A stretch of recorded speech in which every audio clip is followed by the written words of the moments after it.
Zerua had a realization. This tribulation had already formed a true divine domain.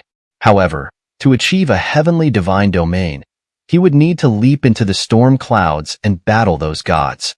Only by defeating these gods could his domain become a true heavenly divine domain. After hesitating for just a moment, Zerua made his decision. He was determined to obtain a heavenly divine domain.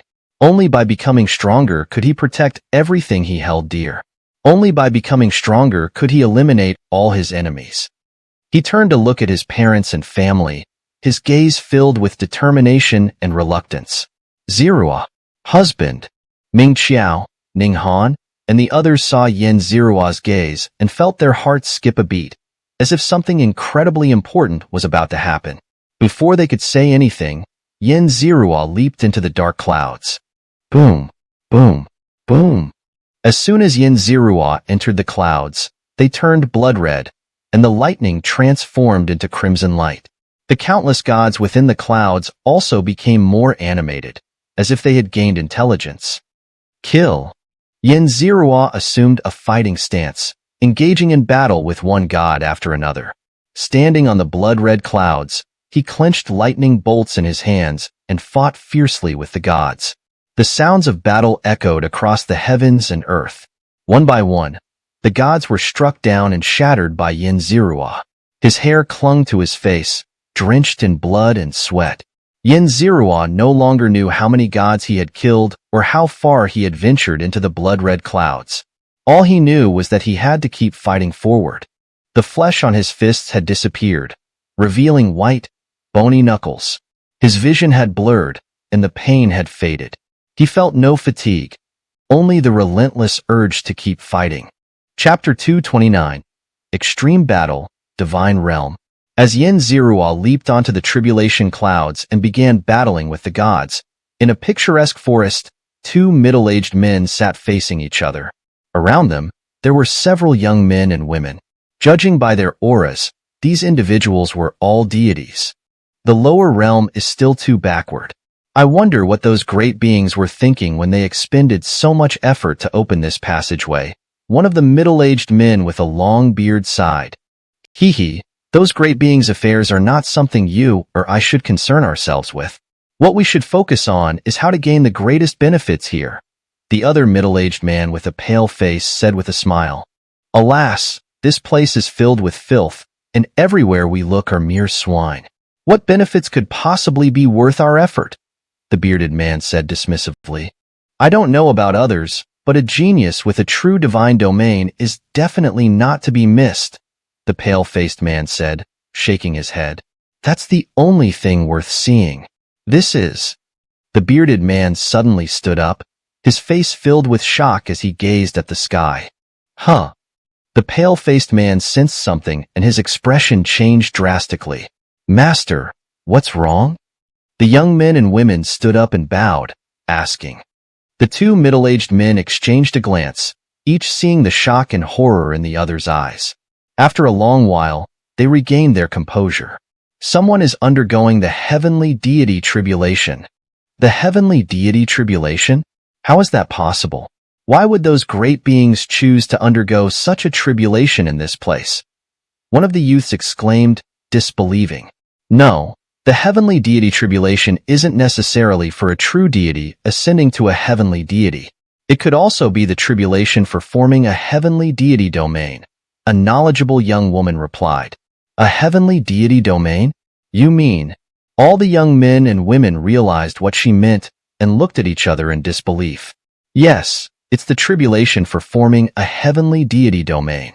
Close your eyes and use your divine soul to sense the world, and you'll see it, the pale-faced man said. The young men and women immediately sat down cross-legged and closed their eyes. Their thoughts entered a mysterious realm where countless blood clouds swirled. Within these clouds, a blurry figure of a great Emperor Fifth Rank was battling a group of gods. The great Emperor Fifth Rank was severely injured, with no part of his body left unscathed. Yet, he continued to press forward and fight relentlessly. Kill, kill, kill. It seemed as if they could hear the cries of this great Emperor Fifth Rank, his voice hoarse, filled with madness and exhaustion, as if he had been fighting since ancient times. The heavenly deity Tribulation. Many gods with keen senses arrived at the scene and saw Yin Zirua battling a group of gods. They were all greatly shocked. Some, seeing such a tribulation for the first time, were so frightened that they almost fled.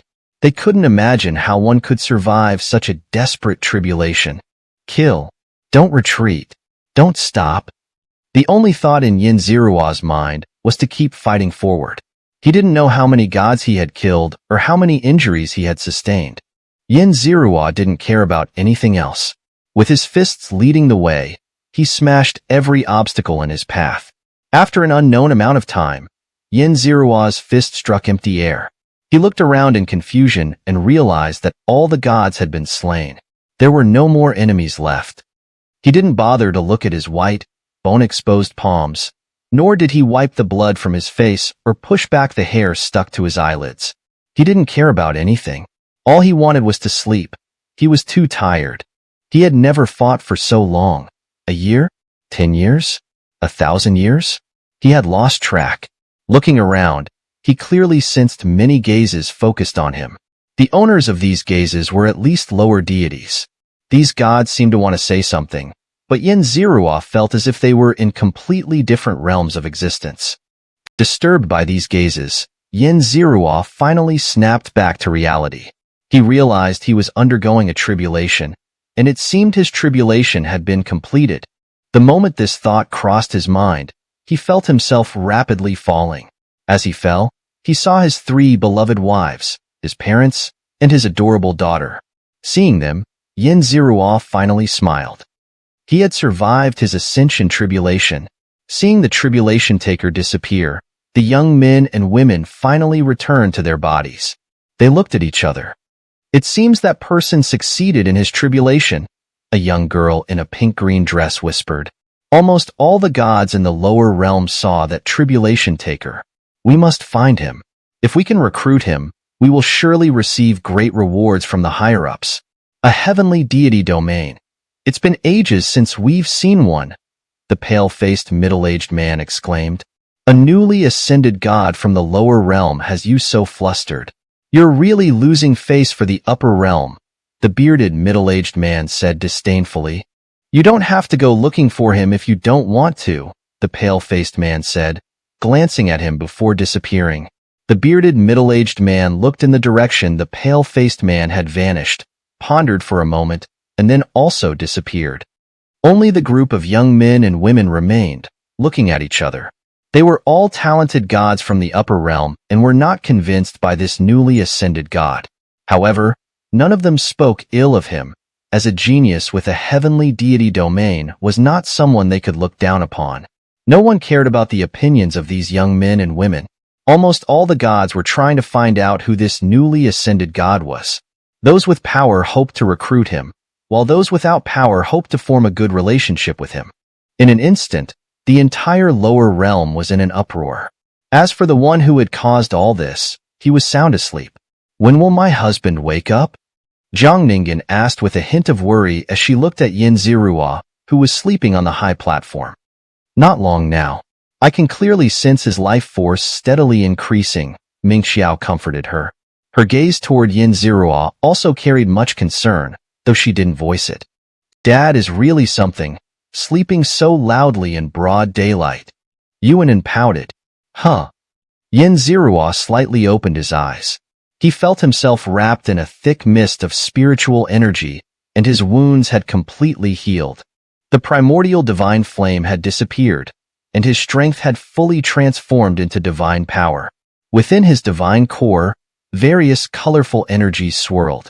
Apart from a slight heat, there was no trace of the primordial divine flame left. Yin Zirua sensed the size of his divine core, a total of 1,001 miles. A smile of joy spread across his face. His domain had truly become a heavenly deity domain. According to Bai Huoli, the size of the divine core was the same as the size of the divine domain. A lower-grade divine domain was only a dozen miles, a middle-grade divine domain no more than 30 miles, an upper-grade divine domain no more than 100 miles, a true deity domain no more than 1,000 miles, and a heavenly deity domain at least 1,000 miles or more. His divine domain might even be stronger and larger than those of some upper deities. All the sacrifices had been worth it. Xianxia stood up and looked at his parents and wives, who had been waiting for him. He smiled contentedly. Chapter 230. Ascension to a Deity. Return to the imperial capital. Big sleepyhead. Yuanan stuck out her tongue at Xianxia as he descended from the high platform. How long did I sleep? Xianxia picked her up and asked. Ming Xiao, Zhang Ningen, and the three-tailed fox all felt a tinge of jealousy as they watched Yuan sit in Xianxia's arms. Hearing his question, they quickly dispelled those feelings. You jumped onto the crimson cloud and didn't come down for 3 days. After you came down, you slept for another 9 days. Zhang Ningen said, her eyes slightly red. I'm sorry for making you all worry, Xianxia said with a hint of apology. It's okay. We will always support you. Ming Xiao said, holding his hand. How do you plan to compensate us and soothe our unease? The three-tailed fox asked with a smile. I'll have all 3 of you join me tonight, Xianxia whispered. Upon hearing his whisper, the 3 women blushed and lowered their heads. Dad, I'm hungry. I want to eat. Yuanan didn't understand why her 3 mothers blushed, but she knew she was hungry and began to sway and pout. After a feast, Xianxia talked about his final tribulation, mentioning that his domain spanned over 1,000 miles and that he had formed a heavenly deity domain. These were his closest family members, and if they couldn't know his secrets, then no one else could. After discussing the tribulation, Xianxia mentioned the many prying eyes he had sensed during his tribulation. He knew these were the gazes of lesser deities. Are you saying that countless people know you've passed the heavenly deity tribulation? Yin Daohan asked with concern. The saying the wind destroys the forest, and the outstanding are sure to be eliminated, wasn't a joke. As the prison king of the Luangu Empire, he had seen countless things, including the elimination of geniuses. Don't worry. During the tribulation, I was shrouded in thick fog, so my appearance wasn't revealed. As long as I don't fully extend my domain in the future, no one will know I possess a heavenly deity domain. Xianxia recalled the scene of his tribulation. Yin Daohan wasn't entirely reassured by Xianxia's words. Even if Xianxia's true appearance wasn't seen, it was possible to deduce it from various clues. But he knew Xianxia couldn't stay at home. He had to go out and train. There was nothing he could do but remind him to be as careful as possible. After spending a few days with his 3 wives, comforting them thoroughly, Xianxia sat in the training room to organize the powers he had gained after becoming a deity. First were the Devouring Divine Technique and the Malevolence Divine Technique. He could fully utilize them now. When the upper and lower realm channels opened, his semi-divine techniques had already transformed into divine techniques. However, using these 2 divine techniques with his cultivation at the Great Emperor 5th rank was extremely taxing, and their effects were even inferior to the original semi-divine techniques. The Devouring Divine Technique could devour anything within a mile, with effects weakening significantly beyond that range. As for the Malevolence Divine Technique, it could sense malevolent intent from thousands of miles away and absorb a portion of it for storage. Both were excellent divine techniques, even stronger than some weaker lower-grade divine domains. Xianxia was quite satisfied with them. As for his Origin Divine Domain, Xianxia felt it was more appropriate to call it the Origin Divine Flame Domain. Within this domain, he could mimic any divine flame in the world. Following this train of thought, he could even mimic things that weren't divine flames, such as dark water, green wood, black metal, and purple lightning. Could it be that my divine domain will eventually evolve into the origin of all Tao? Xianxia thought silently. All the strength in his body had already transformed into divine power, making his attacks even sharper and more powerful. He clenched his divine body and found that compared to his previous body, the old one was like tofu. I'm about to undergo my tribulation, Ming Xiao said, resting her head on Xianxia's chest, her hair sticking to her forehead as she panted.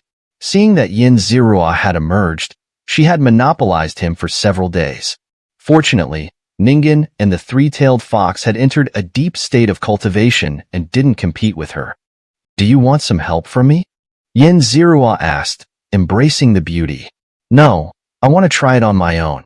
The shadow of the past tribulation has faded from my memory. I won't turn to ash. I still want to have children with you, Ming Qiao said. I believe in you, Yin Zirua said, kissing her forehead. The next day, Ming Qiao and Yin Zirua arrived at the tribulation site. She carried a tribulation package and stepped onto the stone platform, looking at Yin Zirua with some reluctance. At this moment, there were no others present because she felt that having Yin Zirua's companionship was enough. Master Ming Qiao, you can definitely do it, Yin Wuxin encouraged. Master Ming Qiao. It had been a long time since she had heard that title outside the bedroom. She smiled faintly, summoning her confidence and triggering the tribulation. Without any surprises, she successfully passed the tribulation, not even needing to use the package. However, her domain only spanned 90 miles, just barely missing the mark to become a true deity domain. It was a medicinal domain, where the success rate and quality of alchemy would be higher. Perhaps if she had used the green bamboo melody to forge her divine domain, it might have reached the true deity domain.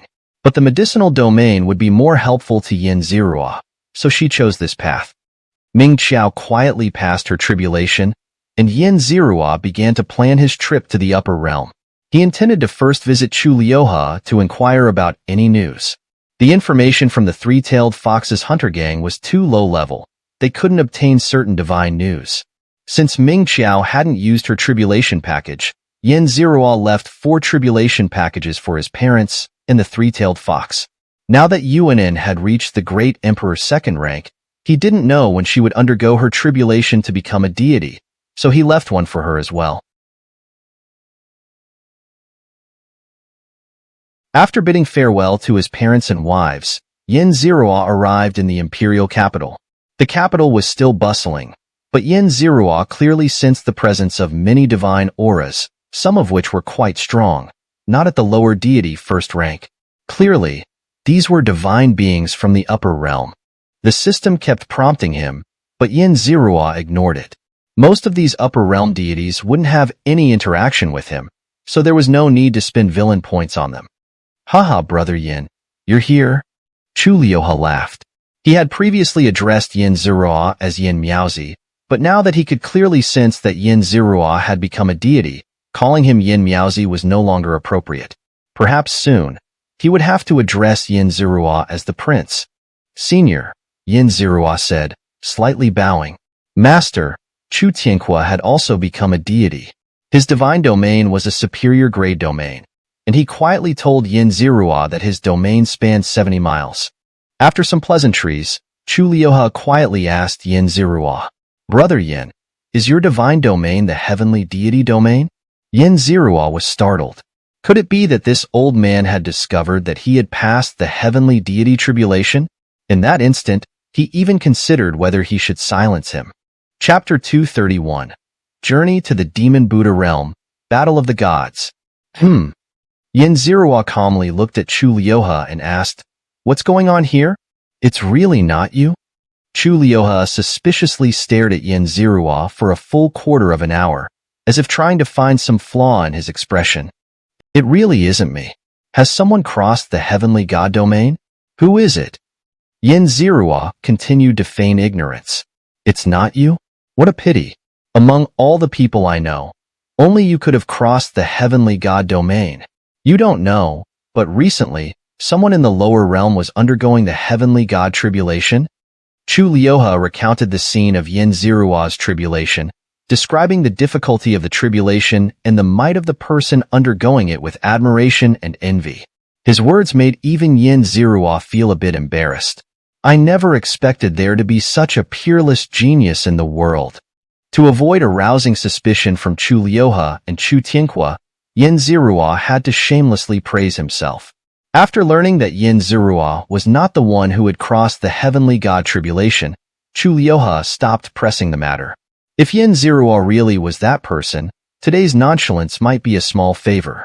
Are those gods from the higher realm really that concerned about this? Yin Zirua calmly asked. How could they not be? They're going crazy, searching everywhere for the person who possesses the heavenly god domain. Chu Tianhua scoffed. Really? Just a heavenly god domain? Is it really worth going to such lengths? Yin Zirua asked. You don't understand the value of the heavenly god domain. The potential for transcending one's level in battle is common, and as a test subject or new body for those ancient ancestors and great beings, it's truly priceless. Chu Lioha explained. Test subject? A lab rat? A new body? Possession? Yin Zirua thought, his forehead breaking out in sweat. Isn't that a bit exaggerated? Yin Zirua asked. How is it exaggerated? The evil sects, demonic cults, evil gods, and ancient gods in the higher realm are far more chaotic than the lower realm. I don't even plan to send Tianhua to the higher realm yet. I want to first establish a foundation there. Chu Lioha sighed.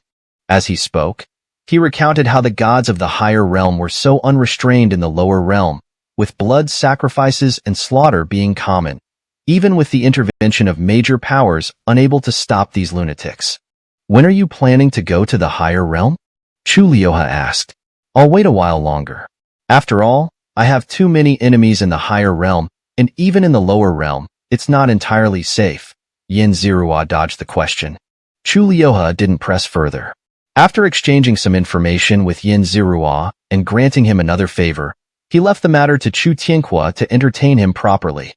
Excessive flattery would only backfire. Such wisdom, Chu Lioha, being an old fox, understood well. After spending an hour with Chu Lioha, Yin Zirua left, intending to head to the Demon Buddha realm to find Wang Dali and his nephew, hoping they could serve as guides in the higher realm. Yin Zirua left the imperial capital as quietly as he had arrived, and except for a few, no one knew he had ever been there. Upon reaching the border of the Demon Buddha realm, Yin Zirua heard a loud explosion and felt a strong surge of divine energy. He quickly ran toward the source of the disturbance. After all, since the opening of the upper and lower realm passage, he hadn't yet witnessed a battle between gods. Boom! Another loud explosion echoed. As Yin Zirua approached the battlefield, he found that many onlookers had gathered, mostly gods, with very few at the emperor level. The two combatants were gods from the higher realm, both of the second rank of the lesser god tier. One was a middle-aged man, and the other was a human-faced lion. Kuei-shi, don't think you can escape my pursuit just by fleeing to the lower realm, the middle-aged man shouted. Roar!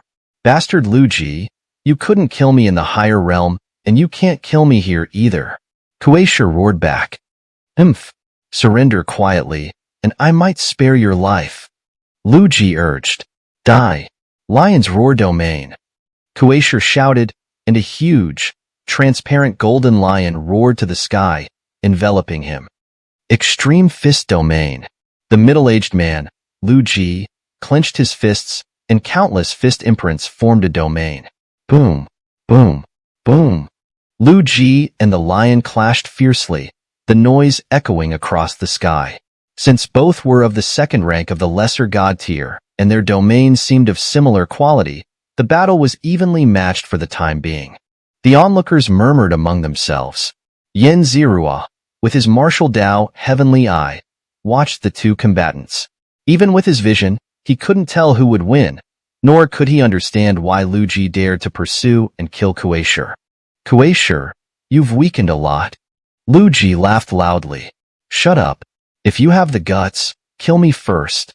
Kuei-shi roared, his lion's roar domain continuously emitting sound waves that shattered the void. Is this a divine technique? Yin Zirua wondered. So divine techniques can be used alongside domains? However, even with the lion's roar technique enhancing it, it didn't seem to give Kuei-shi much of an advantage. Ha ha ha, weak, weak, weak. Even with the lion's roar technique, your domain is still so weak. Lu Ji laughed derisively. Watch my divine technique, Blazing Sun Fist. Lu Ji assumed a special stance, and the fist imprints in his domain instantly grew hot, adding a golden red hue to the entire domain. Roar! Kuei-shi was pushed back by Lu Ji's attacks, roaring to the sky as if trying to counterattack, but he continued to retreat under Lu Ji's onslaught, with cracks appearing in his divine domain. Lu Ji's divine technique is far superior to Kuei Shi's. If Lu Ji had one or two divine artifacts, Kuei Shi would almost certainly lose. Yin Zirua thought. Kill. Roar. Kuei Shi struggled and roared, continuously using the lion's roar technique, his voice becoming hoarse. Die. Lu Ji concentrated all the power of his domain into one fist, attempting to break through Kuei Shi's domain with a single strike. At that moment, a black-robed figure appeared behind Lu Ji, wielding a large black blade, aiming for Lu Ji's back. You've finally come. Lu Ji turned and redirected the power of his fist toward the black-robed figure. Boom! A deafening explosion echoed through the sky. The black-robed figure struck Lu Ji's fist imprint, and the shockwave crushed nearby towering trees. But the figure's robe remained undisturbed.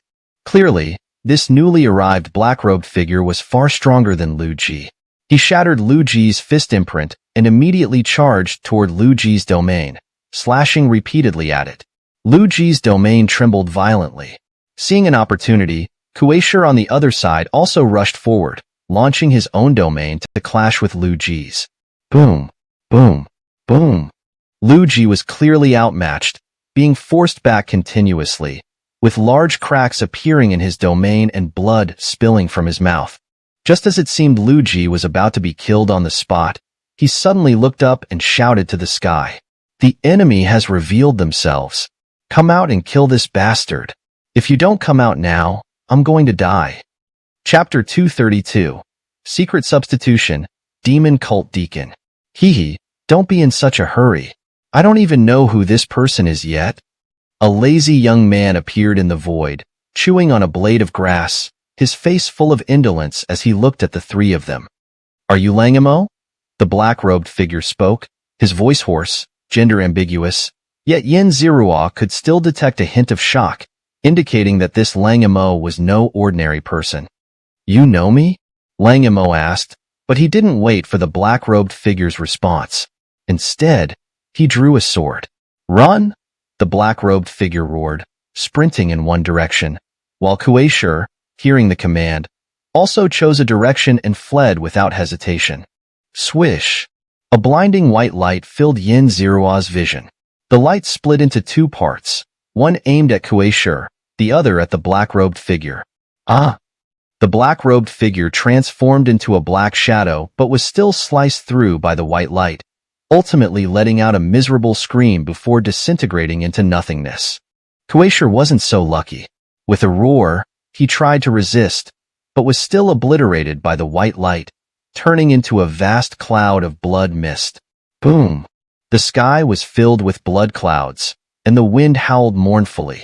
Kuei Shi had fallen, and the heavens grieved for the demise of a deity. Wow! The onlookers were in an uproar. Most of them had never seen a god fall before, and witnessing this scene left them utterly shocked. Too bad, that black-robed guy escaped. Langamo sighed, but his expression showed little regret. Beside him, Lu Ji looked at the man with a dark face, wanting to say something but seemingly wary of something, ultimately just opening his mouth before remaining silent. Do you have something to say? Langamo tilted his head and asked. No. Lu Ji wanted to say something but didn't dare to. After cleaning up the battlefield, Lu Ji and Langamo left, and the onlookers, seeing the excitement was over, dispersed as well. Yin Zirua continued his westward journey, arriving at a familiar city, Guya City. He had once saved Chu Ning here and annihilated the Mo Luo family, the city's former rulers. As he walked through the city, he nostalgically admired everything. Just then, he suddenly felt a familiar divine energy fluctuation. It was the same energy emanating from the black-robed figure. Yin Zirua opened his martial Dao heavenly eye and spotted the black-robed figure in a corner. Beneath him were intricate runes that concealed his presence. However, the black-robed figure's condition was dire. A large gash had been torn in his divine body, blood continuously gushing out. Through the wound, Yin Zirua could see his internal organs and the white sword energy from Langamo. Interesting. Yin Zirua observed the black-robed figure, who had completely lost consciousness. If no one saved him, he would likely die from his injuries soon, and blood clouds and mournful winds would appear over Guya City as a result. Looking at the black-robed figure, Yin Zirua pondered for a moment and spent 1,000 villain points to check the man's information. Ding! The protagonist Ba Hua, a senior elder of the Ba family, a lower-tier god family, and an outer sect deacon of the lower division of the demon cult's Heavenly Saint cult, severely injured by the Divine Alliance. Cultivation level, lower-tier god, 3rd rank. Destiny points, 3,500. Possesses the Black Blade domain, a lower-tier divine artifact Black Blade, and an identity iron badge from the demon cult's Heavenly Saint cult. Ding! The villain taunting system is activated. Gain corresponding villain points based on the reduction of destiny points. Yin Zirua examined the information on the screen, stroking his chin. The details were quite rich. The demon cult's Heavenly Saint cult and the Divine Alliance. Were these upper realm factions? Even a lower division outer sect deacon had a cultivation level of lower tier god, 3rd rank. This demon cult was no simple organization. Ding! Congratulations, host, for encountering a new plot. A new fate is being set in motion. For your future, a self-selected mission is activated. Option 1. Directly kill this person. System reward, 30,000 villain points. Option 2. Kill this person and take their identity iron badge. The system will assist in refining the badge. Option 3. Ignore and leave. No reward. Looking at these 3 options, Yin Zirua hesitated slightly. The 3rd option held no interest for him, while the first option wasn't particularly tempting. The second option's risks and rewards were unknown, making him uncertain. System, will you refine the identity badge and remove any hidden mechanisms inside? Yin Zirua asked. Given the demon cult's reputation, he had no doubt that the badge contained some kind of tracking device. Ding! After system refinement, any functions can be activated or deactivated at the host's will. Ah, that's reassuring. Yin Zirua chose option 2, kill the man and take his identity badge. Though he didn't know what the badge would bring him, if any danger arose, he could simply discard it. With a slight thought, an invisible domain enveloped the black-robed figure. The runes beneath him were for concealment and provided no defense, so it was easy for Yin Zirua to cover Ba Hua with his domain. Completely unconscious, Ba Hua showed no reaction to the domain's power. Within the domain, Yin Zirua thoroughly inspected Ba Hua's body and found the identity badge. With another thought, an invisible force lifted the black badge from Ba Hua's body, leaving some residual power on him, and Yin Zirua immediately left Guya City. Snap!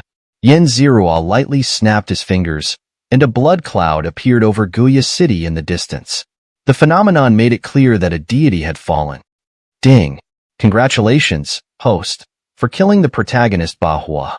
Ba Hua's destiny points decreased by 3,000. Host's destiny points increased by 30,000. Ding! Congratulations, host, for completing the self-selected mission. Please spend 30,000 villain points to refine the demon cult's Heavenly Saint cult identity badge. Yin Zirua immediately spent the 30,000 villain points he had just earned. The badge in his hand instantly melted into molten metal, then slowly solidified back into a badge. Before Yin Zirua could examine the badge's new functions, he saw 2 figures flying toward him from a distance, Langemo and Lu Ji. Langemo and Lu Ji entered Guya City but showed no reaction.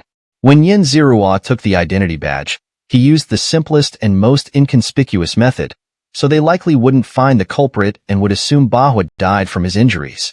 Sure enough, after a while, Langemo and Lu Ji flew out, though it was unclear what they had gained. Yin Zirua ignored them and began studying the badge in his hand.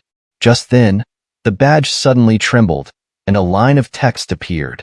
The characters were unfamiliar to Yin Zirua, but with a thought, they transformed into the ancient chaotic script he recognized. Ba Hua, what happened? The Divine Alliance says you're dead. Why wasn't your identity badge destroyed? Chapter 233, Farewell to Family, Journey to the Upper Realm, directly revealing Ba Hua's true name? If the Heavenly Saint sect of the demonic cult is an evil organization hidden in the shadows, then it shouldn't be common to directly mention Ba Hua's name. The fact that this person directly mentioned Bahua's name suggests that either their relationship is extremely close, or this person is Bahua's direct superior. Who knows my identity? Why would Langemo set up an ambush for me? Yin Zirua thought, injecting a trace of divine power into the iron plate and inputting his question. I don't know either. Logically speaking, only I know your true identity. The iron plate quickly displayed another line of text. Only you know? I almost died just now. If it weren't for my secret technique, I would be dead by now. Yin Zirua sneered. Judging from this person's tone, their relationship with Bahua isn't strictly hierarchical, so Yin Zirua felt bold enough to question them. I swear, only I know your true identity. The iron plate quickly displayed a new message. How do I return to the upper realm? Yin Zirua didn't dwell on it and asked about what he cared most about. One of the guards at the passage between the upper and lower realms is on our side. Just let him know when you get there. The person didn't suspect anything and transmitted the information of a squad leader among the guards, along with the secret code. Seeing this information and the secret code, Yin Zirua was quite satisfied. After obtaining what he wanted, he mentioned that he was being chased by the members of the Divine Alliance and needed to concentrate his attention, so he disconnected the connection. Looking at the information, Yin Zirua stroked his chin, thinking that this might be a way, though he wasn't sure about its safety. After putting away the iron plate, Yin Zirua found the Hunters Guild and met with Feng Ji, Wizenuo Ji, and others. Brother Yin, I've transcended the tribulation and become a god, Feng Ji proudly declared, then demonstrated by enveloping Yin Zirua in a translucent domain. Within this domain, Yin Zirua clearly felt a surge of anger. He was a heavenly god, and even some weaker high gods weren't his match, yet Feng Ji's domain was able to affect his emotions. Very impressive domain, capable of influencing my emotions. Yin Zirua nodded in approval. You didn't even change expression. Even if it's powerful, what's the point? Feng Ji said dejectedly. Haha. Yin Zirua laughed heartily, showing no intention of comforting Feng Ji. He turned to look at Wang Dali and his nephew, wondering what they had brought for him. Seeing Yin Zirua's gaze, Wang Dali and his nephew's hearts skipped a beat. They had thought that even if Yin Zirua had survived the heavenly tribulation, he wouldn't be too formidable. At worst, they could escape or even turn the tables and subdue or kill him. But seeing Yin Zirua remain calm and composed within Feng Ji's domain, effortlessly resisting the power of the anger domain, their hopes were dashed. After all, although Feng Ji had just transcended the tribulation, he was still evenly matched with Wang Dali. What's wrong? You didn't get any results? Yin Zirua narrowed his eyes, a murderous aura spreading, and the terrifying divine pressure made Wang Dachuan and his nephew gasp for breath. Yes, we have results. Wang Dali quickly responded, hastily speaking up. Wang Dali's heart was filled with bitterness.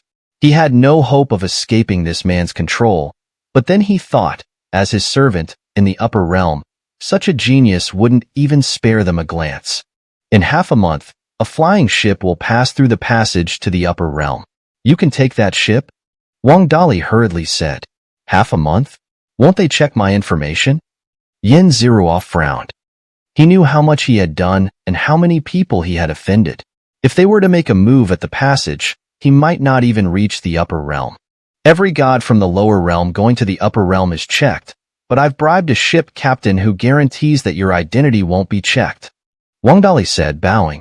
You bribed him? Yin Zirua gave him a speechless look, full of doubt. Without the materials from the flame beast, you wouldn't even get a glance from that ship captain. Yin Zirua wasn't surprised by this, as Wang Dali and his nephew were simply not up to par. He knew this was probably the best they could do. He lightly instructed Wang Dali to stay in the lower realm and follow the orders of the three-tailed fox, then left. Although Wang Dali and his nephew's combat power was almost negligible at this point, every bit of strength could be a guarantee. He also promised that if they could make a significant contribution in protecting his family, he wouldn't mistreat them. With everything prepared, Yin Zirua planned to head to the upper realm. Before that, he first returned home to bid farewell to his parents, wife, and daughter. Ming Qiaoning and the others were reluctant to part, but there was no other way. Cultivation is like rowing upstream. If you don't advance, you fall behind. Hiding and evading would only become a habit, and they would never be able to move forward again. Mingyue wanted to go to the upper realm with Yin Zirua, but he didn't agree. The dangers of the upper realm were unknown, and his family in the lower realm needed protection. In the few days before parting, the three-tailed fox, Ming Xiao, and Ning Han didn't cultivate. Instead, they accompanied Yin Zirua, enjoying life and serving him wholeheartedly. Since Ning Han and the three-tailed fox hadn't become gods, they weren't a match for Yin Zirua. Only Ming Xiao could barely hold her own. Immersed in the warmth of his loved ones, Yin Zirua woke up in time. No matter how reluctant he was, the moment of parting would come. After bidding farewell to his parents, wife, and daughter, Yin Zirua headed eastward. The passage between the upper and lower realms was located above the eastern wilderness sacred land, which was his destination. Accompanying him were many gods from the lower realm, all eager to witness the wonders of the upper realm. However, there were also those who hesitated, and some had no plans to venture to the upper realm whatsoever. After becoming a god, Yin Zirua's speed was extremely fast, reaching the vicinity of the eastern wilderness sacred land in just a day or two. This was the place where he had met Yuan. It was once filled with towering trees and rich with energy, but now it had been transformed into cities, bustling with countless people traveling to and from the upper realm. As a result, this place was exceptionally lively, possibly the most bustling and god-populated area in the lower realm. Yin Zirua found an inn and sat down, looking up at the eastern wilderness sacred land atop the divine tree. "Brother, are you also going to the upper realm?" a god asked, and Yin Zirua could tell at a glance that this god had just finished transcending the tribulation. "Is it so? Or is it not?" Yin Zirua replied. "Hee, the great beings in the upper realm have set up checkpoints near the passage, and some gods from the lower realm can't pass through." The god chuckled, revealing the current situation. Chapter 234. Trouble resurfaces in the sacred land of the east.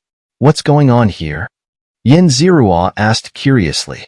"Oh, it's just that someone from our lower realm has survived the heavenly god tribulation," the deity replied. He exaggeratedly recounted Yin Zirua's tribulation experience to him. "I see you've recently gone through a tribulation yourself. How could you have witnessed this person's tribulation?" Yin Zirua questioned. "Hee, I observed the traces left by the heavens and earth," the man continued to boast, noticing Yin Zirua's impatience and quickly getting to the point. "Those exalted gods of the upper realm are not beings we can resist. Our Tongshang alliance has some skilled communicators who have established good relations with those gods. You can go to the upper realm through us. As for payment, we don't ask for much. Just a few years of service to us will suffice." Establishing good relations? You mean becoming servants to the upper realm gods? Yin Zirua thought to himself. Not content with being a servant himself, he wanted others to do the same. Truly disgusting.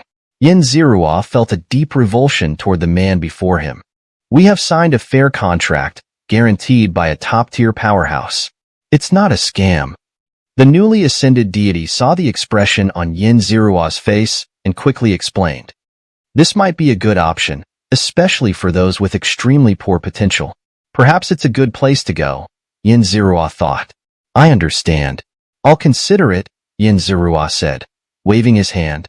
The man knew that someone like Yin Zirua wouldn't agree to become a servant at the bottom of the upper realm so easily. Only after being severely beaten would he realize how precious today's choice was. So, he didn't press further, leaving a contact method and bowing before taking his leave. Yin Zirua stayed at the inn for a day, wearing the mask given by Imo Xuanji as he headed toward the sacred land of the east. Today was the day Wang Dali had provided the ticket for the airship, and he needed to board it to head to the upper realm. Standing at the base of the divine tree, Yin Zirua noticed that the tree seemed much larger than before, likely due to the opening of the passage between the realms.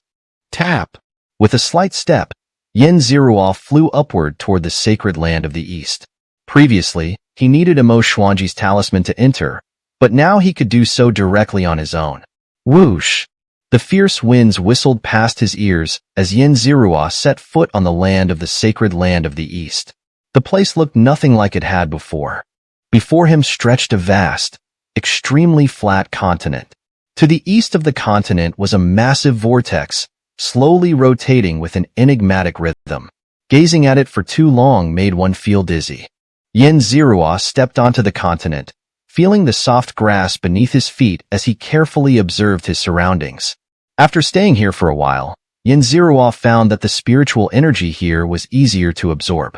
He wasn't sure if this was because this place was closest to the upper realm, or if a great being had intervened. However, no matter how the sacred land of the East had changed, it had nothing to do with Xianxia. Here, he clearly sensed several dangerous auras, making him feel like he was being targeted with deadly intent. He didn't know if there were still people hidden here, but Xianxia was certain that if he caused trouble, he might not leave the sacred land of the East alive. These auras were both a threat and a warning, serving as a protective charm for those who followed the rules. Taking a deep breath, Xianxia headed toward the area where the airships were docked, finding the one he needed to board. The airship was sleek and slender, its silver-white metallic surface gleaming with a futuristic Kurji-ga. Upon closer inspection, tiny talismans could be seen embedded within its structure. "Captain," Xianxia handed over his token. The captain of the airship was a middle-aged, portly man dressed in golden robes. He greeted every guest with a jovial smile, showing no disdain for those from the lower realm. "First-class cabin, room A10. The captain said after glancing at Xianxia's token. "There are divine power suppressing arrays on board, so don't cause trouble. Otherwise, the punishment will be severe. We'll depart tomorrow. You won't have to wait long," the captain warned. Divine power suppressing arrays? Xianxia hesitated. If that were the case, wouldn't he have no means of resistance? "Don't worry, we have a great reputation and won't harm innocent passengers," the captain assured him, patting his chest. Xianxia wasn't entirely convinced by the captain's assurances, but according to the information Wang Dali had gathered, this merchant house had the best reputation in the upper realm. Xianxia's heart stirred slightly as he spent 1,000 villain points to check the captain's information, finding that he hadn't done anything particularly nefarious. Feeling reassured, Xianxia boarded the airship. The moment he set foot on it, he felt a force acting on him, but his divine core rotated several times, completely negating the effect. Could he still use his own strength? Xianxia hadn't expected his heavenly god domain to have such an effect. After wandering around the airship, Xianxia found room A10. It was a single room, somewhat cramped but still luxurious and acceptable. Since they were departing tomorrow, Xianxia didn't stay cooped up in his room. He went out to get some fresh air. The deck was already crowded with people enjoying the breeze. After scanning the crowd, he didn't recognize anyone. Xianxia noticed two men and a woman whose aura was similar to Lu Ji and Lang Emo. Are they from the Alliance of Gods? Xianxia didn't pay much attention. However, with these people around, he decided it wasn't a good idea to stay out and return to his room. Just as he was about to enter his cabin, trouble broke out. The three surrounded a person in a black robe. "Take off your robe and show us your face," the leading middle-aged woman demanded. "Who are you? What right do you have to check my identity? We're all gods. Why should you inspect me?" the person under the black robe asked in a hoarse voice. Seeing a commotion, everyone turned to watch. Hearing the black-robed person's words, some felt indignant, while others were excited, hoping for the situation to escalate. "We are from the Alliance of Gods. Don't you dare disobey," one of the men behind the woman said. Upon hearing the words Alliance of Gods, some nodded in understanding, while others looked confused, as if they didn't know what the alliance represented. "And if I refuse to show you?" The black-robed figure pulled out a dagger, clearly prepared to fight without divine power. "You're courting death," the middle-aged man sneered, conjuring a divine power palm that sent the black-robed figure crashing to the ground. Chapter 235, The Dominant Alliance, Identity Check. Thwack! The black-robed figure was slapped to the ground, flattened like a frog run over by a wheel. Could the people from the Divine Alliance use divine power? Yin Zirua frowned slightly. Glancing around, he noticed that others were equally surprised by the ability of the Divine Alliance members to wield such power. Clink, clink. A group of armored guards rushed forward, led by a man who had already drawn a curved saber, his aura and divine power faintly radiating. "Who's causing trouble here?" the leader of the guards bellowed. "The Divine Alliance." The middle-aged woman from the Divine Alliance produced a token. "What has he done?" Upon seeing the token, the guard leader immediately bowed low, his tone turning polite and gentle. "We suspect this man is associated with the demon cult." The middle-aged woman pointed at the black-robed figure. "A demon cultist?" The guard leader's face changed, and the guards behind him grew alert, drawing their weapons and preparing for battle. No, I'm not with the demon cult, nor am I a heretic," the black-robed man hastily shouted. Originally, he had hoped to feign death, letting the guards take care of the situation for him. But upon hearing the mention of the demon cult, they all turned their attention to him. "I'm not with the demon cult. I just like wearing black robes. My cultivation technique might seem a bit sinister, but I've never done anything heinous. That man over there is my friend. He knows me." The black-robed man pointed at a middle-aged man in a green robe. No, I'm not his friend. We've only known each other for 3 days." The green-robed man quickly waved his hands. The guards exchanged glances, unsure of how to proceed. After all, the black-robed man was a guest, and accusing him of being a demon cultist without evidence wasn't appropriate. That's not for you to decide. Take him away." The middle-aged woman waved her hand, and 2 men behind her grabbed the black-robed man, dragging him toward the airship. Despite his struggles and cries of innocence, the men paid him no heed. She glanced at the green-robed man and gestured for him to follow. Sensing her hesitation, he quickly obliged, bowing and forcing a nervous smile as a hint of sa-chi from her compelled him to comply. As the Divine Alliance members disappeared into the airship, the crowd on the deck began to murmur. Most were unfamiliar with the Divine Alliance and felt uneasy about their domineering behavior. "Ahem. We apologize for the disturbance to our esteemed guests. To make amends, we offer some fine wine from the upper realm. Though it may not be particularly precious, it's still quite good." The guard leader cleared his throat and said. However, the crowd wasn't satisfied with his apology. Instead, they began to demand an explanation, their voices growing louder. "Ahem. Regarding the Divine Alliance, even if you encounter them in the upper realm, you must treat them with respect. Otherwise, you won't end well. This is a free piece of advice for all of you. Remember, unless you have strong backing or formidable strength, it's best not to provoke the Divine Alliance." The guard leader warned gravely. Seeing the guard leader's apprehensive expression, the crowd finally realized that the Divine Alliance was no ordinary group and should not be trifled with. Except for a couple of stubborn individuals, the rest lowered their voices to hushed whispers. Yin Zirua had observed the entire incident unfold. The Divine Alliance's domineering behavior had left a distinct impression on him. At the moment, he held the position of an outer sectressor within the Heavenly Saint sect, which was an adversary of the Divine Alliance. Thankfully, his identity token had been refined by the system, so there was no risk of him being identified by the Divine Alliance. After enjoying the scenery on the deck for a while and mapping out several escape routes, Yin Zirua returned to his private room, quietly waiting for the airship to depart. The next day, Yin Zirua awoke from his meditation due to a knock on the door. Opening it, he found a group of white-robed individuals, different from the armored guards from yesterday. Behind them stood the captain and the guard leader from before. "What do you want?" Yin Zirua asked calmly. "They are passage guards, here to check if anyone has sneaked onto the upper realm," the captain explained. "Certain individuals are prohibited from entering the upper realm, as per the command of the great powers." The leader of the white-robed men, a clean-shaven middle-aged man, said sternly. "Special individuals?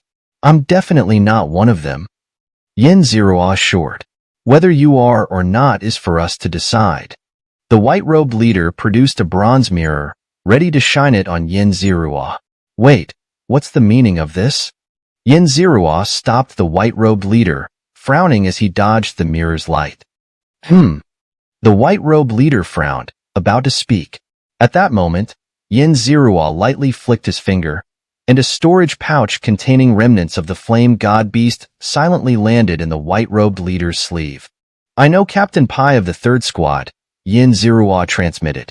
He reasoned that if Captain Pai could arrange for demon cult members to move between the realms, he must have good relations with other squad leaders. At least, he wouldn't want other guards to cause trouble for him. The clean-shaven middle-aged man felt the storage pouch in his sleeve, instantly discerning the valuable contents. Though not particularly precious, they were still a decent find. Everyone must undergo inspection, the white-robed leader said sternly, shaking the bronze mirror as if to shine it on Yin Zirua. Yin Zirua frowned. Was this approach useless? In that instant, he had already considered how to silently eliminate everyone present and escape unnoticed. But then, he heard the white-robed leader's transmission. Just a formality. Relieved, Yin Zirua allowed the bronze mirror to shine on him.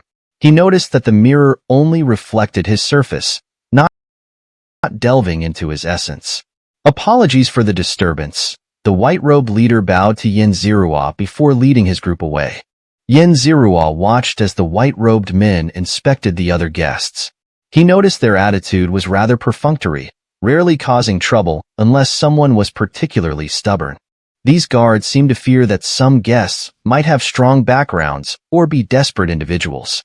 Therefore, they generally avoided in-depth investigations, lest they provoke resistance and become the first victims. If they found anything unusual, they would likely not show it, but would report it discreetly. This meant that the next period would be the most dangerous. If anyone came to question him again, it would be time to make a run for it. Chapter 236, Arrival at the Upper Realm, a fifth-turn ancient god. Yin Zirua quietly waited in his private room, his divine power already at its limit. If necessary, he would fight his way out. However, after waiting for nearly an hour, no one came to ambush him. Click. The airship activated, and a slight thrust sensation made Yin Zirua realize that the vessel was moving forward rapidly. As their airship passed through the enormous rotating portal, a loud explosion echoed from another direction. How dare you! A roar reverberated throughout the entire eastern wilderness sacred land, causing even Yin Zirua inside the airship to feel dizzy. Kill! A battle between great powers erupted, and the intense divine energy fluctuations made everyone's hearts race, as if the end of the world was imminent. Just as they entered, enemies attacked the eastern wilderness sacred land, luring away the great powers. If this wasn't a coincidence, then someone must have orchestrated something on this airship. Yin Zirua sensed the intense divine energy fluctuations and speculated. If it really was this airship, Yin Zirua sighed inwardly. He was supposed to be the villain, yet so many troubles kept finding him. Pop! Finally, the airship fully entered the portal without any mishaps, which truly relieved Yin Zirua. Looking outside, he saw only chaos, with no visible scenery. He tried to sense the surroundings, but the chaotic energy outside made him feel dizzy and nauseous just by attempting to delve deeper. Here, time and space seemed imperceptible. After an unknown duration, Yin Zirua heard another pop and felt himself emerge from the chaotic state, returning to the mortal world. Before he could appreciate the scenery of the upper realm, a loud command echoed. Everyone, disembark for inspection. We suspect you of harboring a heretic cultivator. Yin Zirua quickly stepped onto the deck, finding a spot with good defensive and escape routes. Clearly, something had happened. If he stayed in his private room, he would have to break through the walls, wasting precious time. On the deck, Yin Zirua saw the airship surrounded by soldiers wearing identical armor, likely from the Upper Realm's army. Leading them was a young man in golden armor, who exuded extreme danger. Yin Zirua knew he wasn't a match for this youth. "Heh, your highness, what's the matter?" "You see." The captain rubbed his hands and approached the youth. Smack! A bearded, middle-aged man behind the youth stepped forward and slapped the captain, sending him spinning dozens of times.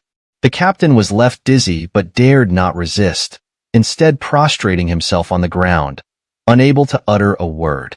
"I suspect you are harboring an ancient god," the youth declared, his voice clear and resolute. "An ancient god? Impossible."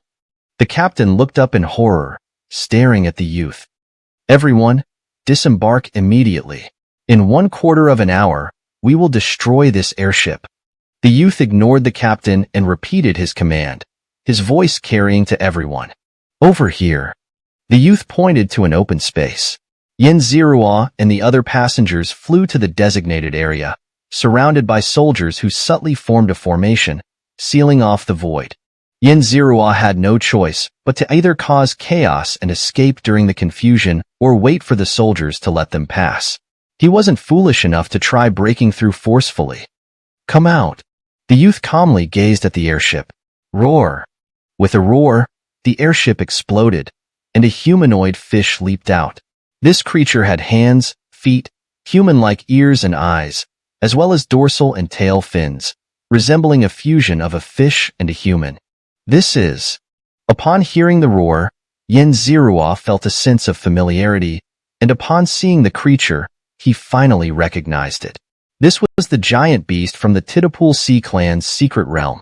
The Titapul Sea clan was created based on this beast's bloodline, and Xianxia had obtained a significant amount of divine blood from it. This beast was a high-ranking god that had regained consciousness. Initially, Xianxia didn't feel it was particularly powerful, but now he realized the creature's imposing presence. Even with his heavenly god realm, he didn't feel confident in facing it. "So it's just a first-turn ancient god. What a waste of my time." The youth smiled faintly, forming a giant divine energy hand to grasp the beast. Roar! Roar! Roar! The beast struggled and roared incessantly but gradually grew weaker, eventually being crushed into a cloud of blood mist. After the beast's death, there were no extraordinary phenomena like blood clouds or winds, leaving Xianxia puzzled. What a pity! Xianxia sighed as he watched the beast reduced to nothing. In a way, this beast was an old acquaintance. Both of them had come from the lower realm, yet it had met such an end. These people arrived with the ancient god. Kill them all. The youth turned to Xianxia and the others, speaking coldly. Huh. Xianxia was startled. Hadn't they already killed the ancient god? Why were they still targeting him? His expression grew serious as he prepared to strike against those around him. Though the chances of escape were slim, he wouldn't just lie down and accept his fate. "Why must you exterminate us?" Someone protested loudly. "Because you may have harbored this ancient god. All associated with the ancient god must die." The youth's gaze turned icy as he looked at the speaker.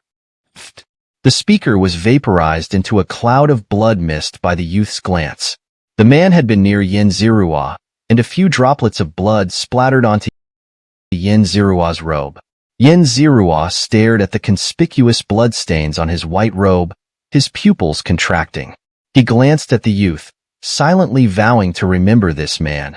At the moment the youth killed the speaker, the captain behind him struck with terrifying force, overwhelming the youth. "Kill!" The captain bellowed, and a blood-red domain unfolded, brimming with endless distortions and eerie phenomena. Merely glancing at this domain caused Xianxia to feel as though his body was sprouting flesh buds, and his soul seemed on the verge of giving birth to a second consciousness. What kind of domain is this? Xianxia was horrified. He would bet his life that this wasn't the original captain's domain. The original captain had never possessed such power. A fifth-turn ancient god? As Xianxia quickly averted his gaze, avoiding the domain, he heard the youth's shocked and furious voice. "You scoundrels dare to cultivate a fifth-turn ancient god in the lower realm." The youth's voice was filled with disbelief, despair, and fear. Boom! A massive explosion sounded behind Xianxia. He dared not look back at the domain and hastily drew his Xianxian Rui ruler, preparing to carve out a path to escape. Chapter 237. Escape to Safety, the Star of Yellow Mist. Kill! Xianxia raised the Xianxian Rui scale and charged towards the soldiers, while other passengers also joined in the attack. Seeing that the ambush had turned into a confrontation with a fifth-turn ancient god, the soldiers had little desire to resist and quickly gave way to Xianxia and the others. During their escape, Xianxia spotted the trio from the League of Gods. They were frantically fleeing forward, completely disregarding what was behind them. Among all the escapees, they were the fastest. Hiss! Xianxia took a sharp breath upon seeing their panicked flight. They must be the ones most aware of the power of a fifth-turn ancient god here. Their desperate escape indicated just how formidable the fifth-turn ancient god was, and even a moment's hesitation could mean death. Realizing this, Xianxia accelerated, unleashing the accumulated malice from his evil godly arts. Even the less effective techniques like disturbed heart steps and demonic heart secrets were employed to the fullest, all in an effort to gain even a slight edge in speed. No! A young man's enraged cry echoed from behind, filled with a desperate, almost sobbing tone. Boom! A massive explosion sounded from behind Xianxia. He didn't know if it was the young man who had self-destructed, nor did he have the time to look back. All he wanted was to flee as fast as possible. Without the young man's interference, who knew if the fifth-turn ancient god might come after him next? Fortunately for Xianxia, the massive explosion caused a shockwave that pushed him forward, giving him a slight boost in speed. Run! Run! That was all Xianxia could think of. But he wasn't running aimlessly. Instead, he was following the League of Gods trio. After an unknown distance, Xianxia heard the middle-aged woman leading the trio speak up. Whether it was due to exhaustion or the urgency of their flight, she didn't bother with telepathy. Quick, contact headquarters. A fifth-turn ancient god has escaped from the lower realm. The woman's urgent voice echoed in Xianxia's ears. Upon hearing this, Xianxia glanced at their speed and noticed they had slowed down, indicating a temporary sense of safety. Realizing this, he quickly changed direction and fled in another direction. He dared not stay with them any longer, as he had his own secrets to hide. After running for an unknown distance, Xianxia finally stopped, gasping for breath in the void. Huff, huff. He looked around and saw nothing but distant specks of starlight. The other lower realm escapees had long since disappeared. Turning back, there was no trace of the upper lower realm passage, the young man, or the fifth-turn ancient god. Just an empty void. Only then did Xianxia finally relax and take in his surroundings. From what he had learned from the upper realm gods like Beast God and Wangdali, the upper realm was an endless universe, filled with dark voids, and only the planets harbored life. Every god could traverse the void, but few ventured into the starry skies due to the countless dangers. Star pirates, ancient gods, exotic beasts, and evil gods. All the worst elements of the upper realm could be found here. Encountering them often meant death, if not worse. Thus, almost everyone warned that in the upper realm, one should stay on life-bearing planets, preferably well-known ones, where the protection of major powers ensured safety and peace of mind. Though Wangdali had left him a star map, Xianxia had no idea where he was and couldn't make sense of the map. So, he chose a particularly bright planet and began his journey toward it. 3 days.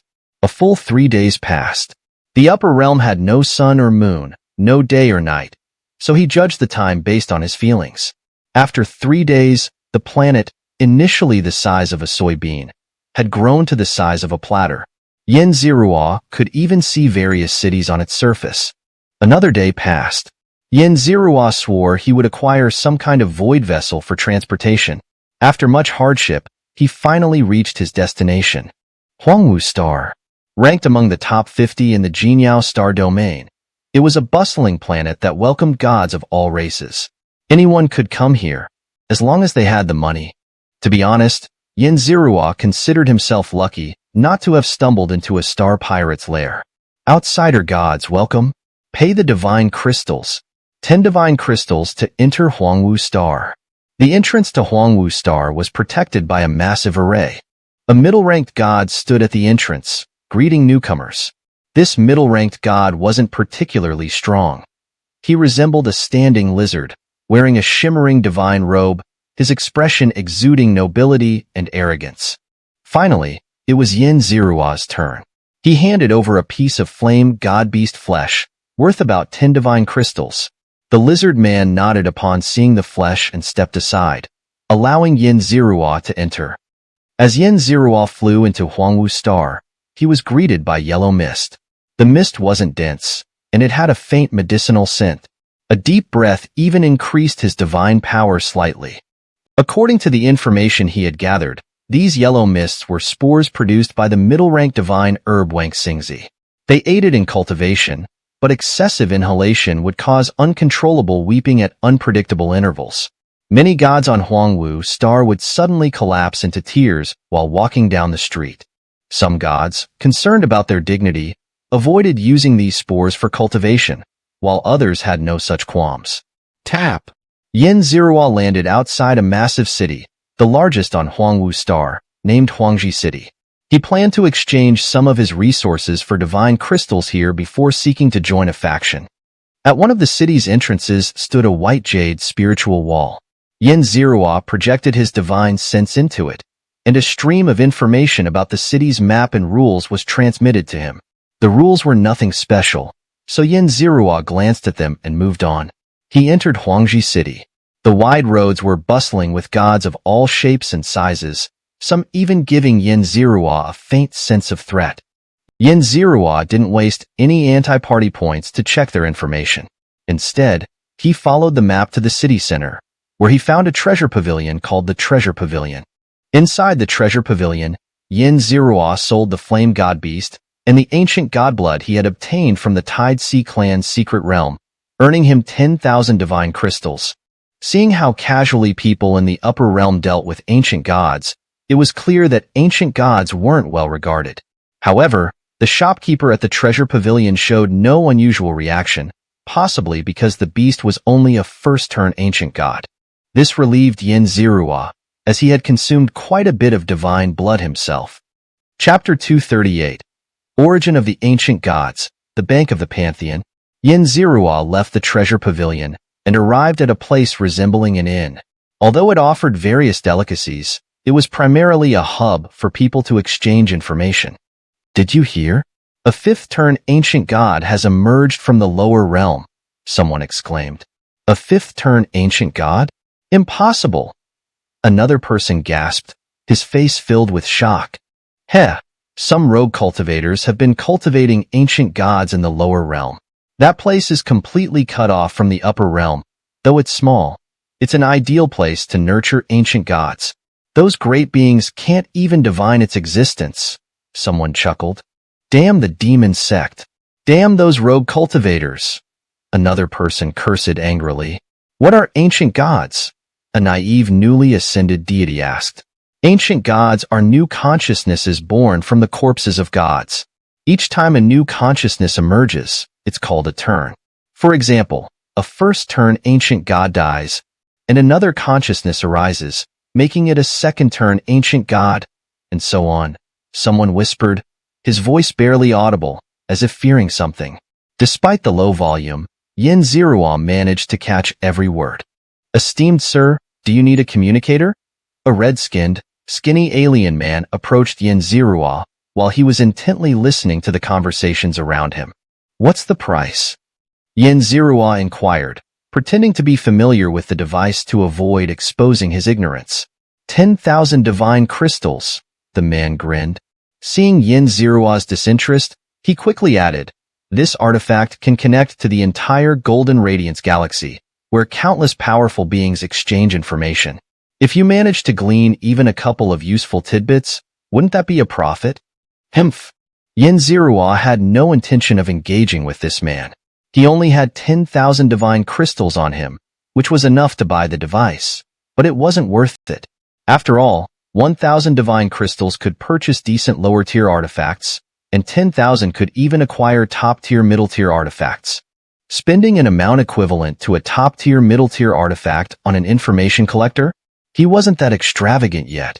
Seeing that Yin Zirua had no interest in purchasing the communicator, the man didn't mind.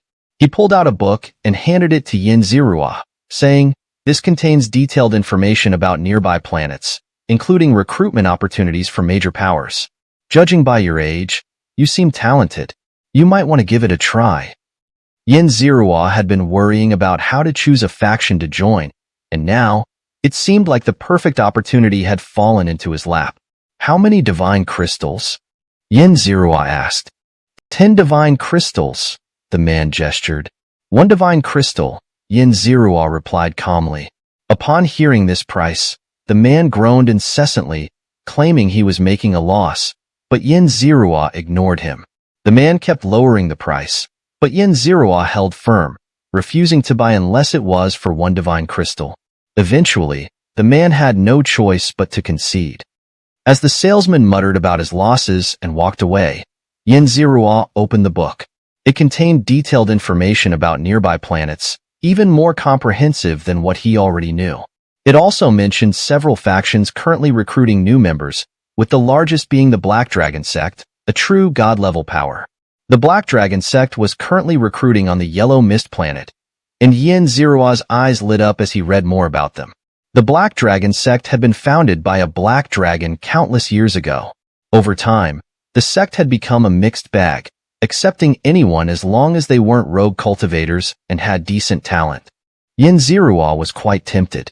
Just as he was about to head to the recruitment site, the Iron Badge from the Heavenly Saint sect transmitted a message. Bahua, have you returned to the Upper Realm? I've returned to the Upper Realm, but it seems the Divine Alliance is keeping an eye on me. I haven't dared to show my face. Xianxia pondered for a moment before replying. Then hide for now. Don't let anyone find out. Another message appeared on the badge. I need help. I need divine crystals, Xianxia pleaded. Where are you? I'll send you the divine crystals. Curious about his location? Xianxia frowned. Could it be that Bahua possessed something valuable to his superiors? Otherwise, why would they be so concerned about him? He didn't believe the demon sect or rogue cultivators had such good intentions. I don't trust you, Xianxia input a message. All right, I've transferred 30,000 divine crystals to your original account at the Bank of the Pantheon. Remember to withdraw them. Another message appeared. Xianxia raised an eyebrow but didn't respond. Soon, another message appeared. Where is the token for the Golden Ape treasure trove? Indeed. Xianxia's heart stirred slightly. He had known that Bahua held something the Heavenly Saint sect desperately wanted. He still didn't respond. I'll tell you this. Without the help of the Heavenly Saint sect, you'll never obtain that treasure. Another message warned. Handing over the token to you? What do I get out of it? Nothing. Xianxia replied. Don't try to monopolize the treasure. The power of the Heavenly Saint sect is beyond your imagination. The message continued, followed by more persuasive and threatening words, which Xianxia ignored entirely. 30,000 divine crystals, Xianxia mused, stroking his chin. He changed into a different robe in the inn, covering his face, and headed to the Bank of the Pantheon. The Bank of the Pantheon was the most renowned bank in the entire universe, known for its secure and anonymous transactions. Legend had it that it was backed by a primordial deity. Inside the bank was a vast hall filled with countless mechanical puppets crafted by the machine race. They appeared lifelike, and only the occasional glimpse of metallic limbs revealed their true nature. Greetings! A stunning beauty appeared before Xianxia. Her eyes lacked any spark of life, clearly indicating she was a puppet. I'd like to withdraw some divine crystals, Xianxia said in a calm voice. This way, please, the beauty puppet gestured, leading Xianxia to a small, exquisite room. As the beauty puppet left, Xianxia began inspecting the room, finding no signs of surveillance or eavesdropping devices. He approached a white jade platform where he could input account credentials or place a unique token. Xianxia had no idea what Bahua's account credentials were, but he had Bahua's identity badge. He decided to try placing the badge on the platform, figuring it was worth a shot. Ding! A dull chime sounded, and Bahua's account appeared, showing a total of 40,000 divine crystals, with 30,000 having been transferred just now. Xianxia hadn't expected Bahua to use his identity badge as a credential without needing a password. It seemed Bahua had immense confidence in the Heavenly Saint Sect's identity badge. Chapter 239. the fall of the green wolf, and the sealing of the yellow mist. Huh, why is there still a conch shell here? And it's stored in this yellow mist star. Xianxia exclaimed, intrigued upon seeing the display. After some manipulation, he retrieved the conch shell along with 40,000 divine crystals. Although he wasn't sure what the conch shell was for, its presence here indicated that it must be a highly valuable treasure to Bahua. Holding the conch shell, Xianxia examined it closely. It was palm-sized, predominantly yellowish-white, with golden stripes intricately carved on its surface. This conch shell seems to have something special. As Xianxia studied it closely, he heard a faint, hoo-ha-ha sound, like the call of a monkey, emanating from the shell's opening. The sound conjured an image in his mind of a golden monkey howling to the sky. This must be the token for the golden monkey's treasure, Xianxia thought with certainty. Although he wasn't familiar with the golden monkey or what treasures the so-called treasure might hold, the fact that it had caught the attention of the Heavenly Saint sect suggested it was something incredibly valuable. As he left the divine bank of 10,000 gods, Xianxia brushed past a young man, whose presence he sensed with remarkable acuity. He detected a faint, almost imperceptible aura of killing intent from the young man. It was well concealed, and if not for their close proximity, Xianxia might not have noticed it at all. However, he didn't pay it much mind. After all, the divine bank of 10,000 gods was a place where all sorts of people gathered, and encountering individuals with a hint of Sa-Chi was not unusual. But this was the first time he had encountered someone with such intense killing intent in the upper realm, and the timing allowed him to investigate further. Acting on impulse, he spent 1,000 villain points to check the young man's information. Am I crazy? Xianxia muttered, though since the points were already spent, he decided to take a look. Ding! The luck vessel, Green Snake, third leader of the Green Wolf ship, has come to the Yellow Mist Star to collect payment and gather information. Cultivation level, lower god rank 3, luck value, 7,500. Possesses a superior divine domain, 10,000 snake domain, and a middle-grade divine artifact, venomous snake sword. Ding! Activating the villain slapping system. Villain points will increase according to the reduction in the target's luck value. Upon seeing this information, Xianxia frowned. Earlier, in the inn, he had heard that the Green Wolf ship had attacked a merchant vessel near the Yellow Mist Star, looting a significant amount of goods and killing many people.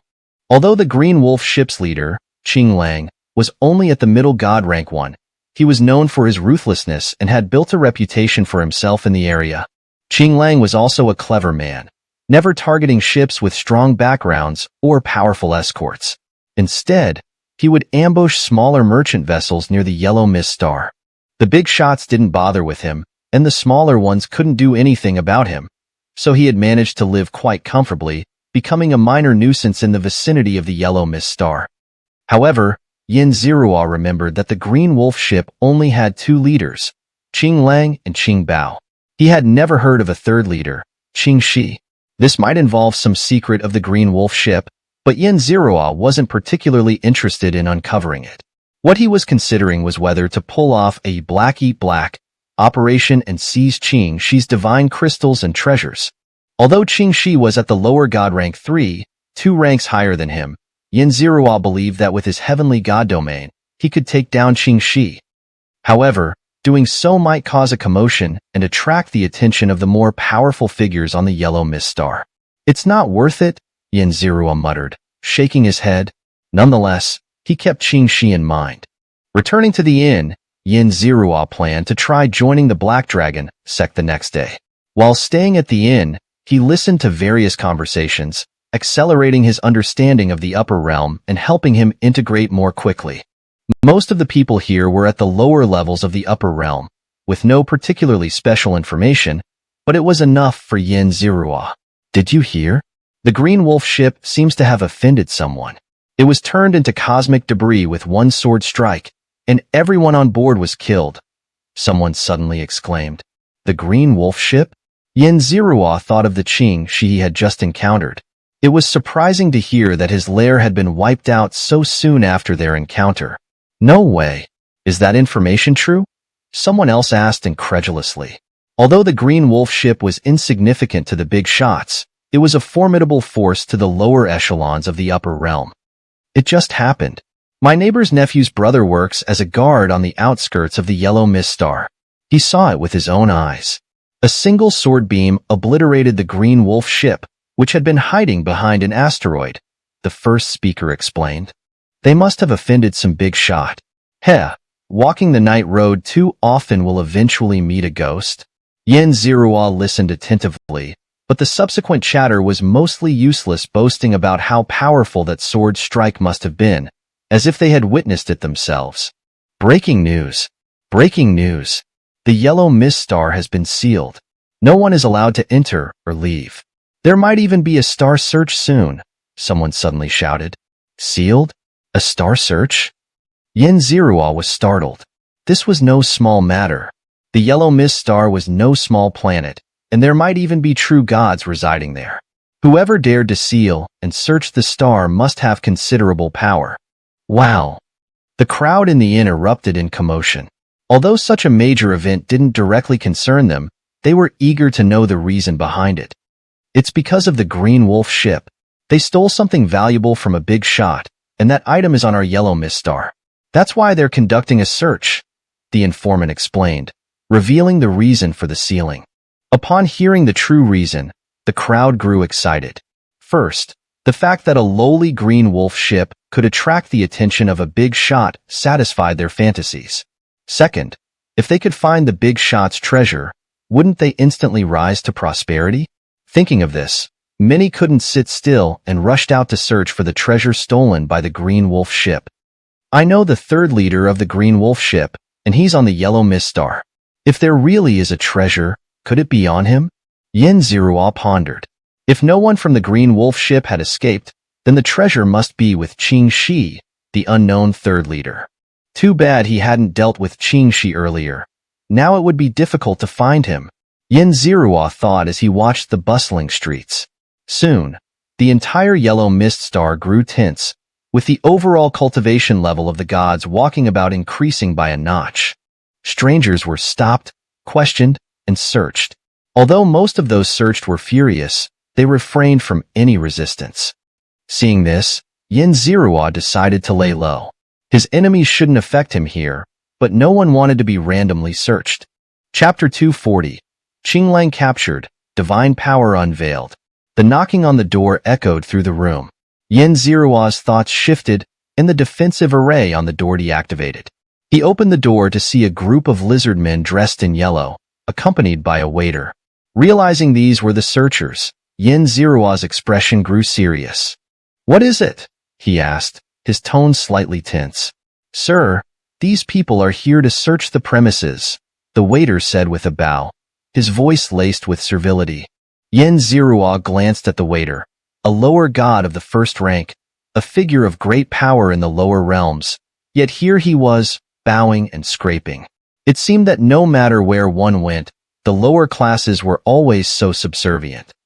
"We'll just take a quick look and leave.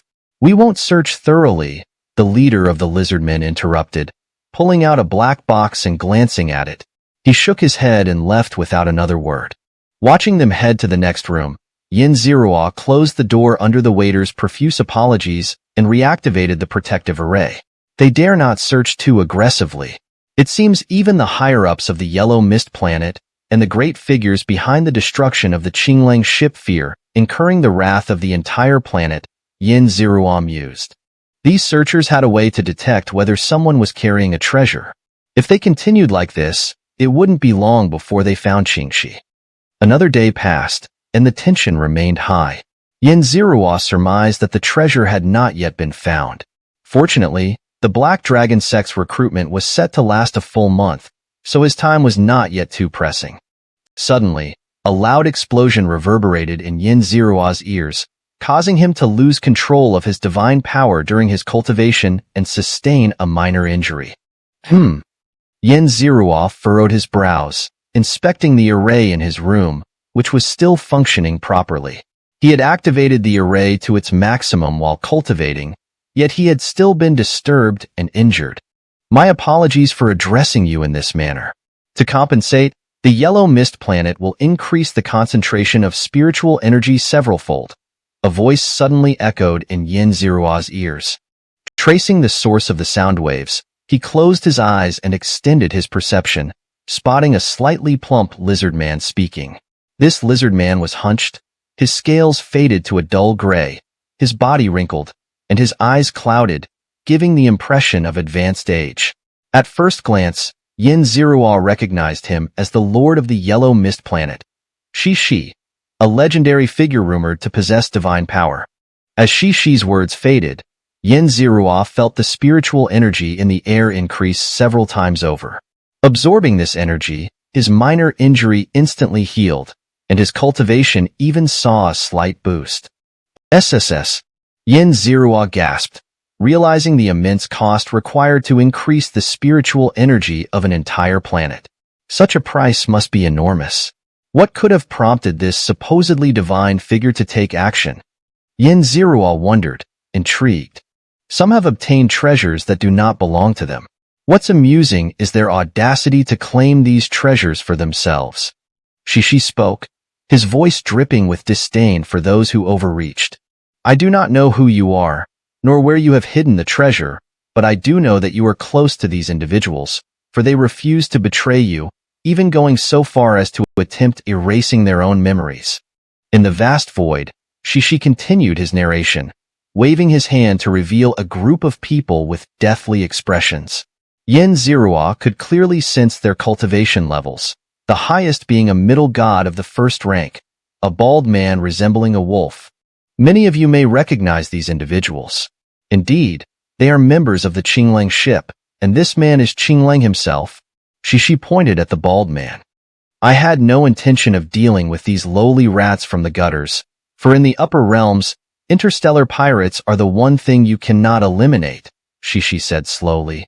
But, there are always some who dare to dream of touching treasures that are not theirs.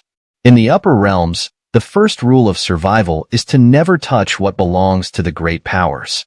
Even I, the Lord of the Yellow Mist Planet, a divine being, would be obliterated if I touched something forbidden. The old lizardman's voice grew passionate, as if recalling some unpleasant memories.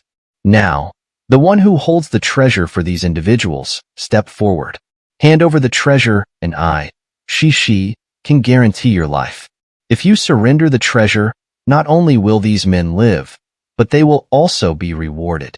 But if you do not, you will come to know the terror of the Lord of the Yellow Mist Planet. Ah! A crew member of the Qinglang ship next to the old lizard man screamed, engulfed in black flames. His cries were unbearably agonizing, sending shivers down Yin Zirua's spine. He had never imagined anyone could suffer such torment. Time passed, and Xianxia still did not appear. 2 more crew members were burned alive, their deaths preceded by unimaginable suffering. I don't know who you are, but you must come back to save me. You must come back to save me. They are demons. They are demons. Save me. The bald man, who had been kneeling, suddenly roared, his face twisted in despair, tears and snot streaming down his face. It seemed he had forgotten Xianxia's existence entirely, consumed by hopelessness. No, that's not what I said. Scoundrel, run. Keep running. Be a lone wolf.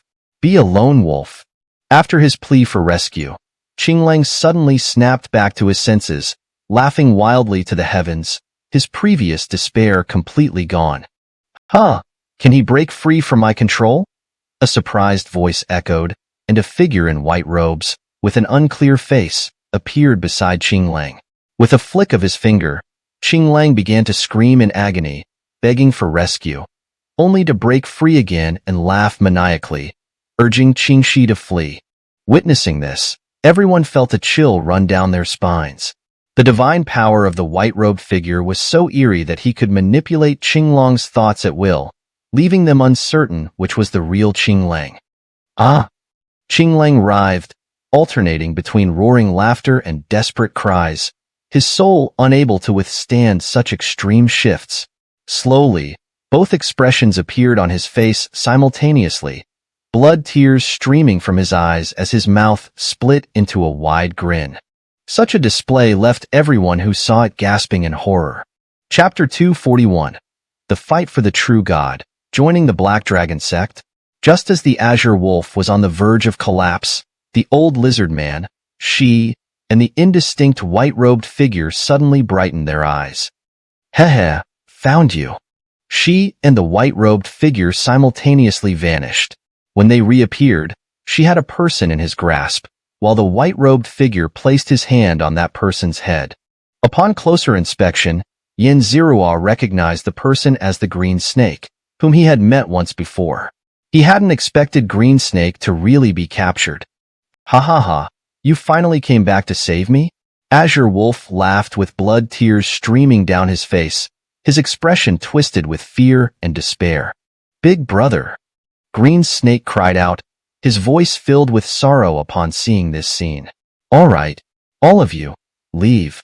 Your Shi-sama is a good person. With a wave of his hand, she turned Green Snake, Azure Wolf, and the others into nothingness.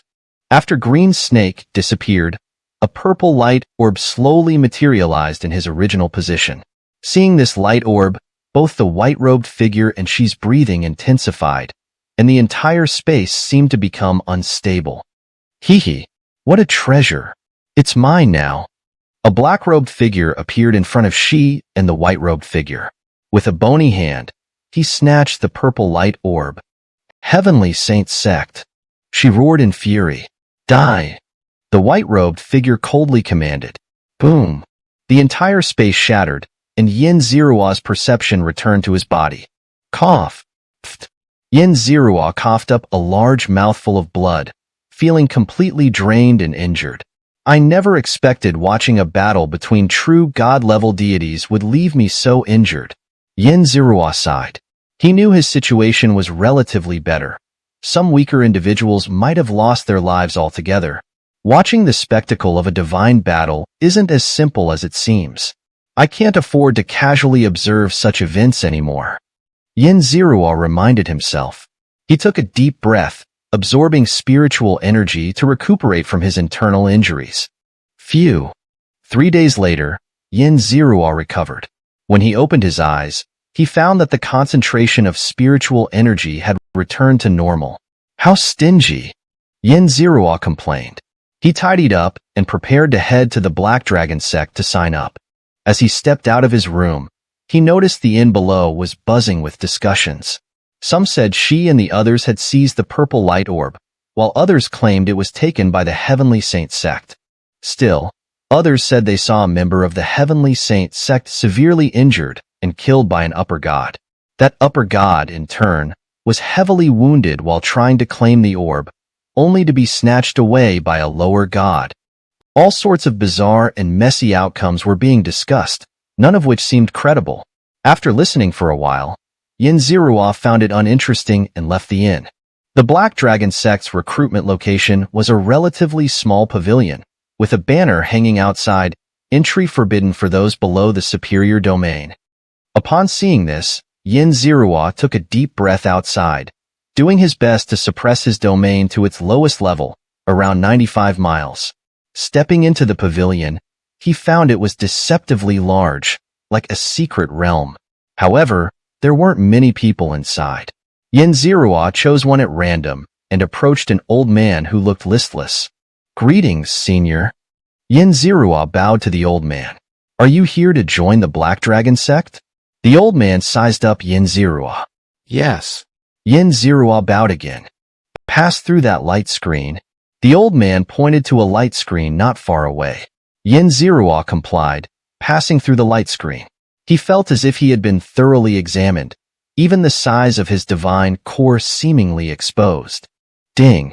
Detecting the host is being scanned by a powerful force. Activating host protection mechanism. Temporarily altering the host. System. Xianxia was overjoyed, finding that his domain had been reduced to 95 miles, and his domain had transformed into a common multi-fire domain. 95 miles. Not bad. Not bad. But the domain's attributes don't quite match our Black Dragon sect, the old man muttered.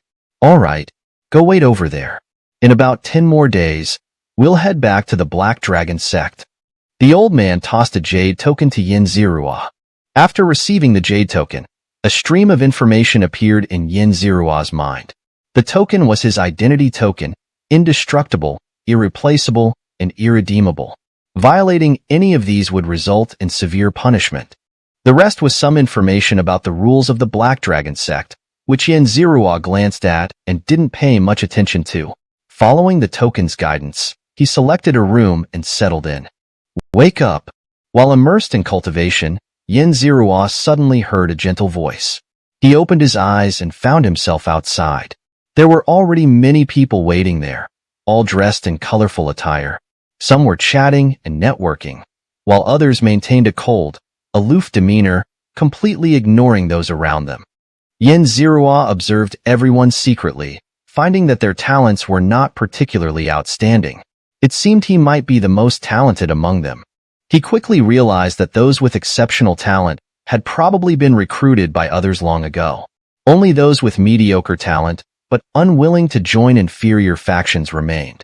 However, these individuals were sufficient for the Black Dragon sect, as it was a true god faction, with upper gods forming the backbone of the sect. Everyone is here. I am in charge of recruiting you. You may call me Elder Sin, the old man who had greeted Xianxia earlier said, floating in midair. This is our sect's contract. Sign it with your essence blood. Those who cannot accept it, please leave. With a wave of his hand, Elder Sin sent out sheets of paper to everyone. Xianxia took one and found it contained clauses about not betraying the Black Dragon sect, which weren't too harsh. However, he sensed a high-quality force within the paper. Upon careful perception, it made him feel a sense of dread. He immediately understood that once he signed his name, he would be bound by this contract. This was the most widely used contract in the upper realm, rumored to be backed by heavenly deities or even ancestral gods. Realizing this, Xianxia carefully examined the clauses, looking for loopholes. Finding none, he signed his name. The contract spontaneously ignited, turning into 3 beams of light. One flew toward Xianxia, while the other 2 disappeared. After this beam entered his body, Xianxia clearly felt a sense of restraint. He could never betray the Black Dragon sect or harm its interests. All right, welcome to the Black Dragon sect. Elder Sin clapped his hands. As he scanned the group, he gave a slight smile when his gaze fell on Xianxia. Let's return to the sect. The elder waved his hand, summoning a slender black flying boat and inviting everyone aboard. Seeing the elder so amiable, everyone began asking questions. The elder patiently answered each one without showing any impatience. At that moment, someone asked, Elder, what is that purple light orb, and why is it being so fiercely contested? Chapter 242. The Frenzied Battle of 3 Gods, Desperate Flight. Everyone fell silent, their eyes fixed on the old man. The old man glanced at the person who had asked the question, then sighed and said, That's lifespan. Lifespan? Aren't we gods immortal? How can there be a limit to our lifespan? Someone curiously asked. Many people in the lower realms of the upper world didn't understand why. Despite their physical vitality remaining unchanged, their appearance continued to age day by day until their divine souls withered away, leaving behind mere living corpses. Heh, the physical body may be immortal, but the divine soul is not eternal, the old man said with a look of despair and gloom. Can that purple light sphere slow down the decay of the divine soul? Another person inquired. Yes, the old man affirmed. Then, someone else wanted to ask, but the old man waved his hand, unwilling to answer further, and suddenly vanished. Seeing Elder Sin disappear, everyone fell into deep thought. No one had the desire to continue conversing. They all chose a training room and sat down to meditate. Click.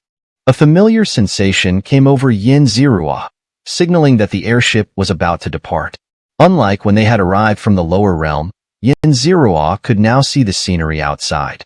He admired the view of the yellow mist star, the first stop in the upper realm, as he prepared to leave it behind. The airship passed through the protective stellar array and entered the vast expanse of the universe. Once in space, the airship's momentum gradually increased, and its speed accelerated rapidly, zipping through incredible distances in the blink of an eye. Xianxia estimated silently and found that the airship's speed was 10 times faster than his own full-speed sprint. This realization only strengthened his desire to own an airship of his own. Swoosh! The airship sliced through the void, with specks of starlight constantly flashing in the line of sight. These starlights came in various colors: red, blue, yellow, some flickering intermittently, others radiating dazzling brilliance. What a beautiful sight! Xianxia exclaimed. At that moment, Xianxia suddenly felt a deadly danger approaching. He no longer bothered to hide and fully unleashed his domain, erupting with his divine art of evil. He didn't know what the danger was, but that didn't stop him from preparing for the worst. Kill! A loud shout rang out from above, and Xianxia immediately recognized it as the voice of the old lizard man. Shishi. Die! This was the voice of the white-robed figure. Hee, you can't hit me. This was the voice of the black-robed figure from the Heavenly Saint sect. After more than a month, these three true gods were still fighting? Xianxia was horrified. Boom! A thunderous explosion sounded from an infinite distance to Xianxia's side, and a shockwave hit the airship, making him feel momentarily unsteady on his feet. You deserve to die. Shishi shouted loudly, but after that, Xianxia heard no more sounds. Just as he thought they had left, Elder Sen's voice echoed throughout the airship. Everyone, prepare yourselves. Whether you survive or not depends on this moment. The old man's aged voice now carried a hint of despair, helplessness, and bitterness, filled with an endless aura of gloom. He hadn't expected that a casual trip back to his sect would land them in the middle of a battle between three true gods. These three gods had truly lost their tempers, and it was nothing short of a stroke of bad luck. Boom! A sudden, deafening roar erupted in the infinite silence, and the entire cosmic void, the entire spiritual energy ocean, instantly exploded into chaos. In that moment, Xianxia almost felt himself disintegrating into dust. Roar! Just as Xianxia struggled to withstand the aftermath of the battle and felt he was about to be killed, he suddenly heard a furious roar. He quickly looked up to see an enormous, impossibly long and large dragon coiled around the airship, using its own body to block the shockwave. Kill! The three true gods fought fiercely, their battle cries echoing through the heavens, completely oblivious to the pitiful airship drifting nearby. Roar! The dragon let out a mournful cry. Its body became transparent and seemed on the verge of shattering. At that moment, a voice rang out, reverberating through the cosmic void. You three bastards better stop fighting here, or I'll come knocking on your doors one by one.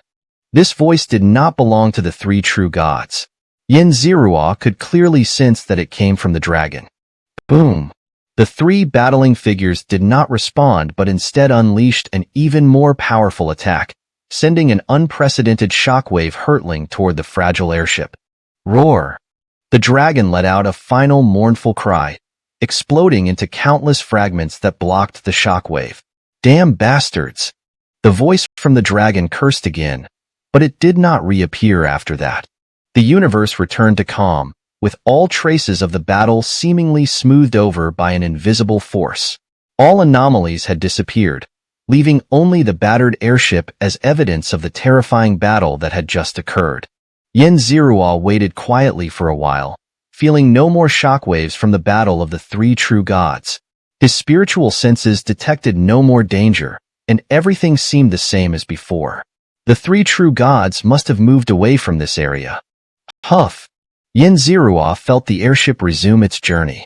He noticed that its speed had doubled, but under this extreme velocity, more parts of the airship were being damaged. Even Xianxia saw a piece of metal near him slowly bulge out before finally snapping off with a loud crack, flying far behind. After the metal plate was thrown out, Xianxia could see the outside scenery through the hole it left. Heh! Xianxia looked at the battered airship and let out a bitter laugh. After running at this self-destructive pace for a day and a half, the airship's speed finally slowed down. By now, The airship was in such a dilapidated state that even derelict airships drifting through space for years looked better. Xianxia pushed open the half-loose door and entered the main cabin of the airship. Others had also emerged, all of them silent. When they had left the yellow mist star, Xianxia had heard many people talking. But ever since they had been caught in the battlefield of the true gods' battle, not a single word of conversation had been heard. Silently enduring the shockwaves, silently fleeing. Under such an onslaught, any words were rendered meaningless. How many died? Elder San lay weakly on a large sofa, panting heavily like an old dog. Everyone saw this scene and felt like laughing, but none dared to. It could be fatal. 2. Someone replied after scanning the room. Good. Very good, the old man said, letting out a long breath. It was clear he was genuinely relieved. After all, under such a disaster, only losing 2 people was a blessing in disguise. Chapter 243. Arrival at Black Dragon, the True God's Daughter.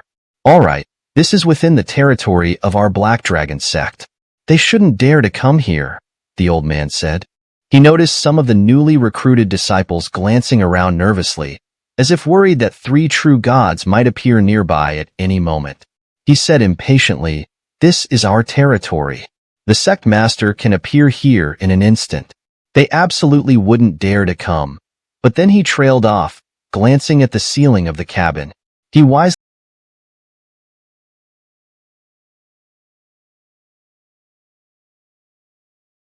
decided to stop talking. After all, even a routine journey had encountered a battle between 3 true gods. Who could say for sure that no one would fight near the Black Dragon sect? The odds were small, but what if it happened? Ahem. This is the outer perimeter of our sect. Some of these planets are resource planets, rich in minerals. Others are medicinal planets, where less precious spiritual herbs and trees are cultivated. Of course, for you, they are still treasures. As the flying ship sailed by, Elder Sin pointed out the planets outside, causing the newcomers to exclaim in awe. Xianxia hadn't expected that the major powers of the upper realm would play with entire planets, treating them like a vegetable patch in their backyard, to be used however they pleased. This is considered the outer edge of our sect. See those planets? The array they form can repel some enemies. Elder Sin pointed to the glowing planets outside. Although its defensive power is far inferior to the protective array of the yellow mist star, it's still quite impressive. Some of you may be stationed here to guard the sect. Once we pass through this protective array, we'll reach the Black Dragon sect. Wow! Someone suddenly exclaimed. Xianxia followed their gaze and saw a black body of water floating in the dark void of space. At first glance, it didn't seem particularly large, but upon closer inspection, it felt endless. That is our Black Dragon sect. The Black Dragon ancestor used great divine power to move it here from elsewhere. It has been here for countless years, nourishing countless disciples of the Black Dragon sect. It is the most precious treasure of our sect, the old man said proudly. As the flying ship approached rapidly, the black water kept enlarging in Xianxia's vision. He could see numerous islands dotting the surface of the black water. The black water filled his vision, and he could hear the sound of waves crashing. This wasn't just black water. It was a black sea. Whoosh! The flying ship pierced through a thin cloud and landed on an island. The island was enormous. Xianxia estimated it to be about half the size of the entire Luangu Empire. Even a single island was half the size of the Luangu Empire. The Black Dragon sect's foundation was truly formidable. Although both were true god-level powers, the Black Dragon sect's foundation far surpassed that of the Yellow Mist Star. All right, disembark now. Someone will come to fetch you soon, Elder San said before disappearing. Xianxia and the others stepped onto the open ground, finding that there wasn't much foot traffic, but all kinds of puppets were everywhere. They observed their surroundings, waiting for the higher-ups of the Black Dragon sect to make their selections. Swish! Several figures appeared in midair.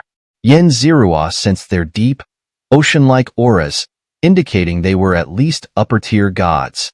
You. The figures kept selecting disciples, and Yin Zerua watched as the people around him kept disappearing. Earlier, Yin Zerua had noticed that the auras of most people in his batch were inclined towards darkness, black water, and dragon attributes, which should be related to the Black Dragon sect's only true god technique, the Black Dragon Divine Technique. Frankly, Yin Zerua's displayed fire domain wasn't suitable for this place. However, firstly, his talent was extraordinary, with a domain extending 95 miles. Second, the resources offered by sects suitable for the fire domain on Yellow Mist Star might not even compare to a mere branch of the Black Dragon sect. Even a branch of the Black Dragon sect could be more powerful than the main lineage of other sects. Brother! Just as Yin Zerua was lost in thought, a young man in red attire raised his hand in greeting. Huh. Yin Zerua looked up and saw that most of the people around him had already been selected, leaving only him, the red-clad boy, and a few others. These remaining individuals clearly had auras that leaned towards yang and fire attributes, which conflicted with the Black Dragon sect's fundamental divine technique. They must have joined the Black Dragon sect with the same idea as him, yet no one had chosen them. That didn't make sense. Yin Zerua was puzzled. Elder San had clearly told him that the Black Dragon sect had a blazing flame lineage, which was both powerful and well-connected. This lineage was small in number, and had even asked Elder San to find 1 or 2 talented disciples before recruiting. Swish! A slender figure suddenly appeared in mid-air. Yin Zerua felt the aura and looked up to see a woman enveloped in fiery mist. Yin Zerua couldn't see her face, but he could tell she was a woman with a tall, slender figure. Her aura was very strong. The moment she appeared, Yin Zerua felt a deadly sensation, as if he were being targeted. He was certain he wasn't her match. "You are my disciples?" The voice from midair came, devoid of any emotion, making it impossible for Yin Zerua to determine if it belonged to a man or a woman.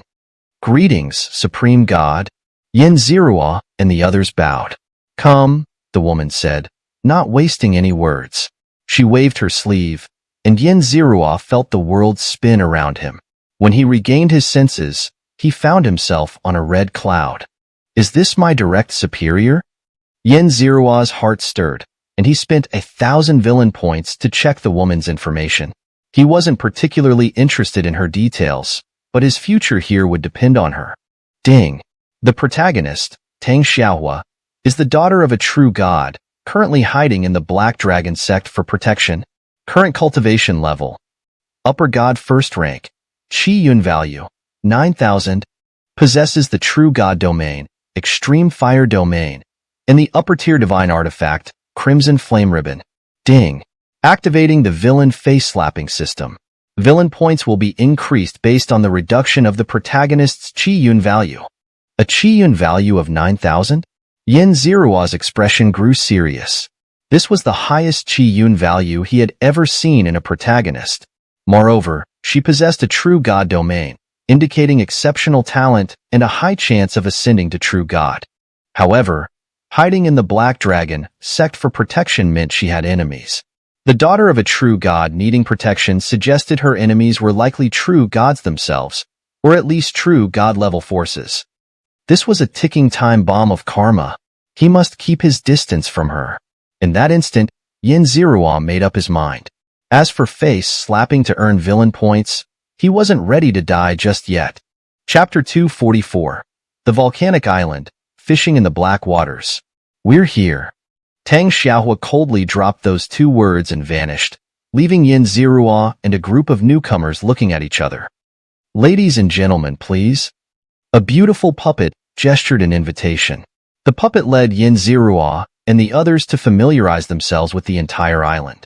The island wasn't large, about 1/3 the size of the Wangu Empire. In the center stood a massive volcano, occupying half the island's area. In other words, this volcano was 1/6 the size of the Wangu Empire. Yin Zerua was almost stunned upon first sight. The gods lived atop this volcano, while the volcano's summit was perpetually shrouded in fiery red clouds. Among these clouds, buildings appeared faintly visible. Yin Zerua chose a cave halfway up the volcano to settle in. The Black Dragon sect assigned him several puppets, which he quickly commanded to construct several grand halls and set up some formations. Senior brother. A red-clad youth appeared at Yin Zirua's doorstep, bowing to him. This youth was named Eugene Ting, one of the fire attribute newcomers with whom he had grown closer. Seeing the youth approach, Yin Zirua didn't feign indifference and returned the bow earnestly. What can I do for you? Well, we've joined the Black Dragon sect, but they only provide basic resources. For more valuable resources, we need contribution points. So, I wanted to invite you to join me in earning some resources. Eugene Ting explained his purpose. Oh, what's your plan? Yin Zirua asked. In the Blackwater Sea beneath us, there are some valuable fish. We can catch or fish them. Whether to exchange for resources or use for our own cultivation, it's quite beneficial. Fishing in the Blackwater Sea? Yin Zirua was intrigued. Without showing his interest, he spent 1,000 villain points to check Eugene Ting's information. He found that you came from a small family, had a decent character, and hadn't done anything to betray his teammates. When do you plan to go? Yin Zirua inquired. No time like the present. How about now? Eugene Ting was very efficient. Yin Zirua agreed and prepared himself. He and Eugene Ting rented a small boat and left the volcanic island, drifting aimlessly on the Blackwater Sea. Splash! Yin Zirua reached his hand into the sea to feel the legendary black water. Within it, he felt a chill seeping into his skin, a bone-piercing cold. This black water carries a kind of Yin coldness, which is very useful for those in the Yin cold domain, slightly enhancing the quality of the domain. But for us, it doesn't have such a significant effect. Eugene Ting commented as he watched Yin Zirua dip his hand into the black water, his voice tinged with envy. It's still beneficial for us. If we could soak in it for a long time, our physique might improve slightly.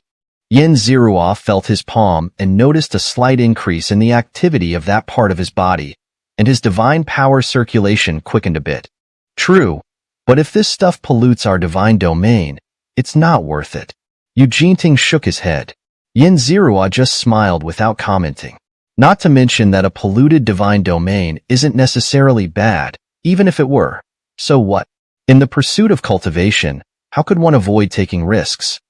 The two sat on the small boat, enjoying gourmet food and fine wine from the upper realms, leisurely fishing, enjoying the peacefulness. Here it comes! Eugene Ting exclaimed, lifting his fishing rod. A silver-white fish was caught. This was the 5th fish Eugene Ting had caught, worth 3 contribution points, equivalent to about 30 divine crystals outside. These fish were condensed from the essence of the black water, speeding up cultivation and benefiting the refinement of the divine body, making them very popular in the Black Dragon sect. The fish were fast, and the black water was extremely cold, so for lower-ranked gods like them, fishing or netting was the best method. Haha, senior brother Yin, don't be discouraged. I'll give you one. Seeing that Yin Zirua still hadn't caught anything, Eugene Ting couldn't help but laugh heartily. Hearing his laughter, Yin Zirua's already dark face turned as black as a pot bottom. He hadn't caught a single fish, and Eugene Ting's laughter was a significant humiliation. Haha, another one. Eugene Ting caught another fish and laughed loudly. He knew Yin Zirua wasn't a petty person and wouldn't retaliate over such taunts, so he laughed without restraint. Yin Zirua could only sulk at the annoying laughter. He always thought he had good luck and decent fishing skills. But for some reason, he hadn't caught a single fish. After half a day, his float hadn't even moved, while Eugene Ting had caught 8 or 9. Yin Zirua's expression changed. He finally felt his float move. A fish was trying to bite the hook. He could sense the fish was large, worth at least 50 or 60 contribution points, more than Eugene Ting's entire haul. Here it comes. It's biting the hook. Yin Zirua was extremely excited. He didn't dare to breathe heavily, carefully restraining his divine power fluctuations, afraid of scaring the fish away. Just as the fish was about to bite the hook, a loud explosion sounded nearby, and a wave hundreds of feet high surged towards them. Hearing the explosion, Yin Zirua felt something was wrong. He quickly pulled up his fishing rod. The bait was still there, but no big fish. Looking into the water, the fish had already disappeared. Just a little more. Just a little more, and the fish would have bitten the hook. At the critical moment, a loud explosion and a huge wave scared away the fish he had waited half a day for. Crack! Enraged, Xianxia crushed his fishing rod into powder. Haha, big brother, you're not doing so well lately. A sharp voice rang out. Whether I'm capable or not, we'll know after another fight. A deep voice responded. Haha, then let's go. The sharp voice laughed heartily. Boom! A huge explosion sounded in the sky, stirring up towering waves that drenched Xianxia and Ting on the small boat. A chill continuously penetrated their divine bodies, requiring divine power to block and expel the cold that had seeped in. Hee. Senior brother Yin. What should we do? Ting shivered, looking at Xianxia, completely at a loss. It was clear that senior brothers from the sect were fighting, and their battle's aftermath had affected them. If not handled properly, they might offend the two senior brothers. Even if they were true gods, two mid-ranked gods like ants dared to fight near me? Do they think I, Xianxia, am easy to bully? Xianxia's teeth were almost grinding to dust. Chapter 245. Sneaky Maneuvers and Battle with a Middle-Ranked God. There are two little junior brothers here as well? Finally, the two engaged in battle noticed Xianxia and the others, who looked like drenched chickens. Brother, this is your fault. A sharp, high-pitched voice rang out, heavy and serious. My fault? It's clearly your fault. The deep, booming voice retorted. Xianxia looked up at the two speaking figures.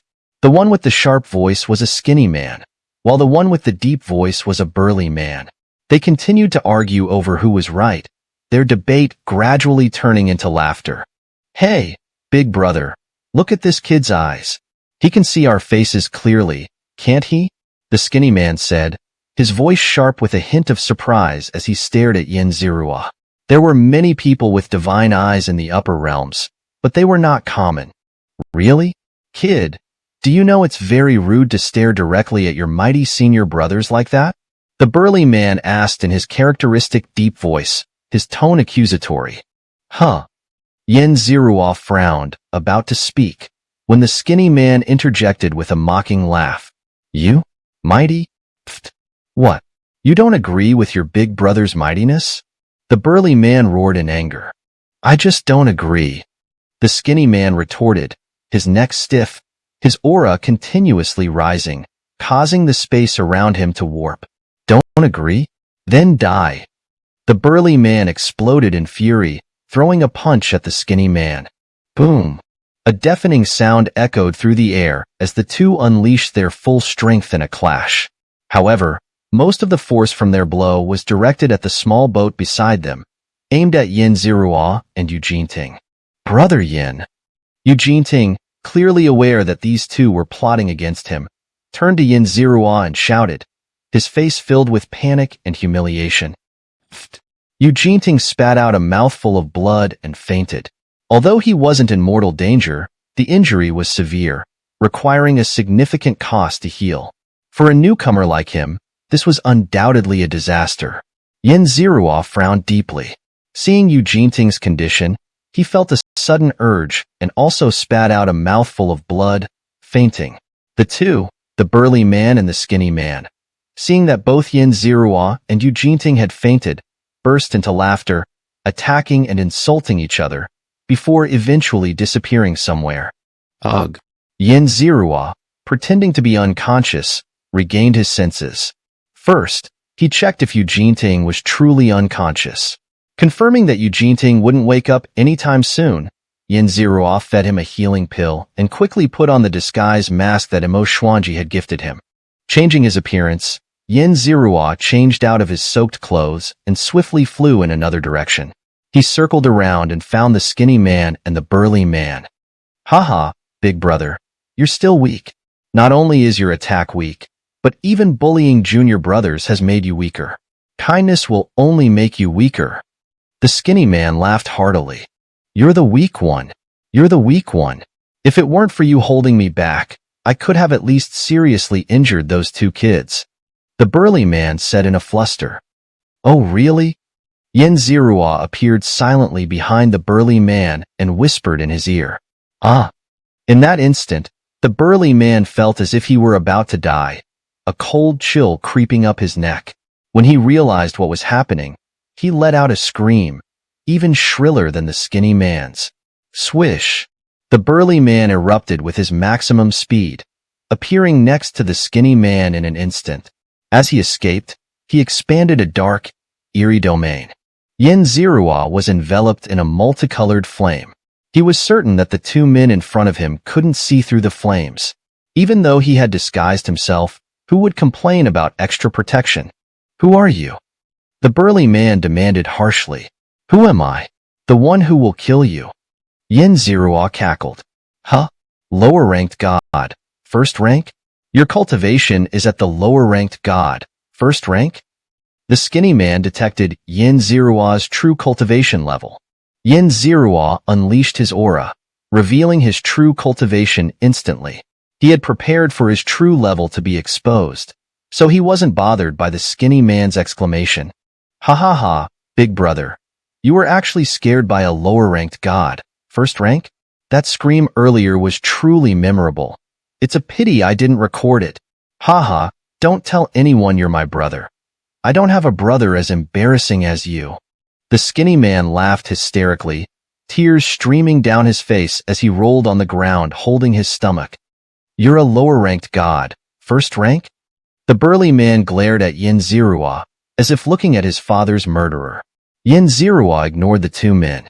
He hovered in the air, slowly unfolding a domain that seemed to contain countless colors. His gaze was calm, as if he didn't consider them worth his attention. You deserve to die. The burly man roared, his domain suddenly expanding by a full fold, turning pitch black and incredibly cold. Kill. The burly man drove his domain toward Yin Zirua, intending to shatter Yin Zirua's domain. Although this person might be a sect disciple, as long as he wasn't killed, any form of torture would be permissible. Sometimes, death was better than living. Yin Zirua calmly watched the burly man charge. This should be the burly man's full strength, but it was still weaker than his own. The skinny man, who could fight the burly man to a standstill, probably wasn't much stronger. Boom! Yin Zirua and the burly man's domains clashed. Yin Zirua took a step back, while the burly man was pushed back by the force, flying a distance away. The burly man's cultivation was significantly higher, but Yin Zirua possessed a heavenly god domain, while the burly man only had an upper-grade god domain. The two were incomparable. This guy is strange. Let's attack together. The skinny man noticed something unusual about Yin Zirua, his expression filled with apprehension and seriousness. No, I must kill him alone. I must cripple him alone. I must make him suffer more than death. The burly man said, his eyes red and breathing heavily, like an enraged bull. Heh, you can't kill me, and you can't cripple me. You're just a trash who can't even defeat a first-rank lower god. Yin Zirua taunted mercilessly. If the two men attacked him together, he would be somewhat wary. But if it was just the burly man, he was nothing more than a one-hit target. Ah, die. It was unclear which of Yin Zirua's words had struck a nerve, but the burly man became extremely enraged, his rationality seemingly slipping away as his strength increased. Kill. The burly man condensed his entire domain into a single point and slammed it into Yin Zirua's domain. Suck. Yin Zirua took a deep breath, ready to unleash his full power. Chapter 246. Mid-rank god defeated. High-rank god descends. Kill. Yin Zirua unleashed his evil god technique, concentrating the power of his domain into a single point. Apart from not fully manifesting his heavenly god domain, he had practically given his all. Boom! A thunderous roar echoed, nearly shattering the burly man's domain. With his evil talent fully unleashed and the enhancement of his heavenly god domain, Yin Zirua was virtually unstoppable against mid-rank gods. This is bad, the skinny man exclaimed. He knew immediately upon seeing Yin Zirua's attack that it was no ordinary strike. Without thinking, He quickly expanded his own domain to cover the burly man, trying to mitigate some of the damage. Ugh. Despite the skinny man's protection, the burly man was severely injured, spewing blood in large amounts as if it were free. Huff, huff. The burly man gasped for air, his face as pale as a sheet. Despite his towering stature, he now looked as weak as a sickly young girl. Brother! The skinny man quickly grabbed the burly man and stuffed a few divine pills into his mouth. How pathetic! Can't even take a single punch from me. Xianxia sneered mercilessly. Little brother, kill him. Kill him now. The burly man, his eyes bloodshot, shouted through bloodied lips. Sir, we don't seem to have any grudge with you, do we? Why would you inflict such grievous injuries upon my elder brother? The skinny man asked coldly. No grudge? Xianxia scoffed inwardly. If he weren't strong enough, he would be lying there like Eugene Ting, severely injured, possibly even affecting his entire cultivation path. That would be a deep grudge indeed. I don't know which island you hail from, but within the Black Dragon sect, killing disciples is forbidden. That means you can't kill us brothers. Are you not afraid of retribution after this? The skinny man threatened, his voice icy. So what if he's severely injured? With a few divine pills and some resources, he'll recover. Xianxia said nonchalantly. Senior brother, must you make things difficult for us? The skinny man stared at Xianxia intently, his aura steadily rising, and his domain turning dark and cold. It's not that I'm making things difficult for you. It's that you're making things difficult for me, Xianxia muttered softly. Kill. The skinny man heard him clearly. He knew this matter couldn't be resolved peacefully, so he stopped talking and launched a full-scale attack on Xianxia.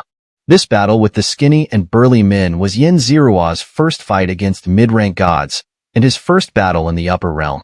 After clashing with the burly man with all his strength, he gained a better understanding of his own capabilities and became more experienced in the ways of god-level combat. With this newfound confidence, he didn't hold back, fully displaying his divine domain. A domain stretching 1,000 miles suddenly expanded and then condensed into a single, powerful strike. Teach 1,000 miles? Heavenly god domain?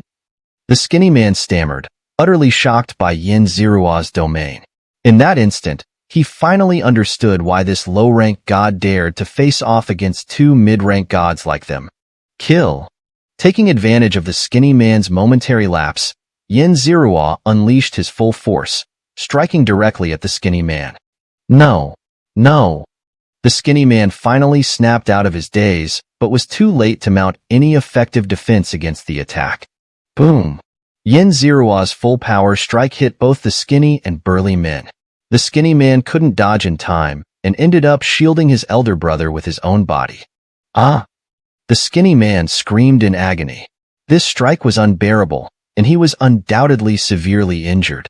If he had used the burly man as a shield, he might still have had a fighting chance. Now, both brothers were severely wounded, and all it would take was a flick of Xianxia's finger to send them into eternal oblivion. What other tricks do you have? Show me. Xianxia stood with his hands behind his back, calmly looking at the two brothers. He had no intention of killing them. First, killing disciples was forbidden within the Black Dragon sect, and second, they hadn't committed a capital offense. Severe injuries and humiliation would suffice. Hee, this time we've lost. I have no other tricks up my sleeve. I only beg you to spare us brothers, the skinny man said, supporting the burly man and forcing out the words. So quick to surrender? Not much of a warrior's spirit. You only bully the weak, and you are weak yourselves, Xianxia mocked with disdain. We are weak, we. The skinny man admitted to Xianxia's mockery, trying to appease him, hoping to be spared. But before he could finish, the burly man suddenly lifted his head, his bloodshot eyes glaring at Xianxia. We are not weak. We are absolutely not weak. The burly man said through gritted teeth, his eyes filled with hatred. Xianxia noticed the burly man reaching into his robe and crushing a jade token. He didn't detect any imminent danger from the token and chose not to interfere. Brother. No. Don't. The skinny man saw the burly man take out the jade token and hurriedly spoke. Who dares to harm my disciple? A furious voice boomed through the space fissure created by the shattered jade token. Swish. A cold-faced old man emerged from the space fissure, his silver hair gleaming like silk. Glancing at the severely injured brothers, his expression turned even colder. Is it you who injured my two disciples? The old man glared at Xianxia, sending waves of malice his way. Master, it's not like that. This man is not simple. Don't. The skinny man hurriedly spoke up. Master, kill him. Kill him. The burly man, his eyes bloodshot, said, sending waves of killing intent toward Xianxia. Xianxia sensed the burly man's killing intent and narrowed his eyes. What started as a mere grudge had now turned into a fight to the death. Silence! The old man roared, noticing that the burly man was losing his sanity and succumbing to his inner demons. He immediately shouted, his voice carrying a special rhythm that caused the burly man to pass out. I don't know who you are, but injuring my disciples like this means I, as a Black Dragon Sect elder, must take some form of action. HM? Heavenly God Domain? The old man, having received a mental transmission from the skinny man, looked at Xianxia with surprise. This is my first time fighting a genius with a Heavenly God Domain. If you can withstand a single punch from me, this matter will be settled. My disciples are severely injured, but it's not an unforgivable grudge. You've had your revenge, the old man proposed. The elder didn't want to fight a genius with a Heavenly God Domain. Such a prodigy was almost guaranteed to become a true god, and if not killed in one strike, the consequences would be dire. However, even if he did manage to kill such a genius, the potential backlash, whether from powerful figures backing the prodigy or simply the difficulty of killing someone so talented, would be immense. Chapter 247. Responding to the summons, Tang Xiahua appears. Upon hearing the old man's words, Xianxia spent 1,000 villain points to check the old man's information. He discovered that the old man was a first-rank upper god of the highest quality, with a superior divine domain. Seeing this information, Xianxia carefully sensed the old man's threat level again and found that he posed little lethal danger to himself. This old man was a first-rank upper god cultivated by the Black Dragon Sect, far stronger than most first-rank upper gods outside. Engaging in battle with him could roughly gauge Xianxia's true strength. Agreed. But if I truly withstand your punch, your two disciples must go into seclusion for 300 years. Xianxia nodded. Ha ha ha, let's see if you win first. The old man laughed heartily. Boom. With a leap, the old man stomped on the void, his entire body's power concentrated on his right arm, which turned pitch black and icy cold. Bang! Xianxia was experiencing his first battle against an upper god. He focused intently on the old man, unleashing the evil god technique and continuously absorbing spiritual energy to replenish himself, fully extending his domain. 1,001 miles, truly a heavenly god's domain. Seeing Xianxia's domain, the old man's eyes lit up as he exclaimed loudly, Die! Feeling the immense power coursing through his body, as if he might explode, Xianxia needed to release this energy quickly. He threw a punch at the old man, a simple, straightforward punch without any flashy moves, yet it was the strongest punch he could muster. Die! The old man didn't hold back even a bit, fully unleashing his strength. A massive fist print, coiled with a black dragon, surged toward Xianxia. Boom! The two fist prints collided, unleashing terrifying shockwaves that tore through the void. The immense force slammed into Xianxia's domain, sending him spinning several times inside it, blood trickling from the corner of his mouth, sustaining only minor injuries. Xianxia spat out a mouthful of blood, his eyes blazing as he looked at the old man. He wanted to continue attacking, to keep fighting. If the old man's level was all he had, Xianxia might even be able to defeat him. Cough! Seeing that Xianxia had barely been injured, the old man was astonished, inwardly praising the strength of a heavenly god's domain. Noticing Yin Zirua's undiminished fighting spirit, he quickly coughed lightly. "You've won. My disciples and I will return and announce our seclusion. We won't emerge for 300 years. One? Yin Zirua frowned. He still wanted to fight. My disciple is being consumed by a heart demon, and his divine will is being destroyed. We must treat him immediately." The old man pointed at the burly man. With a wave of his sleeve, he whisked away both the skinny and burly men, disappearing without a trace. Yin Zirua had used all his strength but still couldn't overcome this first-rank upper god. If he had used his trump cards, he might have been able to kill him, but that wouldn't have been a friendly spar. It would have been a life-and-death battle. Being a wise, long-lived man, he wasn't one to casually engage in life-or-death duels. Looking at the empty void, Yin Zirua was speechless. The old man had just fled without any semblance of a grandmaster's demeanor. He glanced around, then turned and dove into the black waters below. After swimming a distance underwater, he surfaced and quickly flew back toward the small boat.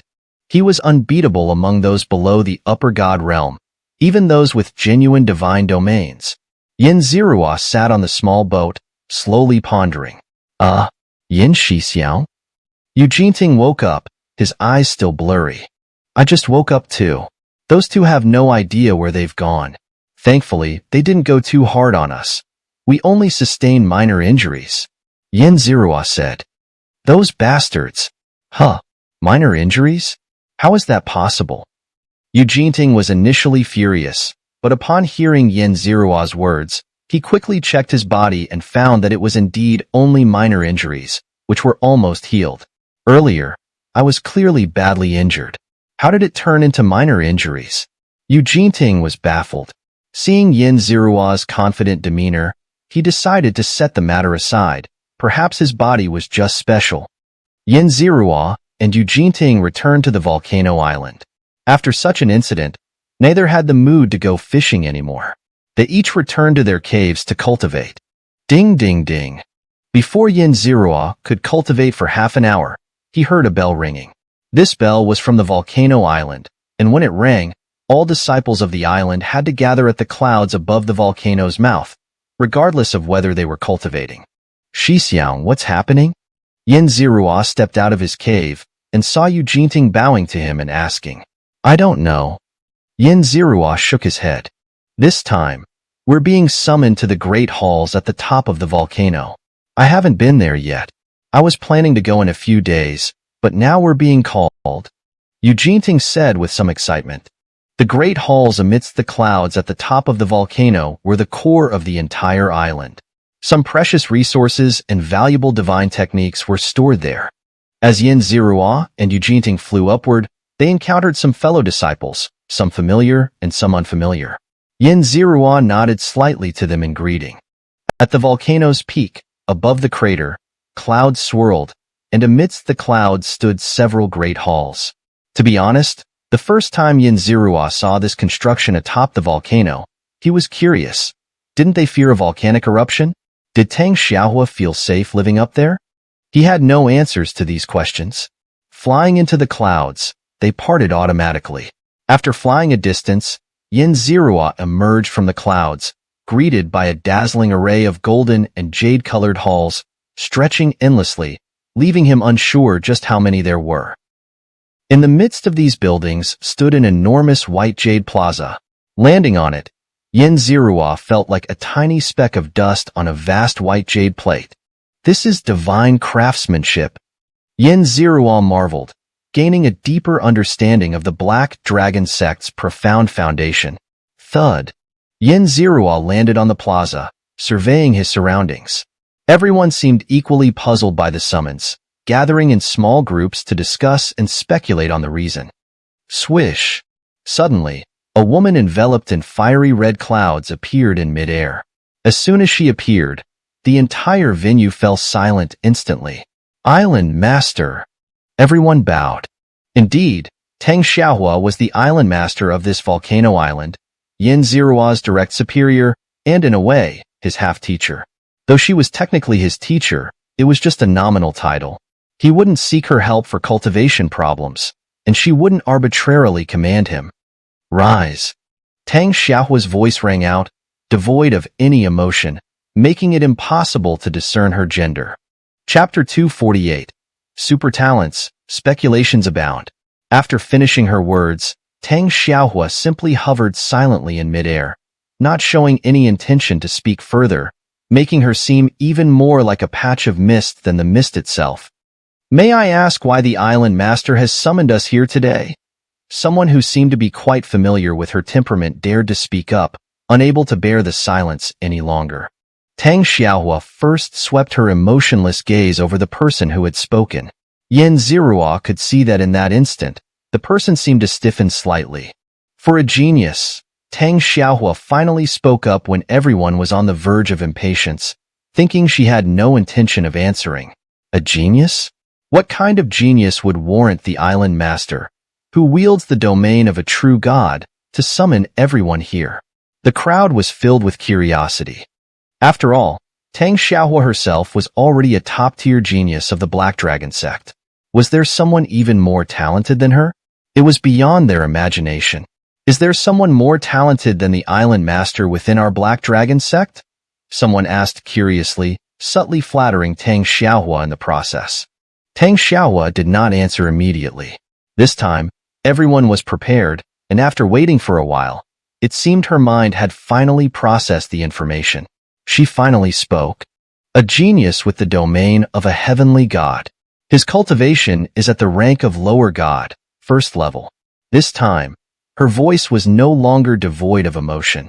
There was a barely perceptible hint of envy in her tone.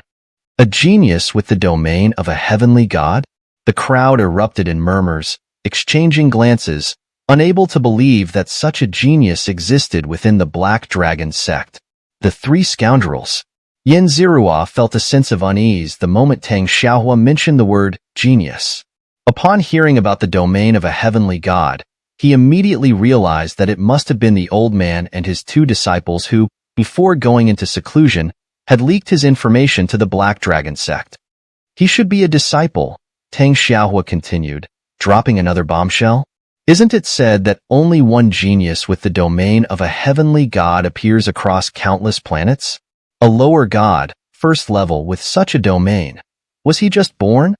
Someone asked incredulously. But how could a force capable of producing such a genius allow him to appear in a place like the Black Dragon sect?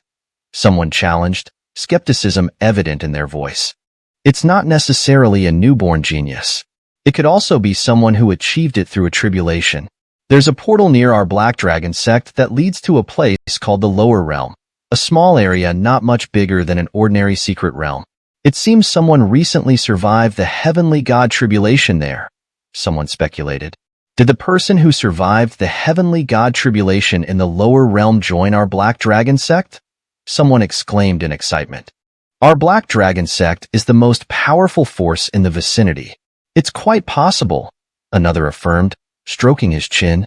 Listening to the chaotic discussions around him, Yin Zirua's forehead began to bead with sweat. It seemed these people had guessed correctly. According to Elder Yin's deduction, this person's heavenly god domain is of the fire attribute. If this genius has joined our Black Dragon sect, then the most likely place for him to join is our volcano island. Moreover, he appeared near our volcano island.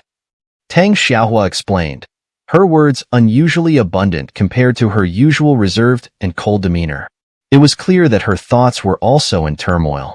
The moment she finished speaking, everyone turned their gazes toward the new recruits, their eyes burning like searchlights, making Yin Zirua and the others feel goosebumps all over. Enough! Tang Xiaohua waved her hand, cutting off everyone's gaze. After a moment of silence, she said, he has fought against Elder Yin before, and Elder Yin had no confidence in defeating him.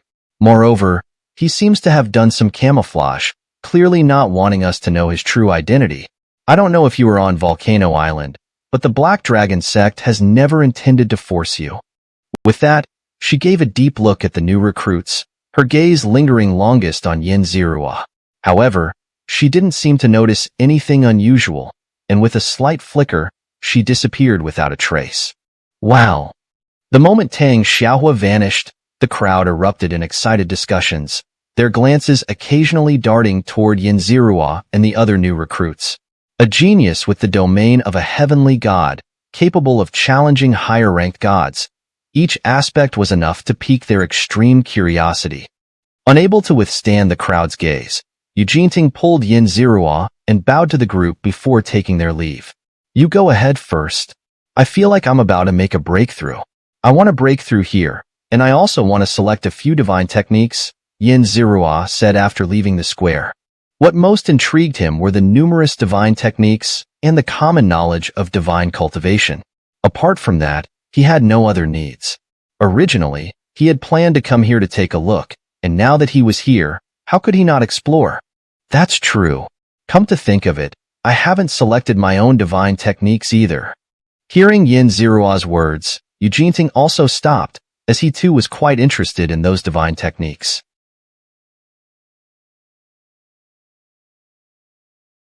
In that case, let's part ways here, Yin Zirua said, turning and walking away.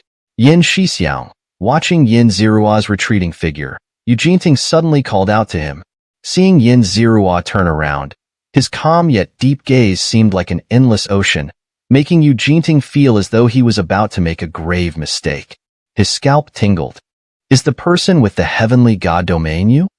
In that instant of eye contact, Eugene felt as though he had stared into those eyes for countless years.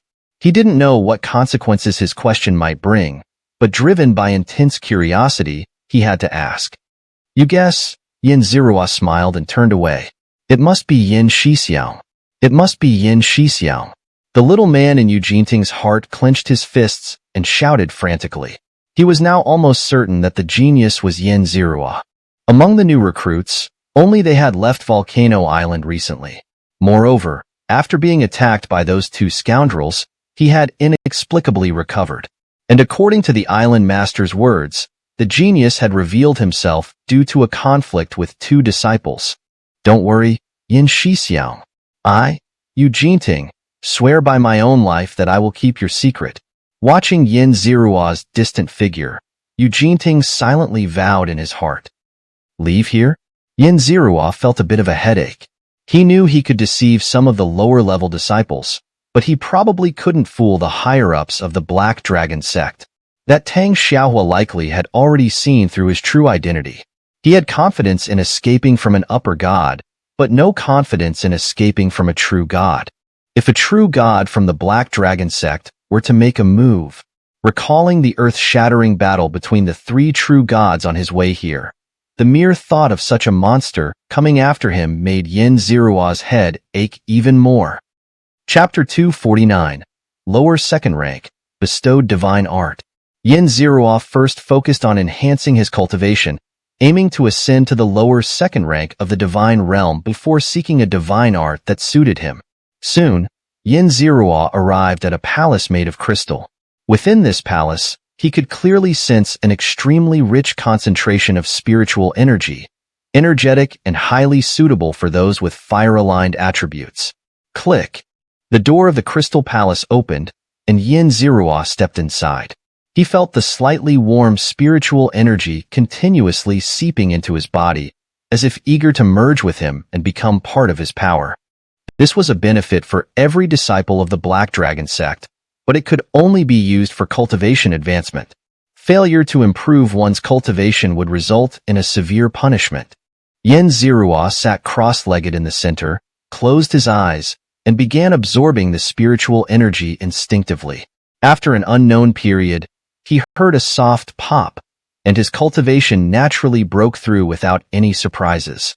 He briefly sensed his enhanced power, noticing that the essence of his divine energy had become even more refined, and the strength within his domain had become more concentrated. Excellent! Yin Zirua was highly satisfied with his advancement.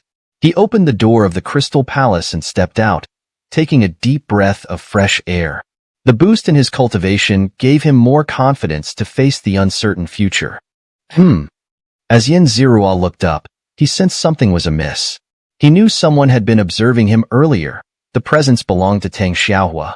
In the next moment, Yin Zirua was certain it was Tang Xiaohua who had been watching him. If his cultivation hadn't improved, he might not have noticed her presence.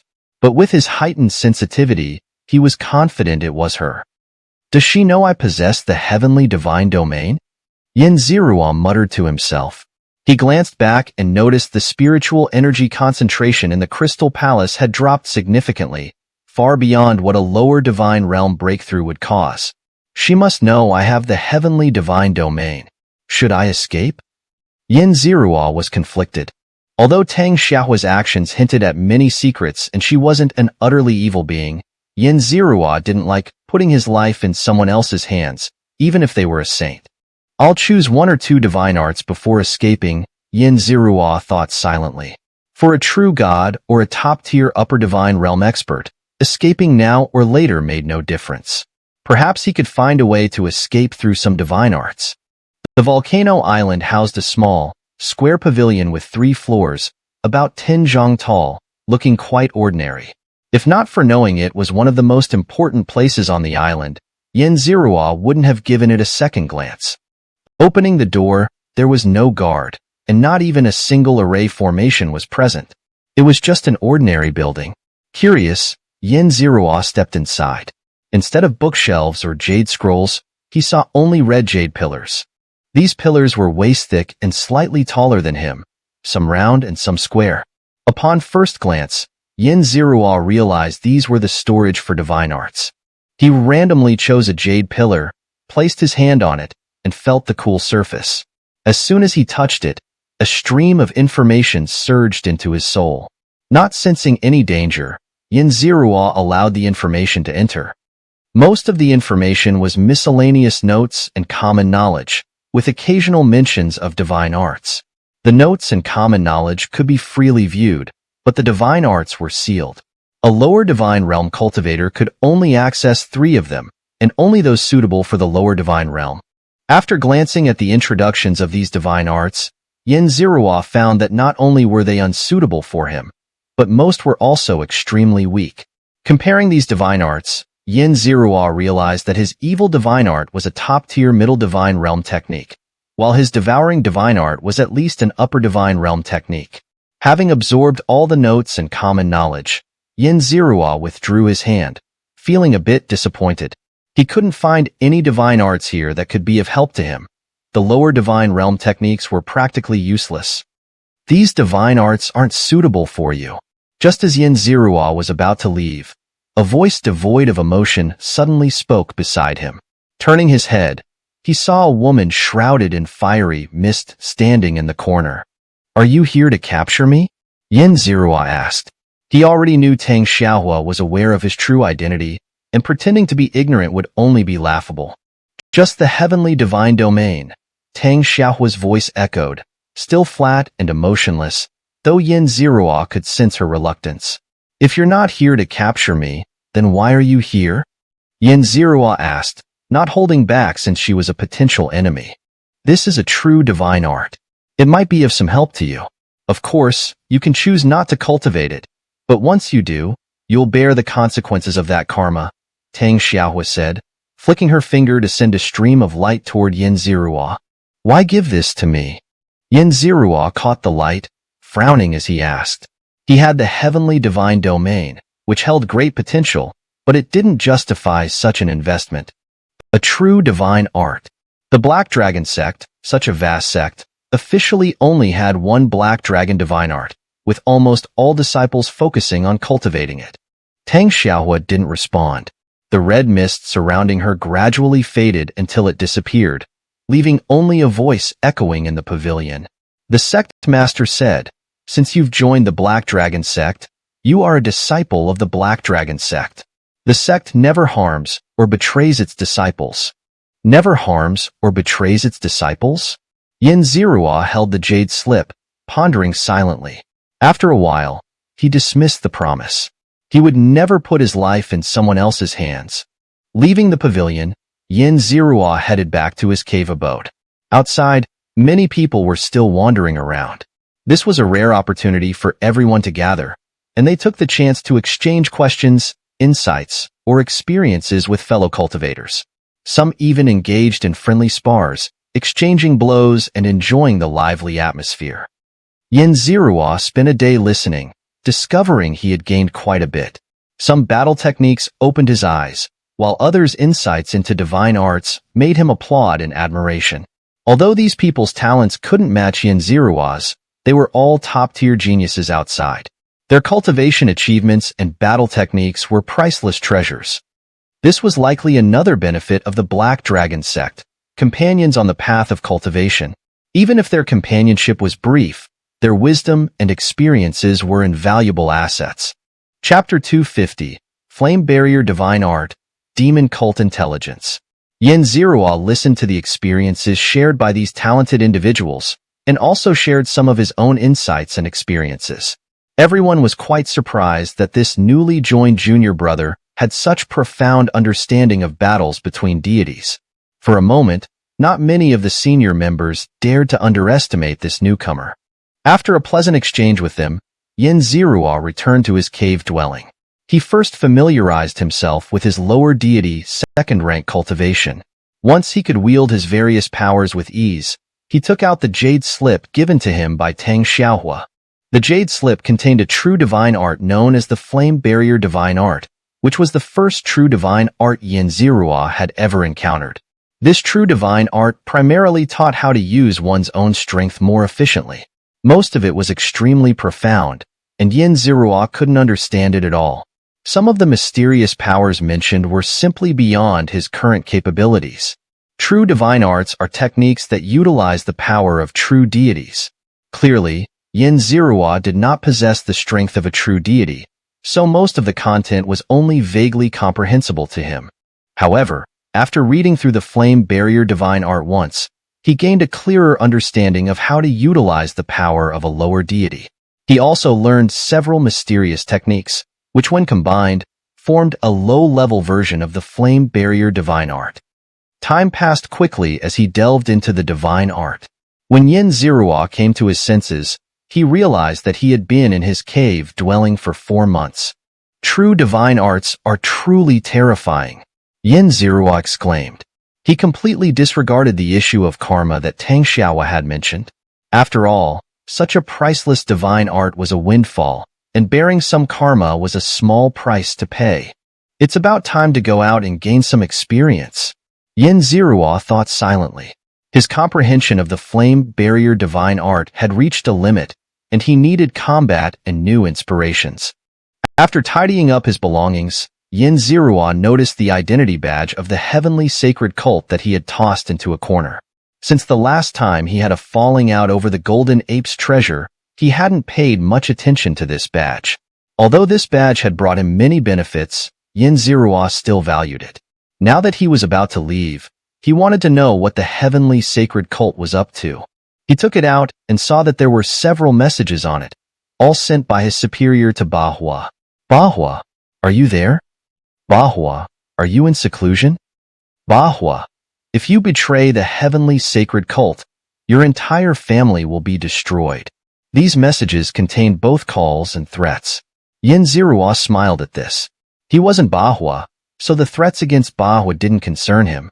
What is it? Xianxia asked lazily. Bahua, let me tell you, we have plenty of low-level enforcers like you in the heavenly sacred cult.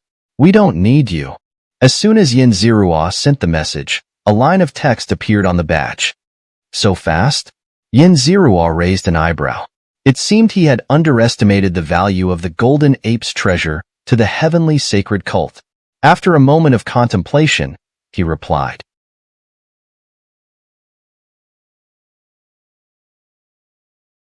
Yes, I'm just an insignificant ant, one that can be crushed at will.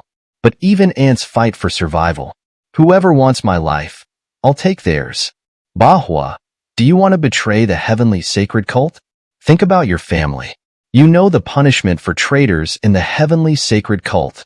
Another line of text appeared on the badge, the words slightly distorted, revealing the agitated state of the person on the other side. My family? Ever since I joined the heavenly sacred cult, I've considered them dead. Do you want to threaten me? Huh. Xianxia didn't know how Bahua felt about his family, but he himself didn't care about them at all. Donghua, don't think that by discarding your family, you'll be free. The heavenly sacred cult doesn't allow any betrayal. The power of the heavenly sacred cult is beyond your comprehension. The person on the other side continued to threaten. Xianxia remained unmoved and tossed the badge aside, no longer paying attention to it. He left his cave dwelling to scout for a suitable place to train, but after searching around, he couldn't find a suitable location. Either the places were too weak to provide any training effect, or they were too risky, as they might expose his possession of the heavenly god domain. Although many people already knew he had the heavenly god domain, he still didn't want to flaunt it. Swish! The badge suddenly lit up again, displaying another message. Donghua, don't think that by relying on a powerful being, you'll be safe. Even with a powerful being's protection, you'll eventually fall into our hands. A powerful being? Xianxia was puzzled. Although the true deities of the Black Dragon sect were indeed powerful beings to ordinary deities, to the heavenly sacred cult, they were merely a slightly stronger force, not worthy of being called powerful beings. Could it be that the heavenly sacred cult had tried to calculate his location using the badge but failed, assuming he was under the protection of a powerful being? Xianxia quickly understood the situation. Want to capture me? Go ahead. Xianxia sneered. After Xianxia's reply, the badge remained silent for a long time. Just as Xianxia thought it would remain quiet again, another line of text appeared. Donghua, your family is currently safe. The golden ape's treasure is very important to the heavenly sacred cult. I hope you can return the token properly. After this line disappeared, another line appeared. You can make demands, but don't go too far. Not too far? Xianxia stroked his chin, thinking. He decided to make an outrageous demand.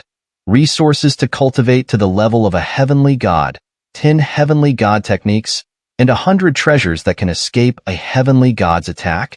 After Xianxia sent the message, the badge remained silent for a full quarter of an hour before finally displaying a line of text so distorted with anger that it seemed to writhe. Donghua, are you crazy? If you want to be on the heavenly sacred cult's hit list, just say so. Xianxia had expected them not to agree, so he changed heavenly god to true god. But the response was still a furious, distorted text. After some back and forth, the person on the other side seemed to have exhausted their patience and finally revealed their conditions. Resources to cultivate to the peak of the upper deity level, 3 upper deity techniques, and 2 upper deity artifacts. I'll place them in a secret location. Come and pick them up? Trying to trick me? Dream on. Xianxia expressed his disbelief, stating that the heavenly sacred cult was just trying to make him reveal his whereabouts so they could capture him. Then what do you want? The other side asked weakly. What did he want? The badge couldn't transmit complex techniques or artifacts, so Xianxia pondered for a moment and stated his demand: intelligence. The heavenly sacred cult had true deities, and their intelligence was extremely valuable, crucial for Xianxia's journey to higher realms. Intelligence above the level of a true deity is beyond my reach. I can only provide intelligence below that level. Following this, the badge displayed a series of intelligence reports, some of which even made Xianxia's eyes light up, deepening his understanding of the higher realms. Chapter 251. Going out to gain experience, meeting a talented individual again. One piece of intelligence caught Xianxia's attention. The Heavenly Saint sect mentioned that a secret realm was about to appear on the Chuebo star, and many influential forces had already received this news. According to the detection, this secret realm might have been created by a true god, potentially containing treasures of the true god level.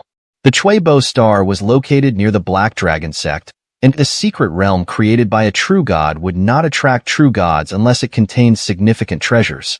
This meant that most of the participants in the secret realm would be upper gods or middle gods.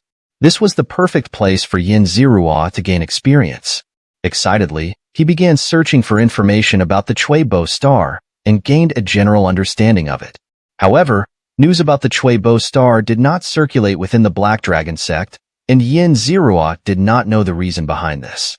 He wasn't too concerned and prepared for a day before officially setting out. As he left the volcano island, he sensed a gaze looking down at him from above. Xianxia knew this must be the gaze of the island's master, Xianxia.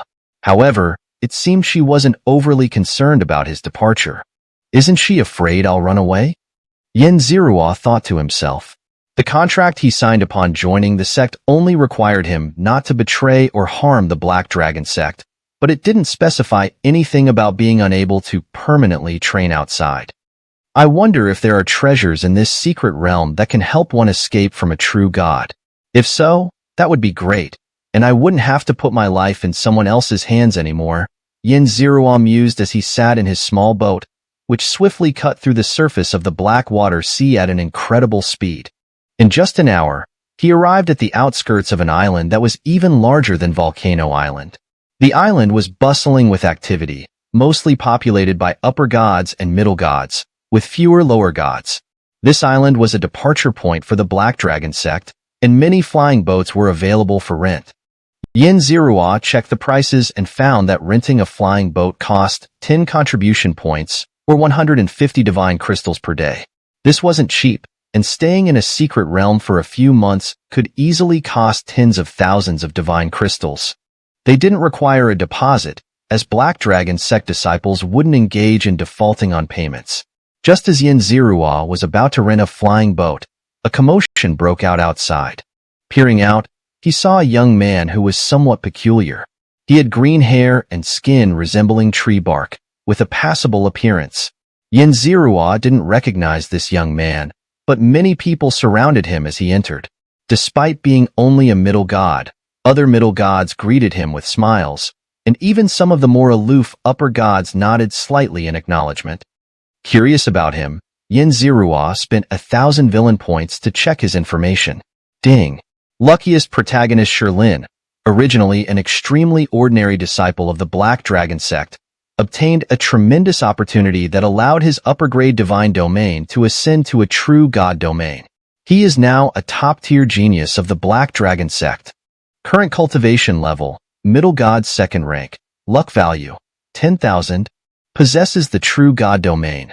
Greenwood domain, true god artifacts, greenwood staff, greenwood armor. Ding! Activating villain face-slapping system. Deprive him of his true god artifacts and reward villain points based on reduced luck value. A luck value of 10,000? Even higher than Tang Xiaohua's 9,000. No wonder he was able to upgrade his domain. Xianxia sighed in admiration. Senior brother, this way please. A middle god third-ranked disciple led the way, his smiling face wrinkling in a way that made many onlookers feel disgusted. However, Xianxia didn't reject this gesture and accepted it as his due, nodding slightly and murmuring an acknowledgement as he calmly moved forward. As he passed by Xianxia, he suddenly let out a soft "hem" and turned to look at him. Is this junior brother from Volcano Island? Xianxia politely bowed to Xianxia and asked, I've been cultivating on Volcano Island. Xianxia nodded. His clothing bore the emblem of Volcano Island, so it was easy to identify his origin with a closer look. You're too rude. Senior brother sure bowed to you, and you just nodded. Did your parents not teach you manners? Or do you not even have parents? A slightly attractive woman behind Xianxia stepped forward, pointing her finger at Xianxia and scolding him. Xianxia's eyes narrowed, and a surge of killing intent burst forth. In that moment, he knew this woman was doomed. Silence. Apologize to the junior brother. Before Xianxia could speak, Xianxia slapped the woman to the ground with a cold shout. I am sorry, senior brother. The woman stood up with disheveled hair, blood at the corner of her mouth, and bowed her head to apologize to Xianxia. Humph! Xianxia sneered inwardly. He could see that while the woman looked quite pitiful, she hadn't actually suffered any real harm. One played the red face, the other the black face. Xianxia sneered, glancing around and noticing that among the crowd surrounding Xianxia, this woman had the lowest cultivation level, while the highest was 3 upper gods. One of them had even reached the upper god's second rank. They were all focused on him, trying to force this lower god's second rank to accept the apology with their gaze. Xianxia ignored them and didn't say anything more. This woman was as good as dead. If not for the sect's prohibition on disciples killing each other, he could have taken her head right now. For someone who was about to be killed by him, Xianxia usually didn't waste any words. The crowd around Shilin saw that Xianxia hadn't accepted the apology, and their gazes became even sharper. Such a look would be enough to make an ordinary lower god second rank lose control. This junior brother is under senior sister Tang's protection. Don't treat him like this. Seeing that their gazes had no effect on Xianxia, Shilin slightly frowned, waved his hand to block their stares, and spoke to the crowd in a gentle tone. After memorizing each of their faces, Xianxia turned and left. Within the Black Dragon sect, disciples were not allowed to kill each other, but outside, there were no such restrictions. From their appearance, it seemed they were also going out to gain experience. If they crossed paths, Xianxia wouldn't mind giving them a little gift. Seeing Xianxia turn and leave, Shilin and his subordinates were satisfied, believing that this person had submitted to their authority and didn't dare to clash with them. Once you submit once, you'll submit again. With a few adjustments and temper-taming sessions, another obedient dog would be created. Then, they could be tormented however they pleased. The onlookers looked at Xianxia with sympathy, seeing yet another poor soul bullied by the senior brother into silence. Xianxia, however, completely ignored them and left after receiving a crystal badge at the boat rental counter. Chapter 252. Cannon Barrage, Blow Them to Smithereens? Chapter 252. Xianxia wandered around and arrived at the docking platform of the Black Dragon sect, where numerous airships of various sizes and levels of luxury were docked. He chose a single-person airship capable of withstanding attacks from ordinary upper-tier gods. The rent was 8 contribution points per day, which was considerably cheaper than most other airships. Xianxia infused a stream of divine energy into a crystal plaque, unlocking a door of the airship. He leaped inside and carefully inspected the vessel. Apart from slightly weaker defensive arrays and armor, it appeared to be in perfect condition. Pressing his palm against the control panel, the airship slowly departed from the Black Dragon sect. Xianxia steered it behind an asteroid, waiting for his target to appear. As expected, within less than a quarter of an hour, a magnificent airship emerged from the Black Dragon sect. Xianxia recognized it instantly as Shilin's vessel. Moreover, the direction it was heading seemed to be towards the Chuebo star. Intriguing, Xianxia thought, not feeling surprised. After all, the secret realm near Chuebo star was close to the Black Dragon sect, and as one of the sect's top talents, how could Shilin not know about its existence? As Shilin's luxurious airship slowly traversed the void, Xianxia let out a cold laugh. When the vessel reached the right spot, he tossed all 5,000 divine crystals into the airship's main cannon. This airship was equipped with a powerful main cannon, capable of handling up to 4,000 divine crystals. Firing 5,000 crystals in one shot would almost certainly render the cannon useless afterward. Watching the cannon barrel turn red, Xianxia willed a massive beam of energy to shoot towards Shilin's airship. The power of this shot was almost equivalent to a full-powered attack from an upper-tier god of the first rank. With the element of surprise, Shilin was sure to suffer a significant blow. Boom! It was unclear what Shilin and his companions were doing, but they only noticed the incoming attack when the beam was almost upon them.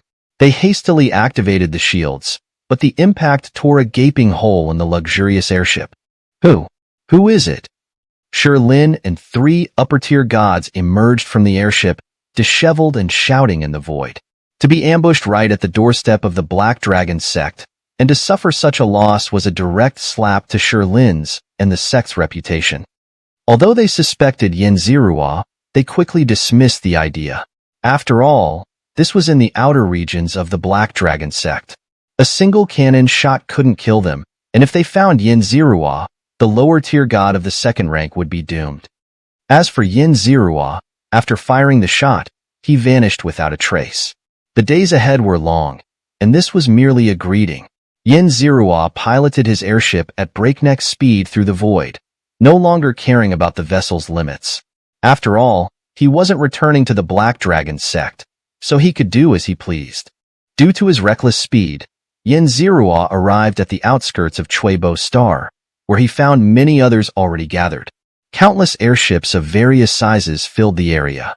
Clearly, the secret realm hadn't opened yet.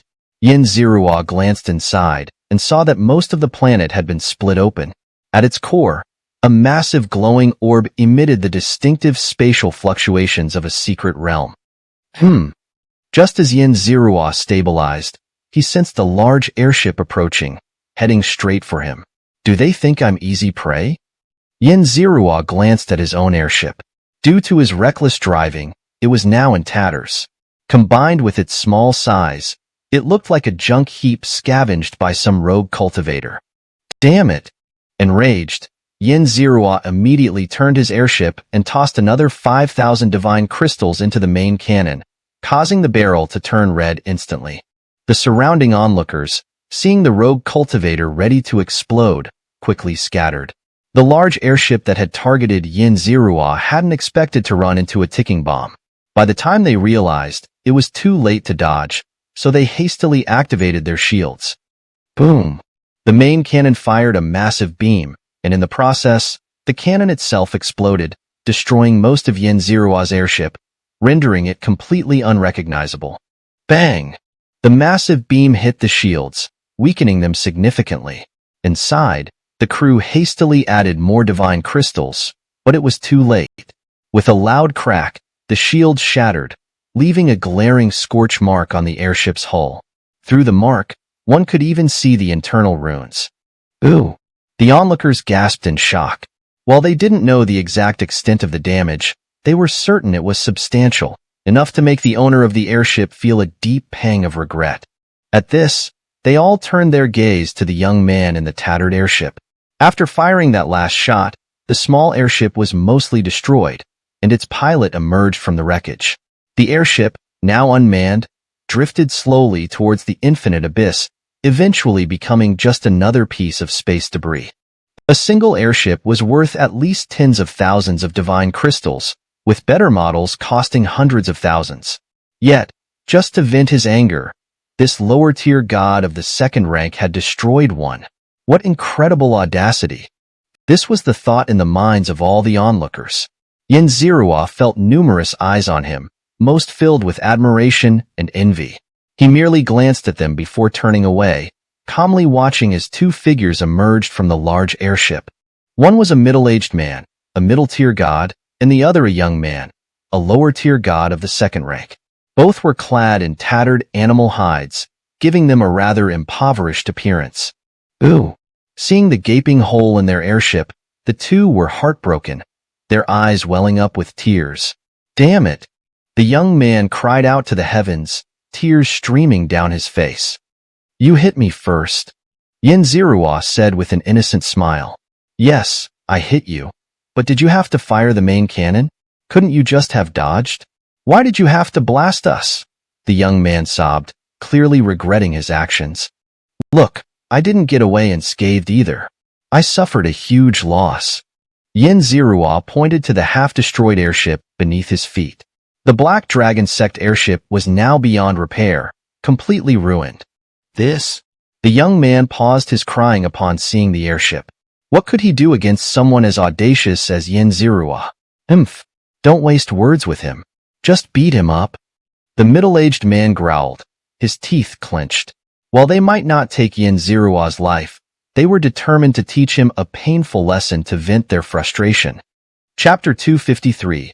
Entering the Secret Realm, Provocation from Ants. Publicly beating me in front of everyone? What about my reputation? Xianxia sneered.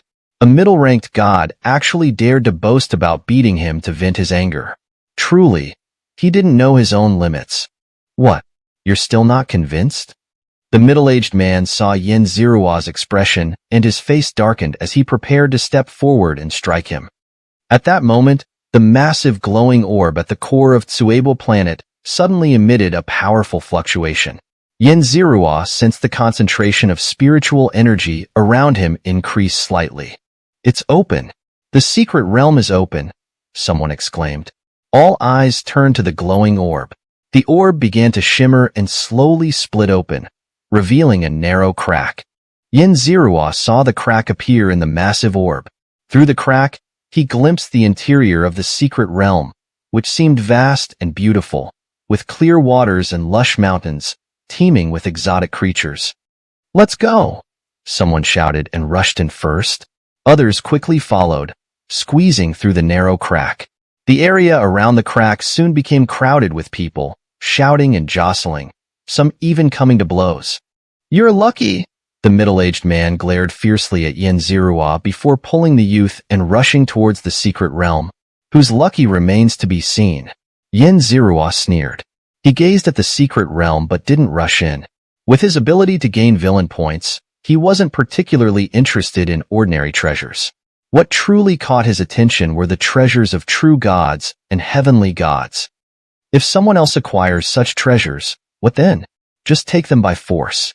Seeing that most of the independent cultivators had already entered, and there seemed to be no danger, many well-dressed individuals leisurely flew into the secret realm. As Yin Zirua prepared to enter, he noticed a luxurious flying ship approaching from a distance. The side of the ship was scorched and looked somewhat damaged. "So, these guys are here too. Excellent." Yin Zirua sneered. He had guessed right. Lin and their group's target was indeed this secret realm. If his own flying ship were still intact, he would have blasted them by now. For now, Yin Zirua glanced at the secret realm. He'd deal with them inside. With a wave of his sleeve, Yin Zirua instantly appeared above the crack in the glowing orb. His figure moved, and he plunged straight down. Passing through the crack, Yin Zirua fell rapidly, piercing through the clouds and reaching the interior of the secret realm. From above, the entire realm was vast, divided into 9 distinct regions, each larger than the Luangu Empire. Yin Zirua chose a region at random and landed. With a soft thud, he gently touched down on the peak of a small hill. He looked around, searching for any opportunities or treasures. "Open!" Yin Zirua shouted coldly, activating his martial Dao, Heavenly Eye. He observed the flow of spiritual energy throughout the secret realm, knowing that areas where energy converged likely held treasures. Indeed, he noticed a large rock not far away where spiritual energy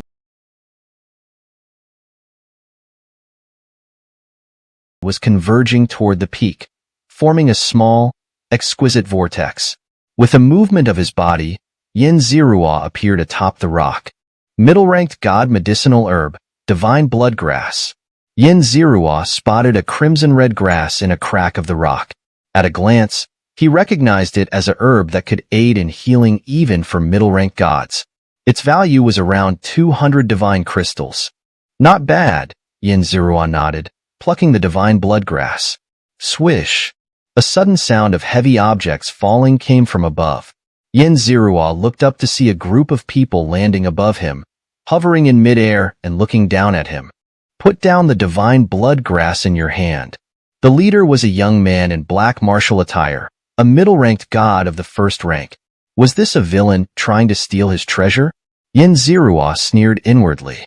He glanced at the group behind the young man, noticing that their highest cultivation was only the 3rd rank of lower-ranked gods, with even a couple at the 1st rank.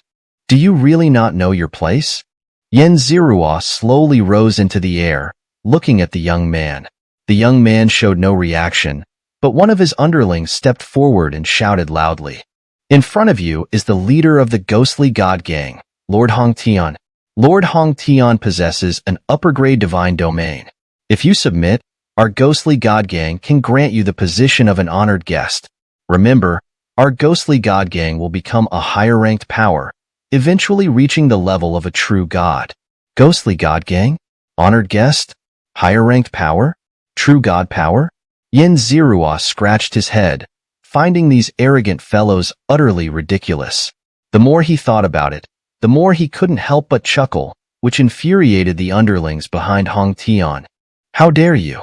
Is our dream so laughable? You can ridicule us, but you cannot ridicule our dreams."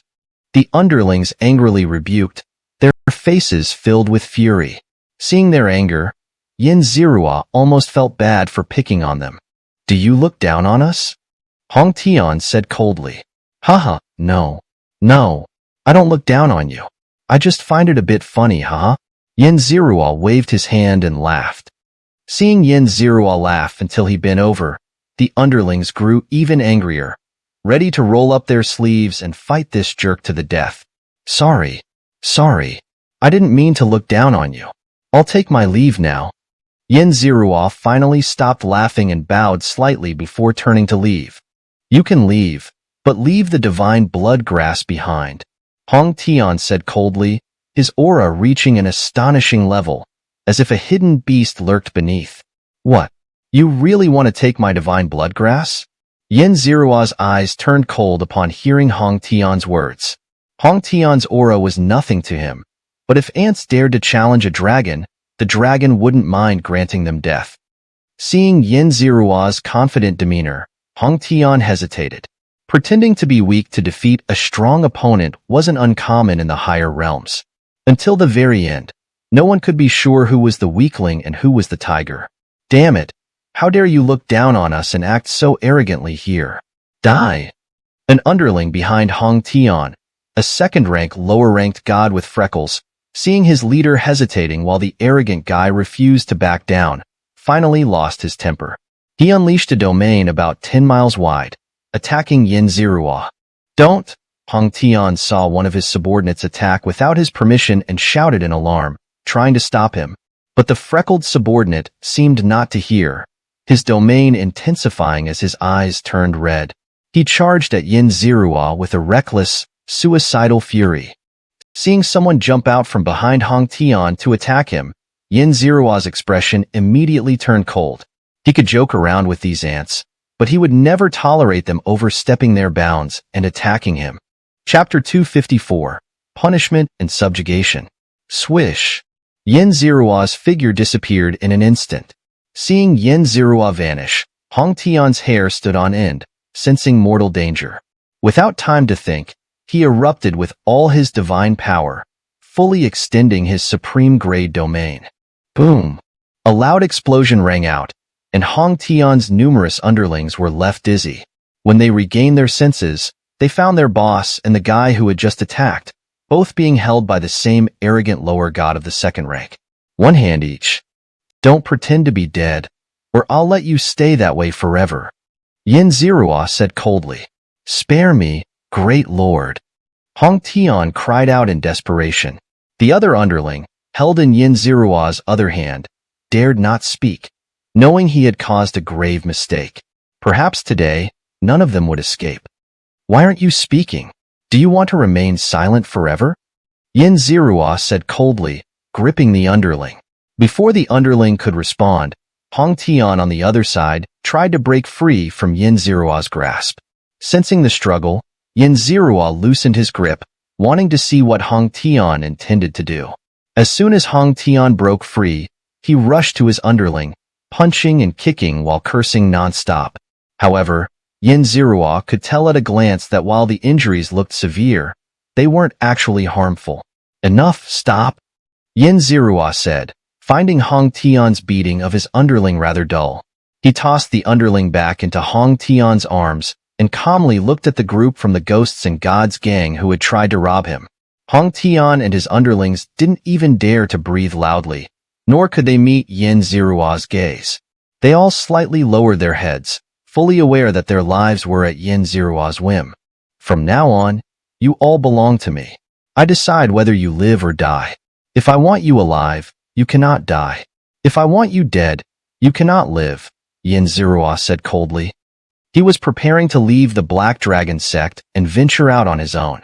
Doing so alone was proving to be somewhat difficult, so he decided to recruit a group of subordinates. He didn't care much about these subordinates. These low-level upper gods were as common as air, easily found in abundance everywhere. Supreme God. Hong Tian's heart sank upon hearing Yin Zirua's words. He had no idea about Yin Zirua's character. If he turned out to be evil, they would suffer unspeakably. Humph! Yin Zirua snorted coldly, and a translucent, multicolored domain enveloped Hong Tian and his underlings. With a soft puff, they all burst into flames. Hong Tian and his men were engulfed in multicolored flames, burning their divine bodies and souls, causing them to scream in agony, wishing they could die instantly. Xianxia used the power of his origin god domain to burn them for a full quarter of an hour, only withdrawing his domain when they were on the verge of collapse. Huff, huff. Hong Tian panted heavily, casting a fearful glance at Xianxia before quickly averting his gaze, his eyes filled with awe and reverence. I need obedient subordinates, not self-important fools. This is just a lesson. If you don't want to repeat, then obey me. Otherwise, next time won't be so easy, Xianxia said calmly, his hands clasped behind his back. Yes. Hong Tian and the others all bowed in agreement. Seeing his new subordinates so obedient, Xianxia was quite satisfied. If any dared to disobey his orders, he would simply kill them and find a new batch. With his newly acquired subordinates in tow, Xianxia used his martial Dao Heavenly Eye to continuously harvest divine medicines and treasures. Although the gains weren't significant, they were still decent. Along the way, they encountered several groups intending to rob them. However, upon seeing Xianxia and his entourage, they assumed he was some young master out for fun, and none dared to challenge him. The spiritual energy over there is quite intense. There must be a valuable treasure. Xianxia noticed a place where spiritual energy was concentrated, and, with a thought, led Hong Tian and the others toward it. Ha! Familiar faces. Xianxia laughed as he recognized the middle-aged man and the young boy he had met outside the secret realm. They were currently battling a serpentine beast. The middle-aged man was desperately suppressing the beast, while the young boy seized opportunities to attack its vital points. The two paid a heavy price, both sustaining serious injuries. Just as they finally defeated the beast and the divine medicine was about to fall into their hands, Xianxia appeared. Robbery. Xianxia grinned, showing a row of white teeth. You. The middle-aged man and the young boy recognized Xianxia and were shocked and furious that this guy would take advantage of their weakened state. They were about to erupt with divine power and fight to the death. Are you certain you wish to take us on? Xianxia sneered, as Hong Tian and his underlings appeared behind him. Even in peak condition, this force might have been beyond their capability to defeat, let alone now, when they were severely injured. It's over. The middle-aged man's heart sank. Seeing Xianxia's entourage, he knew this must be a young master from a powerful family or faction. Such scions were usually the most narrow-minded. Earlier, when the middle-aged man had considered attacking, he knew he would be resented. Now, all he hoped for was to either survive or die quickly. Please spare our lives, and take this divine medicine. The middle-aged man knelt and kowtowed in supplication. The young boy, seeing the middle-aged man acting so humbly, felt a pang of sadness. But he bit his lip tightly, remaining silent, his head bowed, not daring to look at Xianxia, fearful that a single misstep would cost them their lives. Xianxia ignored the middle-aged man. He glanced at the divine medicine guarded by the serpentine beast, a lingji mushroom. Though he didn't know its exact name, he could sense its potent medicinal properties, better than most middle god medicines, but not quite reaching the level of upper god medicines. Combined with the serpentine beast, it was a rather impressive haul. I'll take the divine medicine and the beast. And you too, become my subordinates. Xianxia waved his hand, collecting the divine medicine and the beast, then flicked 2 pills toward them. This? The middle-aged man and the young boy caught the pills, at a loss for what to do. The worst outcome had come to pass. Upper Realm had countless ways to make one suffer unbearably. Many times, one would rather be killed than become a subordinate. What, are you unwilling? Xianxia's expression turned cold, and the power of his origin god domain descended upon the two, eliciting screams of utmost agony. After subduing Hong Tian and his group, Xianxia discovered that the flame his origin god domain could mimic was exceptionally effective in tormenting others. Seeing these two, he immediately wanted to take them as subordinates. If they still refused to submit after the torment, he would let his origin god domain burn them to death. Hearing the screams, Hong Tian and his original underlings shivered and quietly moved away from Xianxia, their heads bowed tightly, not daring to listen, look, or speak. not even harboring any sympathy. Chapter 255. Winning Hearts and Sealing the Tower. No, no, no. We submit. We submit. The middle-aged man shouted urgently, while the young man clenched his teeth and stubbornly resisted, showing no intention of submission. We submit. The middle-aged man forced the young man's head down and smiled apologetically.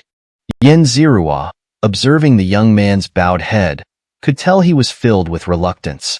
However, Xianxia didn't pay much attention to it. He retracted his origin divine domain and ordered them to swallow his healing pills. The middle-aged man and the young man swallowed the pills without noticing anything unusual. Either the pills were harmless, or they contained hidden traps that they couldn't detect. Considering that Xianxia hadn't forced them to sign a slave contract, it was likely that the pills had hidden traps. Xianxia didn't have much to say about this. After all, he didn't possess such a contract, and if these subordinates were to escape, it might end up being their own loss. Seeing that the middle-aged man had submitted, Xianxia inquired about their names. The middle-aged man was named Guahe, and the young man was Guajie. They were nominally master and disciple, but were more like father and son. Looking at his newly acquired subordinates, Xianxia felt quite satisfied, even though they weren't genuinely loyal. He pondered for a moment and asked, "Is there anyone among you who is familiar with this secret realm?" Most of the divine medicines and treasures had already been plundered. Continuing to search would yield little, if any, benefit. So, he wanted to know if there were any treasures in this secret realm that could be of great use to him. Guahe and the others exchanged glances. Although they didn't understand why their new master hadn't researched the secret realm before exploring it, they still had to answer his question. Perhaps it was a test. After a quick glance at each other, the group of new subordinates eventually had Guahe, the oldest among them, step forward to report. A deity once stole a treasure from a major power, successfully escaping but sustaining serious injuries. He healed in this area for many years before his location was finally deduced. The previous two deduced secret realms were empty, used to confuse the heaven's will. This one should be empty as well. What was the thief's cultivation level? And what level of power did he steal from? Xianxia asked. I'm not too sure about that. Guahe replied. I know.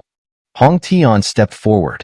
Having become a subordinate, he needed to perform well to avoid further torment. This genius was at the peak of upper god realm. He stole from a top-tier true god power. His goal was to obtain some opportunities to ascend to true god. As Hong Tian spoke, Xianxia gave him a curious glance. Although Hong Tian possessed an upper-grade divine domain, he was clearly a rogue cultivator. How did a rogue cultivator know such secrets? Heh. It's normal for a genius with an upper-grade divine domain to have some opportunities, isn't it?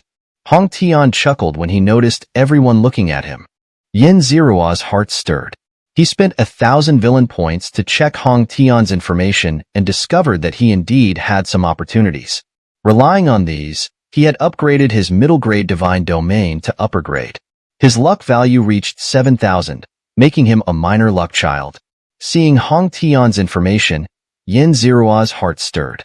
He stared at Hong Tian, saying nothing but simply watching him intently.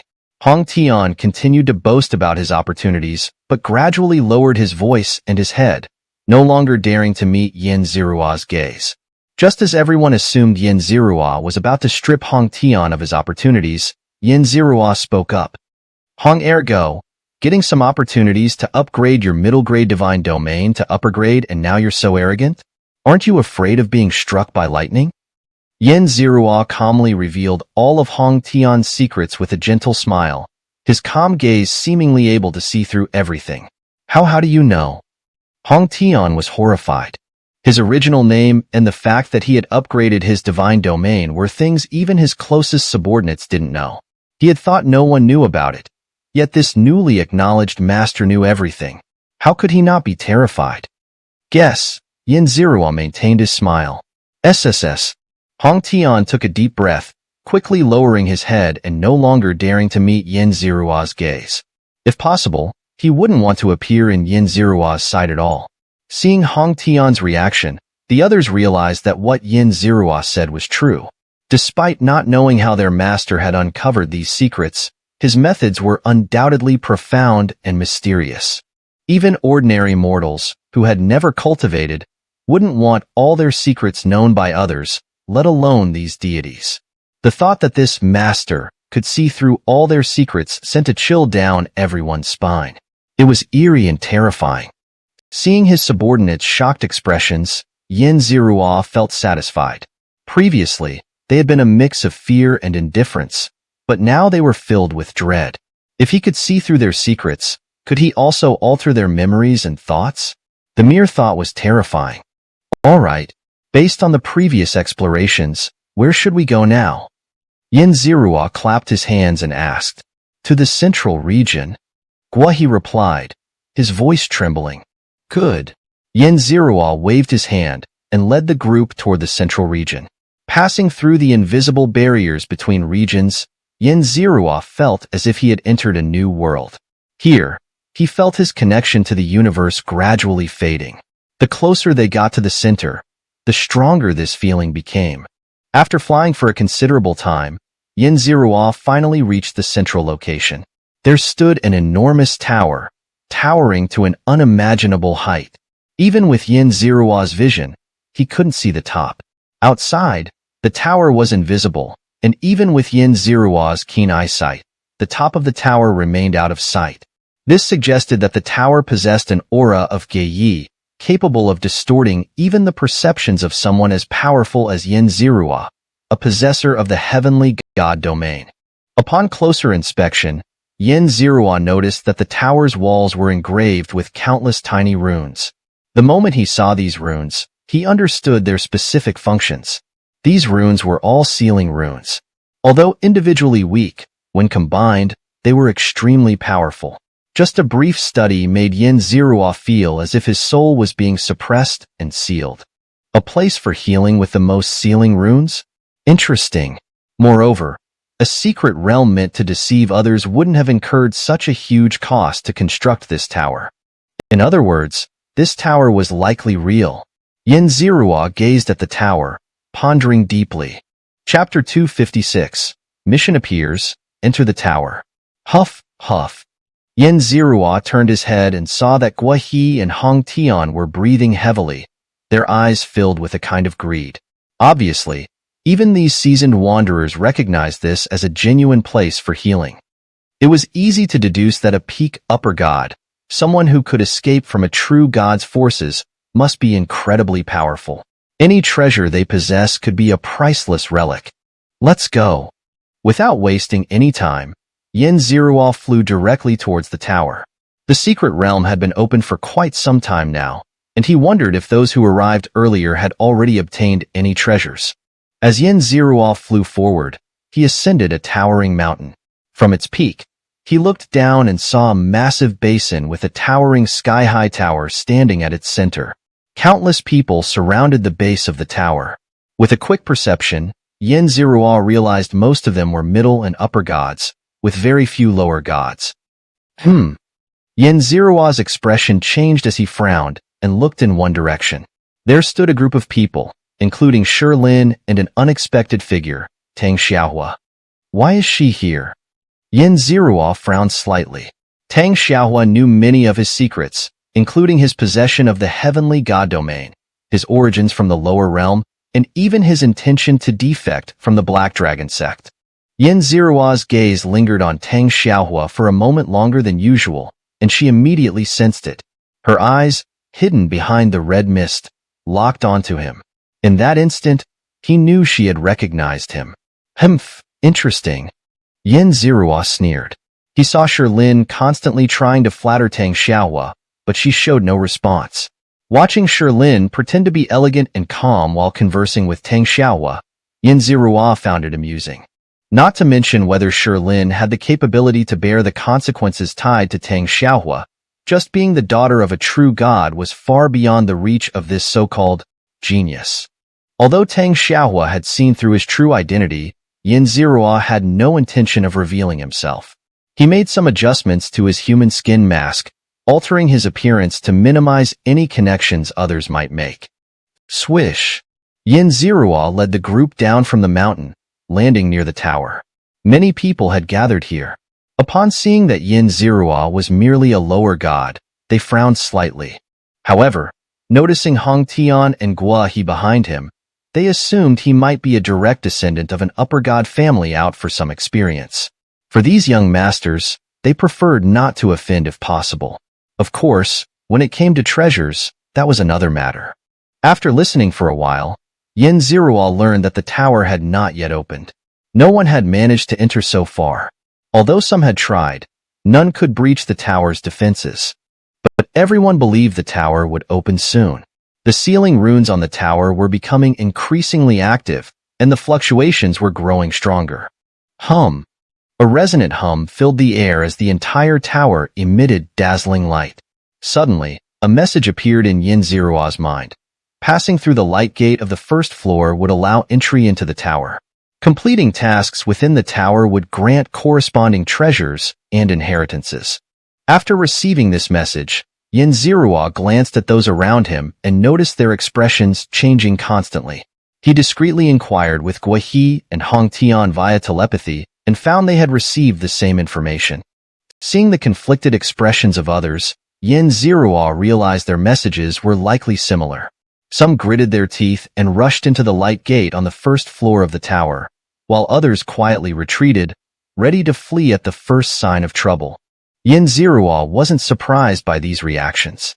The owner of this secret realm was a severely injured upper god. Now, he was summoning everyone into his tower to complete tasks, which sounded highly suspicious, as if luring them in to provide vitality and strength for healing. Such tactics to exploit the weak were common in the upper realm, making people cautious when exploring secret realms and treasure sites. Dang! Members of the Heavenly Saint sect cannot enter. Suddenly, someone charged towards the light gate and was blocked. A message-laden ripple spread to everyone's ears, prohibiting the Heavenly Saint sect from entering. Could it be because of a grudge? Yin Zerua frowned slightly. Ah! A scream snapped Yin Zerua back to reality. Turning to look at the member of the Heavenly Saint sect, he saw the man being surrounded and attacked. Although the tower hadn't harmed him, it had revealed his true identity to everyone.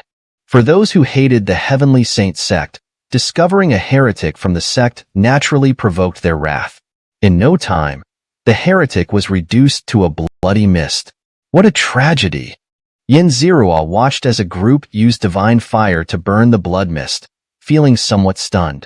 He realized he had underestimated the hatred people held for the Heavenly Saint sect. His eyes darted around and noticed several people nearby turning pale, sweating, and quietly moving away. Swish, swish. After the interlude with the Heavenly Saint sect, many hastened to enter the tower.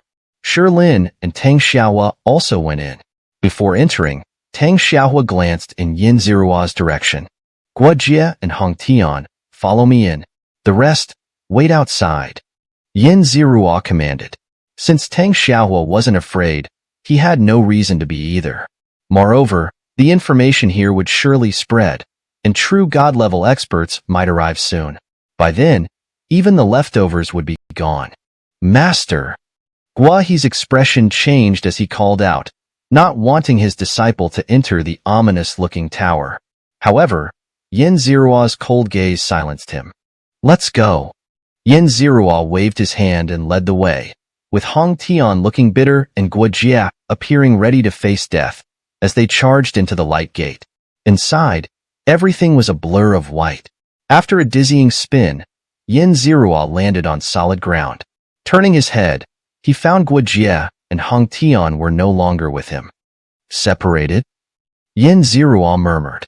This was a good thing for him, as he had no one to rely on. The only option in a confrontation would be to flee. Before him was a grand hall, completely devoid of windows, cut off from the outside world. Fortunately, numerous night pearls were embedded in the ceiling, illuminating the place as bright as day. Mission? What kind of mission? Fighting monsters or undergoing assessments? Yin Zerua looked around and speculated. The entire hall had no passages, no monsters, or assessment areas. Despite its vastness, it was eerily empty. Xianxia tried to strike the ground and walls but found them incredibly tough, requiring full power to leave even a small dent. Chapter 257. Clearing the Trial, Small Secret Realm. Bang! Crack! While Xianxia was exploring the grand hall, a wall finally cracked open, revealing a menacing puppet slowly emerging. The puppet's aura wasn't particularly strong, with a strength roughly equivalent to a third-rank lower god. Challenger, I am your first task. Survive 3 of my attacks or defeat me to pass the trial. The puppet spoke in a deep, muffled voice. Without waiting for Xianxia to prepare, the puppet immediately charged forward with a spear in hand. As soon as it finished speaking, its momentum steadily rising. When it reached its peak, it struck. Die! The puppet roared, thrusting its spear with boundless killing intent toward Xianxia. Xianxia blocked with his Sui Xian Ru E scale. Clang! A loud clang echoed, and the puppet staggered back several steps. Seeing the puppet's unstable form, Xianxia frowned slightly. The puppet was far too weak, only slightly stronger than an ordinary third-rank lower god. The only noteworthy aspect was its terrifying killing aura, which even made Xianxia freeze for a moment. Is this a test of courage? Xianxia wondered, but whether it was a test of courage or strength, the puppet was far too weak to pose any threat to him. Die! The puppet attacked again. Xianxia clenched his fist and struck, shattering the puppet into countless fragments with a single blow. Trial passed. Please proceed to the next level through the passageway, a mechanical voice announced. Xianxia turned to look and saw no other passageways besides the one the puppet had emerged from. Gazing at the dark, bottomless tunnel, he frowned for a moment before stepping into it. The passageway was pitch black. As soon as he entered, the entrance behind him closed. Moving forward in the narrow, dark tunnel, Xianxia felt a slight sense of oppression and fear, but it was fleeting and quickly erased. However, as he ventured deeper, the oppressive and fearful emotions grew stronger, eventually becoming too intense for him to completely suppress. He was certain this wasn't his own emotion, but something influenced by the tunnel. I'm having trouble controlling my emotions, Xianxia thought to himself, his expression growing solemn. Just as the oppressive fear reached a new peak, his vision suddenly brightened. By the time he realized it, he had appeared on a grassy field, the passageway behind him slowly closing. This was a small secret realm, and Xianxia could clearly see its boundaries. The ground was covered with a few inches of grass, but there were no other living creatures. As he pondered what the task of this level might be, he suddenly heard a swish. A fissure appeared out of nowhere in the void nearby, revealing a deep, dark passageway. A fierce-looking man jumped out and, after a wary glance at Xianxia, stood silently in the distance. Were other successful challengers also arriving here? Xianxia speculated. If the trials were similar, then those with greater courage and stronger willpower would easily reach this point. Swish, swish, swish. The void repeatedly cracked open, more dark passageways appearing, and challengers jumping out one after another. When the number reached a certain point, the spiritual energy concentration in the small secret realm began to rise. Realizing the sudden increase in spiritual energy, everyone knew it was a reward for passing the trials. They all sat down, remaining vigilant while absorbing the energy to cultivate. Xianxia chose a more secluded corner and began cultivating as well. Although this spiritual energy reward wouldn't lead to a significant breakthrough, it was still quite beneficial. No one attacked him, and Xianxia ended his cultivation, experiencing a slight improvement in his strength. Opening his eyes, he saw that others had also finished cultivating, most of them with happy expressions, indicating they had gained much. The spiritual energy concentration began to drop, and those who had finished cultivating started exploring ways to leave the small secret realm. Just as Xianxia was about to fly to a higher point to look for an exit, he spotted a familiar face. The woman who had stood behind Sherlin, the one who had insulted his parents, the one he had vowed to kill. Stop! Xianxia moved in an instant, appearing in front of the woman. He examined her and found her to be a third-rank lower god with decent looks. "Who are you?" Xianxia looked at the man suddenly standing before her. She had never seen him before, but from his malice, she knew he had come for revenge. "A second-rank lower god dares to seek revenge on me? How ignorant! Do your parents know about your arrogance? Or do you not even have parents?" Feeling Xianxia's true strength, Xianxia sneered, momentarily at a loss for words. Seeing a commotion, others stopped searching for the exit and turned to watch, intrigued by the confrontation between Xianxia and Xianxia. It wasn't uncommon for a second-rank lower god to defeat a third-rank, but it was rare. Slap! Xianxia's eyes turned cold. In an instant, he appeared in front of Xianxia, one hand gripping her slender neck while the other slapped her face dozens of times, leaving the third-rank lower godwoman with blood dripping from the corner of her mouth. "You!" Xianxia was furious. She had never suffered such humiliation. In her rage, she also felt a deep fear and despair. This man was too strong. She couldn't fathom how a second-rank lower god could capture her so effortlessly. Wow! The onlookers were all in an uproar. They couldn't believe a second-rank lower god had so quickly subdued a third rank. Was it due to a high-level divine technique? Release her. Do you know who she is? She's a personal attendant of Lin, a core disciple of the Black Dragon sect. Lin is a genius with a divine domain. Someone recognized Xianxia's identity and immediately reprimanded. "Let me go. Otherwise, you're dead. Not only you, but your parents and children will also die." Xianxia glared venomously at Xianxia, shouting loudly. "Hiss!" The crowd gasped, realizing the gravity of offending a genius with a divine domain.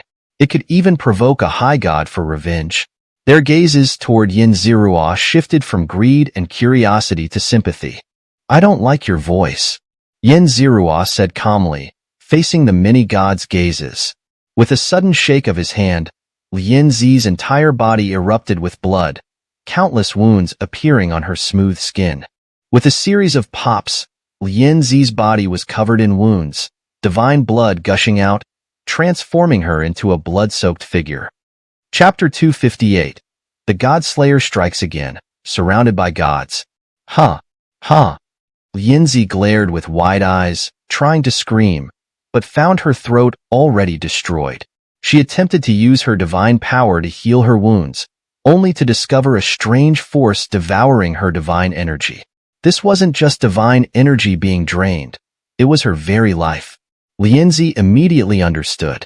This person wanted her to bleed out until her divine blood ran dry, to feel her life force slipping away, watching herself step closer to the abyss of death. Ah! In her despair, Xianxia mustered all her strength for one final scream, trying to resist Xianxia with her last ounce of effort, but it was futile. She couldn't even ruffle a corner of Xianxia's clothing. You let her go." The person who had revealed Xianxia's true identity saw her bleeding profusely and knew this couldn't continue. Otherwise, Xianxia would surely die. "You want to interfere too?" Xianxia said coldly. His gaze toward this person was as if looking at a corpse. You dare." The man's breath caught in his throat under Xianxia's killing intent, and then he became furious with himself for his cowardice, unleashing his power as a second-rank middle god. A second-rank middle god facing off against a second-rank lower god. Everyone grew excited, curious how this lower god would respond. If they clashed head-on, how many moves could this lower god withstand? "Dare? Do you want to die?" Xianxia asked, facing the second-rank middle god without the slightest hint of retreat, immediately unleashing his divine power. "Die!" This insignificant lower god not only didn't kneel and beg for mercy, but dared to bare his teeth at him. In that instant, the middle god was enraged. A gray divine domain about 30 zhang in size spread out, its terrifying fluctuations shaking the entire secret realm. Heh! Xianxia grinned. Although he didn't feel any threat from this gray domain, it was enough to warrant his attention. Besides, he was itching to test out the new divine art of infernal supremacy he had just learned. "I'll only use one move. Brace yourself." Yin Ruoruo concentrated all his strength into his fist, using the techniques of the Infernal Barrier Divine Art, and punched out. Die! The massive fist imprint pierced through the gray divine domain in an instant, striking the middle god at its center almost immediately. Boom! The middle god was sent crashing into the ground, creating a massive crater and raising a cloud of dust. The entire secret realm trembled for a moment. Although Yin Ruoruo had only used half his strength, the blow nearly tore through the secret realm. He was quite satisfied with the power of this strike. He looked down at the crater with interest, curious to see how badly the middle god had been injured. Whoosh! Under everyone's gaze, a black shadow suddenly shot out from the crater, flying forward at an incredible speed and vanishing in the blink of an eye. Tisi! Yin Ruoruo sneered coldly, raising the half-dead Lianzi by her collar to let her see how her so-called ally had fled in cowardice. Hey, that guy over there, did you just use a divine art? Someone shouted. As soon as the words left his mouth, everyone snapped back to reality, recalling the previous attack. It wasn't something a high divine art could produce. Only a divine art, and a high-quality one at that, could explain the power. Realizing this, everyone's eyes burned with greed as they looked at Yin Ruoruo. What if it was? What if it wasn't? Yin Ruoruo asked, his hand trembling slightly, instantly turning Lianzi into a cloud of blood mist. Whoosh! The blood mist ignited without fire, turning into ashes that drifted away in moments. Boom! The sky of the secret realm turned into a sea of blood clouds, with howling winds. A god had fallen. At that moment, Yin Ruoruo's ears rang with a system notification. Ding! Congratulations, host! You have slain the luck child Lianzi. Lianzi's luck value decreased by 50,000. Host's villain value increased by 50,000. 50,000 villain points. Not bad. Yin Ruoruo nodded. Facing a crowd of gods, he had first eliminated Lianzi. If a battle broke out with these beings, he might not be able to keep an eye on her. If she found an opportunity to escape, that would be a huge loss. Hiss! Everyone gasped in shock. They hadn't expected this second-rank lower god to be so ruthless, killing without a second thought. Seeing Yin Ruoruo's calm demeanor, some retreated, unwilling to risk their lives for a mere chance at the divine art. If you hand over your divine art, I, old fish, can guarantee your safe departure from this secret realm. An elderly man with white hair and a robust build said, patting his chest. He was a high god, one of the 3 high gods in this small secret realm. And if I refuse? Yin Ruoruo took a deep breath, gripping his Sui Xian Ru ruler tightly. With his strength, facing 3 high gods and over 10 middle gods, he might very well face the threat of death. Refuse and you die. A mere lower god, a worm. Talking to you is giving you face. Old Fish sneered. I'm a genius. My background might be quite significant. Are you sure you want to team up with this guy to attack me? Yin Ruoruo asked the crowd. If I self-destruct, you'll get nothing. If I escape, you're all dead. Yin Ruoruo coldly analyzed the pros and cons. He didn't believe everyone had been blinded by greed. If a few clear-headed individuals didn't join the attack, his pressure would be much lighter. I'm not interested in your divine art, a figure shrouded in black robes said. He was one of the 3 high gods. With that, he turned and left in a certain direction, apparently intending to leave the small secret realm. I'm not interested either, but I enjoy watching the show. A red-clothed youth raised his hands and said. He was the last high god, but Yin Ruoruo felt he simply didn't know enough about him yet to risk joining the fight. Once Yin Ruoruo showed any signs of weakness, this man would undoubtedly seize the opportunity. What about the rest of you? Yin Ruoruo looked at the middle gods. The middle gods exchanged glances. Some left, some stayed to watch, and others followed Old Fish, preparing to join the attack on Yin Ruoruo. You! Old Fish was seething with anger. He glanced at the lower gods behind him. Only 7 had chosen to follow him, while the rest either left or remained on the sidelines. He had never anticipated that with just a few words from Yin Ruoruo, so many skilled individuals would abandon him. How could this not infuriate him. To be honest, I've never killed a high god before. I've defeated quite a few middle gods, but never completely annihilated one, Yenroro said, drawing his Sui Xian Rui ruler with a smile. Guess how many gods I'll hunt down today? Yenroro grinned, his terrifying killing intent making him look like a demon from hell. Chapter 259, Domain Unleashed, Unstoppable. Arrogant. Old Fish bellowed in anger, and the many mid-tier gods behind him glared unfriendly at Yenroro. Kill.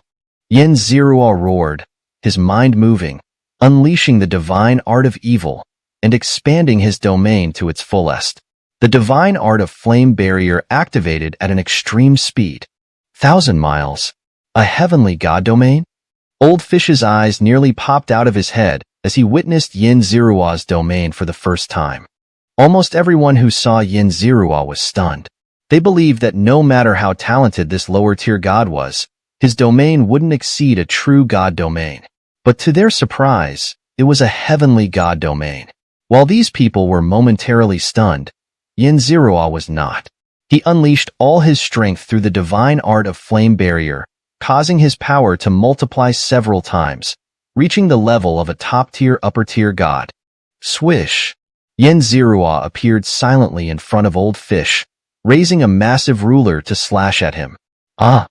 Shrouded in Yenroro's shadow and locked in by his killing intent, Old Fish finally snapped out of his momentary shock, roaring in panic as he tried to escape Yenroro's full-strength attack. Kill! The Thuishin Ruichi, empowered with limitless force, came crashing down. Yenroro's cold, unfeeling gaze fixed on Old Fish's head, as though he aimed to cleave that melon-sized cranium in half. Slash! The ruler sliced through Old Fish's domain, cutting across his chest and abdomen, spilling countless divine blood. Old Fish narrowly escaped the fatal blow.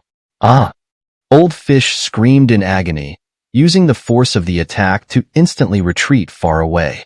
His wounds were blackened, with streams of dark blood gushing out. What a pity! Yenroro sighed. He glanced around and found that no one dared to meet his gaze. He let out a loud, mocking laugh, causing the mid-tier and upper-tier gods present to blush with embarrassment.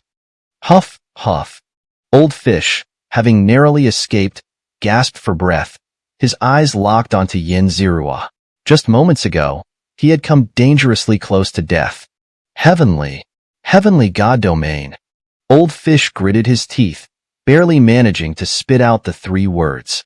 After speaking, his face turned as dark as a pot, while the mid-tier gods behind him turned pale, their lips trembling, and their eyes flickering uncertainly. Do you still covet my true god technique? Yenroro sneered at them.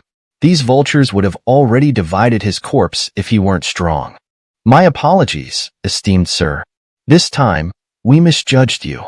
Old Fish's face turned red as he bowed to Yenroro. It was our mistake. Here is our compensation. Old Fish bowed deeply, his face filled with pain as he tossed a storage bag, sending it to Yenroro with divine power. Seeing Old Fish offer compensation, the others quickly followed suit, each presenting their treasures to Yenroro with pained expressions. Whether they were truly pained or not, no one knew. Farewell. With the compensation delivered to Yenroro, Old Fish hurriedly bowed and turned to leave. Did I let you leave? Yenroro, who had been silently watching their performance, finally spoke, his voice cold with mockery. At the moment Old Fish offered his apology, Yenroro had already decided that he couldn't let these people leave so easily. Otherwise, the trouble that followed would be immense. Although his background might be significant, the upper realm was full of desperate individuals who would take enormous risks for even the slightest benefit. Old Fish turned back, his face grim, his dark eyes fixed on Yenroro. Esteemed sir, no matter how powerful your heavenly god domain or your true god technique is, you are still only a second-rank lower-tier god. Do you really think you can stop us? If we truly attack you together, you might very well fall here today. Fall? I've never felt the danger of falling. I wonder if you can make me feel it? Yenroro smiled, his expression slightly crazed. Xianxia didn't know if these people truly intended to leave, but he had to show enough confidence. Otherwise, if they saw through his bluff, they might turn around and attack together. Although he had inflicted significant damage on Old Fish, there was still an upper-tier god watching the fight. What an ignorant fool! Old Fish muttered under his breath, his brow furrowed. SSS. Seeing their stiff expressions, Xianxia continued to raise his aura, giving off the impression that he was ready to fight to the death. Damn it! Old Fish cursed, pulling out a hammer-like weapon.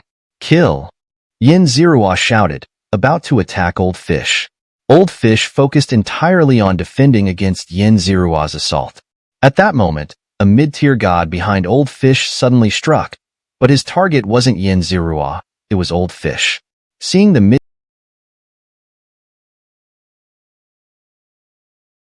mid-tier god attack, Xianxia's lips curled slightly.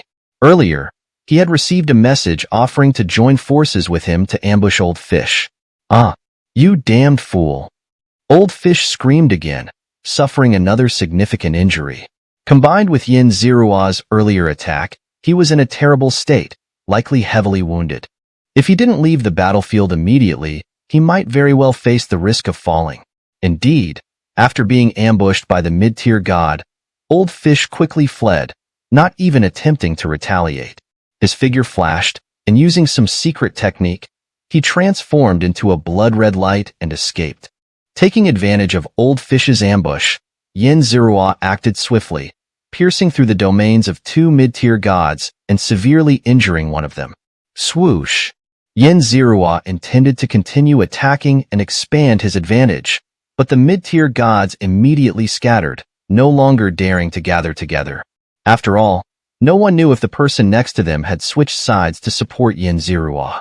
Seeing the mid-tier gods scatter, Xianxia smiled. He no longer feared being surrounded. Without a group attack, even an upper-tier god didn't scare him. Heh heh. Esteemed heavenly god. The mid-tier god who had ambushed Old Fish rubbed his hands together, smiling obsequiously. He was a sharp-nosed, skinny young man with a sly, humble demeanor.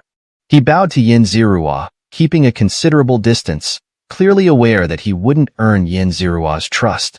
From now on, you'll be my subordinate, Xianxia said, lifting his chin, exuding the arrogance of someone from a major faction. No, no, no. How could we lowly, despicable ants serve as your subordinate? The young man chuckled nervously. It seemed he was afraid of being used as cannon fodder by Xianxia. Then what reward do you want? Xianxia asked. I don't want any reward. My attack earlier was just because I didn't like that Old Fish. I've wanted to kill him for a long time, but I never found the right opportunity. Since that's the case, and you don't want to be my subordinate, then leave. For your insolence earlier, I can be magnanimous and let it go. Xianxia waved his hand dismissively. Chapter 260. Sealing the Prisoner, Gathering of the Gods. Thank you for your forgiveness. I shall take my leave now. The scruffy young man bowed to Xianxia and then turned around, fleeing without looking back. Swish, swish. Seeing the scruffy young man flee at high speed, the middle-ranked gods who had participated in the attack on Xianxia also followed his lead and made a hasty retreat.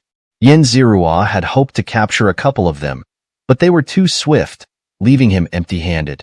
Observing those who had attacked him, some injured, others fleeing, Xianxia hovered in midair, calmly surveying the onlookers, his gaze eventually settling on the sole upper-ranked god among them, the young man in red. Would you like to engage in battle as well? Xianxia inquired, holding his Theishin Ruyi, a magical weapon, at an angle, his eyes slanting with a look of disdain. No, no. You are a deity, a genius destined to become a supreme god. How could we, mere ants, dare to fight you? That would be an insult to you. The red-clad young man, though seething with anger at being looked down upon by Xianxia, forced a smile and replied, suppressing his rage. After all, if it came to a group attack, he didn't trust the others, and if it was a one-on-one fight, he had no confidence in defeating this arrogant guy. There was even a chance he might end up being killed.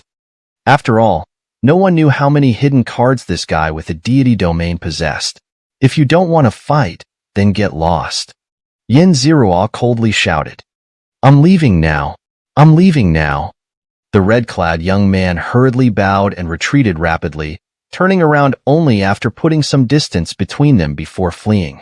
Seeing this, the others also scattered like birds and beasts, and in the blink of an eye, there was not a single god left in the small secret realm.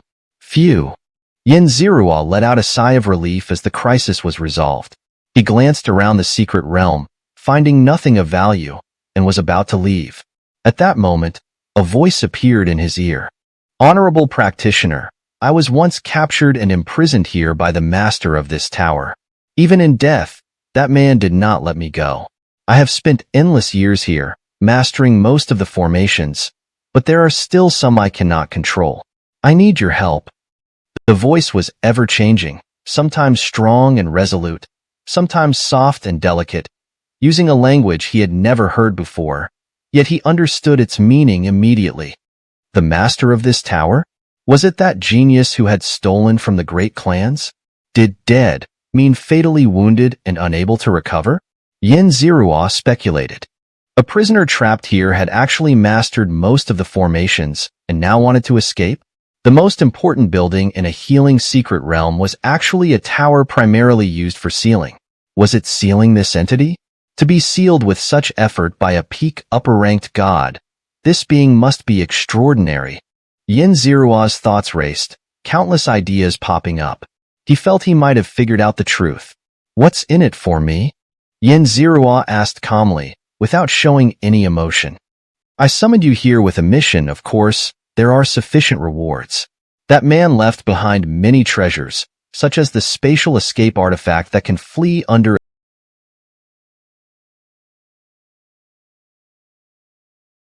a true god's attack, various precious true god techniques. Hearing the voice mention various treasures, Yin Zerua couldn't help but feel tempted, especially the artifact that could escape under a true god's attack, something he desperately desired. However, Yin Zerua wouldn't agree so easily. After all, a being that even a top-tier upper-ranked god had gone to such great lengths to seal must be no simple matter. What if, once released, it immediately killed him? I'll consider it, Yin Zerua replied, neither agreeing nor rejecting. Are you afraid I'll harm you? I can even sign a contract with you, serving you for 100 years. You should know I have strength close to that of a true god, and I am invincible below the true god level.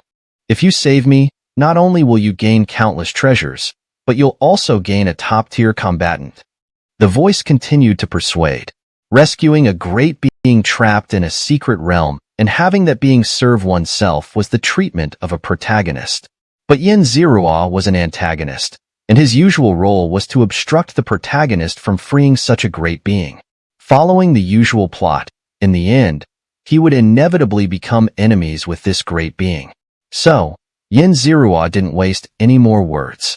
He headed in one direction, following a passage to leave the small secret realm. Hearing that Yin Zerua remained silent, the voice assumed he didn't trust it. So, it didn't push further, knowing that too much persuasion might reveal its intentions. With temptation and guidance, Yin Zerua would eventually act according to its plan. Pop! As Yin Zerua passed through the membrane of the small secret realm, he felt a force descend upon him, and after a moment of dizziness, he found himself in a vast void. This is the 3rd floor of the sealing tower. I need you to destroy the central orb. It is one of the cores of the entire tower, and also a key node of the formation. The voice in his ear resounded once more. Yin Zerua looked up and indeed saw a massive orb floating in the void, emanating waves of formation fluctuations. Within it, he sensed a feeling of danger, clearly indicating that the master of the tower had set up protective measures here. Regarding the voice's request, Yin Zerua had no intention of complying. Destroying the orb would involve great risk, and the reward might not be treasures, but rather a malicious great being. Yin Zerua carefully observed his surroundings, trying to find a way out, but the void was empty, and he couldn't find any gaps or passageways. Swish, swish. Just as Yin Zerua was searching for a way out, Spatial fluctuations occurred again, and one by one, upper-rank gods appeared, including Shilin and Tang Xiaohua.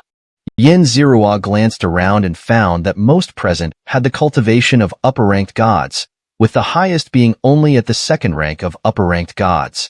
There were also some middle-ranked gods, some of whom were heavily injured, their bodies covered in blood.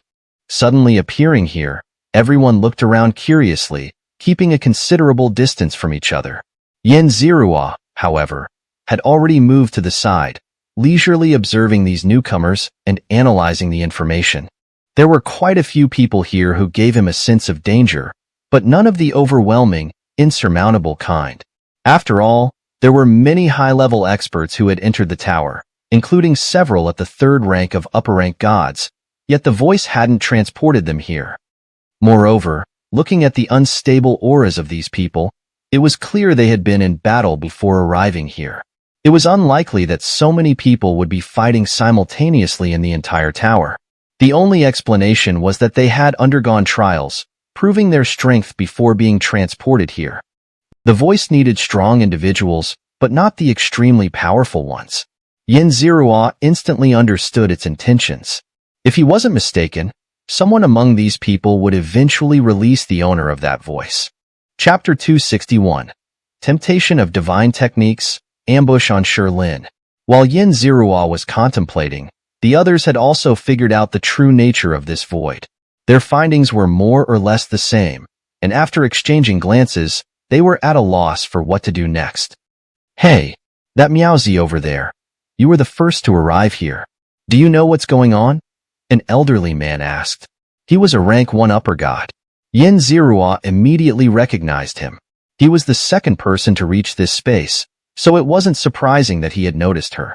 "Huh, there's actually a rank 2 lower god here," someone exclaimed in surprise. After exchanging glances, the group could roughly deduce the reason behind this. This rank 2 lower god, Miaozi, had arrived before them, indicating that she had passed the trials faster than they had. Although they weren't sure of the exact reason, it was clear that this Miaozi was no ordinary being. The group treated her with a bit more respect. "I don't know. Didn't you hear that voice?" Yin Zirua shrugged and said. Upon hearing her mention the voice, the group's expressions darkened. Some even glanced furtively at the glowing orb above them. "That voice told us to destroy the orb above, but I don't know if that's a good or bad thing. My suggestion is not to destroy it," Yin Zirua said. "You say not to destroy it, so we won't? What if we can't leave this place if we don't destroy it?" Someone retorted, clearly a loose cultivator who might be after the treasures here. "What if we release a supreme demon? What then?" Another person countered. Just as the group was arguing, the voice resounded once more. "Those who attack the orb will receive a rank upper god technique. The one who attacks the most will receive a true god technique." Before anyone could react, the voice spoke again. But this time it wasn't assigning a task. Instead, it was a passage filled with a special Tao resonance. Yin Zirua immediately recognized it as a description of a rather exquisite divine technique. The voice stopped halfway through, leaving the group itching with impatience, urging it to continue. But the voice never returned. Realizing that they wouldn't get the rest of the technique unless they destroyed the orb, the group understood the dilemma. Destroying the orb might unleash a demon, but not destroying it meant watching an opportunity slip away without gaining anything. Thinking of this, the group began to stir, glancing at each other with sidelong glances, wondering what the others would do. As the others hesitated, someone made the first move. Seeing this, the rest followed suit, each attack growing more powerful than the last. They couldn't forget that the one who attacked the most would receive a true god technique. In fact, as soon as Yin Zirua heard the voice offering divine techniques, she knew the orb would be destroyed. No one could resist the temptation of an upper god technique, even if they already possessed several. Yin Zirua, however, wasn't particularly interested in this upper god technique, and the true god technique was unlikely to be hers. Therefore, she wasn't very keen on attacking the orb. What truly interested her was playing the villain and ambushing the protagonist. Just as Yin Zirua silently approached Shilin, ready to strike from behind, Tang Xiaohua's voice rang in her ear. "Are you going to deal with Shilin?" Is it because he insulted you when renting the flying boat? Yin Zirua glanced at Tang Xiaohua, who was still enveloped in red mist, making it impossible to see her expression. She didn't respond, feeling that it wasn't necessary. As long as this woman didn't interfere, that was enough. Seeing that Yin Zirua didn't answer, Tang Xiaohua stopped questioning. She moved slightly away, and a ball of divine power appeared in her hand. Not interfering, but not allowing Shi Lin's life to be taken, Yin Zirua speculated. Seeing that Tang Xiaohua wouldn't interfere, Yin Zirua silently moved to Shi Lin's side, maintaining a distance that was neither too close nor too far. With a thought, her aura erupted, and her divine power accelerated. Villain points. True artifacts. Yin Zirua felt a surge of heat in her heart. She glanced at Shi Lin with her peripheral vision and immediately activated her evil talent, the flame obstructing divine technique, as her power reached its peak. Kill. The force that was originally aimed at the orb suddenly turned and struck Shi Lin, who was nearby. You dare. Shi Lin, focused on attacking the orb, suddenly felt a lethal threat. His hairs bristled as he shouted in rage. Boom. A loud explosion echoed as Shi Lin's counterattack collided with Yin Zirua's attack, causing the void to collapse. Himph! Yin Zirua focused her gaze and saw that Shi Lin was protected by a green domain. Her ambush hadn't inflicted serious damage on him. Kill! Yin Zirua expanded her own domain, a 1,000-mile domain that instantly enveloped Shi Lin's 100-mile domain. All her power converged, fiercely burning Shi Lin's greenwood domain. Heavenly God domain. The onlookers exclaimed in surprise. They had originally been concentrating on attacking the orb, but were startled by the sudden shout. Turning their heads, they saw a lower god ambushing a middle god. Seeing the middle god's true god domain, they were already surprised. But what shocked them even more was that the lower god had unleashed a heavenly god domain. Heavenly god domain. Who are you? Shi Lin, struggling within his greenwood domain, exclaimed in shock. He had no idea he had offended a genius with a heavenly god domain. Kill. Yin Zirua didn't answer. She moved her domain's power along an intricate trajectory, instantly increasing her domain's strength several times over. True God technique. Some sharp-eyed individuals recognized the intricate trajectory and exclaimed, SSS. The crowd drew in a sharp breath, though they weren't too surprised. After all, it was only natural for someone with a heavenly god domain to possess a true god technique. Crack. A fissure appeared in Shi Lin's greenwood domain, rapidly spreading. Confronted with the origin domain, which had a certain curature effect on his greenwood domain, and the flame-obstructing divine technique, which complemented the origin domain, the power was extraordinary. Very quickly, the greenwood domain began to falter. Cough. Shi Lin coughed up a mouthful of blood. He had already been injured by Yin Zirua's ambush, and now that his domain was damaged, the backlash worsened his condition. You're forcing my hand. Shi Lin's eyes turned red as he glared at Yin Zirua, taking out a green wooden staff and a green armor. As soon as these two treasures appeared, the cracks in his greenwood domain instantly disappeared, and the entire domain even strengthened slightly. Even without being activated, these artifacts had an impact on the domain. Such divine artifacts were definitely not ordinary. The onlookers quickly realized what was going on. True artifacts. 2 true artifacts. Everyone's eyes turned red, their breathing becoming heavy, with an urge to immediately snatch them.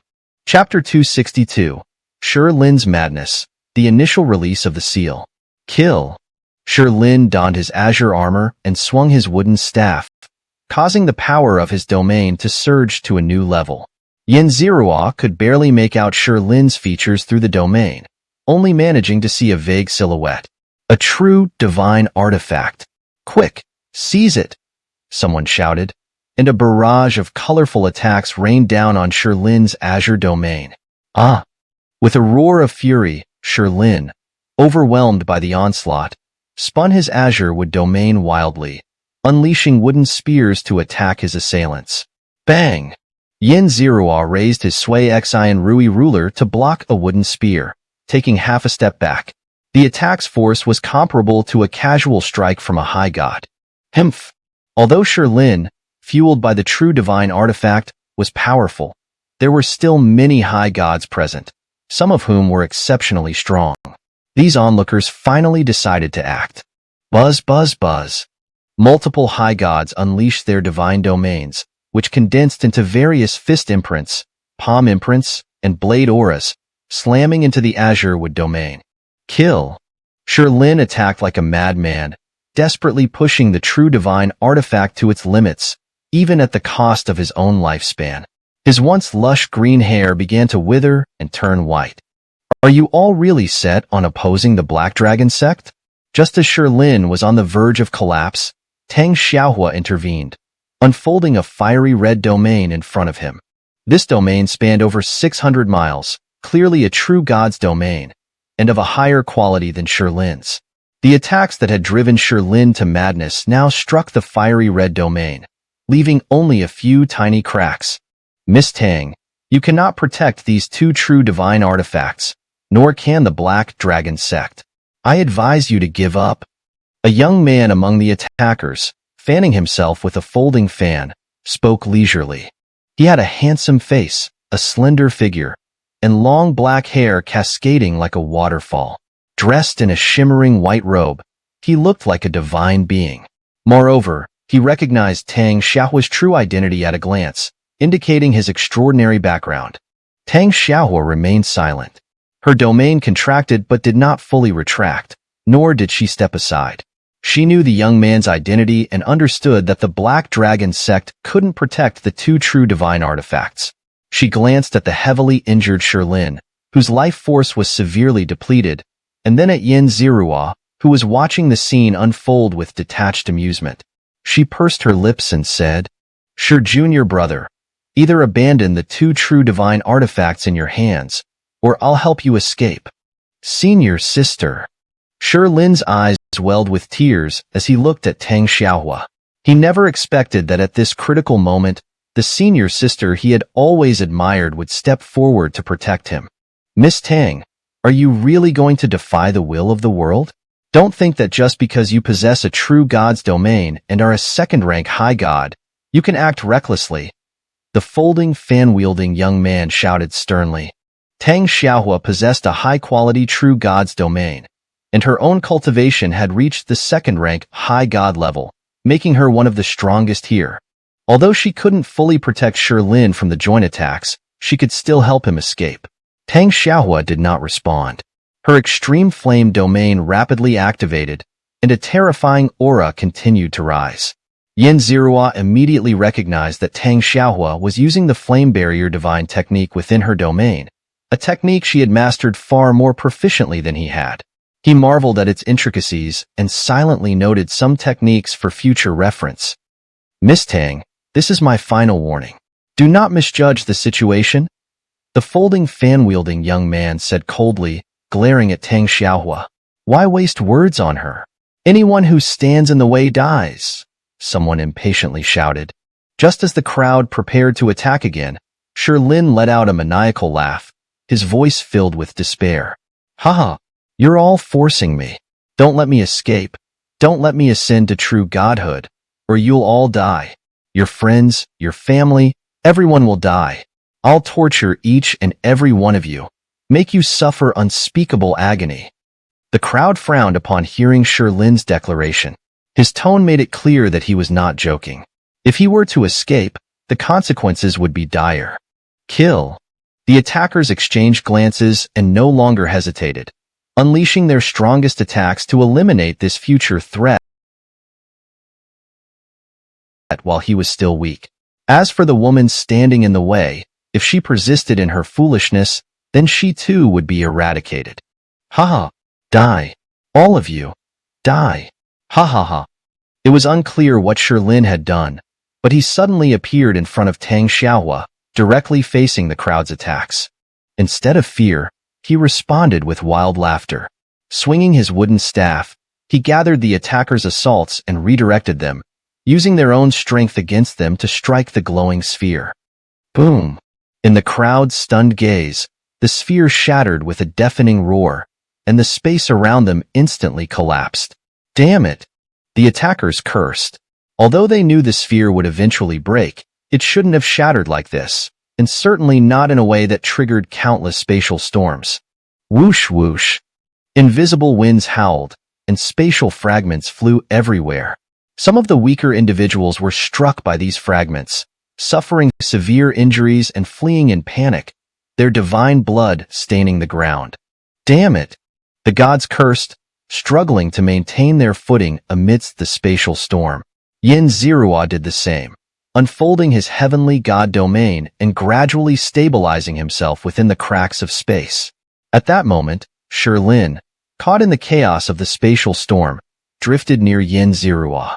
He knew he had to take this opportunity to escape, or else, once the other gods stabilized themselves and resumed their attacks, the consequences would be dire. But he couldn't escape, not before exacting revenge on this man with the heavenly god domain. He wouldn't leave without settling the score. Hello. Feeling a strong malice from the side, Xianxia turned to see Xianxia. He forced a smile, trying to appear friendly as he greeted Xianxia. Kill. Xianxia's attempt at a friendly smile was seen as mockery by Xianxia, whose fury surged to the point of explosion. Want to kill me? You can't. If you try, you'll die. Seeing Xianxia's explosive anger, Xianxia slightly increased the distance between them, continuing to taunt him. Now, Xianxia had a choice. Either flee immediately or attack Xianxia. The question was, which was more important to him? His own life or avenging himself on Xianxia? Chapter 263, Infinite Space, Message from the Tower Master. Do you think I can't kill you? Xianxia snarled, suddenly appearing right in front of Xianxia, their faces mere inches apart.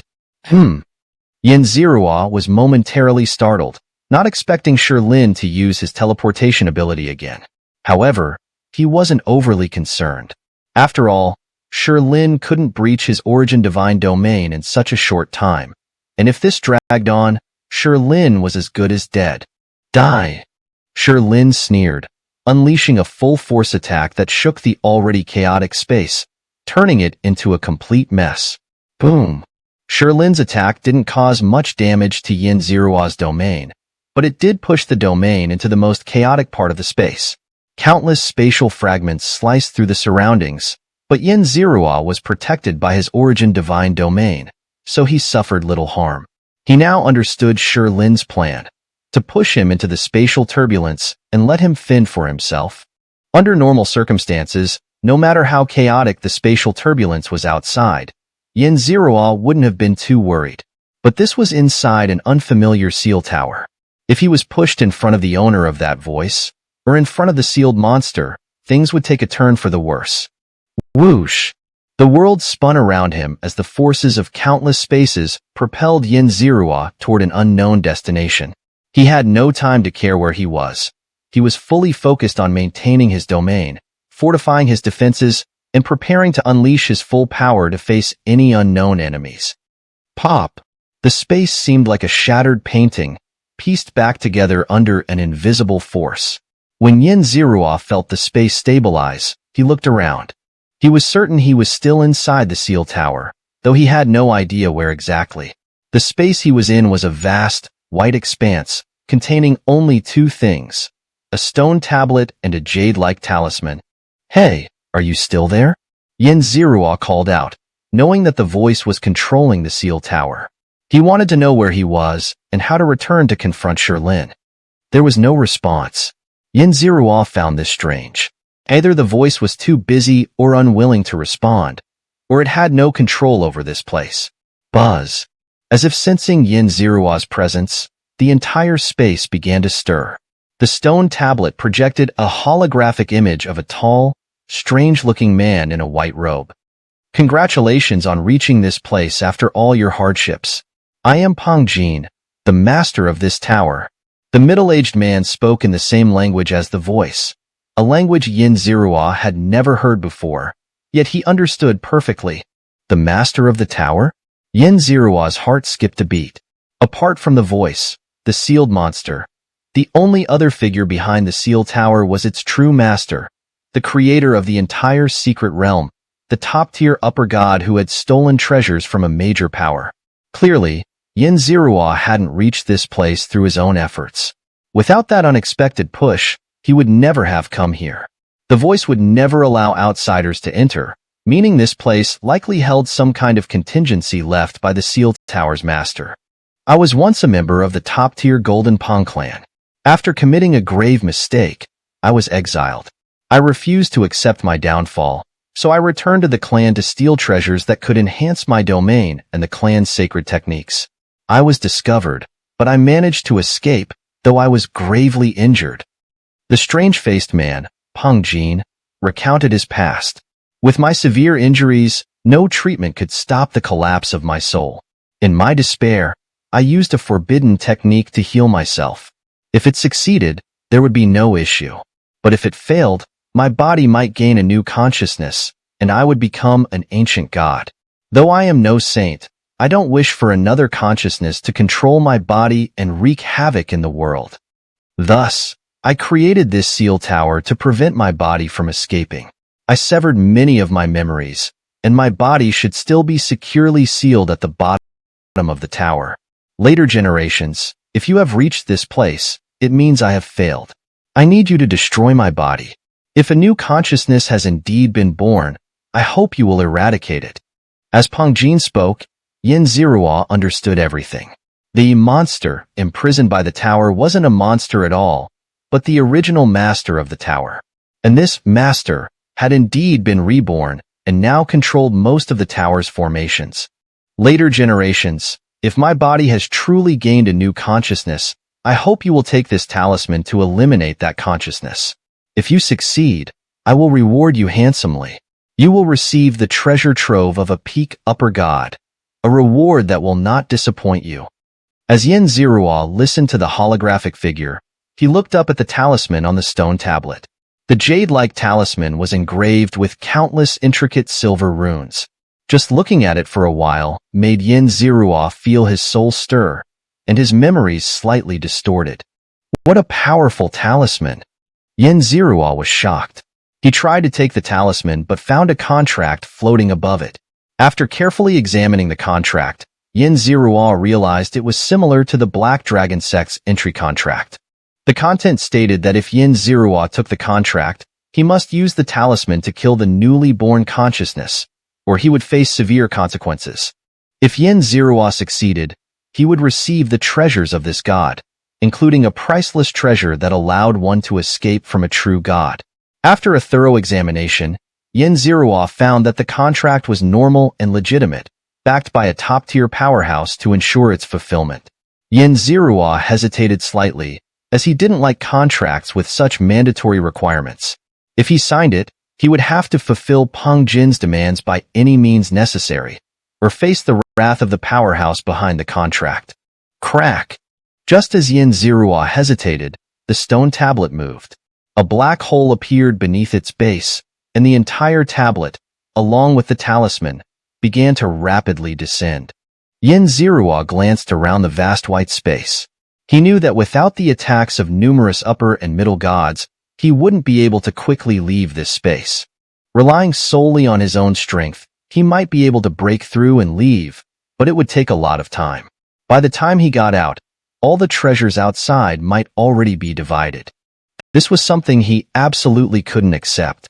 Now, there was a way to leave this space, and without hesitation, Xianxia jumped into the black hole after the stone tablet. Chapter 264. Forbidden Secret Art, Reborn for Another Life. The talisman and the stone tablet ahead emitted a faint glow, allowing Xianxia to perceive a glimmer of light even in this dark void. The passageway was pitch black, flickering intermittently with runes. A slight sense revealed to Xianxia that these runes were primarily responsible for maintaining the channel. A channel set in motion countless years ago, a talisman designed to obliterate new consciousnesses. Xianxia gazed at the rapidly descending stone tablet and talisman, his curiosity piqued. It was evident that the original owner of this sealing tower had foreseen all this and made certain arrangements. If the goal was merely to destroy that consciousness, there was no need for such elaborate preparations. While it was indeed distasteful to allow a new consciousness to take over his body and venture outside, it wasn't entirely unacceptable. As for the original owner being a saint, unwilling to see the outside world suffer because of him, Xianxia sneered at the notion. Since beginning his cultivation, he had never encountered such a saint. There must be a conspiracy at play. Xianxia was certain of this, though he couldn't fathom what lay behind it. Thud. After falling for about the time it takes to burn half an incense stick, the stone tablet finally reached the bottom. A dull thud echoed, and a crack opened ahead, through which the stone tablet and talisman fell. Swish! Seeing the crack about to close, Xianxia accelerated his descent, managing to slip out just before the passageway sealed. The moment he exited, he spotted a large group of familiar faces. Tang Xiaohua, Shilin, the Fan Prince, and even Wuxia and Hong Tian. Is everyone here? Xianxia scanned the area and noticed that all the deities who had entered the tower were present. They were divided into two factions, facing off against each other. One side consisted of Shilin and a man resembling Pang Jin, while the other side was composed of the remaining deities. The sudden appearance of the stone tablet and Xianxia startled everyone. They turned to look, puzzled as to why a person and a stone tablet would suddenly fall into the midst of their standoff. Nonetheless, they quickly readied themselves for defense or attack. Xianxia had no idea what those around him were thinking. His gaze fixed on the talisman, which upon landing, flew toward the man resembling Pang Jin like a piece of white jade. Whatever the enemy intended to do, it couldn't be allowed to succeed. Without time to think, Xianxia swiftly deployed his divine domain, enveloping the talisman and restraining its movement. Divine domain! Some exclaimed in surprise, while others remained calm, clearly recognizing Xianxia. You're still alive. Shilin glared at Xianxia, his voice tense. Hearing the familiar voice, Xianxia turned to look. Beside Shilin stood the man resembling Pang Jin, bound by faintly visible runes. Behind him stood a golden coffin. Of course, I'm still alive. Xianxia chuckled, hovering in the air as he surveyed the surrounding crowd. He noticed the wary and greedy gazes of those encircling Shilin and glanced at the man beside him, piecing together the situation. What's going on here? Having a party? Xianxia joked. Esteemed friend, your acquaintance refuses to hand over the true divine artifact. Not only that, but he dares to release this ancient deity, completely disregarding the bounty on his head from the alliance of deities. The Fan Prince bowed slightly, explaining to Xianxia, I'd rather join the demonic sect and become a rogue cultivator than let you scoundrels get your hands on the true divine artifact. Shilin retorted with a cold laugh upon hearing the Fan Prince's words. Is this your trump card? Xianxia looked at the man resembling Pang Jin. It was clear that Shilin had the ability to release this ancient deity. If the ancient deity were to act freely, the consequences could be dire. A thought struck him, and he spent 1,000 villain points to check the entity's information. Ding! Luckchild Jin Pang, first turn ancient deity, new consciousness born from the remains of Pang Jin, a deserter of the Golden Pang clan. After being severely wounded and left untreatable, Pang Jin, in despair, used a forbidden technique to transform death into life, becoming an ancient deity. Current cultivation level, peak upper deity. Current luck value, 12,000. Possesses the Golden Pang domain, secret treasure void dodging blade, and divine art Golden Pang step. Ding! Activating the face-slapping system. Obtain corresponding villain points and Golden Pang step based on reduced luck value. Intriguing information. Xianxia stroked his chin, pondering. He glanced at Jin Pang and, after a moment's hesitation, asked, You are Jin Pang? A new consciousness born from the remains of the original owner of this tower. Upon hearing Xianxia's question, some were puzzled. Everyone knew that this ancient deity was the voice they had been hearing, but no one knew its true identity. If not for witnessing Xianxia's divine domain, some unfamiliar faces might have already started cursing. Jin Pang remained silent, his emotionless eyes focusing on Xianxia, scrutinizing his every move. "Esteemed friend, what's the situation here?" the fan prince asked, bowing slightly. Xianxia glanced at him, realizing that they might need to join forces to deal with Jin Peng. He explained the situation. The original owner of this tower, after suffering a grievous injury, attempted to transform death into life, becoming an ancient deity to live another life. That's why we've experienced all this. "Forbidden secret art?" someone whispered in shock upon hearing Xianxia's explanation. Forbidden secret arts were universally condemned in the higher realms. Anyone possessing them was doomed to die. If that's true, then this ancient deity must have gained most of its predecessors' memories. Otherwise, it couldn't have controlled most of the arrays within this tower, the fan prince exclaimed, drawing in a sharp breath. If it truly possesses most of its predecessors' memories, does that mean it's truly been reborn for another life? Someone exclaimed in disbelief, despite such tales being common in legends. It's just someone with all your memories. Thoughts, habits, everything is different. To truly be reborn is something even the heavenly deities and ancestral gods dare not imagine, someone retorted, pouring cold water on the idea. Having one's own body, one's own memories, even if thoughts, habits, and worldviews differ, it's still a form of resurrection in a sense. Another countered, unwilling to concede. This talisman might be the key to unlocking its seal, perhaps carrying some of the original owner's memories as well, Xianxia speculated, pointing at the jade-like talisman he had restrained. Unfortunately, it was almost too late.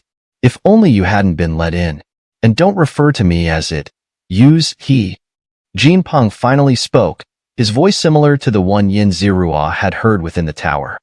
Chapter 265, Divine Memory, Battle with Sherlin again. Crack! With a crisp sound, the jade-like talisman shattered into countless fragments, turning into glittering dust that slowly drifted down. Xianxia crushed the talisman, which served as the key, to prevent the ancient god from escaping. Squeak! As Xianxia activated her domain to crush the talisman, everyone present heard a sharp, piercing scream. From the slowly falling dust, a ball of energy emerged, floating with countless tiny runes, resembling plankton swimming in water. What is that? Everyone saw the energy ball, their eyes burning with desire. It's the memory of a god, someone screamed, gazing at the energy as if it were a priceless treasure. The memory of a peak upper-tier god was invaluable, containing countless divine techniques, treasures, and the lifetime wealth of a top-tier upper-tier god. Don't rush to take it. It could contaminate your soul, causing memory confusion, or even allowing the god to be reborn, someone hastily warned. Grab it. Most people went mad, rushing to seize the memory from Xianxia. Perhaps this memory would affect their soul or alter their cognition and personality, but compared to the potential gains, the risk was negligible. Most of the crowd acted, except for a few who looked at Xianxia's memory with cold smiles. They knew that such memories often contained hidden traps, and hastily absorbing them was almost certain death. Among the rogue cultivators vying for it, some might have known about the potential traps, but they dared not hesitate, as the opportunity was simply too great. Absorb. Seeing the crowd rushing to snatch her prize, Xianxia sneered and activated her devouring divine technique, completely absorbing the memory. She wasn't sure if her devouring technique could extract the relevant memories, but it was better than letting others take it. Fragments of unfamiliar memories flooded Xianxia's mind, important recollections of Peng Jin, including insights on divine techniques, the location of treasures, and understandings of realms. These memories were numerous but well organized. Xianxia carefully examined these memories, looking for any hidden traps left by Peng Jin. However, she found that her devouring technique seemed to have erased the harmful parts. Absorption was all about digestion, assimilating the beneficial and discarding the waste. Xianxia gained a new understanding of her devouring technique. She had underestimated this upper-tier divine technique she obtained from Donghua. However, she remained cautious, knowing she couldn't just absorb anything without risking ingesting something she couldn't digest. Peng Jin's memories contained much valuable information, and Yin Zerua couldn't process it all at once. Meanwhile, those vying for the memory had already approached the edge of her domain, ready to attack. Meowsy, where did you put that memory? Someone frowned and shouted, having seen the memory disappear before their eyes. I absorbed it. What about it? Are you trying to take my stuff? Yin Zerua sneered. Hmph, a lower-tier god daring to take such a treasure. Aren't you afraid of choking? Someone retorted coldly. Boom. Impatience flared, and someone attacked Yin Zerua's domain. Though it was just a probing strike, it caused ripples in her domain, igniting her anger. Boom, boom, boom. Attacks rained down as everyone joined in. These desperate souls would seize any opportunity without fear or hesitation. Hmph! Yin Zerua stomped her foot, and a light barrier appeared before her, blocking the attacks. From Peng Jin's memories, she had learned how to manipulate the defensive array here. Within the protective array, Yin Zerua, Shilin, and Jin Peng were together, while outside stood the others. Haha, you must have obtained his memories. Quickly, let me out. I can help you. Jin Peng laughed. Let you out? Humph. Yin Zerua sneered, her thoughts moving. She strengthened the restraining runes on Jin Peng, shifting some of the array gates elsewhere. Now you can't release him for the time being. Let's settle our score. Yin Zerua pointed at Jin Peng and smiled at Shilin. It's all your fault. If not for you, how could I have ended up like this? Hearing Yin Zerua's words, Shilin's eyes turned red. He couldn't understand why this person had ambushed him. If not for the ambush, he wouldn't have exposed his true divine artifact, and if not for that, he wouldn't have allied with the ancient god. Now your backing is gone. Hand over your true divine artifact, and I'll let you leave. Yin Zerua smiled. Dream on.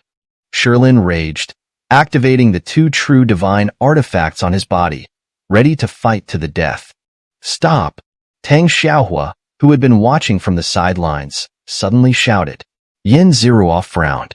She knew Tang Xiaohua was aware of her true identity and was likely asking her to let Shilin go, ensuring he left unharmed and didn't weaken the Black Dragon sect. You're telling me to stop? You're protecting this outsider? You shameless slut. Hearing Tang Xiaohua's words, Shilin instantly broke down, dropping his usual elegance, spewing insults at her. Tisk! Yin Zerua looked sympathetically at this fool. Not only had he exposed his true divine artifacts, but he had also severely offended the only person helping him. Indeed, although Yin Zerua couldn't see Tang Xiaohua's expression behind the red mist, she knew she must be utterly speechless. After a moment of silence, Tang Xiaohua drifted to the side, quietly observing Yin Zerua and Shilin, no longer intervening. One more time. There's no mortal enmity between us. Hand over one true divine artifact, and this matter is settled. Out of respect for our acquaintance, I'll take one artifact and help you bear some of the heat. Yin Zerua looked at Shilin. Die! Seeing Yin Zerua's serious expression, Shilin erupted in fury, fully unleashing his divine power, pushing the two true divine artifacts to their limits. Alas, good advice is wasted on the stubborn. Yin Zerua activated the Malevolent Divine Technique and the Flame Barrier Technique, fully expanding her domain. Though neither was an upper-tier god, their combined aura surpassed that of most upper-tier gods. Those unfamiliar with them were left in shock. Chapter 266, Acquiring a True Divine Artifact, a Startling Voice. Kill! Yin Zerua roared, unleashing all the power of his domain, enhanced by the Evil God Technique and the Flame Barrier Technique, forming a massive fist imprint that shot towards Shilin. Ah! Die! Die! Shilin screamed in desperation, wildly waving his wooden staff, summoning the power of the Greenwood domain to transform into a massive green dragon that charged towards Yin Zerua's fist imprint. Roar! The dragon twisted its body and roared as it collided with Yin Zerua's giant fist. Boom! A deafening explosion echoed as both attacks annihilated each other. This was the ultimate strike from both Yin Zerua and Shilin, a test of strength and a deadly move. Stronger than before. Yin Zerua chuckled, his mind swiftly shifting as he integrated his domain into the nearby array, using the array to amplify his power. Green Dragon. Green Dragon. Faced with Yin Zerua's renewed strength, Shilin's pressure increased dramatically. He frantically activated the true divine artifact, causing his hair to turn even whiter. From the green domain emerged countless brown wooden spears, which, upon leaving the domain, became incredibly agile. The spears twisted and sprouted branches and leaves at an alarming speed. These wooden spears, adorned with leaves and branches, formed into wooden dragons that roared and charged towards Yin Zerua. SSS. Ultimate Flame. Seeing the twisted spears, Yin Zerua felt as though he might sprout leaves himself. He gasped, then unleashed his most powerful technique, the Flame Barrier technique. Whoosh! Yin Zerua's domain, stretching for 1,000 miles, suddenly became impossibly hot, as if countless flames were burning, turning the entire domain a deep red. Swoosh! Swoosh! The countless wooden spears shot into Yin Zerua's primordial divine domain, surrounded by countless divine flames, gradually turning into nothingness. Fire Culture would, and although Shilin was still incredibly strong, the elemental disadvantage put him at a slight disadvantage. His powerful attacks were effectively halved against Yin Zerua. Kill! Both Yin Zerua and Shilin roared simultaneously. They both understood that continuing like this would yield no results, and neither could afford to drag it out. Shilin paid a heavy price by activating the true divine artifact, while Yin Zerua still needed to maintain the protective array to prevent outsiders from breaking in. Boom! Boom! Boom! Yin Zerua and Shilin fought fiercely, unleashing countless wooden spears and arrows, with divine flames dancing across the sky. The shockwaves from their battle were enough to shred weaker lower-tier gods into dust. Kill! Feeling that Shilin was clearly running out of steam, Yin Zerua could clearly see that Shilin's hair had turned completely white. Realizing the opportunity, he roared and activated the array's power to restrain Shilin. You! Kill me!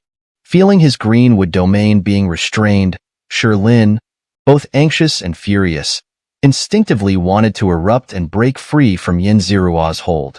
At that moment, Yin Zerua wielded his Sui Xian Rui Qi, shattering the greenwood domain. With a final surge of power, he closed the distance to Shilin, pointing the Sui Xian Rui Qi at him and coldly declared, "Still dare to activate the true divine artifact?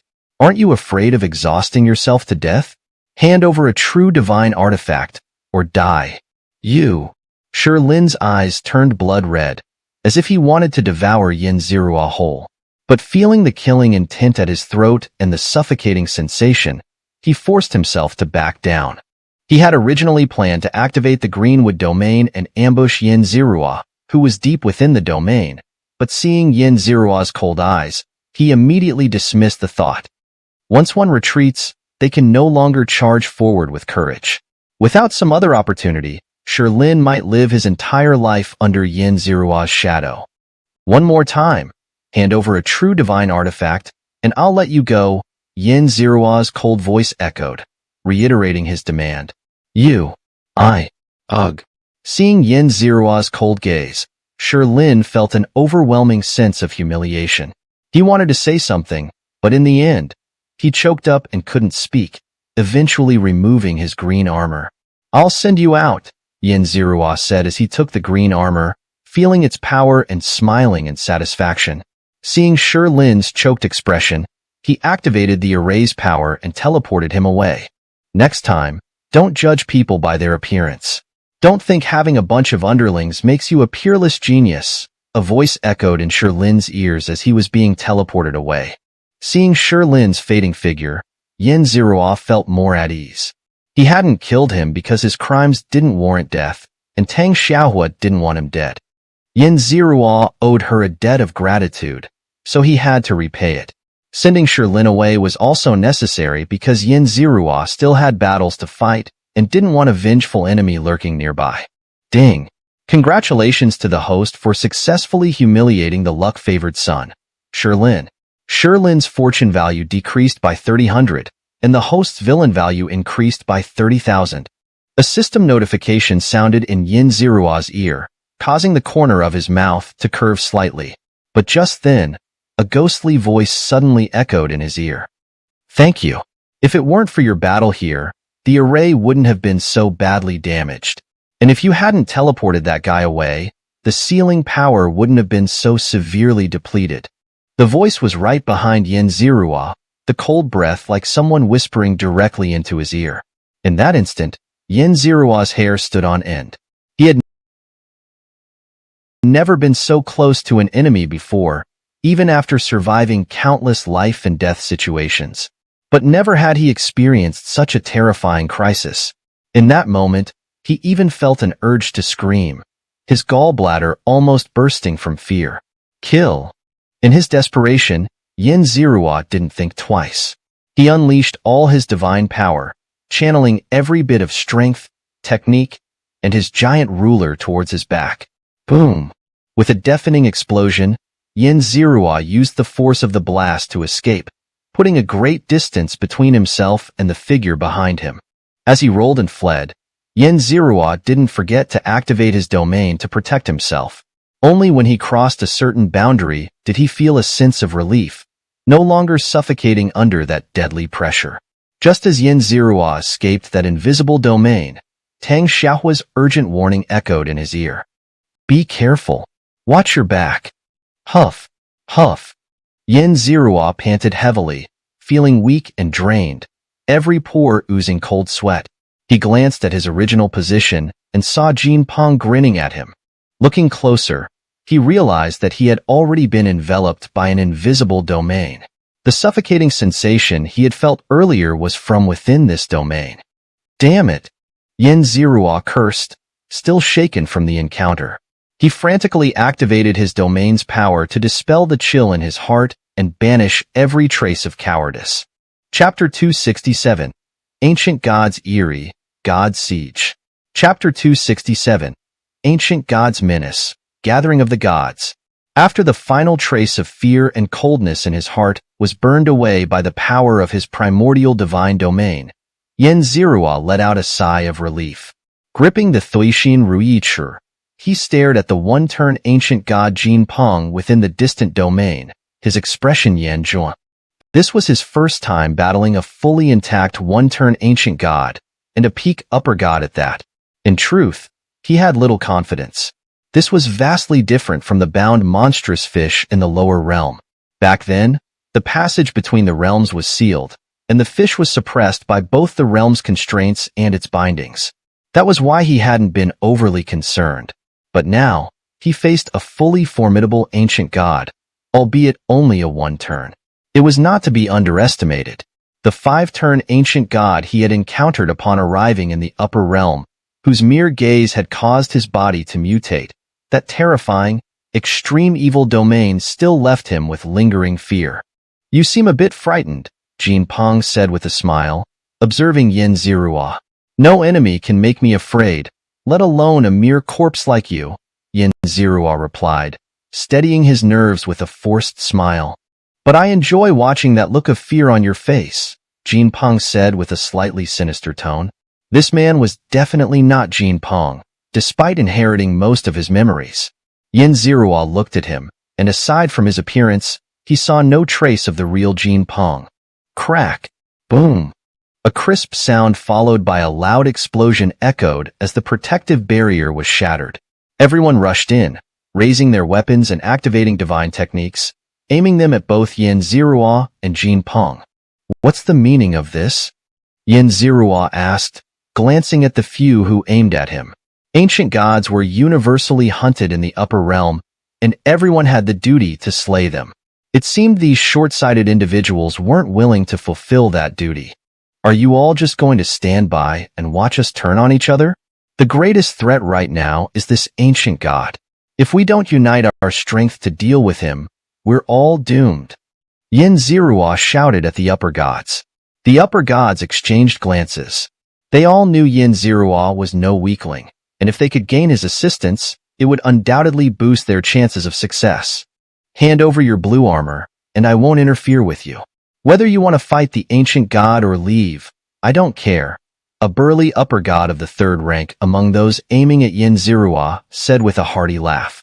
Hearing the man's words, some who had originally intended to fight the ancient god also turned their attention to Yin Zirua, their gazes lingering longest on the armor in his hand. With so many powerful figures focusing on him, Yin Zirua felt immense pressure. He knew he couldn't afford to become the common enemy.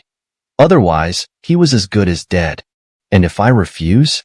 This true god artifact is something I earned through my own efforts. Why should I give it to you? Yin Zirua retorted with a cold smile. Ha ha ha, you don't really think that just because you obtained a true god artifact, it automatically belongs to you, do you? The burly man laughed, his voice dripping with mockery and disdain, his eyes cold and indifferent. Huh. At that moment, Jin Peng suddenly let out a breath, and within his transparent domain, crimson threads began to appear. Yin Zirua glanced at them, and both his soul and body felt a sense of disarray. He's been corrupted, someone exclaimed in alarm. Those of lower realms, retreat immediately, a kind soul warned. Yin Zirua watched as Jin Peng, his expression twisted, began to manifest within his domain. He knew that the corruption of an ancient god was a form of extreme power unleashed. If one couldn't withstand the evil intent, they would be assimilated, their divine core and body mutated. They would no longer be themselves. This was the most troublesome power of the ancient gods, and everyone had to take it seriously. Yin Zirua was no exception. Most of his attention was now focused on Jin Peng. Swish! Suddenly, Yin Zirua sensed a slight spatial fluctuation behind him, and a sense of crisis surged from his back. Ever since being startled by Jin Peng, Yin Zirua had become highly sensitive to any movement behind him. Without thinking, he expanded his domain to restrain the attacker and used the power of his domain to dodge the strike. Kill! A deep, firm shout erupted behind Yin Zirua. Despite his best efforts to evade, he couldn't completely avoid the attack and was struck on his back with tremendous force. Ugh! Yin Zirua spat out a mouthful of blood, sustaining a serious injury. He desperately fled forward, trying to escape the follow-up attacks. From the strength of that strike, Yin Zirua knew his assailant was an upper god of the third rank. Judging by the voice, it was none other than the burly man who had been targeting him. He wasn't yet a match for an upper god of the third rank. As he fled, Yin Zirua quickly donned the blue armor he had just acquired. He had already begun refining this true god artifact, and it should provide some defense. Boom! The burly upper god continued his attacks, but most of the force was absorbed by the true god artifact, which also released some vitality to help Yin Zirua heal his wounds. Boom! Boom! Boom! While the burly man was attacking Yin Zirua, the battle on the other side finally erupted. Countless gods were now besieging the ancient god. Kill! The gods roared in unison. Hee! Kill! Kill! Kill! Jin Peng moved with incredible speed, and the gods' attacks barely had any effect. In an instant, several middle gods were struck down. Yin Zirua glanced at the battle briefly before turning his attention back to the burly man relentlessly pursuing him. Rage surged through him. He knew no one would come to his aid. Even Tang Xiaohua, who was focused on attacking the ancient god, had no time to spare for him. And Yin Zirua wouldn't dream of asking for her help. You're forcing my hand. Yin Zirua seethed, his hatred for the burly man reaching its peak. Drawing upon Jin Peng's memories, he reached a teleportation array and glared at the man with unwavering determination. The burly man was startled by Yin Zirua's gaze and instinctively erected a defensive stance, expanding his domain to several hundred miles. Too late, Yin Zirua said with a cold smile, seeing the man's surprise. He lightly stomped his foot, channeling most of his divine power into the array beneath him. Immediately, a teleportation force enveloped both him and the burly man. What are you trying to do? The burly man asked, visibly panicked. I'm sending you to fulfill your duty, Yin Zirua said, channeling all the teleportation power onto the burly man, as if intending to send him away. Do you really think you can teleport me away? If you dare teleport me, I'll just break through the space and escape, the burly man said, finally realizing Yin Zirua's plan. He relaxed slightly and sneered. This was his first time fighting a fully intact one-turn ancient god, and it was a peak upper god at that.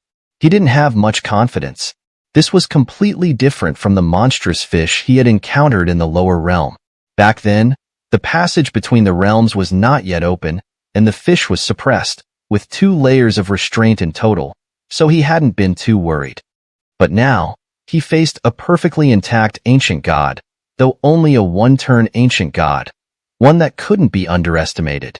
The 5-turn ancient god he had encountered upon arriving in the upper realm, whose mere glance had caused his own transformation due to its extreme evil domain, still left him with lingering fear. "You seem a bit scared," Jinpeng said with a smile, watching Yin Zirua. "No enemy can make me afraid, let alone a mere corpse like you." Yin Zirua steadied himself and shook his head with a smile. "But I enjoy seeing that look of fear on your face," Jinpeng said with a slightly sinister tone. This guy definitely wasn't Jinpeng, even if he had inherited most of Jinpeng's memories. Yin Zirua looked at Jinpeng. Apart from the appearance, he couldn't see any connection to the original Jinpeng. Crack! Boom! A crisp sound and a loud explosion rang out as the protective erase barrier was shattered. Everyone rushed in, raising their weapons and activating divine techniques, aiming at both Yin Zirua and Jinpeng. "What's the meaning of this?" Yin Zirua asked, looking at the few who were aiming at him. Ancient gods were universally hunted in the upper realm, and everyone had the duty to kill them. It seemed these short-sighted individuals didn't want to fulfill that duty. "Are you just going to watch us turn on each other? The most powerful and dangerous target right now is this ancient god. If we don't pool all our strength to deal with him, we'll all die," Yin Zirua said to the upper gods. The numerous upper gods exchanged glances. They all knew that Yin Zirua was no weakling. If they could gain his assistance, it would undoubtedly be a significant boost, increasing their chances of success.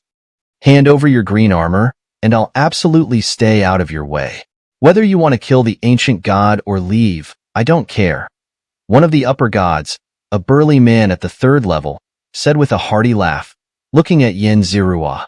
Hearing the man's words, some who had been preparing to attack the ancient god also turned their gazes toward Yin Zirua, lingering longest on the armor in his hand. With so many powerful individuals focusing on him, Yin Zirua felt immense pressure. He knew he couldn't afford to become a common enemy.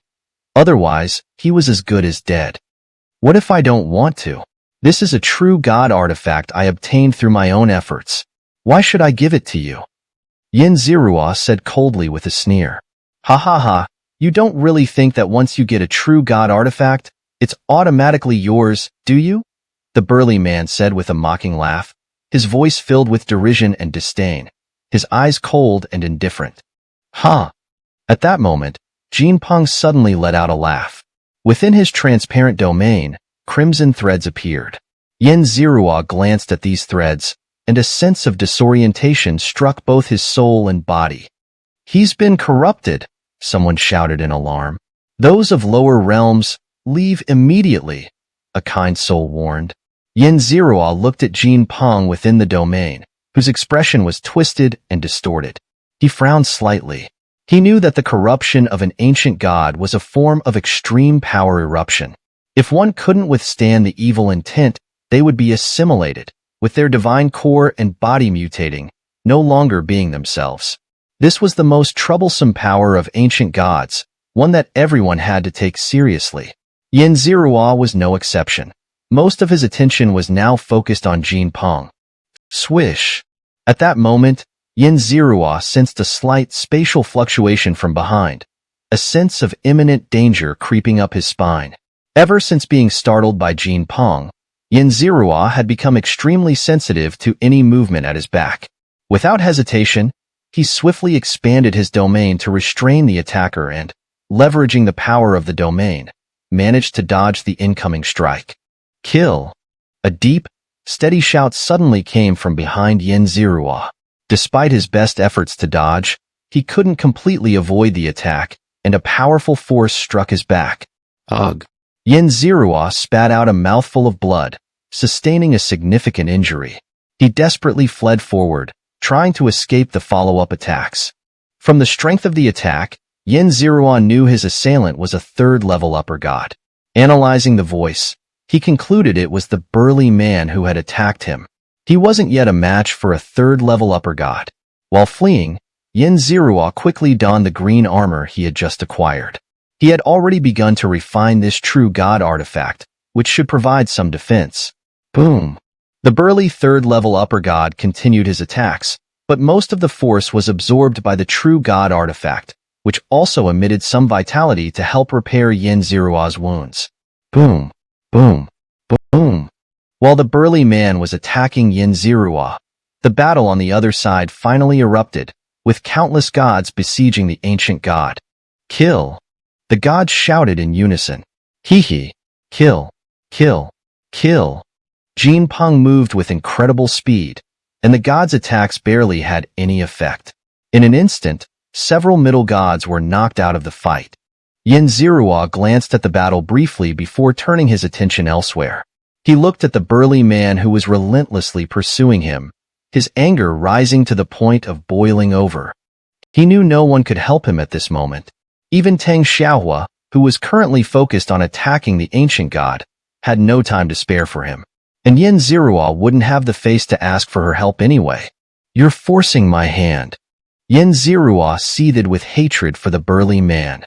Drawing on Jinpeng's memories, he arrived at a teleportation array and looked up, glaring at the man.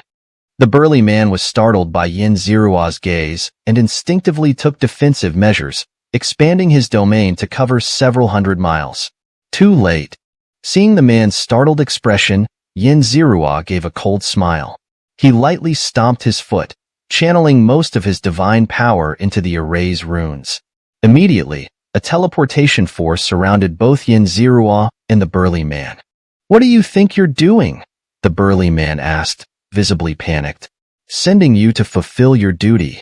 Xianxia channeled all the teleportation power onto the burly man, as if intending to teleport him away. Do you really think you can teleport me away? If you dare teleport me, I'll just break through the space and escape. The burly man finally understood Xianxia's plan, relaxing slightly as he sneered. Chapter 268.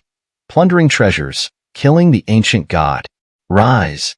Xianxia ignored the burly man's words and raised his hands, activating the teleportation array near the man, transporting him to the vicinity of the ancient god Jinpeng. Haha, just wait until I get out. You're dead. The burly man laughed loudly. He could already feel a force acting on his domain. Swish.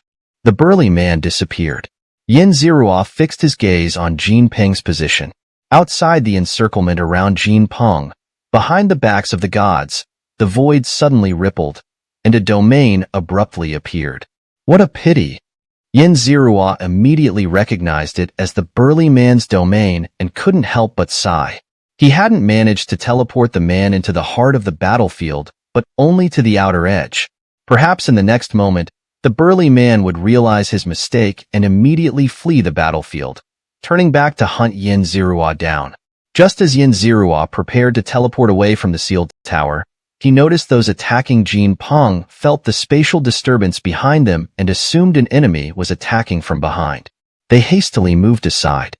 In that instant, the great formation surrounding Jinpeng had a gap. Severely injured by the gods, Jinpeng suddenly spotted a weakness in the encirclement. Without hesitation, he prepared to escape through the gap. What are you doing? Someone roared in anger. Jinpeng's speed was incredible. Without the encirclement, the gods wouldn't have been able to harm a single hair on his body. Now, the encirclement had a gap. Swish. Jinpeng wouldn't let this opportunity slip. He immediately activated the Golden Rock Step Divine Art and escaped through the gap. The gods hurriedly gave chase. Having broken free from the encirclement, Jinpeng saw a burly man with a cultivation level of upper-tier god rank 3. He assumed this man was a hidden trap set for him. With a cold laugh, he casually struck, intending to kill this presumptuous man on the spot. No. The burly man had just emerged from the endless void back into reality when he found himself under attack by an ancient god. The attack was incredibly powerful, and he felt a mortal danger. Boom! With a loud crash, the burly man's domain shattered. A tremendous force struck his divine body, instantly causing severe injuries. Despite his defenses, Jin Peng's attack had been too sudden. Not dead? Humph, die then. Jin Peng sneered upon seeing the man still alive. He intensified his attack, intending to make an example of this upper-tier god rank 3, showing those who had surrounded him the consequences of offending him. Don't! The severely injured burly man felt the might of this strike and knew he would surely die if it landed. His desperate cry did not stop Jin Peng's attack, but instead made it more powerful, locking onto him firmly. Anyone who wants me dead must die. In his despair, the burly man shouted loudly, his voice filled with madness. Somehow, he suddenly appeared near Jin Peng. His entire body turned crimson, radiating an extreme frenzy. Ha ha ha, die. The burly man charged at Jin Peng, his speed reaching its peak. In an instant, he was right next to Jin Peng. Boom! A deafening explosion echoed as the burly man self-destructed. Xianxia didn't know how badly Jin Peng was injured, but he knew it couldn't be light. Ah! Jin Peng screamed in agony at the center of the explosion. The gods who had been attacking him arrived just in time to hear his cries. Countless attacks rained down on the explosion's center like a torrent. The thunderous sounds of the gods' attacks, the mournful winds after the burly man's death, and the blood-red cloud above the battlefield. This scene, this image, would be unforgettable to anyone who witnessed it. Roar!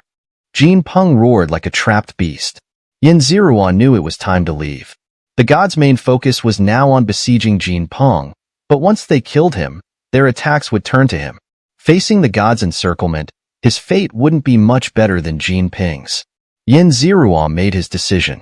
With a wave of his hand, he collected the golden coffin, Peng Jin's coffin used for secret techniques, the very coffin that had nurtured Jin Peng. According to Peng Jin's memories, it contained many treasures, including the one Xianxia most desired. The secret treasure, the Void Escape Blade, which could allow him to flee even from a true god. Swish! After taking the most precious treasure from the sealed tower, Xianxia didn't delay further.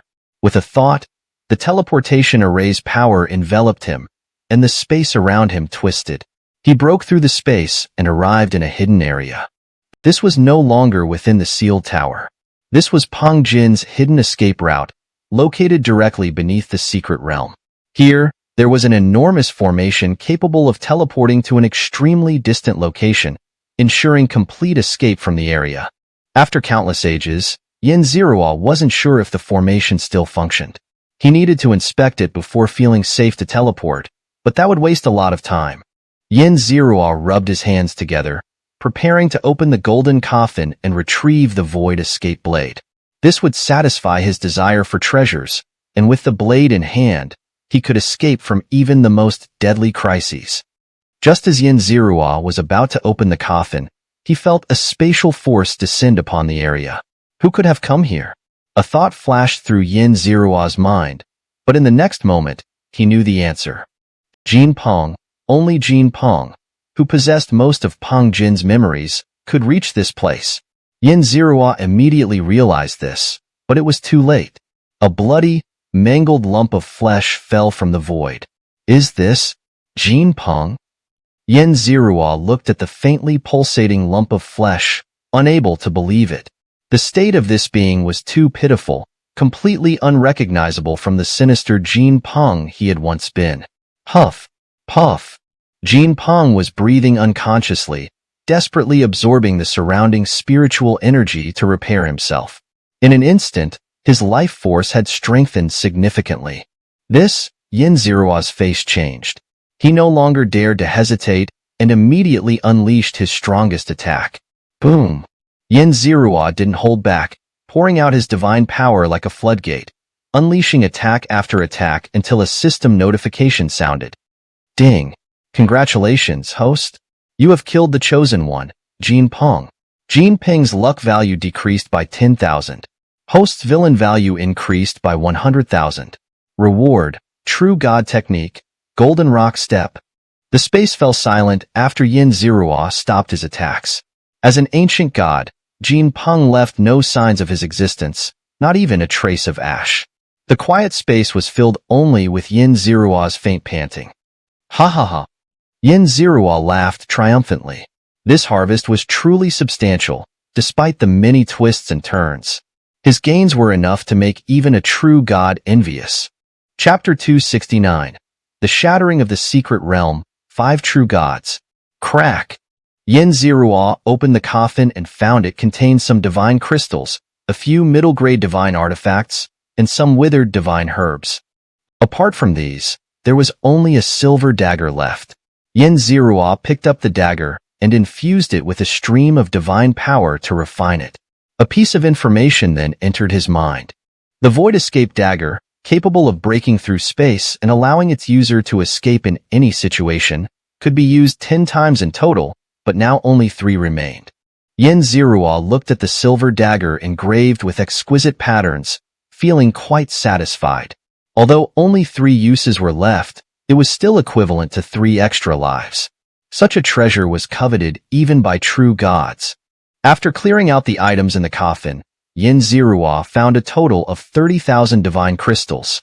The middle-grade divine artifacts and divine herbs crumbled into dust as soon as he picked them up, as if their essence had been completely absorbed by Jin Peng. I wonder where the beast skin that records the forbidden secret technique is? Yin Zirua knew that the forbidden secret technique was recorded on a piece of beast skin, but Jin Peng's memories didn't mention its whereabouts, and he couldn't find it either. After pondering for a while, he decided to set it aside and not worry about it anymore. It's time to leave. Yin Zirua crouched down to fiddle with the array, only to find that the ancient and dilapidated array had turned into a pile of fragments due to the previous impact, rendering it completely unusable. Since Yin Zirua wasn't very familiar with the upper-level array, he had no choice but to dig a hole to escape and officially exit through the entrance of the secret realm. Of course, he could also break through the secret realm directly, but that would be too time-consuming and too noisy. A figure suddenly jumped out from the green lawn. It was Yin Zirua, slightly covered in dirt, crawling out from the ground of the secret realm. Floating in midair, Yin Zirua looked down at the many lesser gods searching for opportunities below, then glanced up at the exit of the secret realm. He felt he had to leave before the upper-level gods emerged. Break! At that moment, he suddenly heard a low shout, and an extremely powerful force descended upon the entire secret realm. Although the force wasn't directed at him, he still felt a bone-chilling cold. Without hesitation, he took out the Void Escape Dagger, ready to flee at the slightest sign of trouble. Rumble! The sky of the secret realm cracked open, the earth trembled and split, and countless bewildered gods hurriedly took to the air. Crack! The concealing array in the central area disappeared, revealing a towering tower over 100 miles high. The tower slightly trembled, and countless gods tumbled out, including Tang Xiaohua and many others. Some gods were known to Yin Zirua, while others knew him. Yin Zirua's expression changed, and he quickly dispelled his disguised appearance, putting on the attire of a disciple of the Black Dragon sect and retracting most of his divine power into his divine core. His sharp aura plummeted, instantly transforming him into an extremely ordinary second-rank lesser god. Swoosh! Yin Zirua quietly blended into a group of lesser gods, pretending to be shocked by the surrounding events. Boom! The secret realm collapsed, with countless air currents and debris flying everywhere. A gigantic hand emerged from the endless void, grabbing the towering tower. How dare you! Someone shouted loudly, accompanied by a dazzling blade light. Ah! The giant hand was slashed, causing countless divine blood to spill, and a piercing scream echoed throughout the secret realm. Do you want to die? The owner of the giant hand shouted in exasperation. Enough!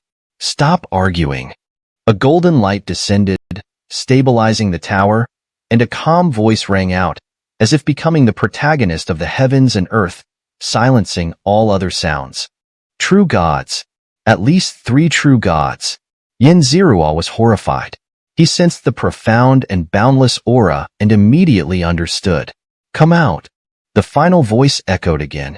Xianxia felt a tremendous force pulling him into a space, and from the corner of his eye, he saw others being pulled in as well, which slightly reassured him.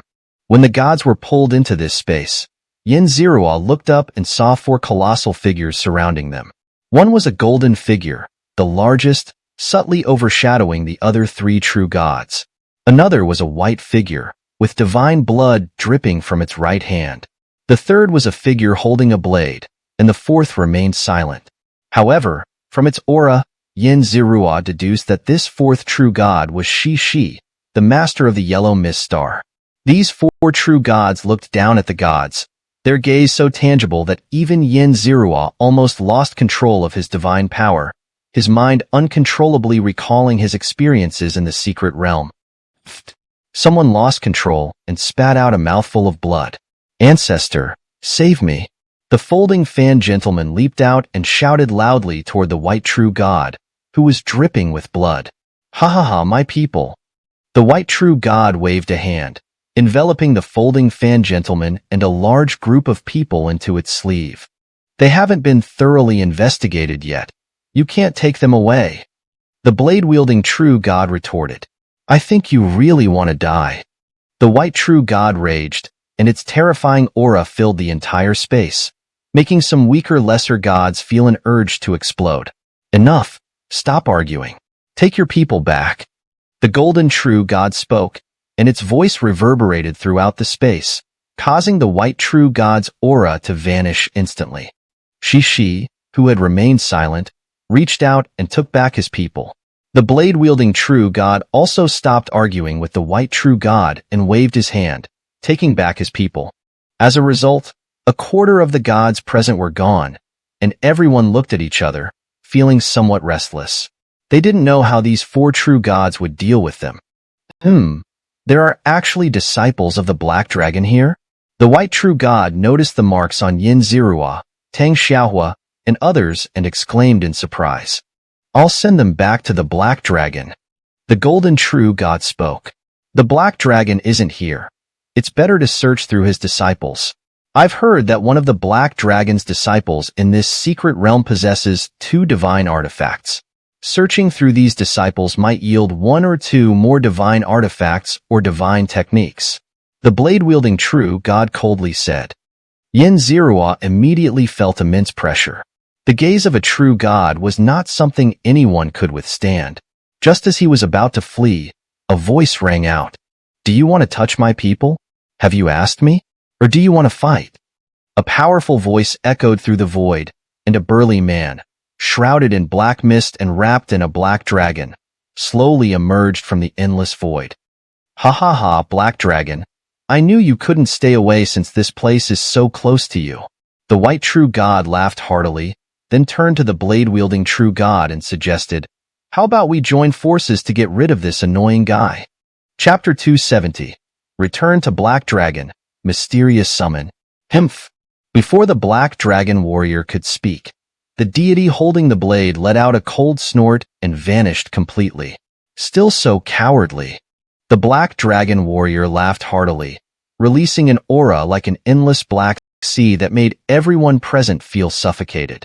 Feeling the presence, which was strikingly similar to that of the Blackwater Sea, Xianxia immediately realized that this was the leader of the Black Dragon sect, her direct superior. What a pity! Those from the Heavenly Saint sect didn't show up, forcing me to hide for so long. The Black Dragon sect leader surveyed the area and sighed. A first-turn ancient god isn't worth such a heavy price, the white-robed deity remarked, shaking his head. Haha, all cowards. The Black Dragon sect leader laughed loudly.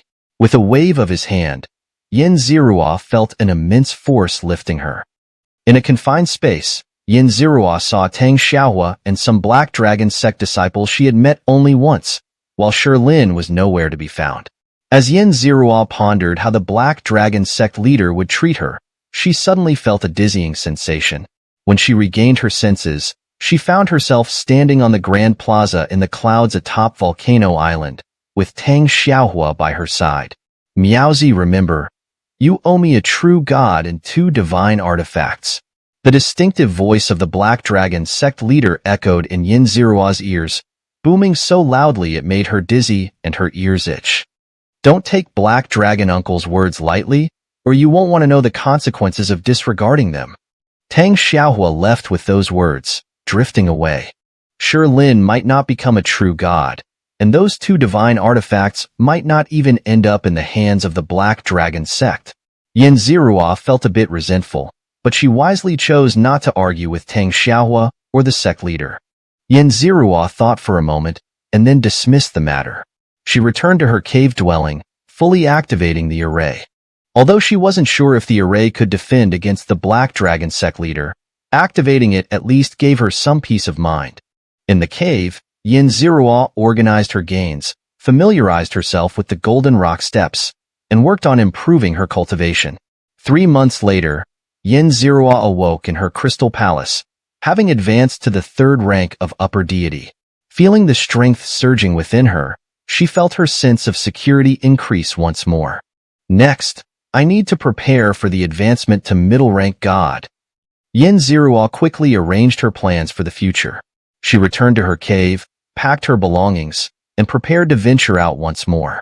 As for the Heavenly Saint Sect's iron badge, since it had asked her once about the first turn ancient god after leaving the secret realm, Yin Zerua had naturally claimed ignorance, feigning innocence and surprise.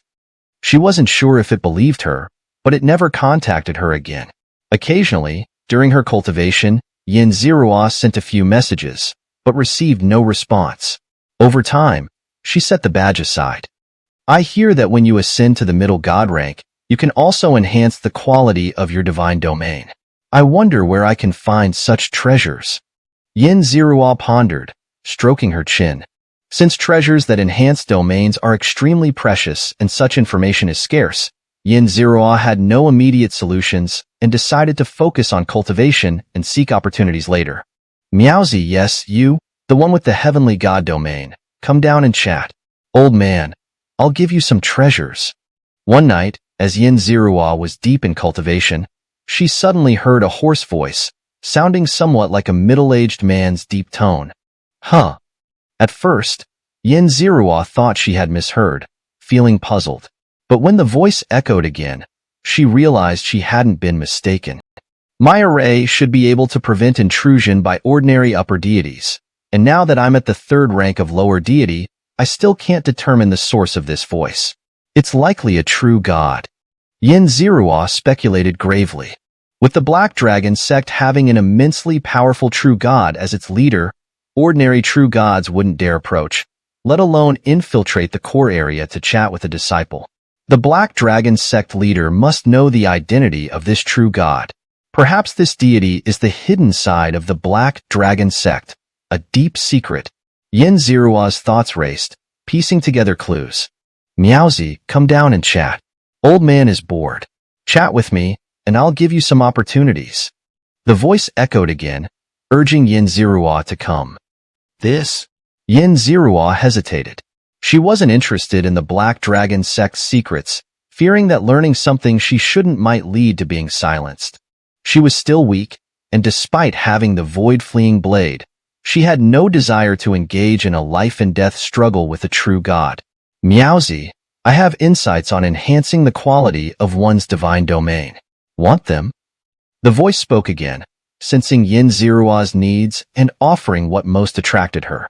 Yin Zerua had quietly accelerated the array's operation and heightened her vigilance, yet still couldn't locate the source of the voice, not even determining from where it originated.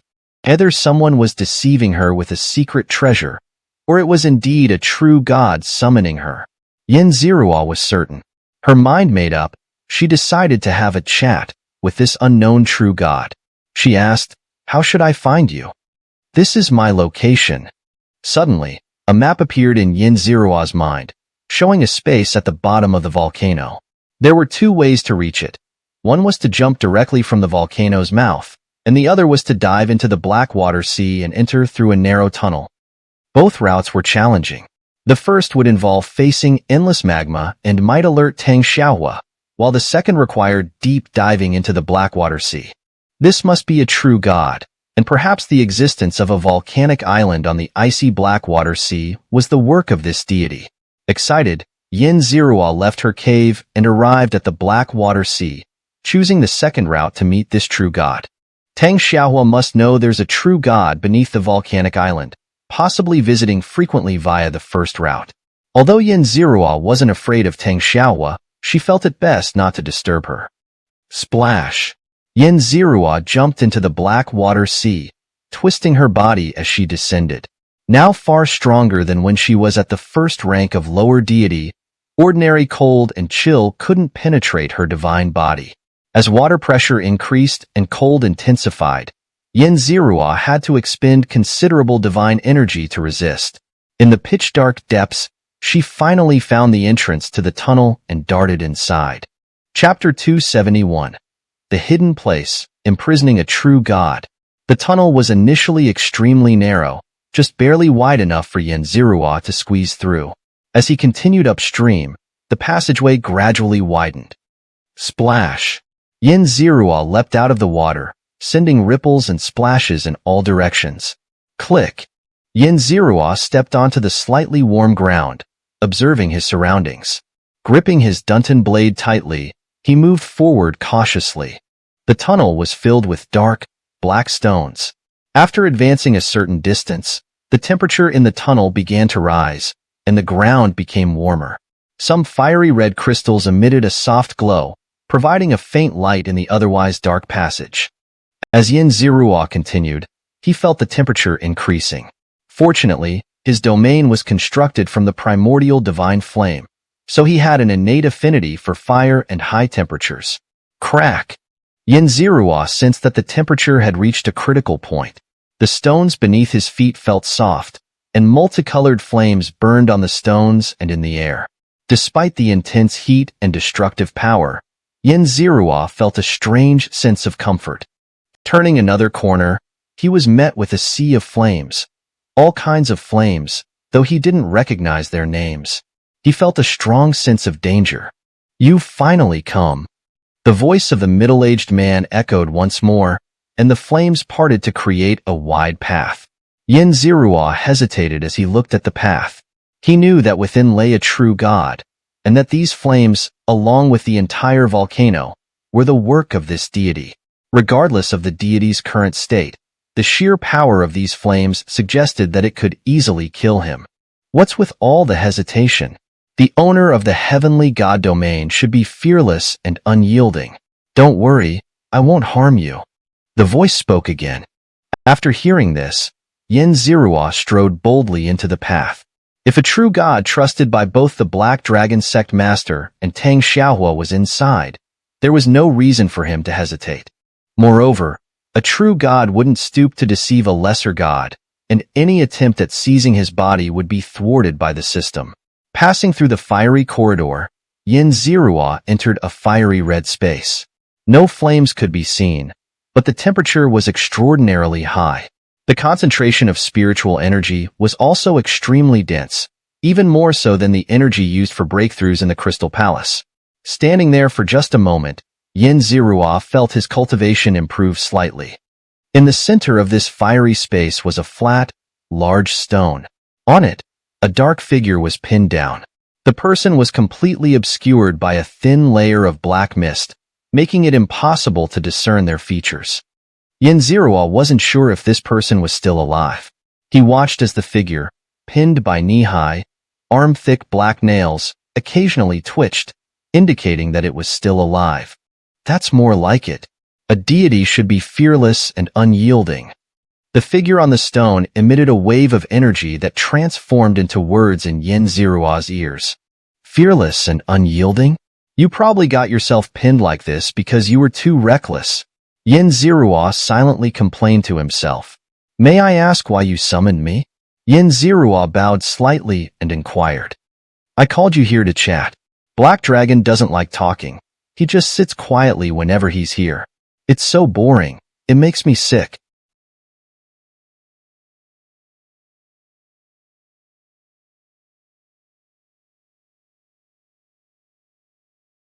As for that girl, Xiaohua, She starts scolding me the moment she arrives, nagging endlessly, even more than her mother.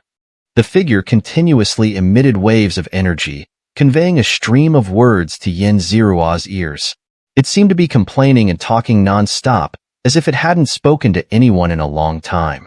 From its tone, it seemed quite close to Tang Xiaohua. Yin Zirua's heart skipped a beat as he recalled Tang Xiaohua's introduction. The true god's daughter. Is the island master Tang your daughter? Yin Zirua bowed and asked cautiously. Ha ha ha, you figured it out? What a clever child. The figure paused for a moment before bursting into laughter. Ah! Suddenly, it let out a painful scream. Its divine body, pinned to the stone, twisted violently, causing the temperature of the entire space to rise sharply and the spiritual energy to become restless.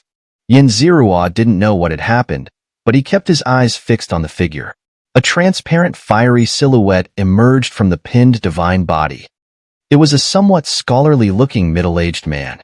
This silhouette was likely its divine soul, with black nails piercing its baihui, intang, limbs, chest, and abdomen. These nails are so annoying. The middle-aged man glanced at the nails on his body and muttered, "Senior." Yin Zirua took a deep breath and bowed to it. He couldn't imagine the pain of having both his body and soul pinned by such nails, but he knew it must be unbearable. The fact that it had endured for so long without breaking down made it worthy of his respect. Don't call me Senior. Call me Uncle Tang, or even Uncle Tang Yin. Tang Yin waved his hand, speaking as if he were meeting an old friend. Uncle, my name is Yin Zirua. I come from a small place called the Lower Realm. Yin Zirua briefly introduced himself to Tang Yin. What a pity. Tang Yin stared at Yin Zirua for a while, making him feel uneasy before finally sighing. May I ask, Uncle, what have I done wrong? Yin Zirua's heart tightened, and he quickly bowed and asked. This was no ordinary figure. It was a powerful true god with sharp insight. Perhaps it could see flaws in his cultivation. You're married, aren't you? How many wives do you have? Tang Yin looked at Yin Zirua and asked calmly. Reporting to Senior, I am indeed married, and I have 3 wives at home, Yin Zirua answered honestly, unsure of the true meaning behind the question. Married, and with 3 wives. Tang Yin sighed deeply, looking at Yin Zirua with a sense of regret, as if he couldn't understand why he had married 3 wives.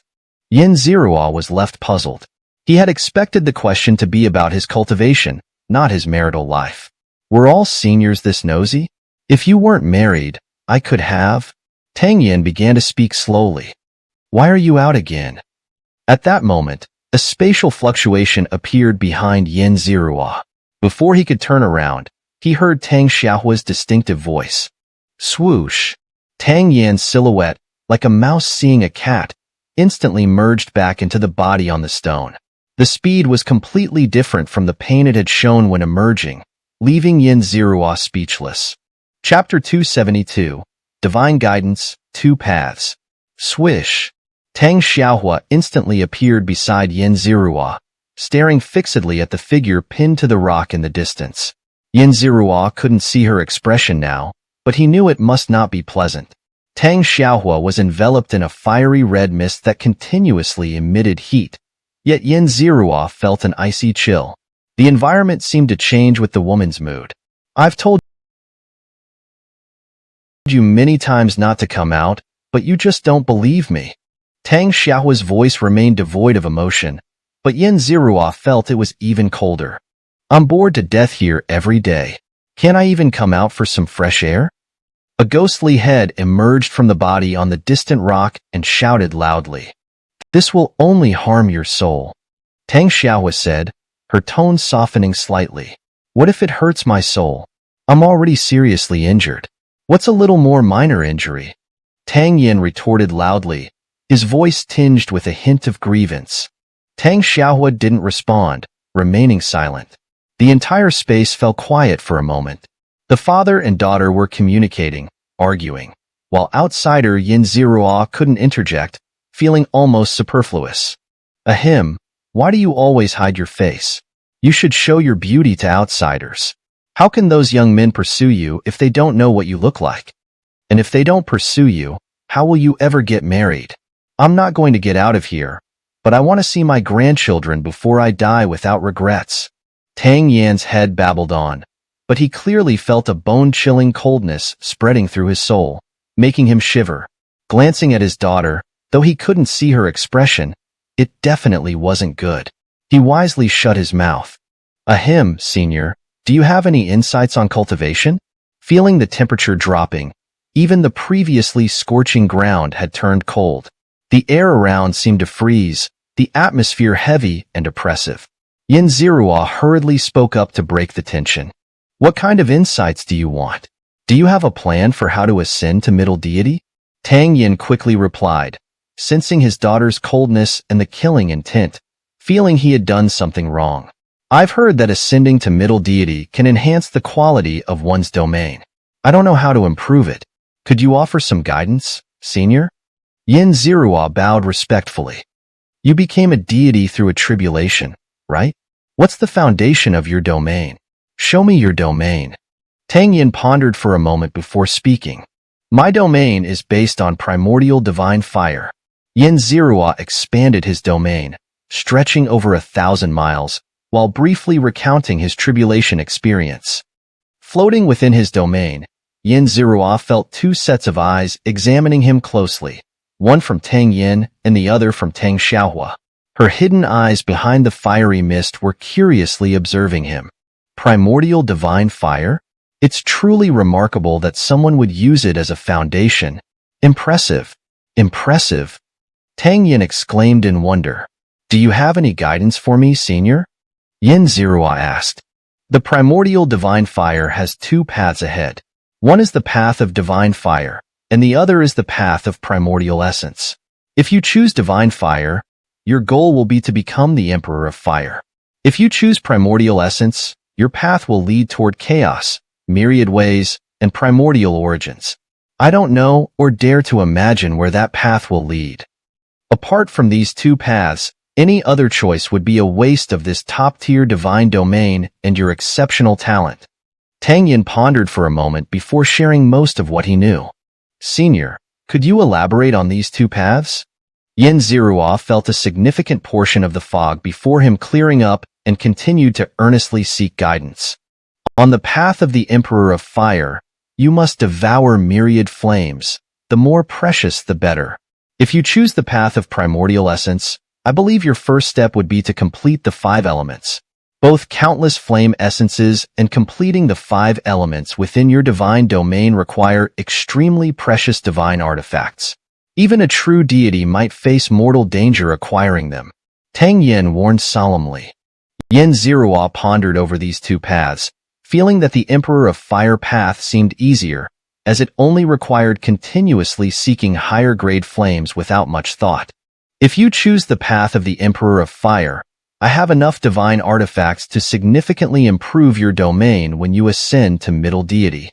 Tang Yin said, No, that divine flame is one of your foundations. You absolutely cannot give it to him. Tang Xiaohua immediately objected. Thank you for your kind offer, senior, but I don't need it. Yin Zirua bowed respectfully in gratitude. Divine artifacts capable of causing a qualitative change in a divine domain must be extremely precious. Yin Zirua didn't have the face to ask a true deity he had just met to pay such a high price for him. All right then. Tang Yin muttered. This divine flame was originally meant for my daughter.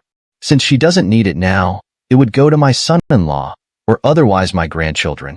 You're quite a fine young man, but alas, you're already married with 3 wives. What a pity. Tang Yin babbled on, his voice very low, but the other 2 deities present could hear him clearly. The temperature dropped sharply, and the fiery mist around Tang Xiaohua even showed signs of turning black. Ahem. Senior, how should the 5 elements be completed? And where can one find the 5 elements' divine artifacts?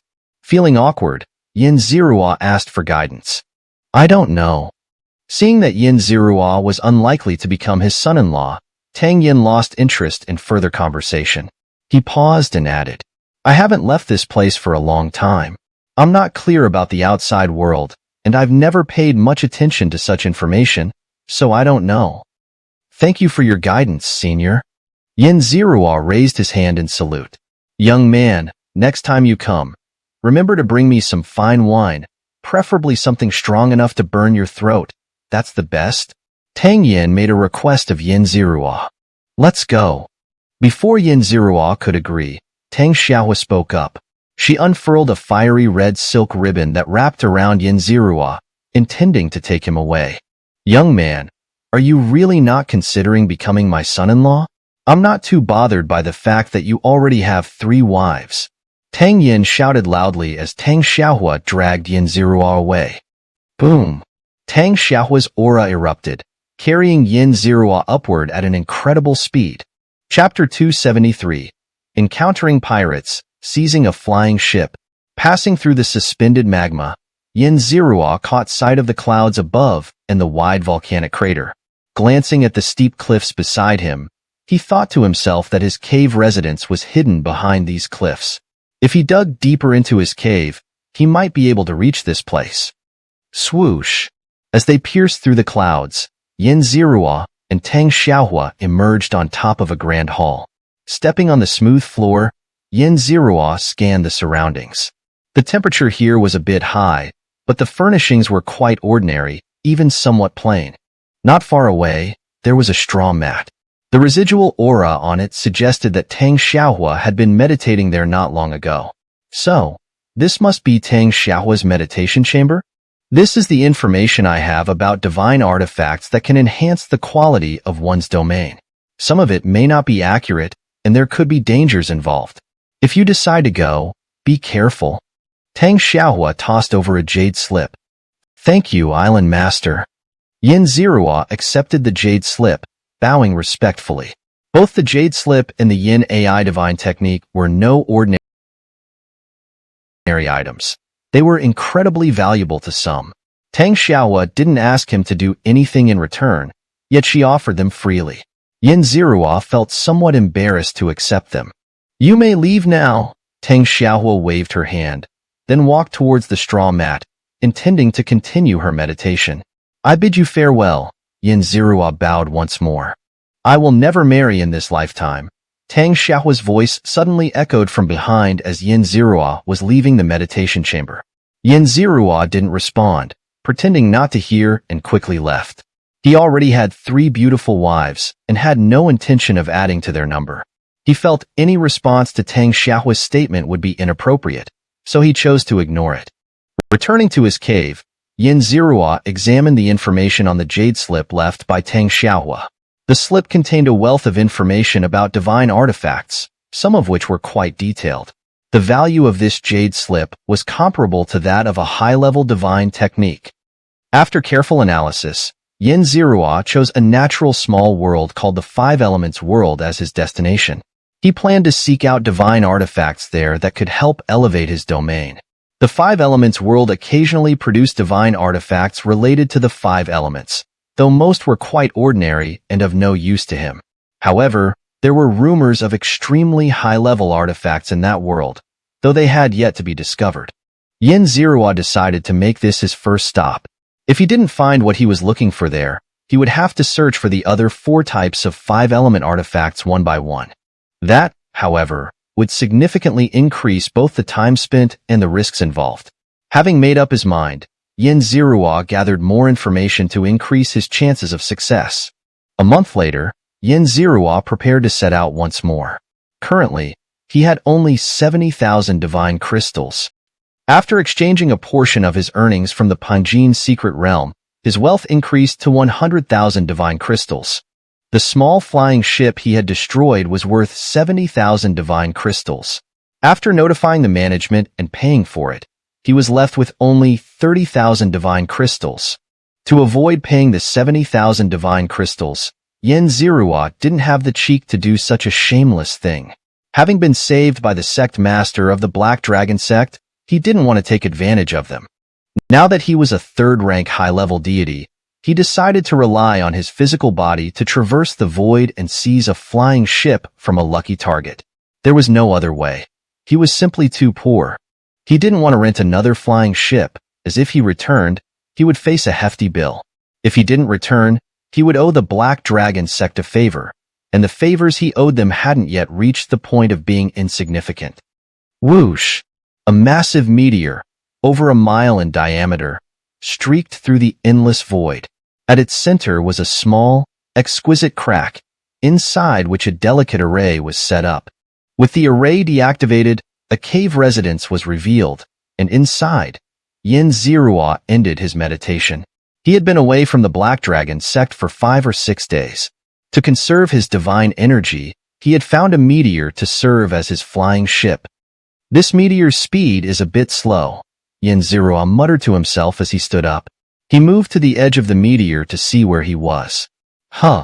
Just as Xianxia was about to take out a star map to check his position, he suddenly sensed a series of divine energy fluctuations. Turning his head, he saw a flying ship attacking another. The attacking ship was slender and sharp, like a dagger, emphasizing speed as its selling point. The other ship was slightly larger, equipped with ample cannons and sturdy armor. At the moment, the agile ship was continuously bombarding the larger ship, with countless low-level deities emerging from it to charge towards the larger vessel. Is this a space pirate raid? Xianxia's lips curled into a smile. His flying ship was within reach. He leaped into the air and dashed towards the two ships engaged in battle. Of course, he first approached to check for any powerful figures. After observing for a while and carefully sensing the area, he found that the strongest on the pirate ship was only a second-rank mid-level deity, along with 2 first-rank mid-level deities, not particularly strong. The largest ship being raided had only a first-rank mid-level deity as its strongest. There might be hidden deities, but as long as they weren't true gods, Xianxia didn't need to be overly afraid. Charge! The numerous space pirate underlings unleashed their weak and small domains, launching waves of divine techniques and artifacts to attack the protective shield of the larger ship. Boom! The larger ship wasn't idle either, firing its cannons repeatedly, each shot resulting in 1 or 2 unfortunate pirates being killed or injured. These low-level deity space pirates were simply too weak. Stop! Seeing that the timing was right, Xianxia's figure flashed, appearing above the battlefield. His terrifying aura and murderous intent enveloped the entire area. Who is it? A loud shout came from the pirate ship. A disheveled, one-eyed man flew out from the ship. He was the strongest among them, a second-rank mid-level deity. Your grandfather! Xianxia sneered, not waiting for the man's response. He silently unleashed his evil divine technique and Yin AI divine technique, striking the one-eyed man and reducing him to a cloud of blood and mist. Ding! Congratulations to the host for killing the luck-filled individual, One-Eyed Bug. One-Eyed Bug's luck value decreased by 4,000. The host's luck value increased by 40,000. Woo woo! The blood cloud covered the sky, and the wind howled in fury. A mid-level deity had died, completely obliterated. Everyone present was stunned. They couldn't believe that this seemingly powerful mid-level deity had been wiped out so easily, especially the pirate underlings, some of whom lost control of their divine energy and suffered serious injuries. Chapter 274. Regaining Subordinates, the Illusory Continent. The boss is dead. After a long silence, someone finally reacted, and dozens of lesser gods began to run and scream frantically, causing the scene to descend into chaos. Shut up.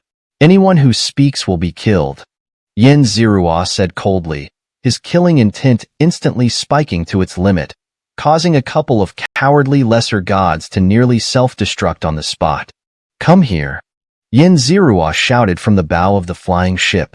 Members of the interstellar pirates emerged one after another, representing various races and cultivation levels. Among them, Xianxia even recognized a few familiar faces. What's going on here? Xianxia asked with a smile, looking at Guohe, Hongtian, and others. The other 2 middle-tier gods he had sensed earlier were them. The situation is like this? Guohe let out a wry smile and recounted his experiences. After Xianxia and the others were taken away, those true gods began to search through those without any backing. Although their secrets were fully exposed under the gaze of the true gods, they dared not express any anger, forcing themselves to suppress any thoughts of dissatisfaction towards the true gods. Fortunately, the true gods did not make things difficult for them. The treasures they carried were of no interest to the true gods, and the valuable items were beyond their reach as lowly beings. After the search, they were allowed to leave without further incident. Although their journey through the secret realm was fraught with twists and turns, and they had been searched by true gods, their overall gains were quite good. It was unknown how the one-eyed dragon had gotten wind of their rich harvest and ambushed them on their way. After a fierce battle, the one-eyed dragon, at some cost, captured them along with a middle-tier god of the first rank, forcing them to sign slave contracts. With no other choice, Guahi and the others had to swallow their pride and sign the humiliating slave contracts. They had been waiting for someone to come and kill the one-eyed dragon to save them. Now, with the one-eyed dragon dead and their original master returned, they were finally free. "You guys really have had a run of bad luck," Xianxia said sympathetically, looking at them. "But with me around, your luck is about to change." Guahi and Hong Tian dared not respond, only lowering their heads and forcing a bitter smile. "How many divine crystals do you have here?" Xianxia asked. Guahi stepped forward and reported the number of divine crystals accumulated on the flying ship. Since they had signed contracts, the one-eyed dragon had no fear of Guahi deceiving him, so the accounts were managed by Guahi. "Only 50,000 divine crystals? What are you even doing?" Xianxia was shocked, looking at the dozens of gods present, finding it hard to believe. These are interstellar pirates. They live for the moment and don't save divine crystals. Having 50,000 makes them quite wealthy among pirates. Guahi spread his hands, helplessly stating, "Forget it. Use these divine crystals for the daily expenses of the flying ship." Xianxia waved his hand.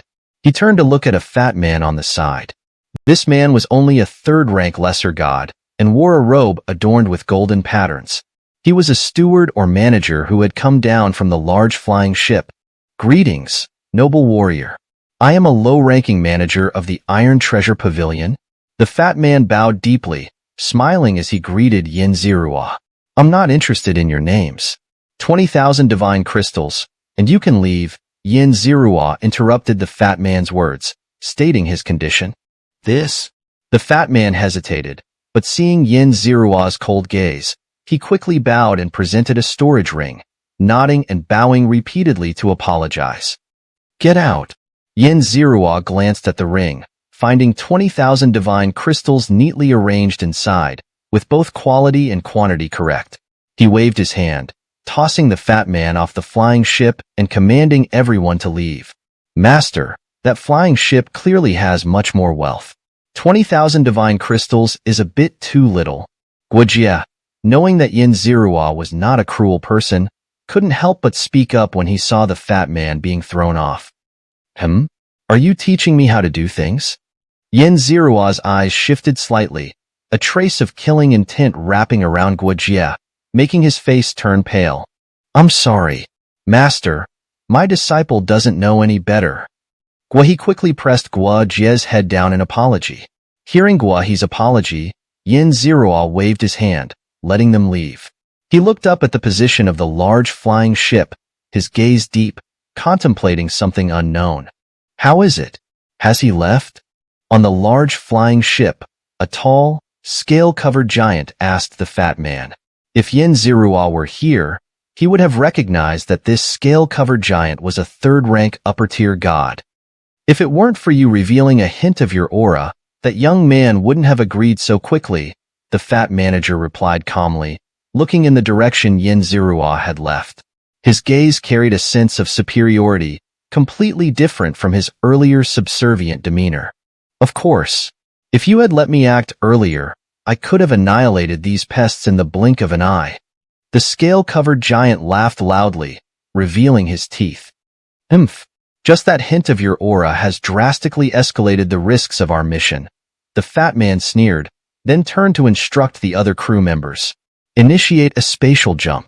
We must leave this star region immediately." Following the fat man's gaze, One could see that the deck was filled with transparent crystal coffins, each containing a sleeping god.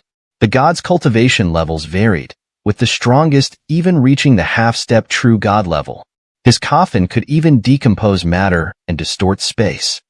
Xianxia didn't know what was on the large flying ship, but he felt a deadly threat, so he quickly fled. As for what was on that ship, he didn't care. The secrets of the higher realms were too numerous, and those with too much curiosity were long dead. We're approaching the illusory continent, which has multiple teleportation arrays leading to various places. Guahi bowed and reported to Xianxia.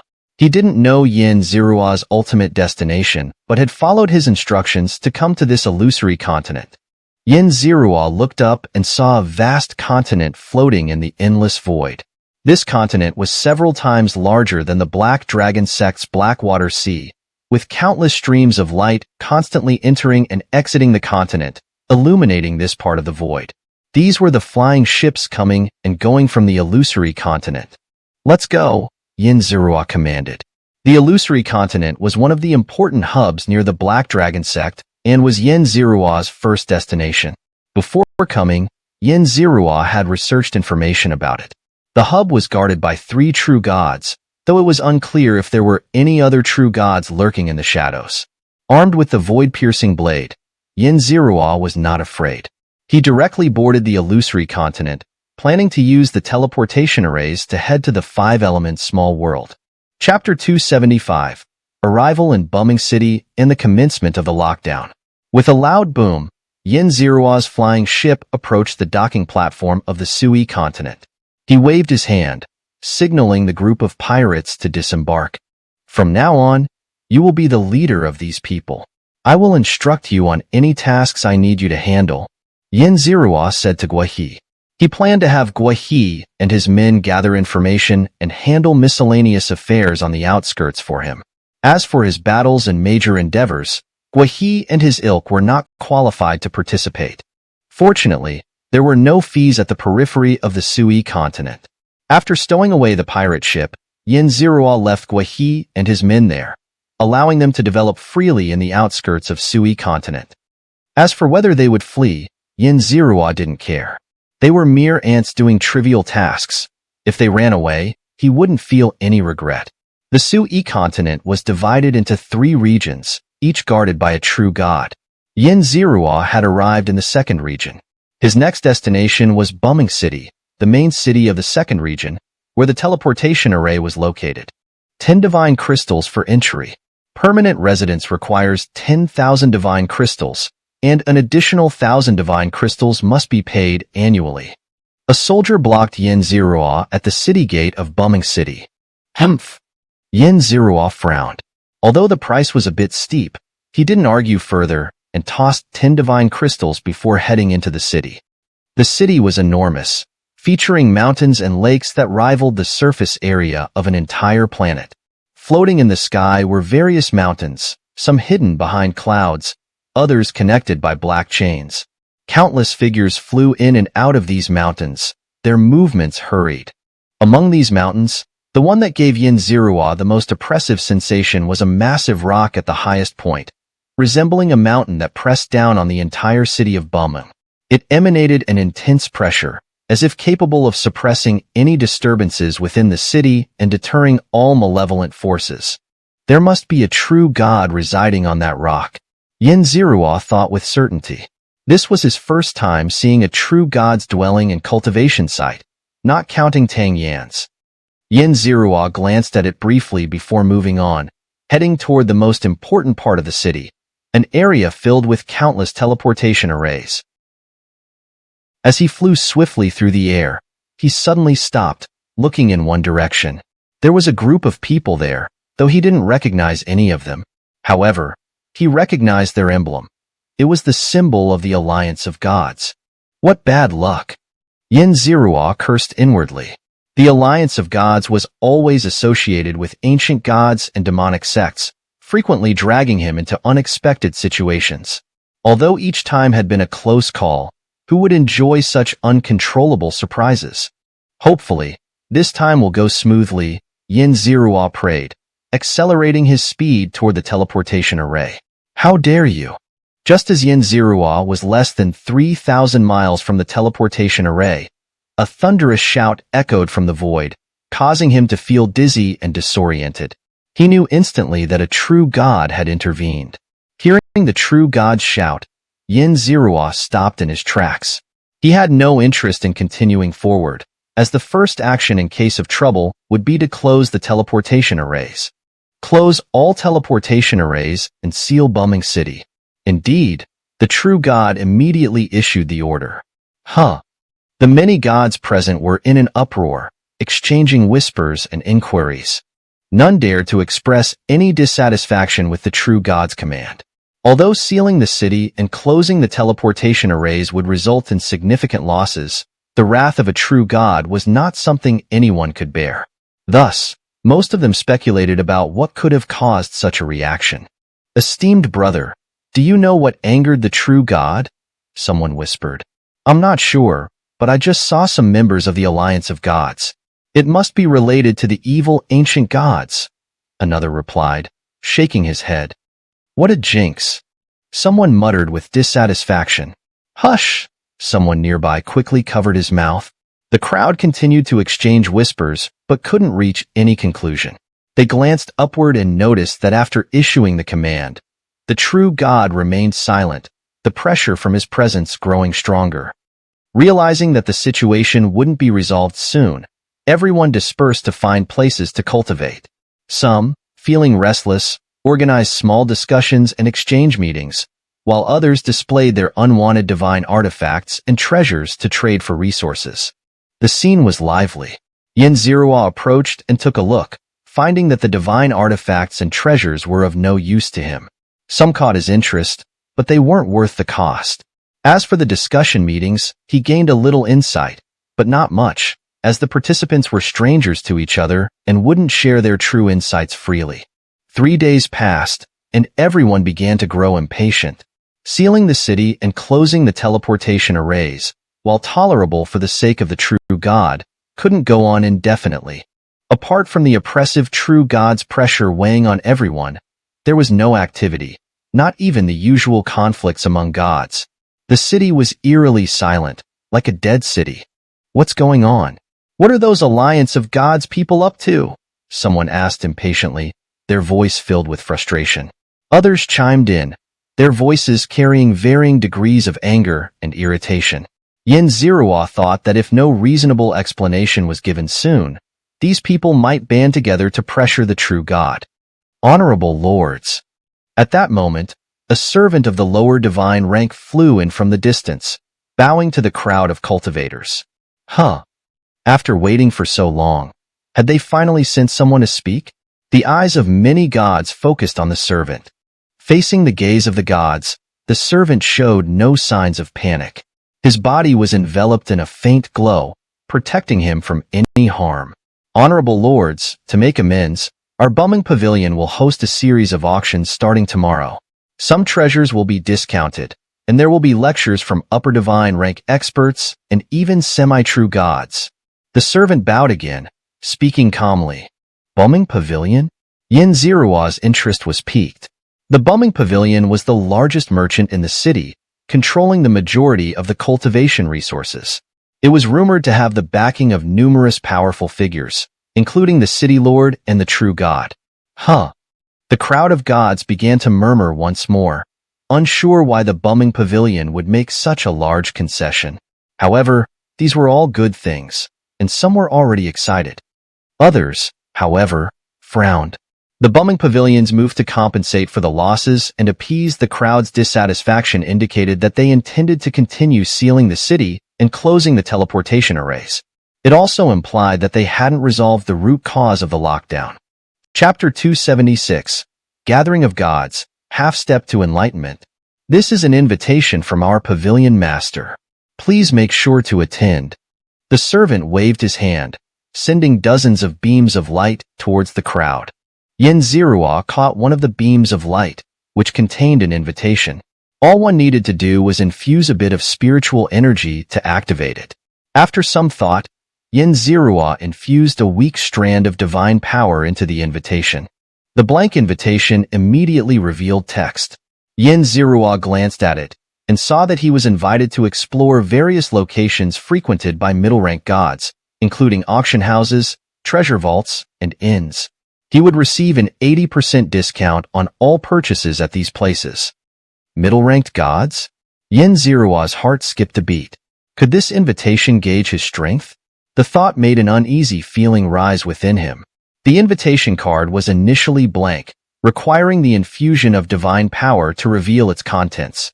However, upon doing so, the hidden individuals behind the scenes would be able to ascertain his strength. What is the meaning of this, Dimbu Pavilion? Are you trying to probe our realms?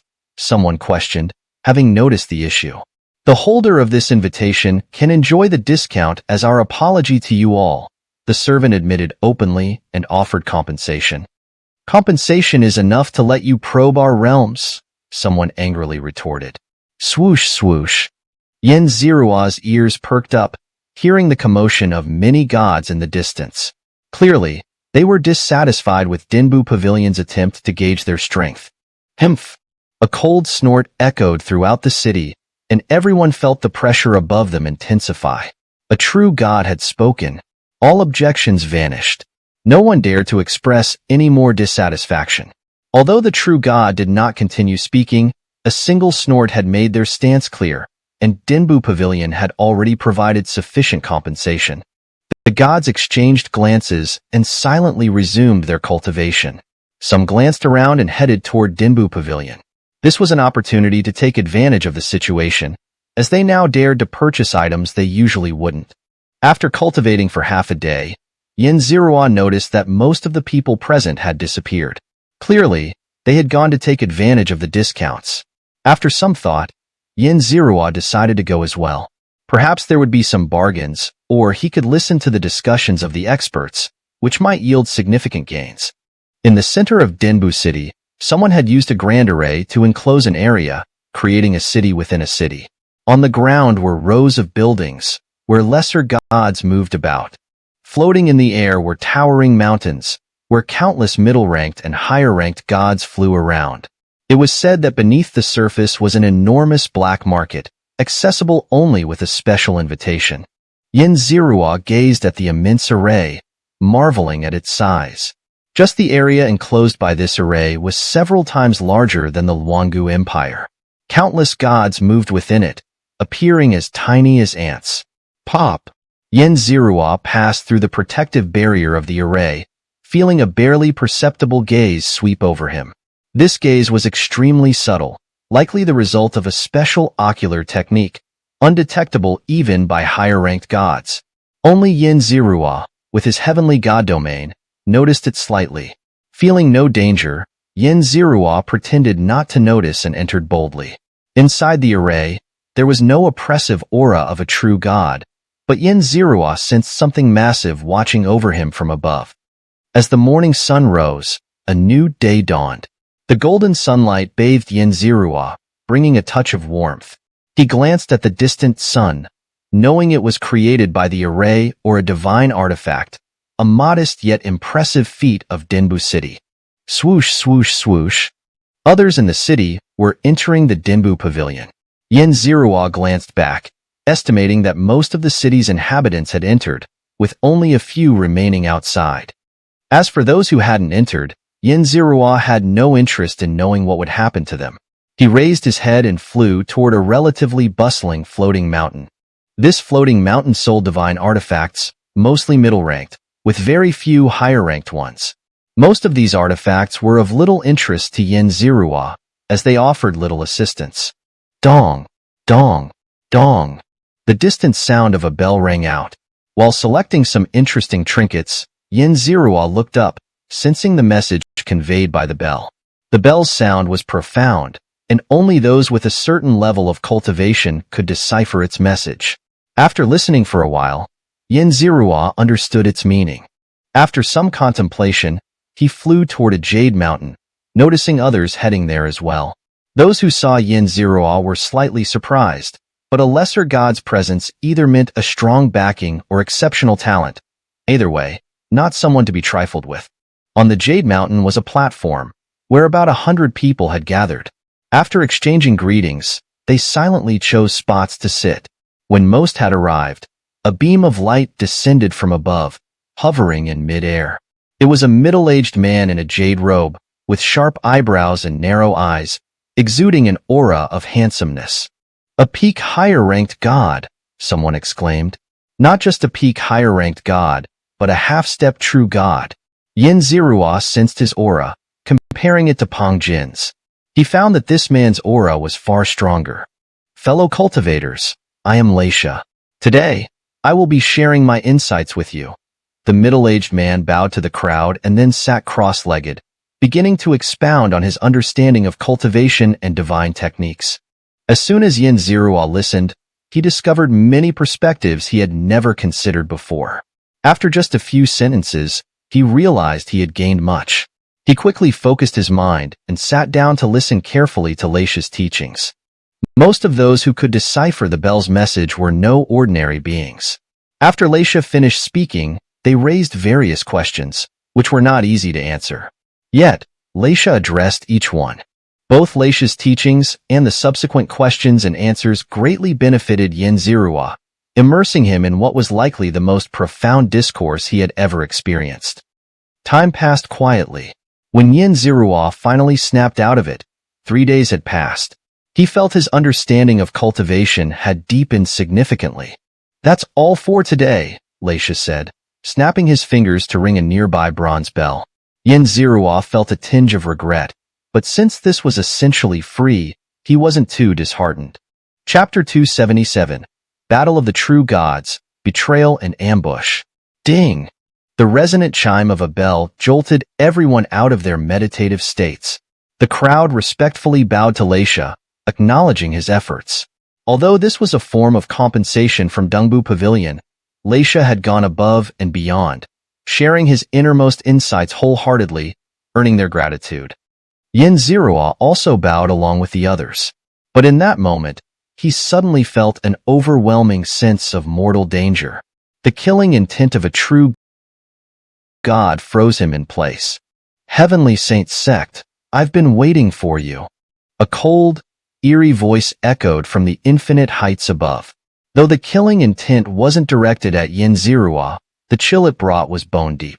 His soul's instincts screamed at him to hide. "Hee, you seek our holy son? How could I not come?" A black-robed figure appeared above Donghua City, cackling maniacally. Yin Zirua instantly recognized this true god from the Heavenly Saint Sect.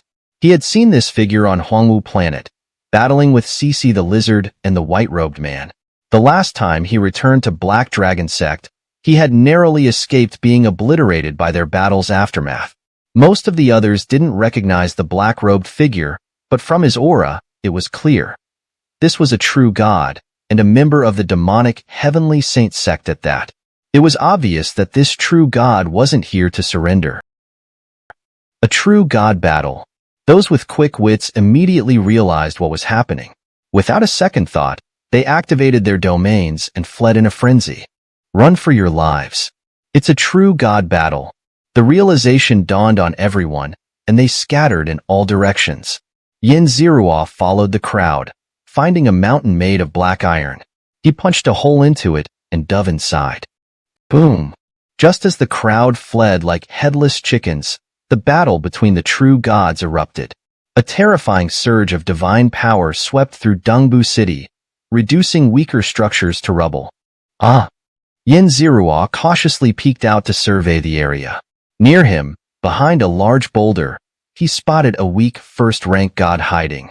A wave of residual energy passed, shattering the boulder and turning the hiding god into a mist of blood. The ominous phenomena of blood clouds and chilling winds hadn't even formed before being obliterated by the battle's aftermath. Kill! The true god of Donghua City roared, and another deafening explosion followed, sending another devastating wave of energy across the city. Crack! The black iron mountain Yin Zirua was hiding in began to crack. A quick scan revealed that the protective arrays of the mountain had been nearly destroyed. Damn it!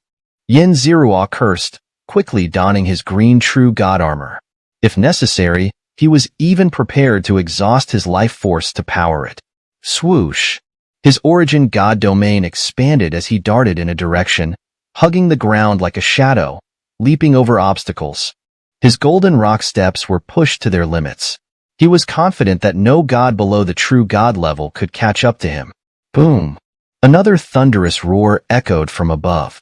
The two true gods were still battling over the city. Didn't they realize that even a casual strike from them could cause massive casualties? Xianxia had no interest in dealing with the two true gods anymore. All he wanted was to escape the city as quickly as possible. Heavenly Saint Sect, die! Just as Xianxia was desperately fleeing, a young girl's voice rang out behind him. In that instant, he sensed the emergence of a third true god's aura. He quickly turned to see a girl shrouded in green mist, wielding an extremely long and slender sword, thrusting it at the black-robed man's back. Kill! Seeing the girl's ambush, the true god of Donghua City also unleashed his full power, sending a massive fist strike toward the black-robed man. Ah! The black-robed man barely dodged the girl's sword but was struck by the true god of Donghua City's powerful blow. The fist strike sent him flying, raining blood and screams. The black-robed figure was exceptionally powerful. Even after days of joint attacks by Cici the Lizard and the white-robed man, they had failed to defeat him. Now, only a few months later, he was wreaking havoc once more. But with the ambush by the true god of Donghua City and the powerful girl true god, perhaps he could be stopped here. Xianxia thought, only to realize he was approaching the city walls. The towering walls were now sealed by a massive array. Xianxia wondered why the Heavenly Saint Sect's true god had appeared, and yet the array hadn't been lifted. Did they really think the array could hold back a true god? Xianxia didn't care about the details. All he wanted was to break through the array and escape as far as possible. Boom! The battle raged on, the terrifying residual energy constantly reminding Xianxia to get away. Just as he was about to break through the array and flee, an unusual rumble came from behind. You, traitors! The girl true god's voice, filled with shock and fury, rang out. Xianxia quickly turned to see the true god of Donghua City and the black-robed man launching a coordinated assault on the girl true god, raining countless attacks upon her. The girl true god was incredibly strong, not much weaker than the black-robed man. But due to the betrayal of the true god of Donghua City, she was clearly injured. SSS. Xianxia gasped, his mind racing. The true god of Donghua City was a member of the Heavenly Saint Sect. What was the reason for sealing the city? What was the purpose of luring the gods to Donghua City with invitations and discounts? In an instant, Xianxia thought of several answers. Blood sacrifice, lab rats? Regardless of the answer, he didn't like it. Any of these options put him in grave danger. Kill. Just as Xianxia was about to break through the array and escape, he suddenly heard a familiar voice, Leisha's. He quickly turned to see Leisha charging toward the two true gods with a golden domain. I didn't expect the first to oppose me would be you, Leisha. Leisha, I had high hopes for you. If you join the Heavenly Saint Sect with me and worship the almighty demon god, I won't treat you unfairly. The true god of Donghua City spoke in a placating tone. Humph, insect, die. The black-robed man from the Heavenly Saint Sect snorted coldly, pointing a finger at Leisha. Even though Leisha was a half-step true god, the gap between his strength and a real true god was too vast. Xianxia watched as Leisha charged forward with no fear, knowing with certainty that he was doomed. Chapter 278. Overwhelming Sword Chi, the Fall of a True God. Kill. Amidst the shocked, admiring, and disdainful gazes of countless onlookers, Leisha stepped firmly towards the black-robed figure's deadly finger strike. You shouldn't have come. The young female true god, gazing at Leisha's figure, said with a trembling voice. Huh. Both the black-robed figure and the true god of Donghua City were momentarily stunned. Did this girl know Leisha? Was he here to save her? A high god coming to rescue a true god? Kill. Ignoring everyone, Leisha roared to the sky, burning his own lifespan. In that instant, his entire golden domain turned into a blood-red one. No.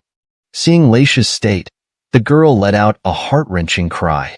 From somewhere, she produced a palm-sized jade sword, an extremely powerful true god attack talisman. Feeling a lethal threat, the black-robed figure and the true god of Donghua City instinctively launched their strongest attacks towards the girl. For some reason, whether it was the time needed to activate the talisman or something else, the girl did not dodge or counterattack. She simply hovered silently in mid-air, facing the two powerful attacks. Kill! Just as Xianxia thought the girl was doomed, Xianxia suddenly appeared in front of her. He shouted, pushing his explosive domain to its limit to meet the attacks of the two true gods. Boom! A deafening explosion echoed, and a blood-red mushroom cloud appeared in the sky. No one could see the girl or Xianxia's figures. Heavenly Saint Sect, Donghua City, I will never forgive you. Never! The girl's extremely bitter voice echoed from the mushroom cloud, carrying a bone-deep hatred that made everyone who heard it shiver. Huh! The black-robed figure and the Lord of Donghua City simultaneously felt an intense sense of danger. A torrential white sword light shot out from the mushroom cloud, sweeping towards the two true gods. No! The black-robed figure, like a cat with its fur on end, leapt away. It seemed to have used a secret technique to instantly distance itself, but the sword light, as if possessed of intelligence, pursued it relentlessly. Damn it! The black-robed figure cursed, activating its secret technique again, teleporting behind the Lord of Donghua City, apparently seeking a shield. You damned bastard! The true god of Donghua City, struggling with the sword light, sensed the black-robed figure's arrival and screamed in fury. Hee hee! Your test for joining the Heavenly Saint Sect is to handle this sword light. Handle it well, and I'll propose you for the position of elder. The black-robed figure chuckled smugly. As the sword light chasing the black-robed figure grew closer, the true god of Donghua City found it increasingly difficult to deal with its own sword light. Suddenly, it grinned. What are you planning? The black-robed figure felt a sudden sense of unease and quickly asked, What am I doing? Sending you to die. Donghua self-destruction technique? The Lord of Donghua City suddenly laughed coldly. Boom! With a loud shout, it exploded, its flesh scattering everywhere. In an instant, it turned into a skeleton, completely devoid of any flesh. As the true god of Donghua City transformed into a skeleton, Xianxia almost immediately noticed a significant change in its aura. The skeleton became semi-transparent, and its presence was almost undetectable by spiritual senses, only faintly visible to the naked eye. With its aura completely changed, semi-invisible, and its presence barely detectable, wouldn't it evade the sword light's pursuit? Xianxia immediately thought.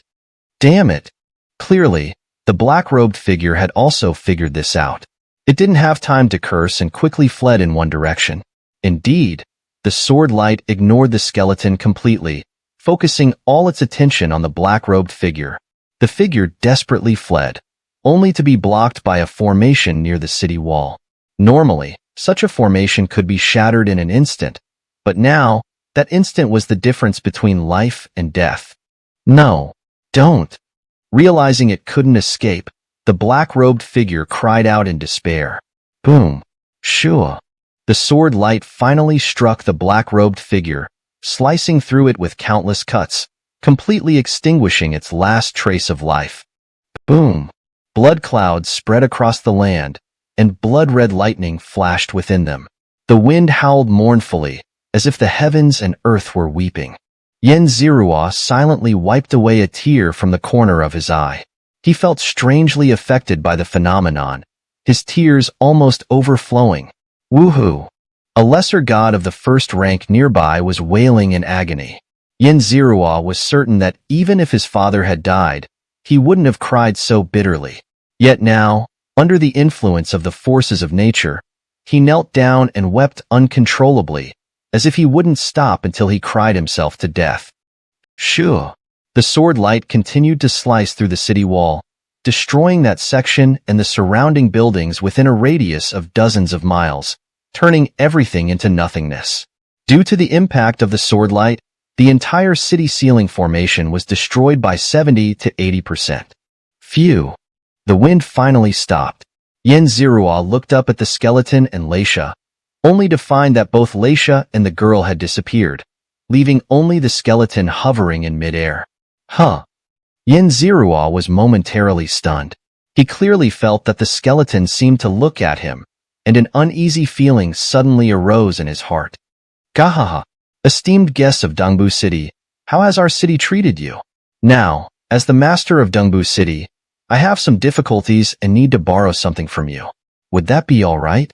The skeleton suddenly spoke, its voice harsh and grating. Danger. Lethal danger. Xianxia's mind suddenly produced a sense of foreboding, making him feel as if his neck was under a sharp guillotine, ready to be severed at any moment. Run. Run. Run. Without thinking, Xianxia dashed past the broken formation and fled frantically towards the city outskirts. Gahaha.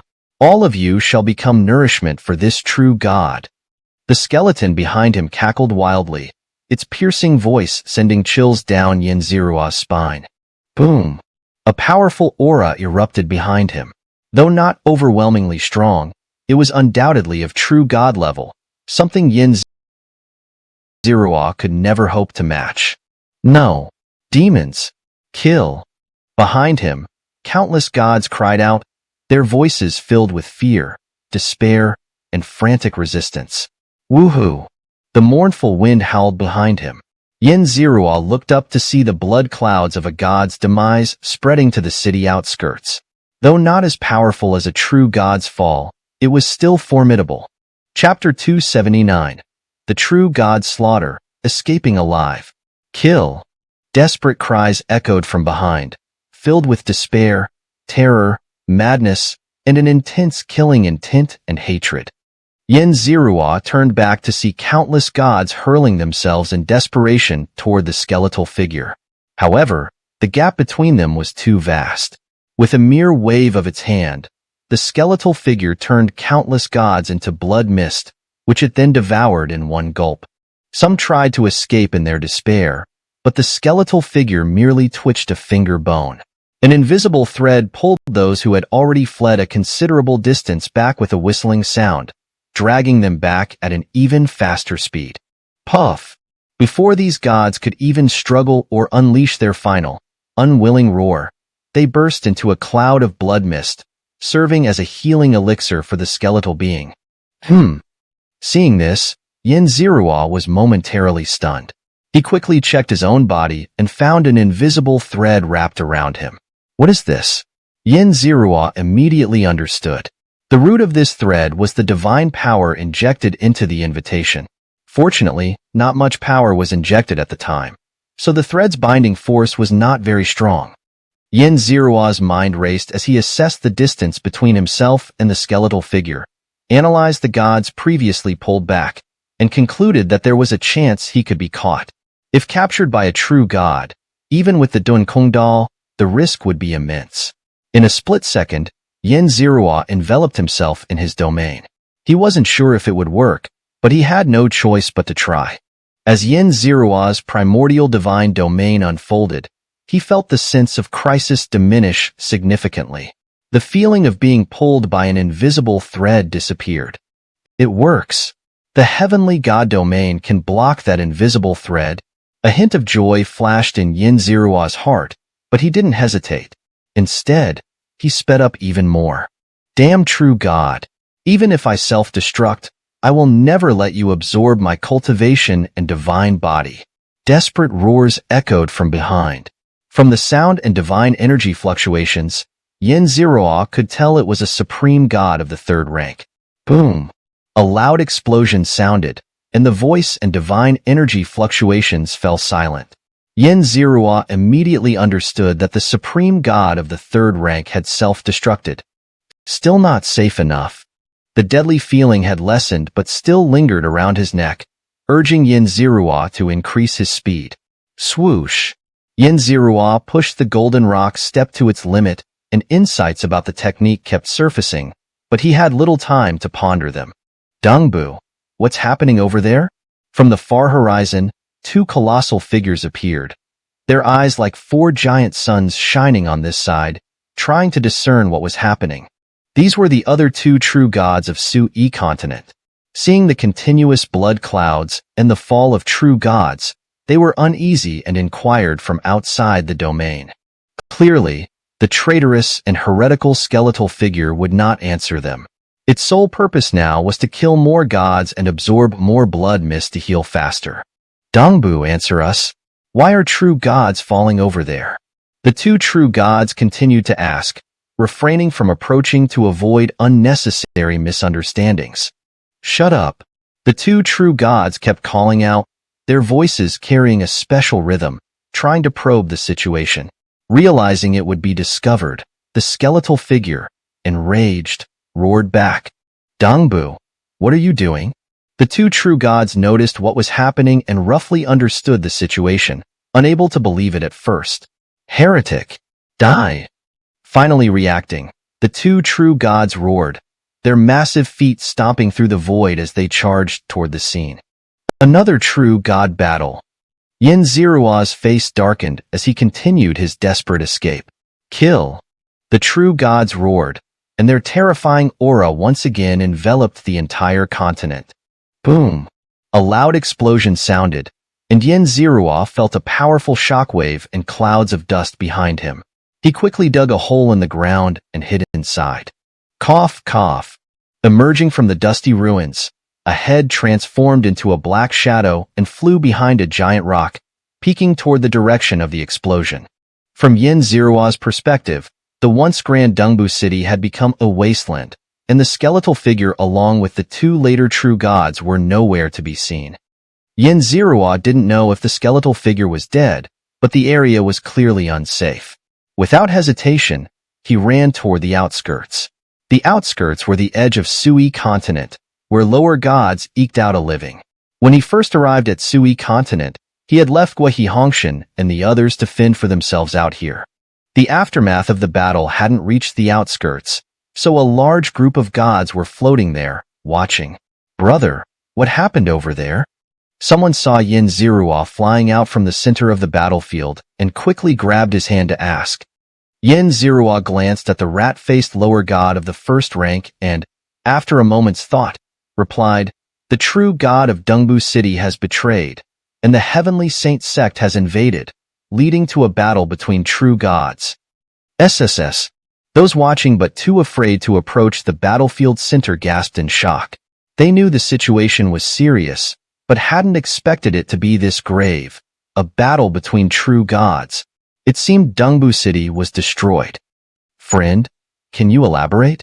I can pay with divine crystals. An elegant white-robed young man handed over 10 divine crystals to Xianxia.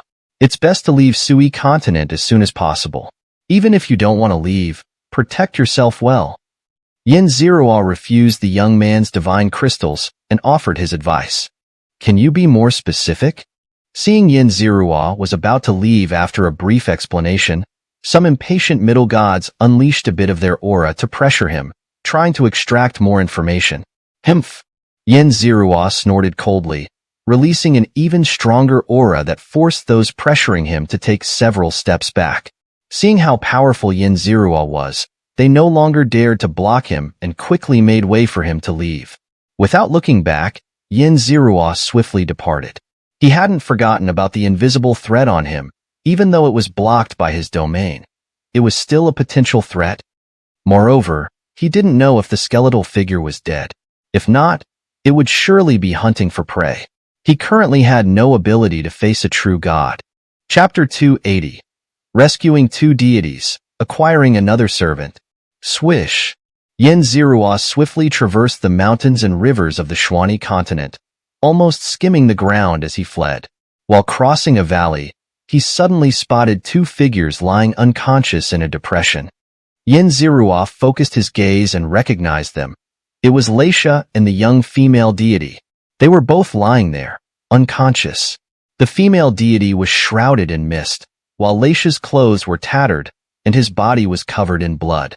Xianxia could even see some exposed bones and internal organs, indicating a dire situation.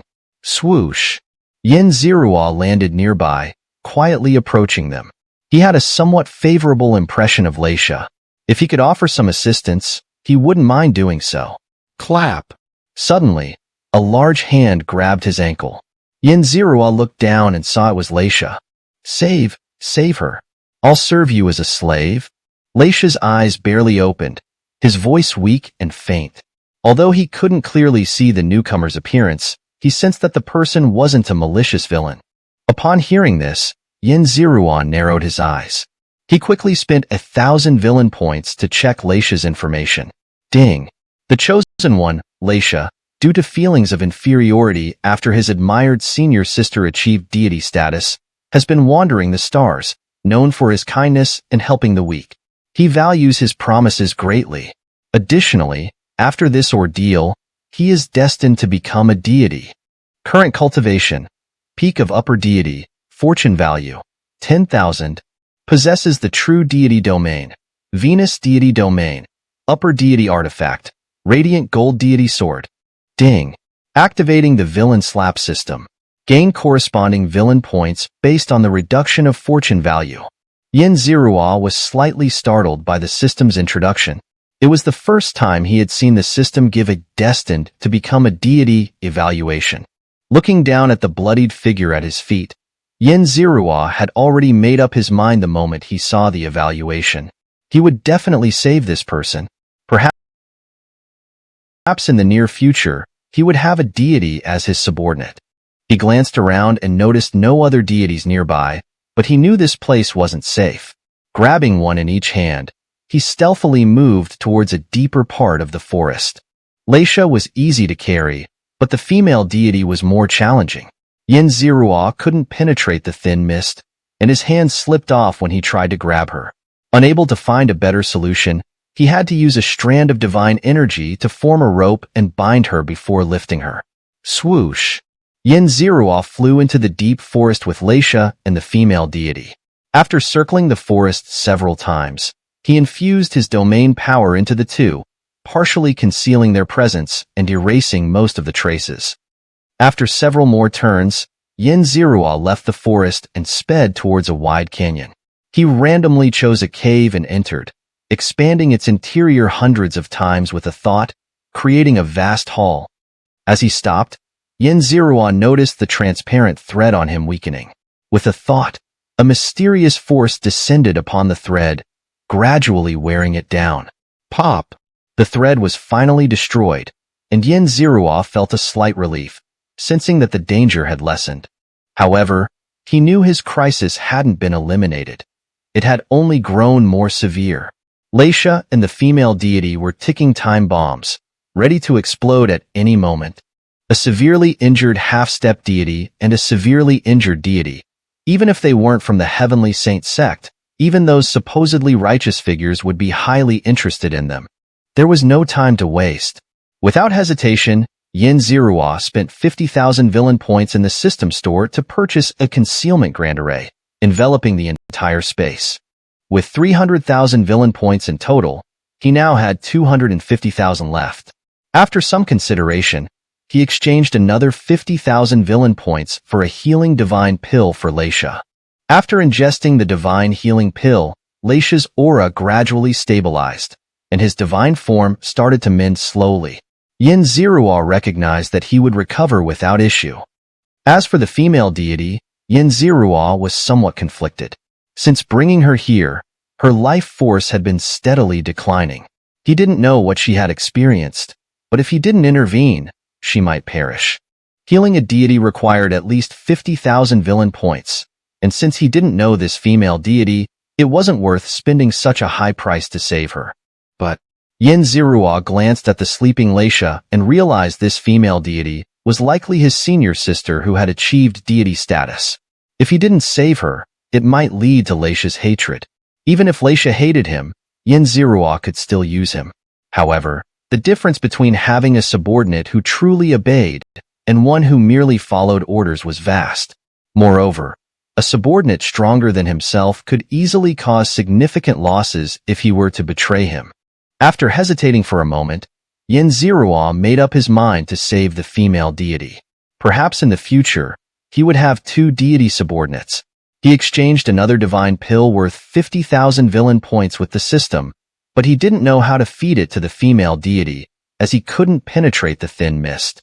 Perhaps with full strength, he could break through, but that might kill the deity. Unable to find a solution, Xianxia approached the mist with the pill, hoping it would dissipate on its own. To his surprise, as soon as the pill approached the mist, it dissolved. Shortly after, he clearly sensed the female deity's aura begin to rise.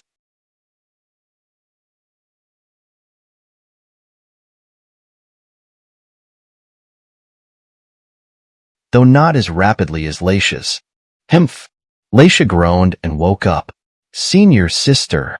Xianxia instantly came to his senses, leaping up and rushing to the female deity. Observing her stable aura, he breathed a sigh of relief. Is she your wife?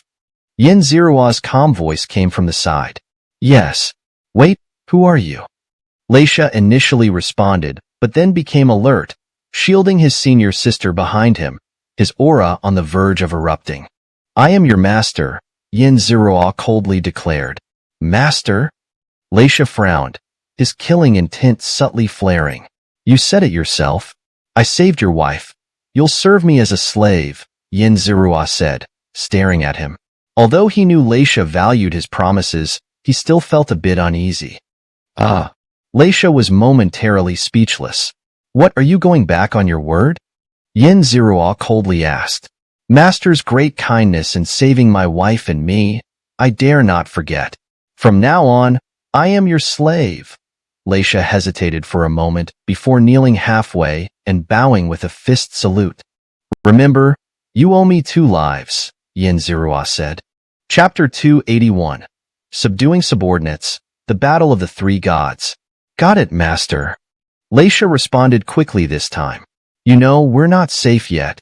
Xianxia briefly recounted his recent experiences. Alas, I never expected that not only would he collude with the Heavenly Saint sect, but he would also become a demon cultivator. Xianxia sighed. From your tone, it seems you're quite familiar with that true god? Xianxia asked curiously. I've been wandering through the universe before arriving on this Sui continent and joining Donghua City. He gave me a lot of guidance, so he's like a half-master to me. Xianxia explained their connection with the true god. Are we safe here? Xianxia glanced around, still harboring some doubts about his new master despite acknowledging him. Does the Lord of Donghua City excel in divination or tracking? Xianxia asked instead of answering directly. He's not skilled in tracking or divination. He's just an ordinary true god, a bit ruthless and unscrupulous in his methods, Xianxia replied, shaking his head. Then we're fine. Xianxia felt more at ease. The two continued their casual conversation. Xianxia's wounds healed rapidly, thanks not only to Xianxia's pills, but also to the help of the young female true god. Without the female true god's essence, Xianxia wouldn't have survived the combined attack of 2 true gods. However, because she shielded him and shared her essence, her life force continued to decline, almost leading to her demise. Your senior sister really cares for you. Xianxia looked at him, feeling a mix of emotions. This man, with his middle-aged appearance, had childish thoughts and left the person who loved him the most due to his own insecurities. For a moment, Xianxia regretted saving him. Perhaps, senior sister has always cared for me since childhood, letting me use resources first. Back then, I was immature. Xianxia recalled his past mistakes with regret. Kill.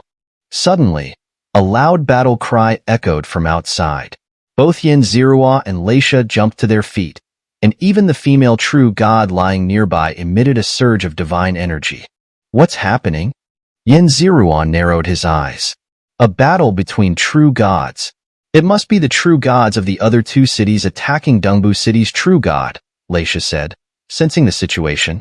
He was familiar with the 3 true gods of Sui continent and immediately identified the combatants. After that initial cry, Xianxia didn't hear any more battle cries or sense intense divine energy fluctuations. We should go out and take a look. Xianxia suggested after some thought. The outcome of this battle between the three true gods would determine the future of the beings on Su-E continent. Not knowing the details of the fight made Yin-Zirua uneasy. What if the two true gods fought directly above them? I'll go out alone. Xianxia politely declined, hearing Yin-Zirua's suggestion. Although this new master had saved his life, his cultivation was too weak. Xianxia feared he might not be able to comprehend the battle and would need protection instead. Yin-Zirua immediately saw through Xianxia's thoughts but didn't respond. He simply stepped out of the cave, confident as the master, not needing to explain himself to his subordinate. Watching Yin-Zirua stride away, Xianxia felt a mix of helplessness and determination, resolving to protect him even if it meant getting seriously injured again. Yin-Zirua led Xianxia outside, glancing at the sky torn open by the battle. He activated his heavenly god domain, enveloping both himself and Xianxia. Heavenly god domain. Xianxia, sensing the distinct power different from a true god domain, was stunned and incredulous. Yin-Zirua smiled silently. Not only did his master possess unparalleled pills, but his talent was also unmatched among all beings. The heavenly god domain isolated Yin-Zirua and Xianxia from the world, making it impossible for ordinary beings to perceive their actions. This effect was something Yin-Zirua had discovered by accident. The power of the heavenly god domain was so high that it completely cut off their connection to the outside world. Go! Yin-Zirua shouted coldly, activating the golden rock steps, instantly propelling them forward like a golden rock. A true god technique? And a speed-focused one at that? Xianxia was once again astonished. Golden rock steps were a top-tier true god technique, extremely rare. He hadn't expected his new master to possess such a skill. Heavenly god domain, top-tier true god technique. Xianxia's gaze toward Yin-Zirua changed. He was almost certain that his master must be a descendant of a top true god family, or even a direct disciple of one of the heavenly god factions. Swoosh! Ignoring Xianxia's thoughts, Yin-Zirua accelerated, following the shattered void to track the three battling true gods. Boom! Far away, the void exploded, sending a powerful wave of energy toward them. Yin-Zirua and Xianxia stopped, not daring to get any closer. Kill! A bull-headed giant and a strange beast were besieging a skeletal figure. The skeletal figure was constantly retreating, with several ribs seemingly broken. That bull-headed giant is the Lord of Dinyo City, and the beast is a void beast named Sui IV, a descendant of the beast that created this continent, Xianxia explained. Yin-Zirua nodded, activating his martial Dao heavenly eye to observe the battle between the three true gods. Although he couldn't fully understand the intricacies, he could still learn from their use of power and combat techniques. They're coming this way. Seeing the skeletal figure heading toward them, Yin-Zirua quickly retreated. If I escape today, I'll repay you handsomely in the future. The skeletal figure ran toward Yin-Zirua's direction, then suddenly changed course, accelerating toward another direction. You think you can escape? Die! The bull-headed giant swung a massive axe, slashing toward the skeletal figure. Roar, kill! The void beast roared, spitting out a huge energy ball that shot toward the skeletal figure. You've fallen for it. Facing the attacks of the two true gods, the skeletal figure remained calm. He detonated one of his leg bones, instantly appearing behind the two true gods, ready to escape. At that moment, a massive figure suddenly appeared above the skeletal figure, enveloping him. A ghostly voice echoed through the void. Is that so? Chapter 282, Winning Hearts, Alliance Deacon. A projection of a great being. Xianxia exclaimed in shock. The skeletal figure looked up and saw a profound and boundless figure enveloping it. The terrifying aura wrapped around it completely, immobilizing it from soul to body, rendering it unable to move at all. No. In this moment of extreme peril, it finally reacted, exerting all its strength to let out a cry. This cry gave it a fleeting chance to regain some control over itself. Boom! Under the shadow of the great being, the skeletal frame exploded into a rain of bone fragments, and terrifying divine power sliced through the endless void. Through Yin Zirua's martial Dao, heavenly eye, a silver flash flickered for an instant after the skeletal figure self-destructed, before disappearing.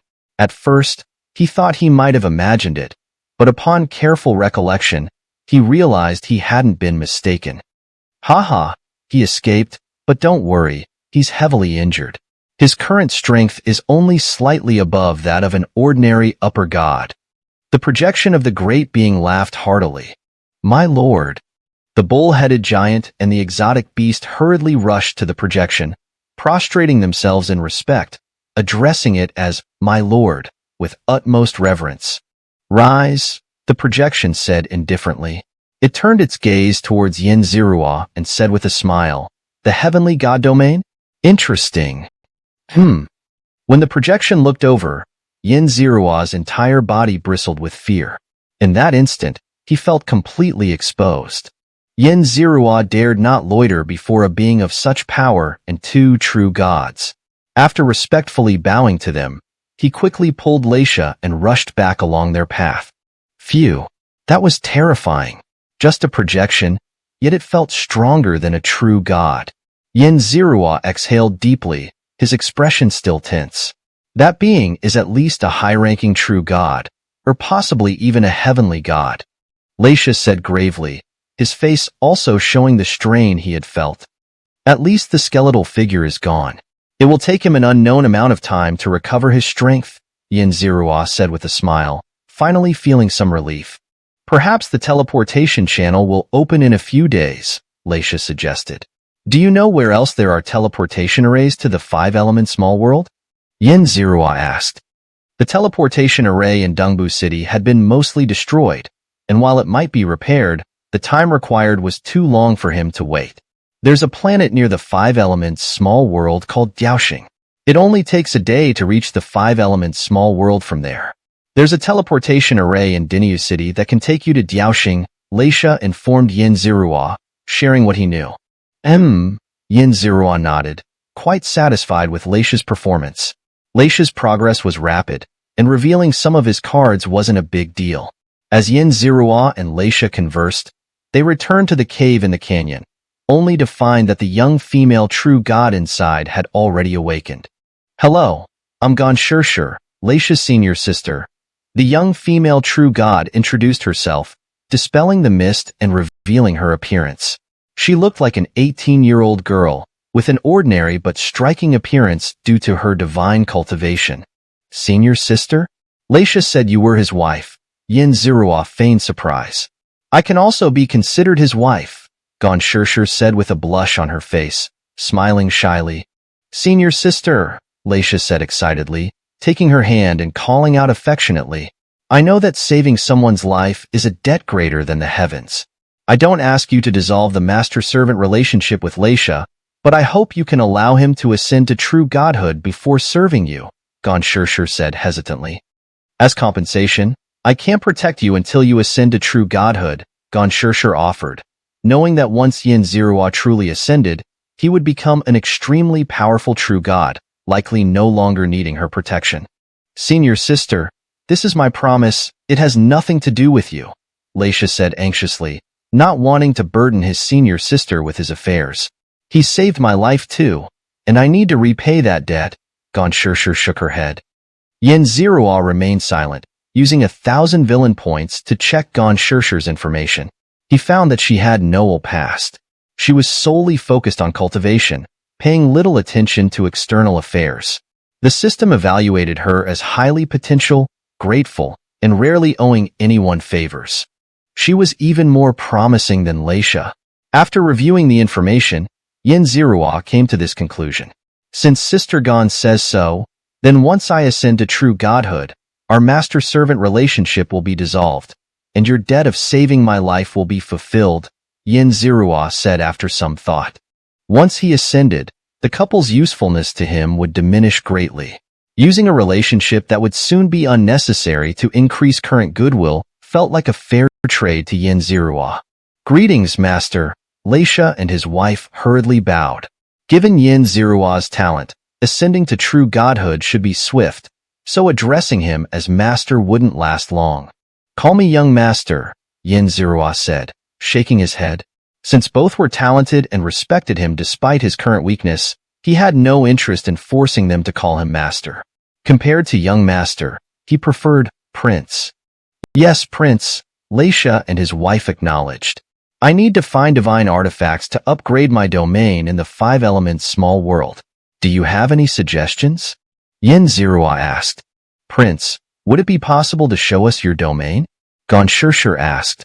"Of course," Xianxia said, and with a thought, he expanded his divine domain, filling the space with a domain stretching 1,000 miles. "Prince, are you planning to transform your domain into primordial or chaotic?" Xianxia asked. "Yes, I plan to complete the 5 elements first." Xianxia nodded. "Following your idea and approach, that's feasible. However, divine artifacts of primordial 5 elements are extremely rare and precious." Xianxia agreed with Xianxia's plan. "The divine artifacts in the 5 elements small world are not up to par," Xianxia said, shaking her head. She paused, checked her communication bracelet, and then shook her head once more. "Even the Gods Alliance doesn't have complete primordial 5 elements artifacts, only a water attribute primordial artifact. Senior sister is a deacon of the Gods Alliance. She just arrived in this star region and has just begun managing the Gods Alliance's affairs here," Xianxia explained, noticing Xianxia's puzzled expression. "A deacon of the Gods Alliance?" Xianxia's heart stirred, feeling that his 150,000 villain points had been well spent. Chapter 283, Seeking Fortune, the 5 Elements Clan. "Won't protecting me delay your mission at the Divine Alliance?" Xianxia asked hesitantly. "I eliminated an important elder of the Heavenly Saint sect using a sword talisman, which earned me quite a bit of merit. Now that I'm injured, I need a significant amount of time to recover and cultivate. I have several decades of free time ahead of me," Xianxia replied, shaking her head gently. "In that case, let Lei stay here to seek opportunities for breakthroughs, and you accompany me to explore the 5 elements small world," Xianxia suggested after a moment of contemplation. Naturally, Xianxia and his wife had no objections to Xianxia's proposal. 3 days later, Xianxia and Xianxia boarded a flying ship, slowly making their way toward the city of Dinyo. "I've looked into the details of that small world. It prohibits the entry of power above the true god level, and there are still creatures below the level of gods, as well as some peculiar beings," Xianxia explained. "Have you found any secret realms or small worlds in the nearby star regions that are complete with the 5 elements?" Xianxia inquired. "No," Xianxia replied, shaking her head. "That small world is the only one in our star region that produces complete 5 elements divine artifacts. As for whether there are any in more distant star regions, my access level doesn't allow me to check. Actually, you could collect the 5 elements divine artifacts one by one. There have been multiple top-tier 5 elements secret realms in our star region," Xianxia continued. However, she also understood that collecting them individually would incur exponentially higher costs. Such top-tier divine artifacts were rare and hard to come by, and she had no confidence in being able to fully collect them. Hearing her words, Xianxia glanced at the system store. There was indeed a 5 elements divine artifact available, but its price was 1,000,000 villain points. To obtain it, Xianxia would need to continuously kill and slay gods. Not only would this be extremely risky, but it also went against his own principles. "We're here," Xianxia suddenly announced. Xianxia looked up and saw an enormous stone ox standing in the endless plains. People had dug holes and built cities on top of it. From a distance, it appeared normal, but up close, the ox was riddled with holes. The first time Xianxia saw the ox, he felt a sense of power, as if it were a primordial bull that had walked out of ancient times, with strength and might being its defining traits. "Impressive," Xianxia murmured. There were many legends about the stone ox, some credible and others pure fiction. Xianxia briefly sensed the power and felt it wasn't suitable for him, so he dismissed it. "Dao star," Xianxia approached the teleportation array on the ox's back and called out to an upper god in charge. 2 people, 10,000 divine crystals," The official glanced at them and said, Xianxia didn't haggle and tossed down 10,000 divine crystals before boarding the teleportation array with Xianxia. Xianxia suddenly looked toward the distance. What's wrong? Xianxia asked. The true gods of Dinyo City have noticed me, Xianxia said calmly. Xianxia immediately thought of the bull-headed giant, but, seeing that it didn't appear or take any action, he didn't react either. Swish!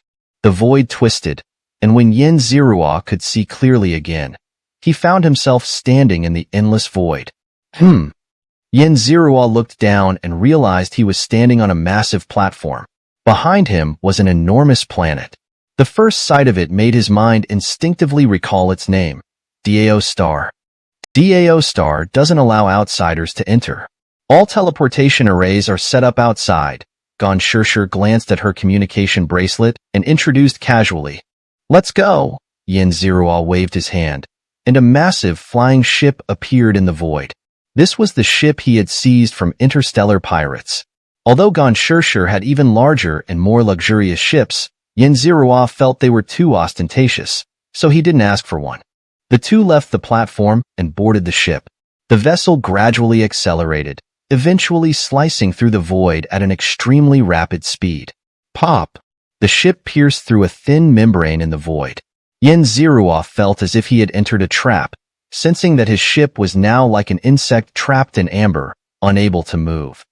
In fact, Xianxia had already sensed that something was amiss, but since Xianxia hadn't warned him, it meant the issue wasn't significant. Therefore, he didn't circle around but went straight ahead. Robbery. A surge of divine energy emanated from afar, belonging to a peak-level superior god. Xianxia looked up and saw an elderly man with a scorpion tattooed on his face at the forefront. Judging by his aura, he was likely at the first rank of a peak-level superior god. Come out! One of the old man's underlings shouted loudly. Himph! A surge of true god pressure swept across the area, obliterating all formations, structures, and ships. With a cold snort, the feeling of being trapped like an insect in amber disappeared. The underling who had spoken was instantly annihilated, turning into countless tiny particles of dust. The others all knelt down, begging for mercy. Spare us, great lord. Among them, the leader, the old man with the scorpion tattoo, knelt the most properly, kowtowed the hardest, and begged the most pitifully. You, come up, Xianxia commanded. The old man realized he had kicked a diamond-hard wall and knew that unless he earnestly begged for mercy, he had no hope of survival. Hearing the voice from the ship, he didn't hesitate and quickly scurried up. What's your name? Xianxia, seated in the main position, asked. I am Scorpion 3, humble servant, the old man replied, bowing humbly. He maintained a thin layer of divine energy between himself and the ship, as if afraid his divine form might contaminate the sacred vessel. How much do you know about the five-element small world? Xianxia inquired. It's my homeland. I dare say no one in the upper realm knows more about the five elements small world than I do. Scorpion 3 trembled as he spoke, his aged body shaking like a sieve, looking extremely pitiful. If you want to continue like this, I'll let you continue like this, Xianxia suddenly interjected. Scorpion 3 immediately stopped shaking. He respectfully bowed to Xianxia and Xianxia, revealing his true appearance.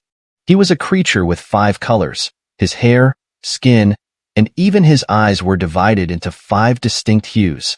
His facial features resembled humans, but had many differences upon closer inspection. He was about waist-high to Xianxia, looking like a small dwarf. A creature born of the 5 elements? Xianxia exclaimed in surprise. He had read the information beforehand and knew that within the 5-element small world, besides the gods from the upper realm, there were also indigenous inhabitants, the 5 Elements clan. Chapter 284, Acquiring a Guide, the Island Beyond the Boundaries. Why are you here? Xianxia asked calmly. She had already recognized Xianxia's identity, but she was puzzled as to why a genius from the 5 Elements clan would become a space pirate.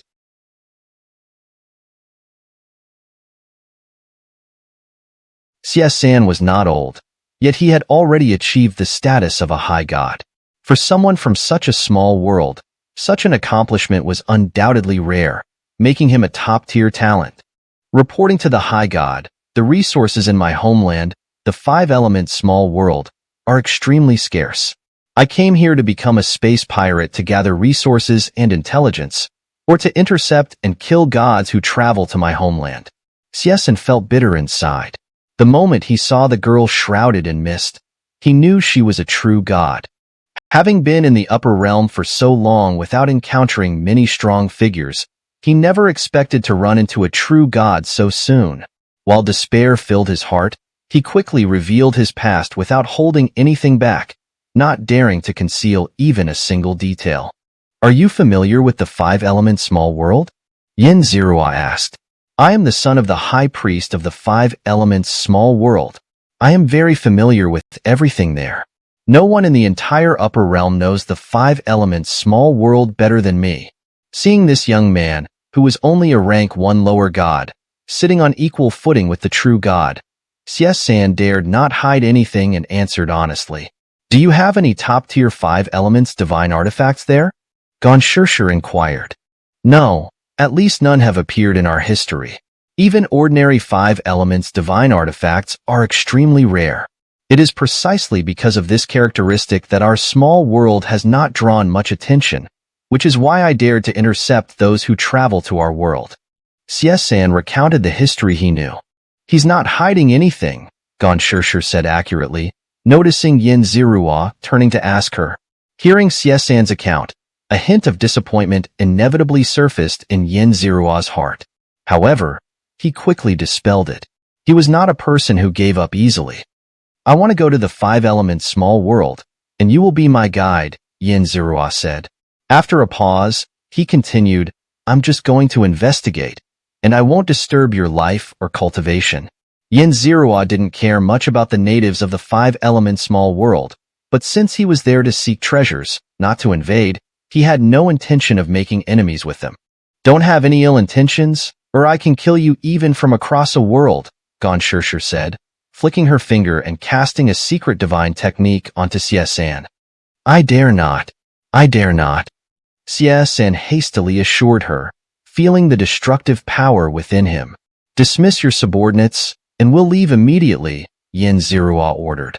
Xianxia nodded and ran out of the flying ship, dispersing his frozen subordinates. Upon hearing they had narrowly escaped death, they scattered in all directions, not a single one asking about Xianxia's situation or predicament. Such was the callousness of space pirates. Xianxia didn't mind. After adjusting the flying ship's course, he returned to Xianxia and began providing detailed information about the 5-element small world. The flying ship was fast, and within a quarter of an hour, it arrived before a floating island, where various gods flew about. Xianxia glanced around and noticed that all of them were gods from the upper realm, with not a single one having a similar aura to Xianxia. That's called the 5 Elements Island. It's where gods entering the 5 Elements small world temporarily rest, Xianxia introduced, his voice calm, though Xianxia could still sense a hint of humiliation and anger. "Let's go," Xianxia said, and with that, he led Xianxia toward the floating island in the void. Xianxia remained behind, guarding the flying ship, ready to intervene only if a true god or a very powerful high god posed a threat that Xianxia couldn't handle. "Who goes there? This place is under the control of the Four Bears gang. You need to pay a toll to enter or leave. That 5 Elements native behind you would be a suitable fee. Hand him over, and I'll let you pass." A burly man covered in black fur blocked Xianxia's path and shouted loudly, "Get lost." Xianxia coldly rebuked the black-furred man. He would never hand over Xianxia to them. Seeing this fool so arrogant, he had no reason to be polite and directly ordered him to leave. "Arrogant brat, die." The black-furred man, a middle god, extended his hand and grabbed toward Xianxia. "Kill." Before Xianxia could act, Xianxia leaped forward and struck, turning the middle god into a cloud of blood mist with a single blow. Wail! Wail! The blood mist spread, and the wind howled, signaling the death of a god to the entire island. and a middle god at that. Brother 5. For black-furred men, 2 middle gods and 2 high gods flew out from a forest on the island. Swoosh, swoosh. Hearing the commotion, other high gods also came out to watch the spectacle. Xianxia counted and found that this tiny island had 7 or 8 high gods, one of whom was a rank 3 high god. Nearly 10 high gods, countless middle and lower gods, surrounded Xianxia and Xianxia. Yet, neither of them showed any change in expression. Xianxia was confident he could escape even if faced with numerous gods, while Xianxia knew there was a true god behind him, so there was no need to worry. A 5 Elements clan member, and a high god at that. Everyone who saw Xianxia felt a spark of interest, while Xianxia, as if unable to face the many gods, quietly hid behind Xianxia. Xianxia didn't pay much attention to Xianxia's small actions. Although Xianxia was a guide, he was practically a subordinate. Killers must pay with their lives. Hand over the native. The 4 black-furred men shouted loudly, seeing Xianxia as if he were Xianxia's subordinate. And if I refuse? Xianxia asked with a smile. Refuse? You must also compensate. 1,000,000 divine crystals is the minimum. The black-furred man said coldly, though their tone had softened somewhat. Although Xianxia was a native of the 5 Elements clan, he was still a high god. Anyone who could take a high god as a subordinate was undoubtedly extraordinary. So, thinking it best not to offend, the black-furred man didn't push too hard. Your so-called brother not only tried to block me but also attempted to rob me of my subordinate. Now that he's been killed by me, you still dare to ask for compensation? There's no more ridiculous thing in the entire upper realm. Xianxia sneered. So, you refuse to compensate? The black-furred man, surrounded by killing intent, coldly stared at Xianxia. That's right. Do you want to kill me? Xianxia grinned, his eyes gleaming. He was currently concerned about his villain points, and if these fellows wanted to pick a fight, he wouldn't mind sending them on their way. Chapter 285. Battling the 4 gods, a fox pretending to be a tiger. The onlookers, seeing Xianxia so confident, were filled with uncertainty. Some quietly stepped back, distancing themselves from those targeting Xianxia. Even if you have a powerful background or are a genius, you're still just a lowly god of the 3rd rank. Who gave you the audacity to speak to us like that? The 3 black-haired giants were furious upon hearing Xianxia's words. They realized that if they didn't react, they would lose face and struggle to maintain their standing here. What? You want to kill me? I won't compensate you. But if you want to kill me, you'd better do it quickly. Xianxia grinned, his voice full of provocation. Kill. The 4 black-haired giants formed a battle array, their combined strength doubling instantly. Don't interfere. I'll handle them myself. Xianxia smiled. Since reaching the 3rd rank of high god, he hadn't had the chance to fully unleash his power. His enemies were either lowly interstellar pirates or terrifying true gods. He hadn't found an equal opponent to fight to his heart's content. Kill. Xianxia unleashed his origin god domain, activated the flame barrier technique, and unleashed the evil god technique. With the golden rock steps, he instantly appeared above the 4 giants. Heavenly god domain? Be careful. Everyone was astonished by Xianxia's heavenly god domain. Just as he was about to attack, the 4 reacted, instantly overlapping their domains to form a thick shield. Boom! Xianxia raised the heart-wishing ruler and unleashed all his power in one strike. The deafening explosion sent shockwaves through the entire space. Swish! The 4 escaped by leveraging the force, quickly putting some distance between them. Their domains were cracked by Xianxia's attack, and they each suffered minor injuries, blood trickling from the corners of their mouths. Sir, we mean no harm. Our 5th brother died by your hand, and we admit defeat. We won't seek revenge. How about you leave now? One of the 4 black-haired giants said. Seeing this genius with a heavenly god domain match their combined strength, they wisely chose not to continue the fight. No, we still have a battle to finish. Xianxia felt their combined strength was just right for him. Such a perfect sparring partner was hard to find, and he wasn't about to let them leave so easily. Since you refuse to back down, don't blame us for being ruthless, the four black-haired giants said, staring at Yin Zerua ominously. Kill. Yin Zerua once again raised the heart-wishing ruler and attacked. He wasn't afraid of the consequences, knowing a true god was backing him. If he died like this, it would be fate. Boom. The five clashed again, fighting fiercely, shattering the void. Is the heavenly god domain really that strong? One person against two middle gods and two high gods, and he's not at a disadvantage at all, someone exclaimed, watching the battle in awe. The heavenly god domain. It's the standard of a peerless prodigy. I never thought I'd see it today, another person sighed. Kill. While Yin Zerua and the four brothers fought desperately, Xianxia also began to fully unleash his power against the other gods. Are you really going to make enemies of everyone? Someone shouted in anger as they saw Xianxia, his eyes red, charging towards them. Xianxia ignored them, cutting a lower god in half. Another blood cloud appeared in the void. Damn it! Some feared Yin Zerua's background and didn't dare to kill Xianxia, but Xianxia showed no mercy, killing one after another, like a killing machine with a blood feud. Stop!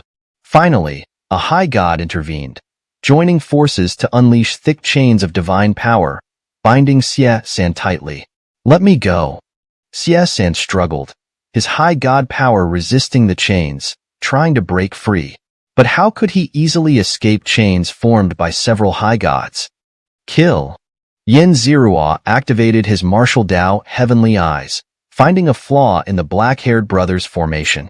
One strike shattered their formation. Fourth brother. Yin Zerua raised the heart-wishing ruler and split a middle god in half. The middle god tried to regenerate but was hindered by a mysterious force, struggling until he turned to ash. Fourth brother. I'll make you pay. The remaining three giants were furious, tears streaming down their faces, roaring to the heavens, as if wanting to devour Yin Zerua's flesh. Humph! Yin Zerua ignored the cries of the defeated, coldly snorting before attacking again, this time targeting a high god. Be careful, second brother, another high god warned urgently. Too late.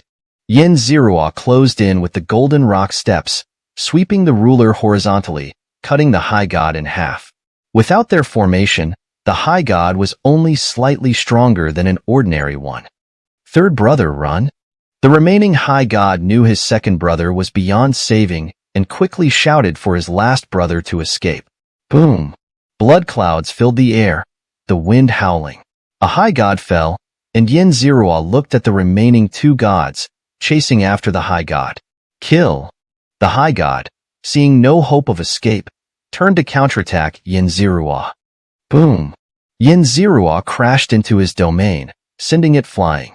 The ruler came down, splitting the high god's domain in two, killing him before he could self-destruct.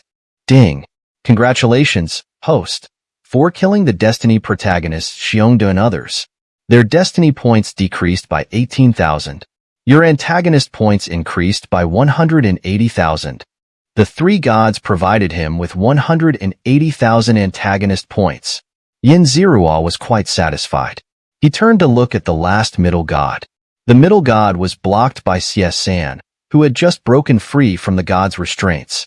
Although Xianxia had paid a price to escape, dealing with a middle god was still within his capabilities. The middle god was quickly defeated under Xianxia's attacks and ultimately killed. Xianxia stood on the middle god's corpse, surveying the other gods, none of whom dared to meet his gaze.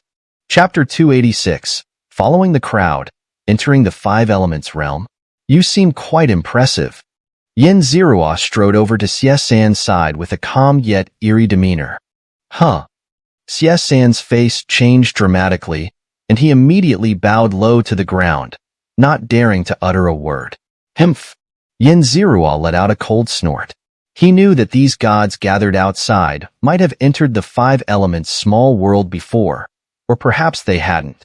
But their presence here was an insult to the Five Elements clan, and they were enemies of the Five Elements clan simply by being here. Earlier, when Xianxia had killed the black-haired brute who had blocked their path, Yin Zerua had already considered this. Although Xianxia was avenging his own world,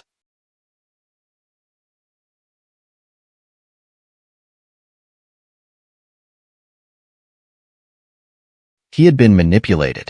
And Yin Zirua had never been kind to those who used him. If there's a next time, you will die.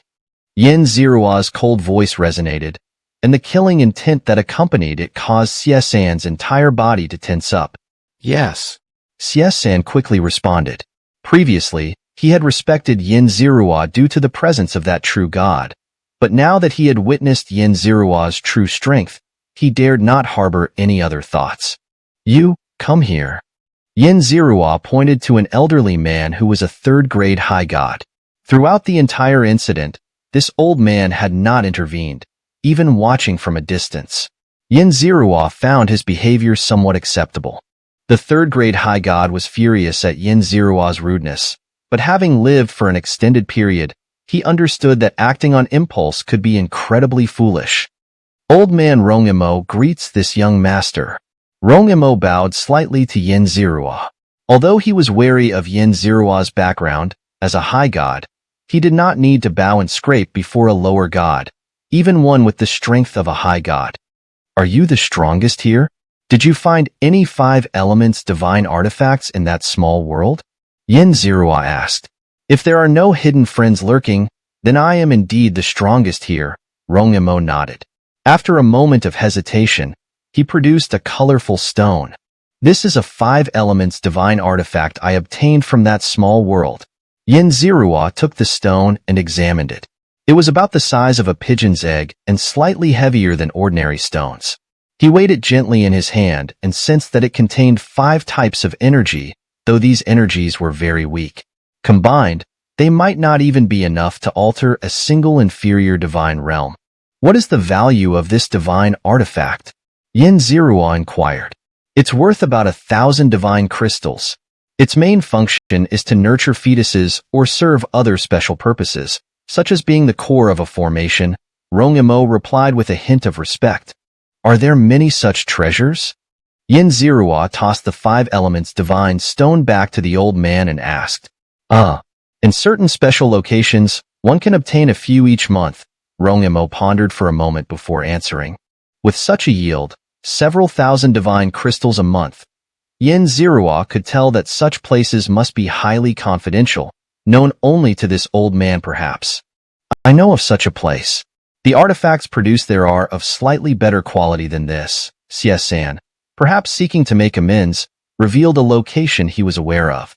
Yin Zirua was indifferent to Xianxia's flattery and nodded slightly before moving forward, where the passage to the 5 elements small world lay.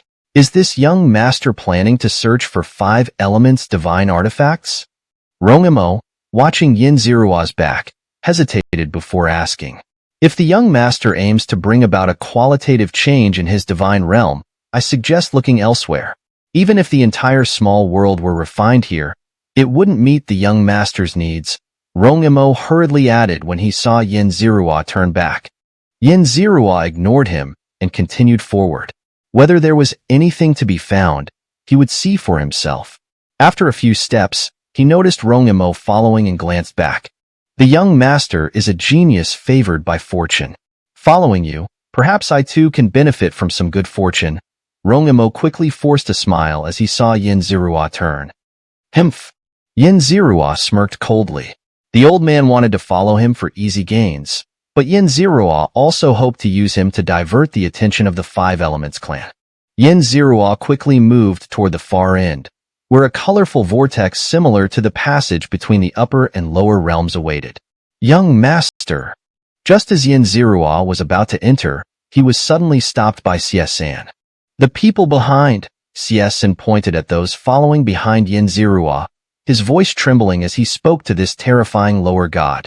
Yin Zirua had long known that many were following him, their intentions identical to Rongmo's, believing him to be a genius and hoping to benefit from his luck. While Yin Zirua wasn't particularly concerned about these opportunists, as long as they didn't harm his interests, he spoke up upon seeing Xianxia's hesitation. I don't care what your intentions are or what you plan to do, but don't involve me. Otherwise, my wrath is not something anyone can bear. We will remember the young master's teachings. Hearing Yin Zirua's cold words, the gods behind him quickly bowed and acknowledged. Having received their assurances, Yin Zirua didn't pay them much mind. He stepped into the passage first, discovering that he didn't need a flying vessel to traverse it. His domain alone was sufficient. This indicated two things. First, he had grown much stronger, and second, the five-element small world was far inferior to the lower realm. Pop! After passing through the long, colorful passage, Yin Zirua found himself standing on solid ground. Kill! Kill all the invaders! Just as Yin Zirua appeared, a cry of battle rang out in his ears. Junior brother, don't attack, it's me. Before Yin Zirua could react, a figure darted out from behind him. It was Xianxia. Imph! Traitor! You finally betrayed us and now dare to bring invaders in? The voice shouted. Yin Zirua turned to see a middle god, who looked similar to Xianxia, charging toward him with a large blade. Behind him were 7 or 8 lower gods and over 100 non-divine beings. Swish! Swish! Gods continued to emerge from behind Yin Zirua, their auras crushing the space around them and forcing Xianxia's clansmen to collapse to the ground one by one. The Five Elements clan will never submit. The middle god, resembling Xianxia, raised his blade and shouted defiantly, seemingly ready to throw himself into a hopeless battle against the overwhelming number of gods. But then Xianxia intervened. Shut up! As a high god, Xianxia's furious slap sent his junior brother spinning through the air dozens of times, leaving the middle god dazed and disoriented. Chapter 287. Indigenous Attack. Overturning the enemy with a flick of the hand. I never expected you would really betray us and side with these evil outsiders. The mid-tier god, who had been smacked around by Xianxia, held his face and looked at Xianxia in disbelief. Who is he? Yin Zirua asked, noticing Xianxia was about to speak. This is my junior brother, Xiaolu, Xianxia replied calmly. It seemed that without the presence of a true god watching over them, his attitude towards Yin Zirua had subtly changed. He no longer appeared as obsequious as before. Yin Zirua ignored the change in Xianxia's demeanor. He activated his martial Dao, Heavenly Eye, to carefully observe this secret realm and sense the surroundings. Only when he felt everyone growing impatient did he speak up. There are no true gods in this small world, right? Not even many upper-tier gods, are there? True gods cannot enter here, and the environment cannot support one either. The power of a true god's every move is simply too great. Yes, there should be very few upper-tier gods here. At most, there might be one upper-tier god of the 3rd rank. If there were more, the spiritual energy here wouldn't be like this. Yin Zirua spoke casually, and the upper-tier gods behind him were puzzled by his statement. However, Xianxia's expression changed upon hearing it. In our realm, there's only one upper-tier god of the 3rd rank and one of the 2nd rank. The rest are upper-tier gods of the 1st rank or below. It seems this small world also restricts the arrival of upper-tier individuals. Yin Zirua glanced back and said, Your guess is correct, young master. If 2 upper-tier gods of the 3rd rank were to enter simultaneously, the later one wouldn't be able to. Normally, upper-tier gods of the 3rd rank must coordinate with each other. However, since the production of the 5 elements divine objects here is not high, the quota is usually not that tight. Rongimo nodded. So, this is your confidence? Yin Zirua asked. Xianxia's expression finally shifted entirely.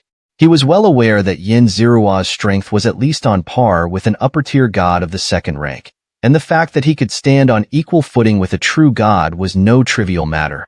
One could never guess what hidden trump cards he might possess. What do you want? Xianxia had originally thought that once they arrived in his territory, he could make some demands. But instead, this man had completely exposed his weaknesses. Now, he regretted bringing Yin Zirua into this small world. But if he hadn't, not only might he have been killed by the true god, but it could have also led to the true god taking action, causing unpredictable disasters. Take me to find the 5 elements divine objects, and at the very least, you cannot secretly hinder me. Otherwise, The consequences will not be what you want to see. Yin Zirua looked at him and said sternly, "No, the Five Elements clan will never be enslaved." At that moment, Xiaolu spoke up. He watched helplessly as his senior brother surrendered to the invaders and was about to lead them to find the sacred objects. This was something he could not accept. Kill. Xiaolu unfolded a colorful divine domain and launched a full-power attack on Yin Zirua. Yin Zirua's expression instantly turned cold. Since this guy didn't know what was good for him, he didn't mind making an example of him. A divine domain stretching over 1,000 miles expanded instantly, enveloping Xiaolu. Countless forces surged towards him, and his colorful domain began to crackle, on the verge of shattering. "Young master, we were wrong. Please spare my junior brother." Xianxia quickly knelt down and pleaded. "Damn traitor, I don't need your mercy. Kill." Seeing Xianxia kneel down to beg for mercy, Xiaolu's eyes turned red as he shouted to his subordinates. "Kill." The few lower-tier gods and numerous mortals who weren't even gods charged at Yin Zirua recklessly. "No." Xianxia quickly tried to block them, but these experts from the Five Elements clan ignored him and charged at Yin Zirua without regard for their lives. Yin Zirua's expression changed. So many people attacking him. If he killed them all, it would completely turn the Five Elements clan against him, and his subsequent actions would be greatly hindered. "I have no intention of making enemies of you, but neither will I tolerate being insulted by mere ants. If you wish for death, then I shall grant you death." Yin Zirua said coldly. "Kill."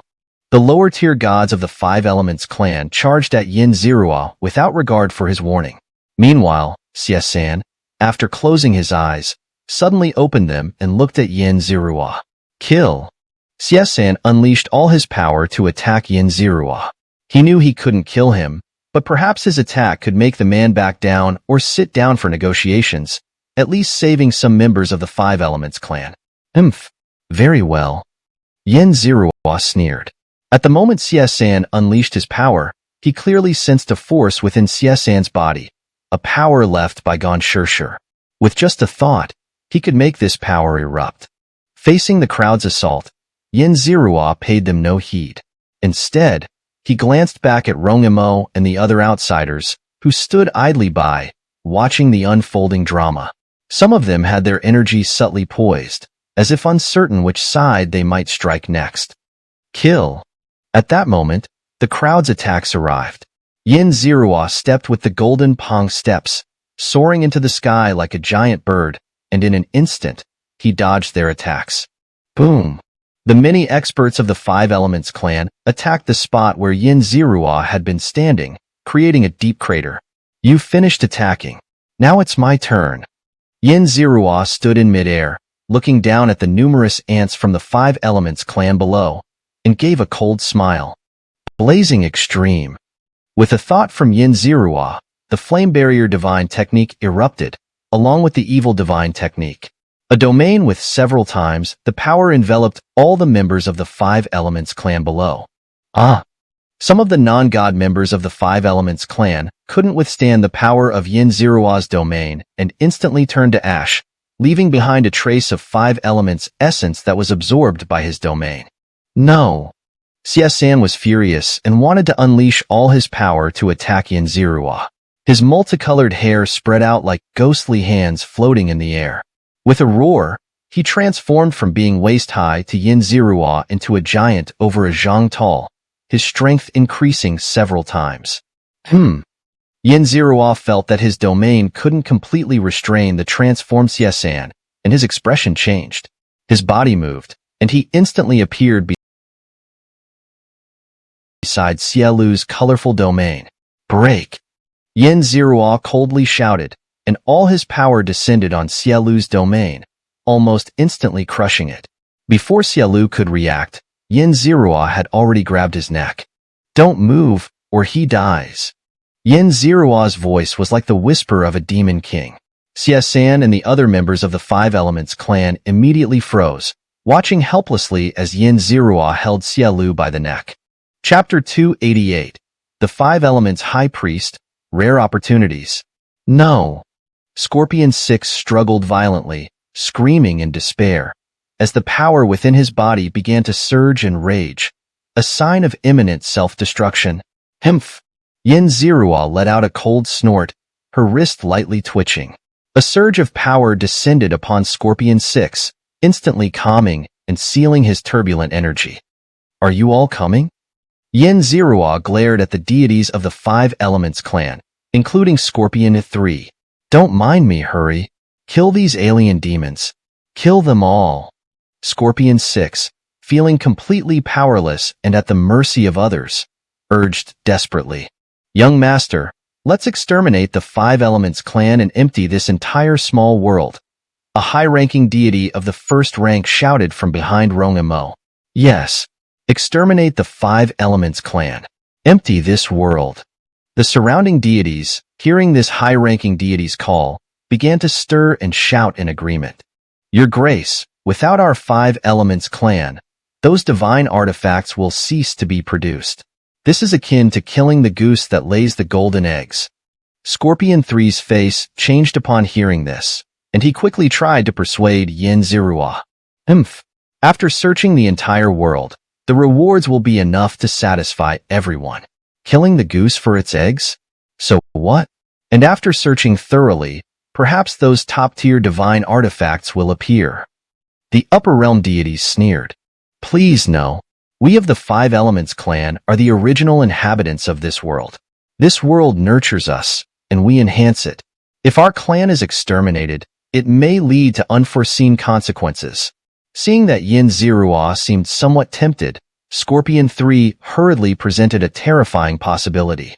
Truthfully, the suggestion of exterminating the Five Elements clan was quite tempting to Yin Zirua.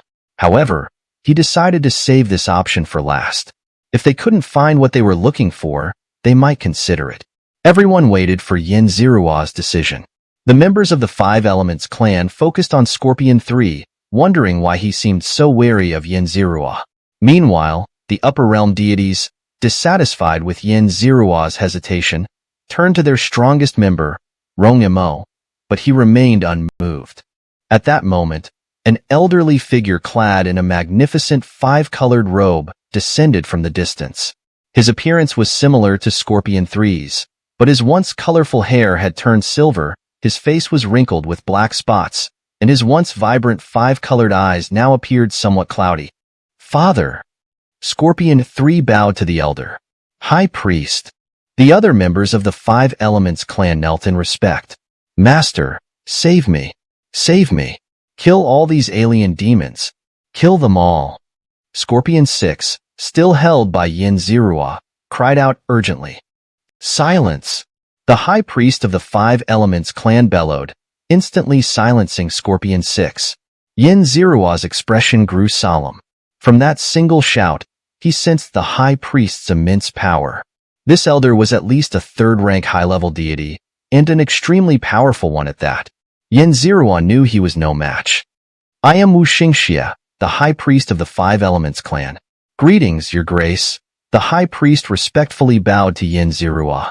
After listening to a transmission from Scorpion 3, his expression darkened, and he looked up at Yin Zirua with eyes full of solemnity. I am not interested in exterminating your clan. I only seek top-tier Five Elements divine artifacts. Yin Zirua knew that Scorpion 3 would inform the High Priest about the presence of a true God Guardian behind him. While this would make them more wary of him, he still needed to clarify his stance to avoid any unforeseen issues. Are the deities behind you also seeking our clan's sacred artifacts? Even though he knew Yin Zirua's companions were merely here to take advantage, Xianxia still wanted to hear Yin Zirua's opinion. These people are merely acquaintances. If I can help them, I don't mind lending a hand. Yin Zirua smiled. He still needed these individuals to serve as shields for him, so he couldn't abandon them. He had to make it clear to Xianxia that they were on the same side. Understood. Please follow me, Your Grace. Xianxia pondered for a moment before addressing Yin Zirua. Master, these are alien demons. They must all be eradicated. Scorpion 6 was extremely dissatisfied with Xianxia's decision, shouting loudly. Silence! Your Grace, Could you return this unworthy disciple of mine to me? Xianxia asked with a hint of flattery. Yin Zirua glanced at the Scorpion 6 in his hand, pondered for a moment, and decided to toss him back to Xianxia. A mid-level deity was of no help in the current situation, so returning him to the Five Elements clan wasn't a problem. All right, but you must not obstruct me from where I need to go, and I don't want to see this individual or anyone else attacking me again, Yin Zirua said as he tossed Scorpion 6 back. We shall follow your grace's orders. Xianxia took Scorpion 6, completely sealed his powers, and handed him to an underling, who then took him away. I need top-tier 5 elements divine artifacts. Do you know where to find them? Yin Zirua asked. Your grace is putting me in a difficult position. Many years ago, many talented individuals descended upon our world to search for those top-tier artifacts, expending great effort and resources. Yet, all they found were artifacts of inferior quality. Xianxia shook his head. Really none? Yin Zirua asked again. There are no such top-tier artifacts. They haven't been seen in countless years, not even in the records of past high priests. Xianxia shook his head with a bitter smile. Yin Zirua remained indifferent to the old man's repeated expressions of helplessness. He knew that even if Xianxia knew something, he wouldn't reveal it so easily. From the start, Yin Zirua hadn't expected to gain any crucial information from the Five Elements clan. Martial Dao Heavenly Eye. Open. Yin Zirua activated his Martial Dao Heavenly Eye, attempting to search for any special locations in the world. However, after scanning, he found nothing. This was just an ordinary small world, nothing special, with no particularly abundant spiritual energy. After careful observation, Yin Zirua came to this conclusion. He did find some places where the 5 elements were concentrated, but at the rate of such concentration, only low-quality 5 elements artifacts would form. Could this journey really be in vain? Yin Zirua looked at Xianxia, Scorpion 3, and the others. Earlier, he had killed several non-deity members of the 5 Elements clan and obtained some 5 Elements energy from them. However, this energy was filled with resentment, which might be suitable for certain special fields, but was definitely not suitable for him. Obtaining 5 Elements energy through mass slaughter would only pollute his divine domain, a foolish act. Perhaps this was the reason the 5 Elements clan had survived until now. Chapter 289. The City of the 5 Elements Clan, the Mysterious Stone House. Your Excellency, this is our clan's settlement. The 5 Elements Scorpion led Yin Zirua to a small but exquisite city. The city was protected by a defensive formation, from which Yin Zirua could discern traces of the upper realm. Clearly, this was an upper realm formation, at least partly inspired by the techniques of upper realm formations. Let's go in and take a look, Yin Zirua said. He was not afraid that the 5 Elements clan within the city would attack him. If they did, he might sustain serious injuries, but the 5 Elements clan would certainly not fare well either. I've never been to the city of the 5 Elements clan before. Today, I'll follow the young master to broaden my horizons. Rongmo chuckled behind Yin Zirua. By Rongmo's side, some people followed him in, while others stayed outside, waiting for Yin Zirua and the others. Most of these people had never entered the city of the 5 Elements clan. They had only encountered ambushes from the 5 Elements clan outside the city and had captured members of the clan outside as well.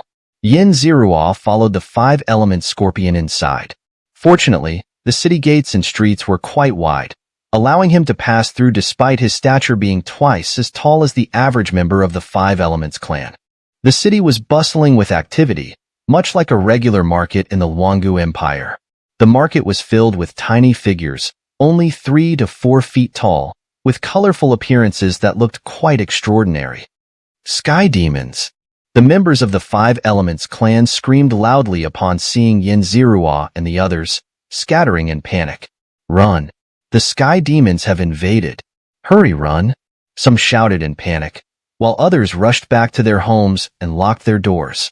Some grabbed their children and belongings and fled in desperation, causing the entire market to descend into chaos. Quiet! Do not panic! The high priest shouted, his voice echoing in everyone's ears.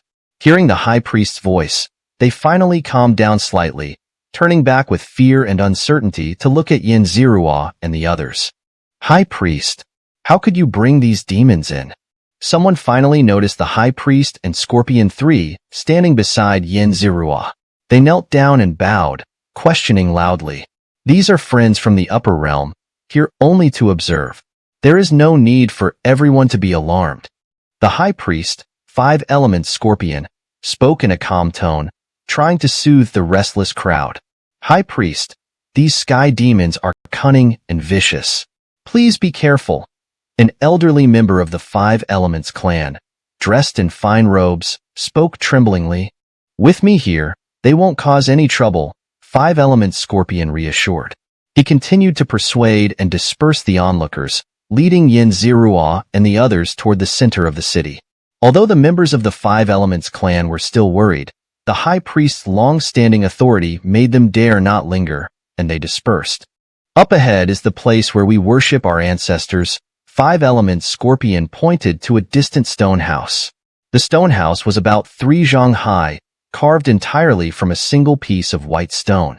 Inside, a black stone was placed, on which were arranged colorful small stones. 5 Elements Divine Objects. The numerous gods from the upper realm following behind Xianxia exclaimed in surprise. Their eyes burned with desire as they gazed at the 5 Elements Divine Objects on the black stone, but none dared to rush forward and seize them. These are the sacred objects of my 5 Elements clan. Placing them on the large black stone, they gradually turn into ordinary white stones.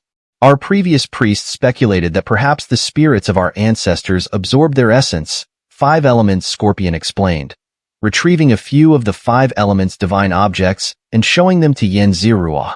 Xianxia took a closer look and noticed that some of the colorful small stones indeed had areas that had turned white. After a brief perception, he found that the 5 Elements essence within them was indeed inferior to the one in Rong Mo's possession. May I enter and take a look? Xianxia asked. You may, but the people behind you may not. 5 Elements Scorpion pondered for a moment before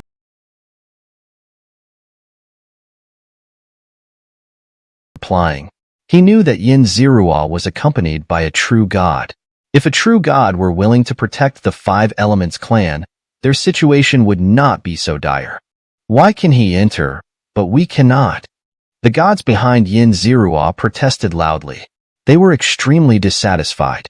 Why could this lower-ranked god, who possessed the heavenly god domain, enter while they could not?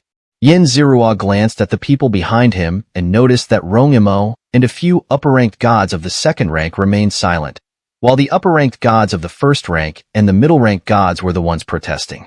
This is the territory of my 5 Elements clan. I say you cannot enter, so you cannot enter. 5 Elements Scorpion said coldly.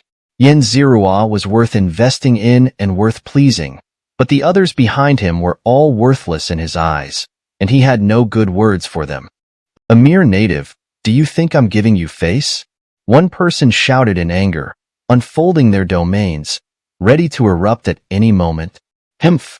5 Elements Scorpion let out a cold hum, his voice rumbling like thunder above the stone house. A terrifying pressure descended, crushing everything beneath it, revealing the true power of the 5 Elements clan's strongest member, their High Priest. Pooh! Some middle-ranked gods could not withstand the pressure, their domains shattering, and they suffered severe backlash, vomiting large amounts of black blood. The stronger middle-ranked gods and upper-ranked gods also had pale faces, clearly having suffered a small setback in their first clash with the High Priest. I allowed you to enter as a courtesy to this god. The sacred land of my 5 Elements clan is not a place where you can act recklessly. 5 Elements Scorpion coldly gazed at the crowd, speaking slowly. Xianxia did not express any opinion on 5 Elements Scorpion's words. His purpose in bringing these people along was to divert the attention of the 5 Elements clan, and now his goal had been achieved. Rong Mo and a few other upper-ranked gods watched from the side, showing no intention of getting involved. These fools had been their enemies not long ago, so why would they step forward to offend their host on their behalf? Let's go in and take a look, Xianxia said. using his martial Dao heavenly eye to scan the area and confirming that there were no traps. He then boldly stepped into the stone house. As Yin Zirua entered the stone house and looked up, he saw a colorful large wheel floating at the top. The 5 elements intertwined with each other, separating and uniting at the same time. A perfect balance of dispersion and unity. Even from this wheel, Yin Zirua could see the evolutionary path of his own domain. The swirling vortex of 5 colors was profoundly mysterious. With just a glance, Yin Zirua became completely absorbed, carefully contemplating its intricacies. It was only when someone approached him that he finally regained his senses. Chapter 290, Guardian of the Great Clan, the Honest Middle-Aged Man. This is where our ancestors' spirits return, and every newborn is greeted by the first rays of sunlight and strength from the world. The voice behind her spoke, and without turning around, Yin Zirua knew it was the voice of Xianxia, the high priest of the 5 Elements clan. Did you build this place? Yin Zirua asked curiously, her eyes fixed on the massive 5 Elements wheel above her head, which was clearly beyond the capabilities of the current 5 Elements clan. No, it was created by our ancestors. That ancestor opened up this small world, providing us with a sanctuary. We have lived here for countless years, until one day, the passageway opened. Xianxia briefly recounted the history of their clan. It's truly mystical. I'm certain there are multiple divine techniques within, perhaps even true divine arts. Yin Zirua affirmed confidently. Unfortunately, we descendants are incompetent and cannot comprehend anything from it, Xianxia said with a bitter smile. Martial Dao eyes open. Ignoring Xianxia's bitter smile, Yin Zirua focused solely on the 5 Elements artifacts. With her martial Dao eyes operating at their peak, she meticulously memorized the rhythm of the massive wheel above. She also glanced at the large black stone, curious about where it was absorbing the essence of the 5 Elements artifacts. However, to her disappointment, she found nothing. She wasn't too bothered by this result, as she knew that such a setup must have been crafted by a supreme being. It was only natural that she couldn't see through their methods. As Yin Zirua continued scanning, she noticed a middle-aged man standing in a corner. Although this man had 5-colored hair and eyes, his towering stature, nearly 9 feet tall, was unusually conspicuous among the shorter members of the 5 Elements clan. Who is he? Yin Zirua pointed at the middle-aged man and asked. His name is Wu Xingwei. He's about the same age as me and has half the blood of the 5 Elements clan, Xianxia introduced. So, he's a half-breed? Yin Zirua asked with some curiosity. Sir. Xianxia's voice turned cold upon hearing Yin Zirua's words. Don't take it to heart, Yin Zirua waved it off. With a thought, she spent 1,000 villain points to check the man's information. Ding. Luckchild Wu Xingwei, a servant of the True God clan, the Wu family, due to possessing 5 Elements bloodline, was sent to guard the family's secret realm. Cultivation. Peak of 2nd rank upper god. Luck value. 9,500. Possesses True God domain. 5 Elements God domain. An upper god artifact. 5 Elements spear. Ding. Activating villain slap system. Increasing host's villain points based on reduced luck value. Seeing the system's prompt, Yin Zirua's eyes lit up. She hadn't expected this quiet, peculiar-looking man to have such secrets. Clearly at the peak of 2nd rank upper god, he was disguising himself as a 3rd rank middle god, nearly fooling even her. A family secret realm? A guardian? Yin Zirua sneered inwardly. A secret realm guarded by an upper god from a True God clan must be extraordinary, and it was nearby. This secret realm of the 5 Elements small world must be related to the 5 Elements. Perhaps my 5 Elements artifacts are within reach. Yin Zirua chuckled inwardly. Come here, yes, you. Come over and let me take a look. Yin Zirua pointed at Wu Xingwei with a mocking tone. Wu Xingwei is usually silent and rarely communicates with others. He has been guarding this place. Although he is not a pure-blooded member of the 5 Elements clan, almost everyone considers him one of us. Xianxia quietly shared Wu Xingwei's past and subtly warned Yin Zirua not to bully a clan member. A member of the 5 Elements clan? Yin Zirua sneered. Was he born and raised in this small world? How did you know? Xianxia looked at Yin Zirua in surprise. I wasn't born here, but that doesn't mean I'm not loyal to the Five Elements clan. Wu Xingwei stepped forward, his deep voice resonating as he heard Yin Zirua's words. Yin Zirua looked at the burly middle-aged man, noting his height and build that stood out starkly among the Five Elements clan. A cold smile formed on her lips as she decided to thoroughly humiliate this man. After all, the clues to her top-tier Five Elements artifacts were likely tied to him. What a massive build. No wonder he's a half-breed. Yin Zirua feigned surprise, not waiting for Wu Xingxia and Wu Xingwei to react in anger. She then took out a sheet of paper filled with mysterious power. This is a contract I obtained from a middle god. It's imbued with the power of a top-tier supreme being. If you're willing to imprint your origin on it, swearing absolute loyalty to the Five Elements clan of this small world without incurring the contract's punishment, I'll apologize. Wu Xingxia and Wu Xingwei immediately recognized the power of a top-tier supreme being on the contract. Though the Five Elements clan rarely ventured outside, they were familiar with some of the rules and treasures of the higher realms. Wu Xingwei is a very important clan member. I absolutely will not allow you to insult one of my clan members like this. Wu Xingxia's aura flared, triggering the city's array. His power surged, and even Yin Zirua felt a sense of extreme threat. Signing it won't hurt, and it might even expose a hidden traitor, Yin Zirua said calmly, flicking the contract toward Wu Xingwei and Wu Xingxia. Explain yourself. Seeing Yin Zirua walk away as if unconcerned about whether they would confirm Wu Xingwei's loyalty, Wu Xingxia, filled with anxiety and anger, shouted loudly. The current situation of the Five Elements clan was dire. He absolutely could not allow internal strife. If Yin Zirua could casually suspect one clan member today, she could suspect another tomorrow, and perhaps the entire Five Elements clan would be destroyed. Explain? How to explain? Should we start with how he became a servant of a top-tier true god family? Yin Zirua's leisurely voice echoed throughout the stone chamber. Top-tier true god family? Servant? Having traveled outside for a considerable time, Wu Xingxia fully understood the implications of these terms. He couldn't help but glance at Wu Xingwei but quickly realized his suspicion was wrong. He looked at Wu Xingwei's unchanged expression and reassured him. I'm just a bit surprised. I'm not doubting your loyalty. I understand, Wu Xingwei replied with a simple, honest expression that made it impossible to doubt his sincerity. Chapter 291. Revealing Identity, God Surround and Kill. There was no reaction? What excellent mental fortitude. Yin Zirua secretly smiled, then continued to drop a bombshell. What secret realm did the Wu family assign you to guard here? What treasures are inside? Are they top-tier Five Elements divine artifacts? And you actually transformed your upper-rank god cultivation into middle-rank god level. I couldn't even tell. Was it a secret technique or a divine treasure?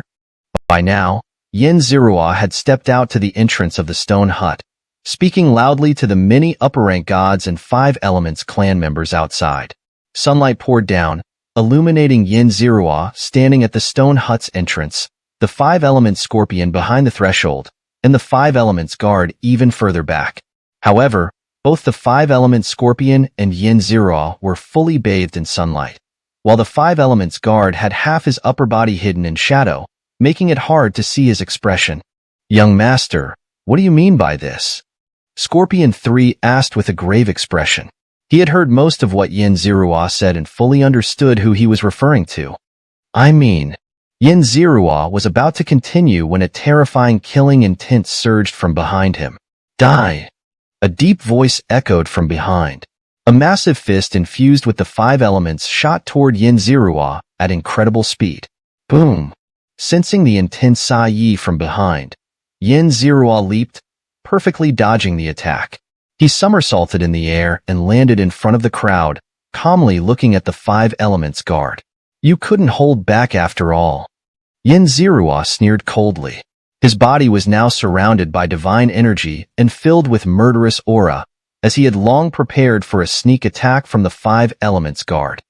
Five Elements guard. You actually? The Five Elements scorpion stared in disbelief at the guard, his old face contorted with unbearable pain. The Five Elements clan must remain loyal to the Wu family. Everyone here must die.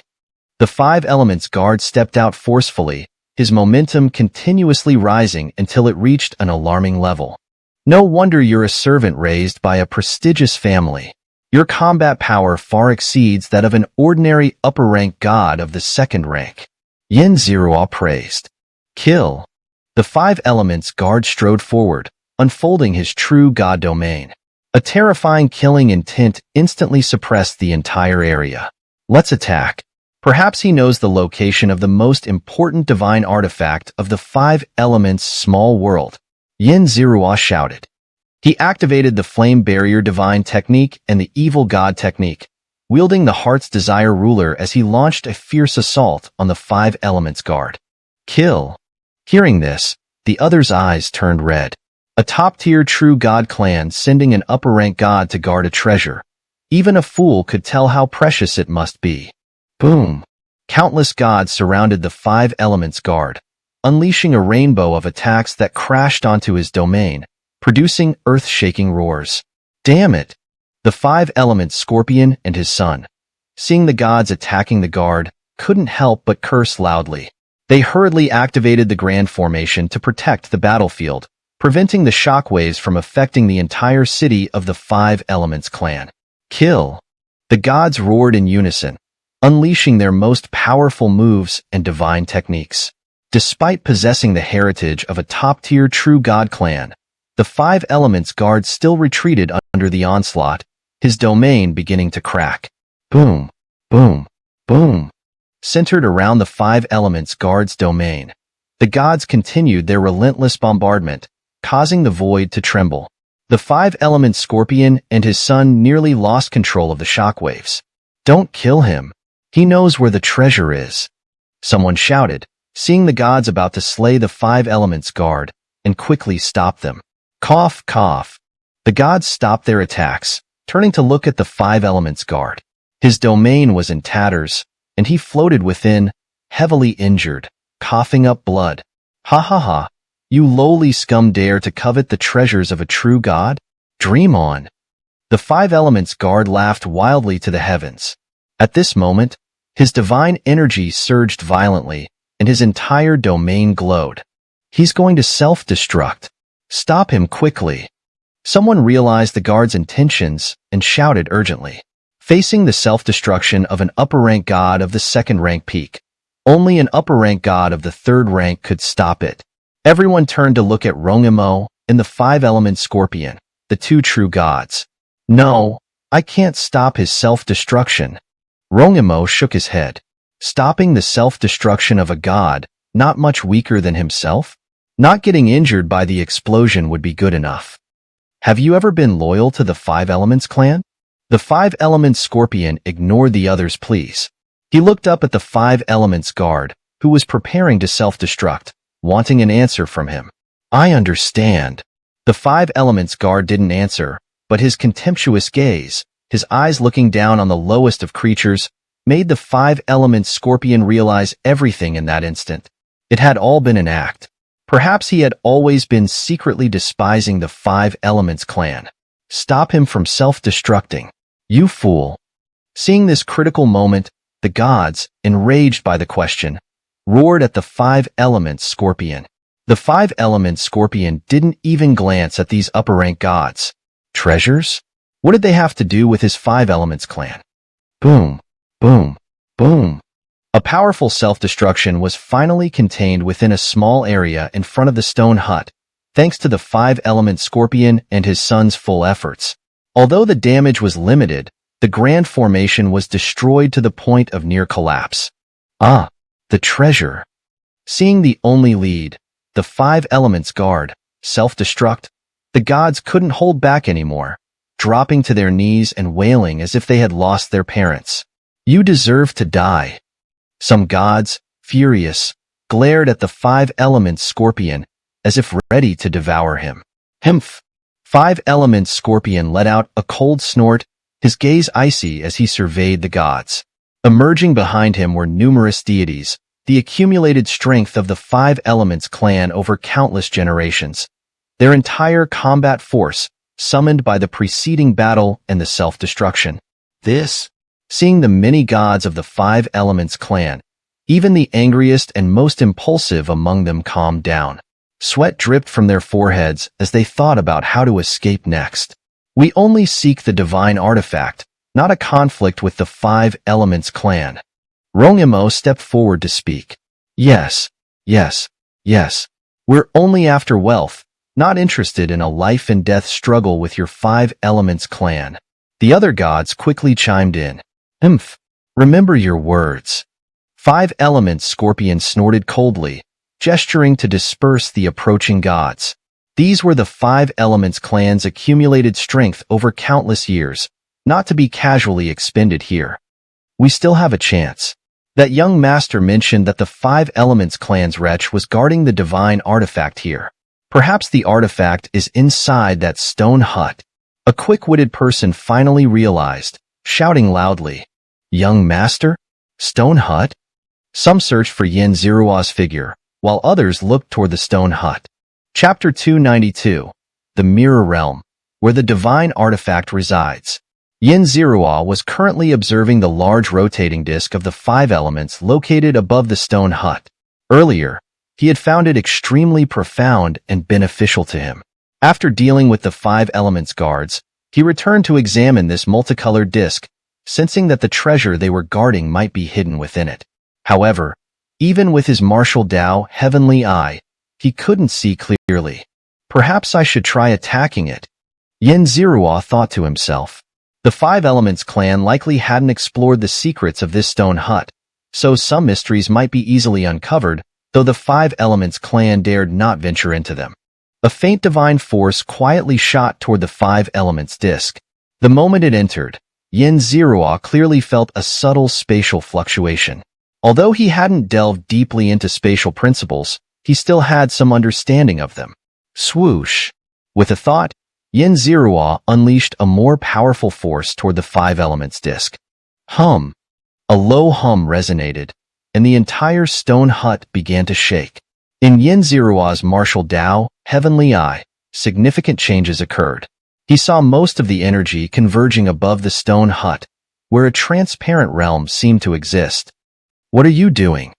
The father and son of the Five Elements Scorpion clan shouted angrily. They saw Yin Zirua destroying the most important place of their clan and were filled with rage, forgetting their previous attempts to curry favor. Treasure! The gods outside exclaimed loudly, clearly sensing something amiss. The most likely cause of this disturbance was the object guarded by the Five Elements guards, the traitor. Yin Zirua's expression changed as he looked up at the rapidly spinning disc, now transformed into a massive vortex. The intense spatial fluctuations emanating from it resembled those of a realm entrance. Is this a realm entrance? Could it be the location of the Supreme Five Elements divine artifact? Yin Zirua quickly connected the dots. Swoosh! Since it might be a realm, he no longer hesitated. He leaped into the vortex. The Five Elements energy within the vortex was extremely dense, and Yin Zirua sensed the familiar power of the fire element. Following this affinity, he continued to move forward. Thud! With a dull sound, he seemed to have entered a new world. This world was vast, comparable in size to the entire Five Elements microcosm, but it was multicolored, entirely composed of Five Elements energy. Ah! A sudden scream came from behind Yin Zirua. He quickly turned to see a figure enveloped in flames, flowing water, green wood, golden light, and earth dust emerging. Judging from his appearance, Yin Zirua recognized him as one of the middle-ranked gods who had followed him from the upper realm to the Five Elements microcosm. Before Yin Zirua could react, gods began jumping out of the void one after another. Each of them was enveloped in varying degrees of Five Elements energy, showing symptoms similar to the first person. The ancestral realm. The Five Elements Scorpion clan members, including their patriarch, knelt down and exclaimed excitedly. Interesting. Yin Zirua clearly sensed that the life essence and strength of the Five Elements Scorpion clan members had greatly increased, with the strongest among them now having a presence comparable to Xianxia. No. A Five Elements clan member cried out. His Five Elements divine power was out of control, and his soul and body were being eroded by the external Five Elements energy. Despite his efforts to restrain himself, he couldn't help but absorb the surrounding energy, ultimately disintegrating with a scream. Be careful. Do not absorb the external Five Elements origin force. This energy is too powerful. It will erode us. This is both our sacred land and our hell. You must control your own strength. The Five Elements Scorpion Patriarch, seemingly seeing through everything, shouted urgently. Hearing this, the many Five Elements clan members who had followed them sat down cross-legged, trying to control their power. These guys are done for. Xianxia thought. If they couldn't even release their power, it would be like tying their hands and feet. In a life-and-death battle, their combat power would plummet. Cough, cough. Young master. Suddenly, Rongmo's voice came from behind Xianxia. He turned to see Rongmo enveloped in a small but exquisite domain. Outside his domain, Five Elements energy relentlessly eroded it.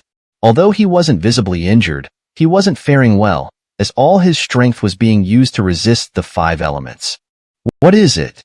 Xianxia asked. Young master, this place is eerie and not a place to linger. We need to find the treasure quickly and leave. Rongmo said with a slightly bitter expression. What's your opinion? Xianxia asked. He wasn't particularly eager to leave, as his domain was based on primordial divine fire, making him feel very close to the fiery energy here. This energy was actively helping him resist the erosion of the other four elements. Cough. I think the external Five Elements divine artifact was formed by the leakage of Five Elements energy from here. This place should be the other side of the Five Elements microcosm. The external Five Elements microcosm and the Five Elements clan were likely used to conceal this place. Rongmo speculated slowly. Xianxia didn't confirm or deny this speculation, but he knew that the Five Elements guards were likely guarding this place. This place was probably one of the secret realms of the supreme true god family, the Wu clan. Everyone who entered here was an enemy of the Wu clan. Ah! Another scream echoed. But this time it wasn't from a Five Elements clan member. It was a middle-ranked god who couldn't resist the erosion of the Five Elements energy. No. I want to leave. I want to leave. A middle-ranked god who was already half eroded cried out repeatedly. However, there was no exit here, so he could only despairingly wander aimlessly. There's a passage. The Five Elements energy is strongest over there. The passage must be there. Someone shouted. The despairing middle-ranked god looked at the crowd, trying to find out who had spoken, but no one responded. Everyone turned toward one direction, where, in Xianxia's perception, the Five Elements energy was indeed the strongest. Yes, the passage. It's the passage. This middle-ranked god was further eroded and finally realized, dashing toward the direction of the strongest Five Elements energy. Seeing this unfortunate soul taking the lead, everyone followed. The Five Elements clan members, seeing the upper realm gods heading in one direction, shouted urgently. This is our sacred land, our ancestral realm. You cannot trespass. Chapter 293. A difficult journey, full of perils. Upon hearing the fool's loud shout, Xianxia and the others ignored him completely, not even turning their heads as they continued walking forward. Let them be, sighed Five Elements Scorpion. The situation of the Five Elements clan was no better than that of the deities from the higher realms. Not intervening was the wisest choice. Elder, this is our ancestral realm. How can you allow these foreign demons to roam freely here? The fool continued to shout loudly. However, Five Elements Scorpion and the others paid no heed to him, hastily catching up with Xianxia and the others. When Xianxia saw Five Elements Scorpion by her side, she tilted her head slightly and asked, "What is this ancestral realm about?" The others, hearing Xianxia's question, also perked up their ears to listen. Even though they didn't fully trust Five Elements Scorpion and his people, it was still worth hearing what he had to say. Regarding the ancestral realm, even our clan doesn't know much about it. Our ancestors only recorded that this is a place from which our clan originated, but the specifics are unclear to us. 5-element Scorpion hesitated for a moment before giving a bitter smile. Yin Zirua scrutinized the old man carefully, knowing that he was likely the most knowledgeable about this place among the 5 Elements clan. If he didn't know, then perhaps he truly didn't. Of course, this old man might also be hiding something, but even if he revealed everything he knew, Yin Zirua wouldn't fully trust him. Ah! A scream echoed from the front, and the mid-tier deity who had been running non-stop finally couldn't endure any longer, collapsing ahead. Save me! Save me! He weakly looked at the group, but no one came to his aid. If you don't save me, you'll have to explore the path yourselves, he shouted desperately, but the group showed no intention of helping, as they needed all their focus to protect themselves, let alone save someone unfamiliar. As for not having anyone to explore the path, there were always those who, driven by a sliver of hope, would continue to venture forward despite the risks. Save me! The unfortunate man shouted loudly, and Yin Zirua felt a slight inclination to help, but he was too deeply corroded, and it would require a significant amount of her strength to restore him even a little, which clearly wasn't worth it. Ah! In the end, the unfortunate man was completely eroded, turning into a pure essence of the 5 elements. Alas! Someone sighed, and whether it was the 5 Elements clan or the numerous deities from the higher realms, all fell into a moment of silence. Yin Zirua looked ahead, where the ground, sky, and all directions, near and far, were all a boundless expanse of the 5 elements.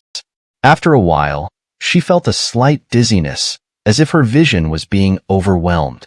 They were able to continue this far thanks to the guidance of the place with the strongest 5 elements energy ahead.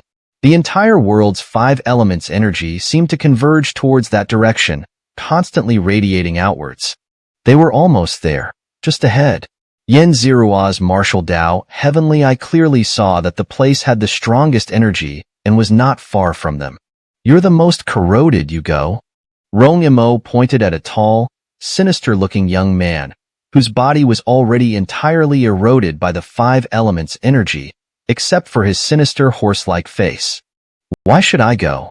If you really force me to die, believe me, I'll drag you all down to hell first, the sinister young man said with a fierce expression.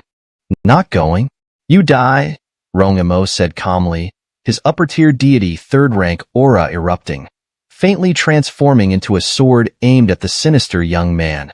Clearly, if the young man didn't comply, he would face Rong Mo's full attack. No, you can't do this. You can't. The sinister young man, sensing Rong Mo's killing intent, stepped back a few paces and shouted loudly. I'll use my power to protect you. Look at me, I'm the least corroded here. If I protect you, the corrosion you suffer might even be less than if you were walking normally. Yin Zirua suddenly spoke up. This man hadn't suffered irreversible corrosion and could still be saved. Of course, Yin Zirua wasn't a saint trying to save him. The price he needed to pay was to explore the path for her. You? The sinister young man looked Yin Zirua up and down, pondering for a moment before coldly laughing and throwing out a piece of paper. I don't trust you. You must sign a contract to ensure your power won't harm me. Seeing this familiar contract, Yin Zirua was momentarily stunned. She glanced at the sinister young man and then remained silent. If someone wanted to die early, she would only fulfill their wish. Are you signing or not? If you don't, I absolutely won't go. The sinister young man said coldly. Everyone who saw this sinister young man was a bit dumbfounded, unable to imagine how incredibly foolish he was. Young master, I am willing to go. Please protect me. A man with scales on his face knelt before Yin Zirua and pleaded. Yin Zirua glanced at him, knowing he was a mid-tier deity from Rong Mo's side, and he was also severely corroded by the 5 elements energy, only slightly better off than the sinister young man. Very well, what is your name? Yin Zirua asked. I am Hao Shu. The scaled man, Hao Shu, prostrated himself and said, Haha, I'll guarantee your life. Yin Zirua laughed, and with a thought, a massive heavenly god domain enveloped Hao Shu, How Shu let out a muffled groan as the five elements' energy was blocked outside, allowing him to relax his mind and strength without constantly worrying about corrosion. Seeing how Shu's expression and the five elements' energy around him, everyone else couldn't help but show envy, with some of the more severely corroded even revealing regretful expressions. No, you can't protect him. You must protect me. Seeing how Shu's situation, the sinister young man hurriedly shouted loudly, his eyes turning red as he looked at Xianxia. Get lost. Xianxia wasn't too polite with these unreasonable fellows. No, you can't do this. You should die. The sinister young man roared furiously, his aura showing signs of erupting. His divine power, no longer used to defend against the five elements' energy, began to gather, hinting at the formation of an attack divine art. You're looking for death. Xianxia frowned, ready to kill this man on the spot. She absolutely wouldn't allow an unstable factor to exist in this dangerous secret realm. Kill. The sinister young man expanded his divine domain, attacking Xianxia. Slash. Xianxia raised her Sui Xian Rui ruler and casually slashed, splitting the entire domain apart, sending a terrifying attack straight towards the sinister young man. I was wrong, please spare me. The sinister young man, seeing the attack so close, immediately realized his mistake and hurriedly begged for mercy. But it was too late. With a scream from the young man, he was reduced to ashes. Ding. Congratulations to the host for killing the luck-bearing character Xian. Xian's luck value decreased by 50,000. Host's villain value increased by 50,000. Chapter 294. Top-tier divine artifact. Assistance from all. No one objected to Xianxia's killing, nor did anyone dare to object. The crowd merely scoffed at the fool and then ignored him.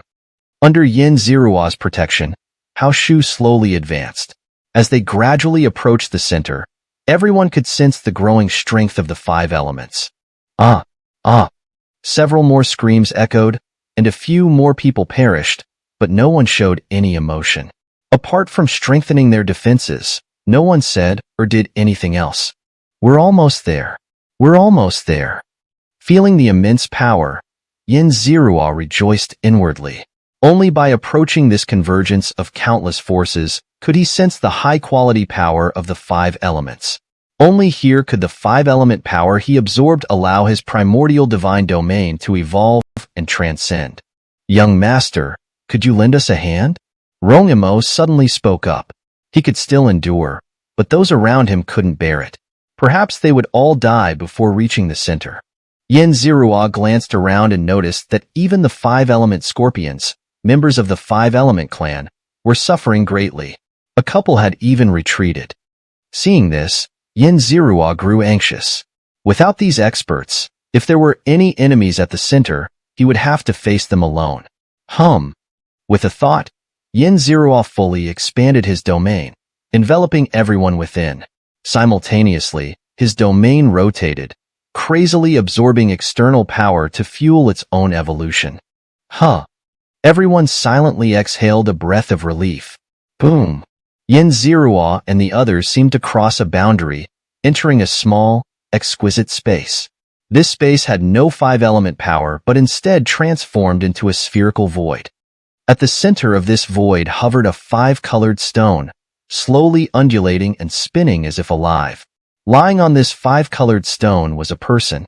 The stone seemed to distort vision, as Xianxia couldn't clearly see the person's face, only a vague silhouette. Unable to see clearly? Xianxia's mind stirred, and he spent 1,000 villain points to check the person's information. Ding. Qiyun's child, Wuxia, one of the direct descendants of the top-tier True God family, the Wu clan. Due to outstanding performance, he was allowed to enter the family's hidden secret realm to upgrade his domain. Rank, middle-tier god of the 3rd grade. Qiyun value, 9,000.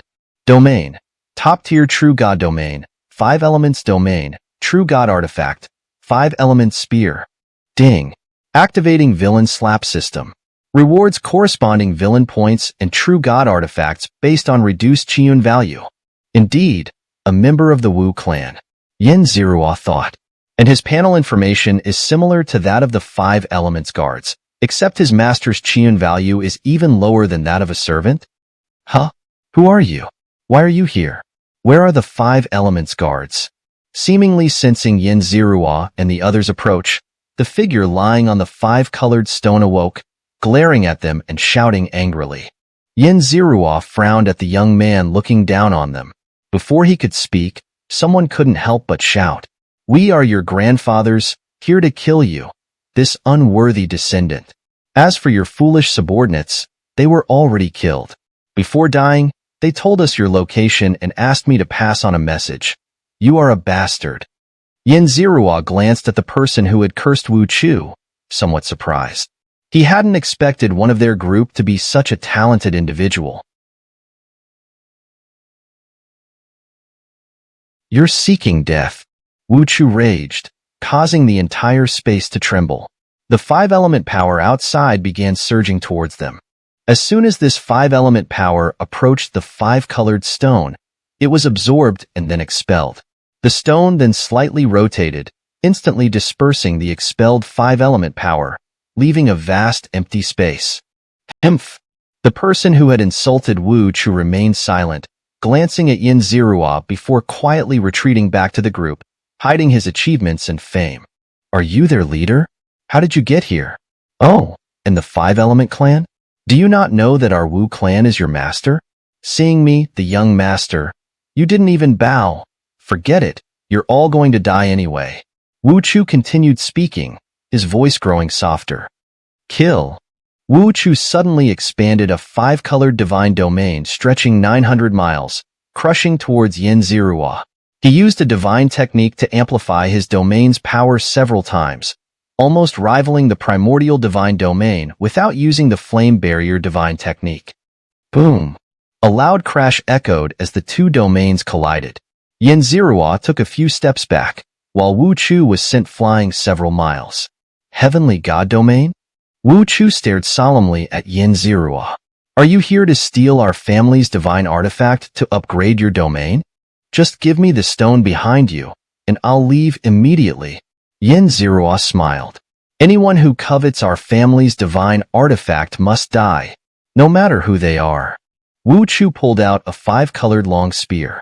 True God Artifact, 5-element spear. A divine weapon perfectly suited to his 5 elements domain, capable of amplifying his power several times. Yin Zirua's mind raced with these thoughts. Without hesitation, he donned his green armor, which was wood attribute and somewhat clashed with his domain, preventing some of its power from being unleashed. "Kill." Yin Zirua wielded a large ruler and shouted. He understood that unless he killed Wu Chu, he would never obtain the divine artifact. The flame barrier divine technique activated, the evil divine technique erupted, and Yin Zirua's strength surged dramatically. He locked his gaze on Wu Chu, unleashing terrifying killing intent that reached the heavens. Boom! Another loud crash echoed, shaking the entire space. In this clash, Yin Zirua only gained a slight advantage. The divine weapon working in tandem with the domain was simply too powerful. "Young master, let us lend you a hand," Hao Shu shouted. He then expanded his domain, pouring all his power into Yin Zirua's domain. "Old man, I'll help too." Rong Imo spoke up, also expanding his domain to bolster Yin Zirua's primordial divine domain. The 5-element scorpions hesitated for a moment before also expanding their domains to support Yin Zirua's. A total of over 10 divine domains now supported Yin Zirua's divine domain. If it weren't for the heavenly god domain, he would have lost control and exploded from the overwhelming power. "Kill." Yin Zirua channeled the combined strength of everyone to attack Wu Chu. Despite being only a lower-tier god of the 3rd grade, the attack he unleashed now rivaled that of an upper-tier god of the 3rd grade. Chapter 295, Desperate Situation, True God Projection. Asterisk boom. Asterisk. The entire 5-element space reverberated with a thunderous roar, as if 2 colossal beasts were locked in a deadly battle. The terrifying shockwaves rippled through the space, creating waves of power that shook the entire world. "Damned insects! Surrender now, or you will all die." Wu Chu, his hair disheveled and face smeared with blood, screamed at the top of his lungs. He was no match for Xianxia and the others. After several rounds of intense combat, his 5 elements domain had already developed numerous cracks, and his divine body had been struck by the combined forces of Xianxia and the others, leaving him severely injured. Even with the aid of a true god artifact, he was no match for the combined assault of so many opponents. He quickly found himself at a disadvantage. Kill him, seize the top-tier divine artifact, and everyone can achieve true godhood, someone shouted, their eyes bloodshot with greed. You dare to kill me? Do you know who I am? Do you know what you're doing? Wu Chu roared angrily, even now looking down on these lowly rogue cultivators with disdain. What are we doing? We're simply seizing this top-tier divine artifact. And who you are, does that even matter? Xianxia sneered. Kill him.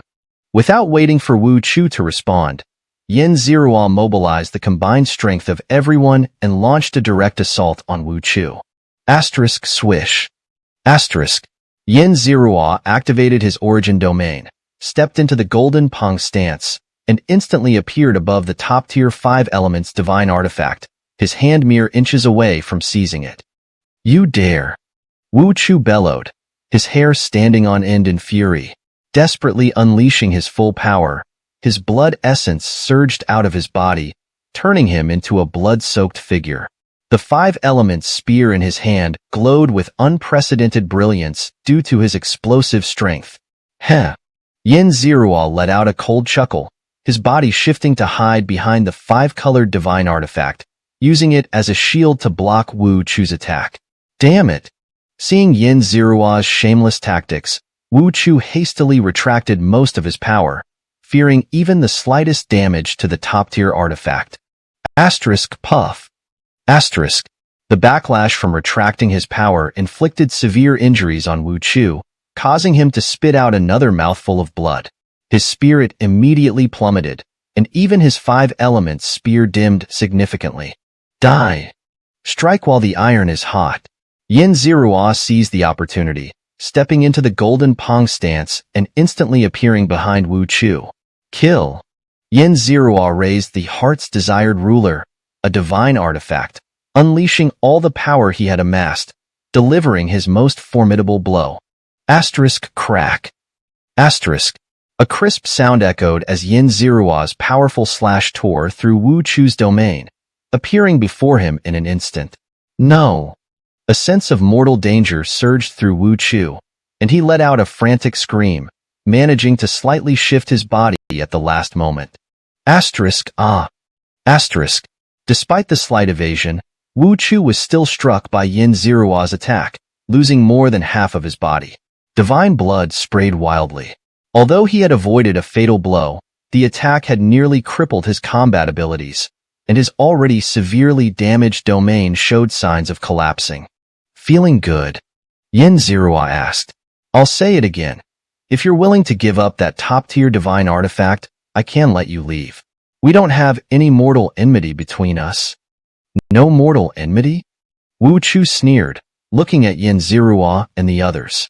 Anyone who covets the 5 elements artifact is an eternal enemy of the Wu family, and enemies must die.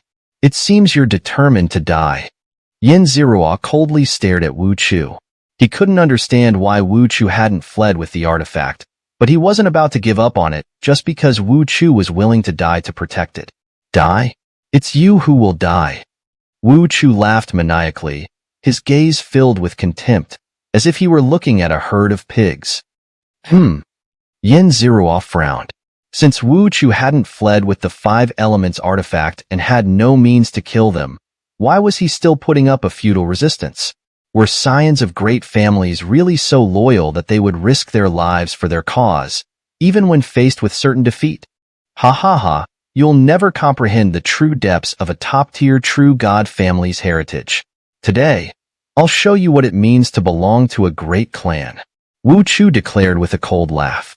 Xianxia, observing Wu Chu's deranged state, furrowed his brow.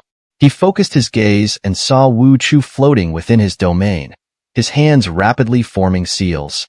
Quick, young master. Kill him now. He's summoning a powerful projection. Behind Yin Zirua, many of the divine beings didn't understand what Wu Chu was doing, but after a moment of thought, Rong Imo realized the danger and urgently urged Yin Zirua. Yin Zirua felt an overwhelming sense of impending doom approaching at an alarming speed. The sensation grew from negligible to overwhelming in an instant, and before his senses could even register it, disaster had already befallen them. Without hesitation, Yin Zirua clenched his fists, activated his domain, and prepared to strike down Wu Chu with all speed. Too late. Seemingly sensing Yin Zirua's momentum and killing intent, Wu Chu looked up at him, his mouth splitting into a grin revealing blood-red teeth. He laughed triumphantly. Boom. A deafening silence echoed as a supremely powerful deity descended into this world. The entire space shuddered violently, as if unable to withstand its arrival. Wu Chu visibly expanded, his aura surging without stop. The damaged 5 elements domain suddenly received an infusion of mysterious power, instantly restoring itself and becoming even more powerful. You all deserve to die. An ancient voice reverberated throughout the space, causing Yin Zirua and the others to cover their ears in an attempt to block out the sound. Swish.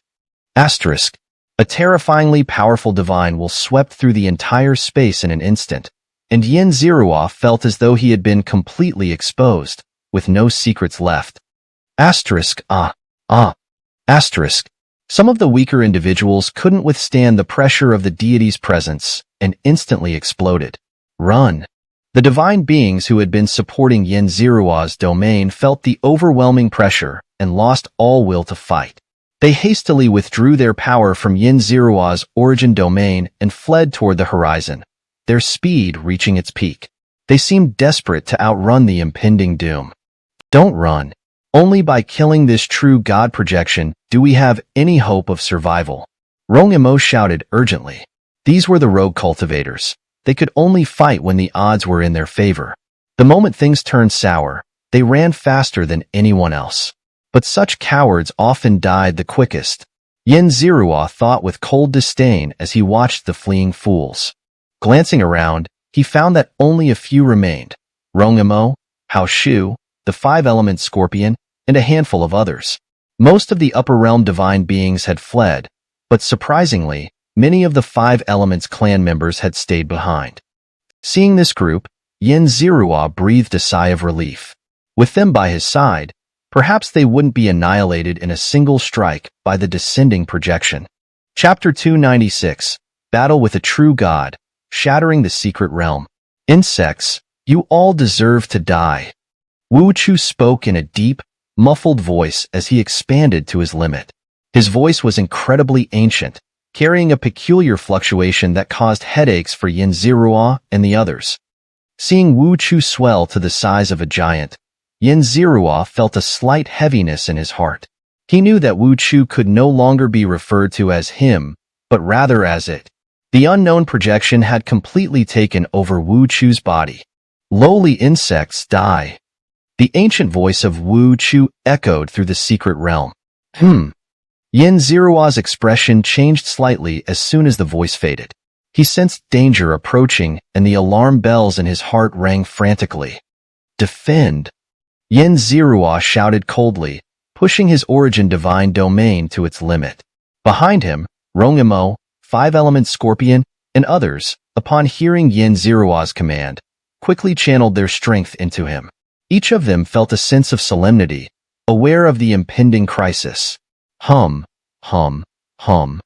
Wu Chu's 5 elements divine domain began to rotate, spinning in an extremely profound rhythm, stirring up the 5 elements energy of the entire secret realm. In this moment, it felt as if the entire world was under its control.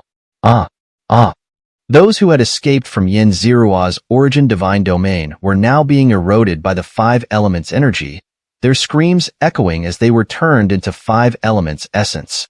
The corrosive power of the 5 elements energy, under Wu Chu's stirring, had become even stronger. Hmph! Yin Zirua grunted, feeling the strain. His origin divine domain, within this turbulent secret realm, felt like an isolated island in a storm, barely holding on. Master, we cannot let it continue stirring. The entire secret realm will shatter. While Yin Zirua was fully focused on dealing with the turmoil of the secret realm, a voice suddenly came from 5-element Scorpion. Yin Zirua turned to look, seeing 5-element Scorpion pointing urgently in one direction. Following that direction, Yin Zirua saw a spatial rift open amidst the endless 5 elements energy. Through the rift, he could glimpse familiar mountain ranges, those of the 5 elements small world. Wuxia stopped stirring after a while. Those who had fled from Yin Zirua were now all dead, and the stirring of the secret realm's energy could not affect Yin Zirua's origin divine domain, instead accelerating the realm's collapse. Heavenly divine domain? Very good. Wuxia looked at Yin Zirua with a smile, though the smile sent a bone-chilling sensation through him. This true god was invincible. After observing for a long time, Yin Zirua finally reached this conclusion. Even if it was just a projection, it was not something Yin Zirua could defeat. Seeing your eyes, you seem to still want to defeat my projection?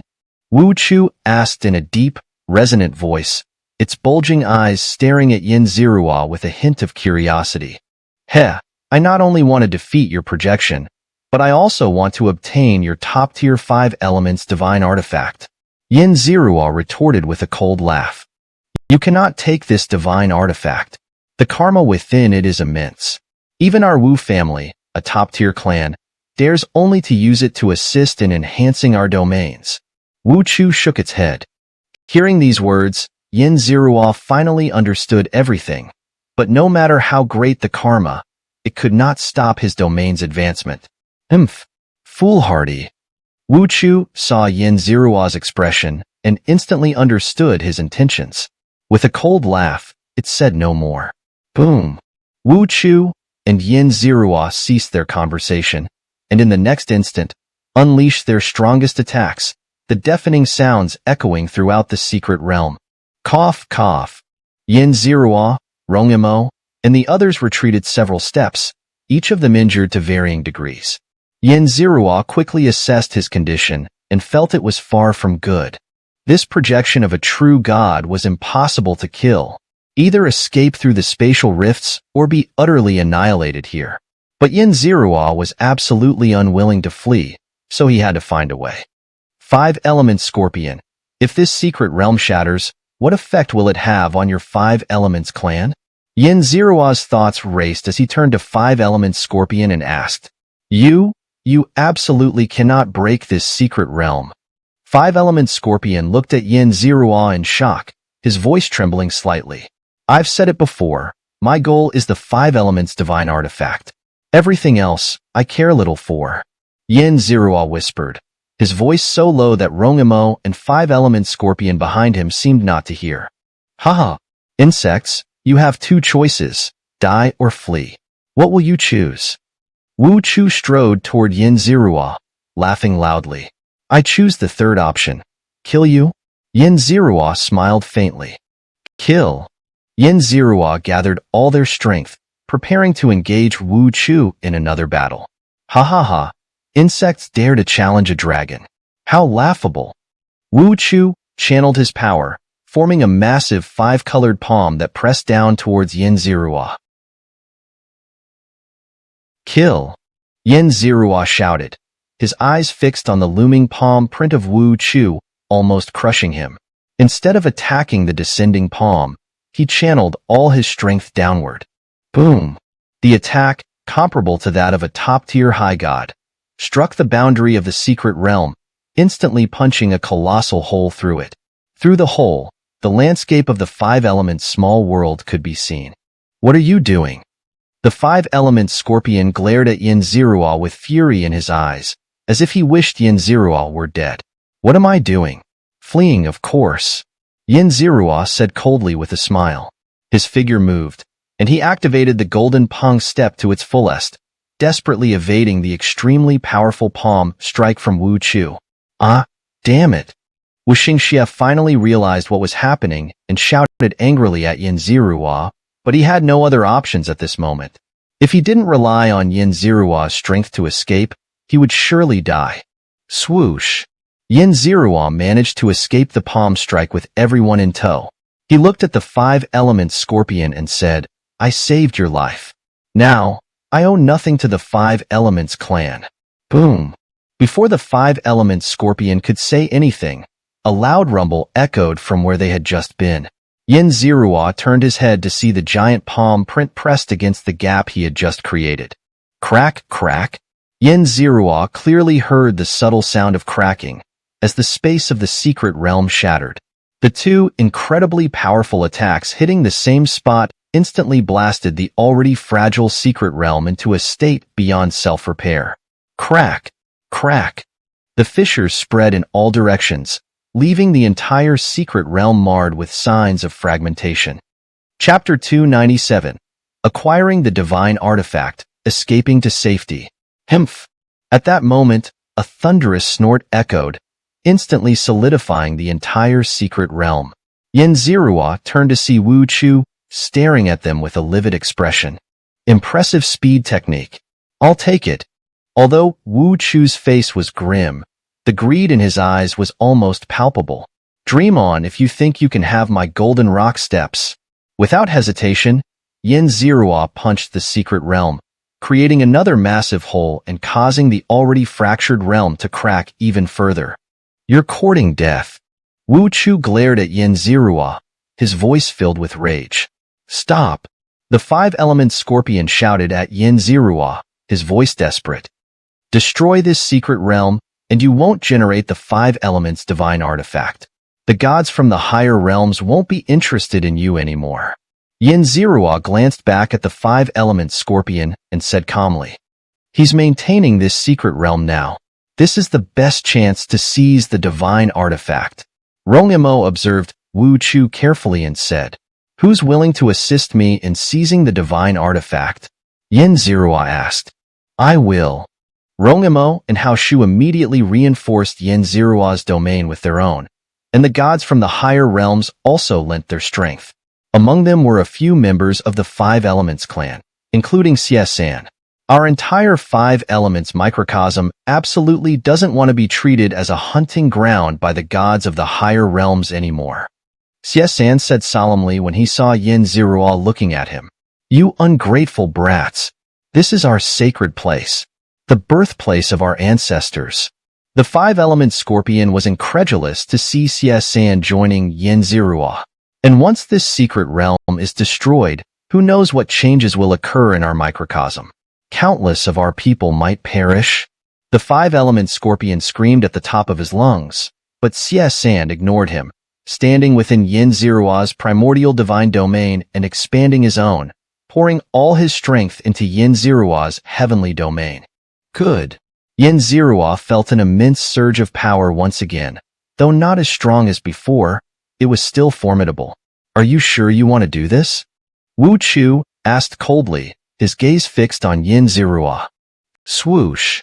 Yin-Ziruo didn't answer. Instead, he channeled the combined strength of everyone and, using the golden rock steps, instantly appeared before the 5 elements divine artifact. His hand gently pressed against the stone. The 5-colored divine stone seemed to breathe and pulse like a living being. It felt icy to the touch, akin to caressing the skin of a young maiden. As Yin-Ziruo delved deeper, he sensed an incredibly powerful force of 5 elements, each imparting a unique sensation. Die! A voice like the Grim Reapers roared behind him, and an overwhelming force surged toward his back. The sense of crisis shot up his spine to the back of his head, leaving him icy cold. Swoosh! Yin-Ziruo narrowly evaded the attack, pushing his golden rock steps to the limit as he dashed through the void. In the midst of his flight, he glanced back and saw Wuxia attacking him. Arg! Damn it! Out of fear of damaging the divine stone, Wuxia shifted his attack at the last moment, which caused him some injury. The already repaired body of Wuxia reappeared with fresh bloodstains. Boom! With Wuxia no longer maintaining it, the secret realm began to crumble once more. Without hesitation, Yin Zirua struck the secret realm again, attempting to shatter it entirely. Today, a genius of the heavenly domain will fall. Seeing the secret realm crumble again, Wu Chu no longer bothered to maintain it. He stared at Yin Zirua as he stepped toward him, ignoring the collapsing realm around him. Feeling the overwhelming power, Yin Zirua's forehead beaded with sweat. Without thinking, he abandoned Rongimo and the others, instantly returning to the side of the divine stone. Hee, I've been waiting for you. Wu Chu grinned and immediately turned, unleashing a devastating attack toward Yin Zirua. Primordial Divine Domain, absorb. At the critical moment, Yin Zirua activated the full power of his Primordial Divine Domain, enveloping the five-colored, pulsating stone. As his Primordial Divine Fire touched the fiery force of the divine artifact, a resonance was instantly created. This resonance, at the primordial level, caused everything in the space to pause for a brief moment. It was a primordial resonance, and everything, including the true god's projection, froze. In that instant, Yin Zirua touched the core of the supreme five elements divine artifact. Absorb. With a low shout, Yin Zirua reduced the stone to the size of a fist in the blink of an eye. With one hand, he took the divine artifact, and with the other, he drew his spatial void blade to slice through space. Die! Just as Yin Zirua was about to enter the spatial rift he had created, a thunderous roar echoed in his ears. The shockwave momentarily stunned him, and he felt an overwhelming force barreling toward him. Death. The extreme sense of life and death crisis jolted Yin Zirua back to his senses. He bit off a piece of his tongue, the intense pain helping him break free from the shock. This fleeting opportunity enabled him to summon the full force of his domain and the Xian Sui Rui Qi to deflect the deadly strike. Boom! The devastating attack struck him, and with all his strength, he controlled his body to ride the impact into the spatial rift he had created. Yin Zirua spat out a mouthful of blood, feeling the worst injury he had ever sustained. Through the spatial rift, he saw the completely shattered secret realm, the furious Wu Chu, the panicked five-element scorpion, and Rongimo and the others frantically absorbing the five elements' energies. Swish! Yin Zirua's vision blurred as he felt a powerful force pulling him. However, his injuries were too severe, and he could no longer sense where he was being taken. Thud! Yin Zirua felt himself land on a sandy beach. The soft sand made him just want to rest. He no longer wanted to fight. He needed to heal and sleep. Hey, sister, there's a guy unconscious here. He looks delicious. Should we pick him up and eat him? A young boy's voice sounded, cute but chilling in its content. Don't go around picking up things to eat. It's a very unhygienic habit. A girl's voice scolded the boy. Then Yin Zirua felt himself being lifted by a large hand and dragged forward. Chapter 298. Awakening in the Strange World. Yin Zirua awoke, frowning as he surveyed his surroundings. He was in a rather crude cave, filled with wild grass and scattered rocks. In the distance, a fire still smoldered, and beside it lay several human skulls. A silver centipede crawled out from one of the eye sockets. Primitive and barbaric, that was Yin Zirua's first impression. He carefully assessed his strength and found that his cultivation level, a third-grade lower god, was still intact, and his divine domain could be deployed normally. This gave him some relief. Although his injuries hadn't fully healed, he could still muster his full power if needed. He glanced at the five elements divine object he had risked everything to obtain. The object, now the size of a fist, was safely nestled in his spatial ring. As long as he could find a place to refine it, he could ascend to the rank of middle god. Tat-tat. Footsteps approached outside the cave. Yin Zirua didn't know who was coming, or whether they were friend or foe. He tensed up, ready to strike with his most powerful attack if anything went wrong. You're awake? A young girl's voice came from outside the cave. Yin Zirua peeked out and saw a woman with yellow tusks, standing about 3 meters tall, wrapped in an animal hide. Yes, she was undoubtedly a woman. Her prominent chest and the youthful tone of her voice made her gender unmistakable. "If you hadn't woken up, my brother would have eaten you as a snack," she chattered on, speaking in a language Xianxia had never heard before, but he understood her meaning. He carefully assessed her cultivation level and found she was only a first-grade middle god. Unless she was a genius or possessed special treasures and secret techniques, she shouldn't be a match for him. "Thank you for saving my life. I am Xianxia. May I ask for your name, young lady?" Xianxia thanked her. This woman had pulled him back to safety. Seeing her rough hands, he recalled the uncomfortable sensation of being dragged back. "Haha, you outsiders are always so polite and well-mannered. Don't be so formal. I'm Bone Man Man." The woman, Bone Man Man, laughed loudly. "Bone Man Man? Did your father think of that name while gnawing on bones?" Xianxia's lips twitched, suppressing the urge to roll his eyes internally. "Sister, has that guy woken up yet? If not, let's make him my snack. I haven't had meat in a long time." A young boy's voice came from outside. "This is my younger brother, Bone Dash," Man Man introduced. Tat tat. A man about 2.5 meters tall walked in. He also had long tusks and slightly dark brown skin, with a small braid on his head. "You're awake? Oh, now I can't eat you." The barbarian Dash looked at Xianxia, his face falling as he sighed mournfully. "Do you really crave meat that much?" Xianxia asked curiously.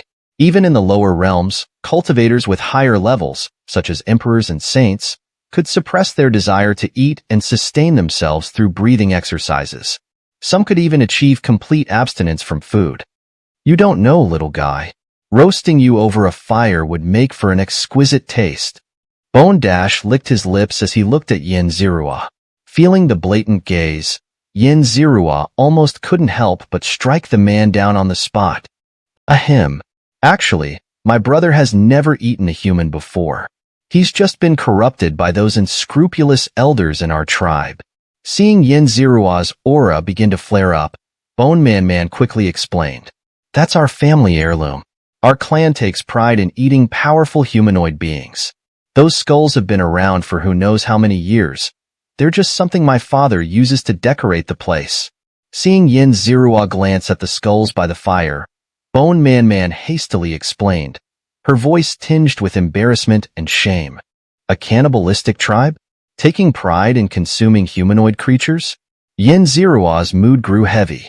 He wondered if there were any true gods in this place. If so, he might have to use another dimensional blade to escape. "Are there any powerful individuals in your tribe?" Xianxia pondered for a moment before asking. "Powerful? My sister is powerful. She reached the upper rank at a young age, making her a renowned genius in our tribe." Bone Dash boasted. "Upper rank? You mean middle god, first grade?" Xianxia quickly made the connection. "How many ranks are there in the upper rank? Are there any beyond that?" "There are 3 ranks in the upper rank. Beyond that is the king rank. Legend has it that countless years ago, one of our ancestors reached the king rank. But over the ages, no one has reached that level, and even upper-rank third-grade cultivators are rare these days." Bone Man Man's expression darkened as she spoke. Hearing this, Xianxia immediately relaxed. However, he didn't let his guard down completely. After all, these 2 siblings didn't seem to be part of the tribe's higher echelons, so there might be things they didn't know. Dong dong dong. Suddenly, the sound of knocking on wood came from outside. Upon hearing it, Bone Dash jumped up and dashed out excitedly. "Dinner's ready! Dinner's ready!" Bone Dash cried out joyfully, racing out like a wild horse. "What's going on?" Xianxia looked at Bone Man Man with a slightly puzzled gaze. "You'll see if you go take a look," Bone Man Man said with a hint of pain. Why was the sister so pained while the brother was so happy? Xianxia was curious and followed Bone Dash outside. Stepping out of the cave, Xianxia was greeted by the salty sea breeze. He looked around and found himself on a massive solitary island, surrounded by an endless ocean. Gulp, gulp. In the distance, a large fish leaped out of the water, did a flip in the air, and plunged back in. The fish was entirely golden, with a tail like a phoenix's, looking incredibly beautiful. At first glance, Xianxia even entertained the idea of keeping one. Huh. Xianxia refocused his gaze and looked down at a platform below. It was a massive, flat platform, bustling with activity as countless people engaged in lively conversation. At the edge of the crowd, Xianxia even spotted Bone Dash. Dang! Another knock on the wood echoed, and everyone stopped talking, looking up at the sky. Xianxia felt strange and followed their gaze. The clear blue sky suddenly tore open, revealing a black hole. A pair of enormous eyes opened, gazing down at Bone Dash and the others below. Chapter 299, Divine Cultivation, A Pitiful Race. A high god. Xianxia immediately recognized the divine being's cultivation level upon seeing those eyes. He wasn't particularly strong, roughly at the first rank of high god. Since he didn't know if this god was backed by a true god, he instinctively held his breath upon seeing the high god. Dinner time! The high god boomed, his voice deep and resonant. Then, the eyes disappeared. Clatter, clatter. Countless green plants and trees fell from the hole torn in the sky. Most of these were common plants found in the upper realm, with their spiritual energy concentration not being very high. Only a few divine medicines barely reached the level of inferior divine medicines. Be careful, someone shouted, carefully dodging the ceaselessly falling plants and trees. Meanwhile, the bone rock, hiding in the corner, grabbed these plants and devoured them frantically. Watching a group of people, like domesticated cattle and sheep, standing on the platform and grazing on grass and leaves, Xianxia felt a sense of absurdity.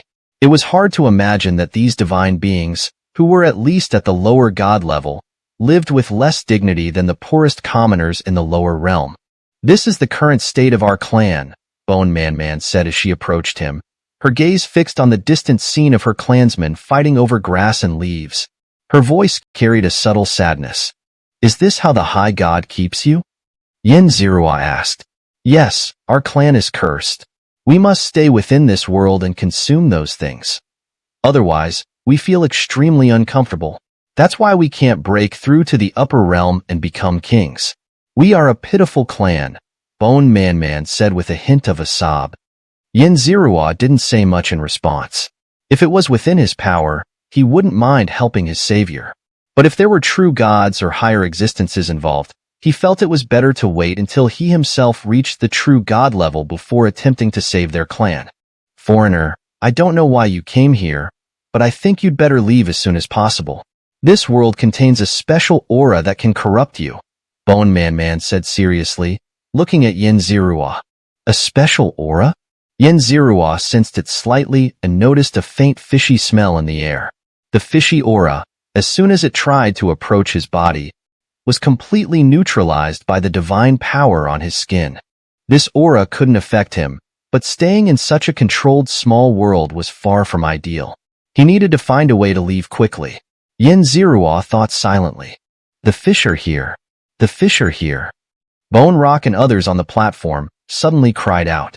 Xianxia looked up and saw countless palm-sized swordfish leaping out of the sea, shooting toward the people on the platform. These swordfish were long and sharp, like short swords. Kill! Someone raised a bone club and struck at the swordfish. The person's technique was superb, and in just a few moves, several swordfish were knocked down. Ah! Ah! Some screamed in pain, injured by the swordfish. The swordfish, smelling blood, turned a deep red, doubling their speed and becoming even more vicious in their attacks. The poor soul who was injured was immediately overwhelmed by countless swordfish, crying for help and screaming in agony. Xianxia knew this unfortunate person was doomed. The speed of these swordfish was comparable to a second-rank lower god, and their attack power was on par with a first-rank lower god.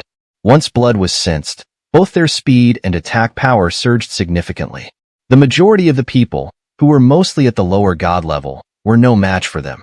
Being injured meant certain death. Swoosh. Swoosh. The swordfish that had devoured flesh turned transparent, like crystal-clear blood jade. These evolved swordfish lost interest in consuming more flesh and instead returned to the sea. Yo-yo. Just as these transformed swordfish were returning to the sea, a magnificent golden fish with a tail resembling a phoenix's soared from the sea, biting down on the blood jade-like swordfish and swallowing it in one gulp. Xianxia watched for a while, counting carefully, and found there were dozens of these golden fish.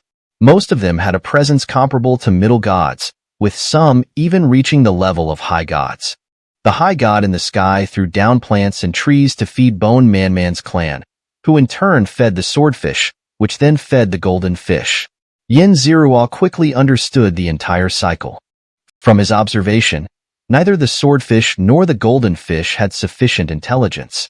On the other hand, Bone Man-Man's clan possessed intelligence comparable to ordinary humans. Using intelligent beings to raise livestock was indeed a bold idea. Yes, our purpose is to feed those beautiful golden fish. We are not their keepers. We are their food, Bone Man-Man said sadly, her large eyes occasionally glancing at Xianxia, as if hoping this seemingly calm outsider could help them. Xianxia had already noticed his savior's gaze, but he had no solution. He couldn't risk facing an unknown force for someone he had just met. Sister, look, I caught a swordfish today. Now we have meat.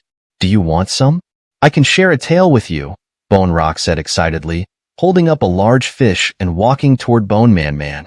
I don't want it, Bone Man-Man said, shaking her head.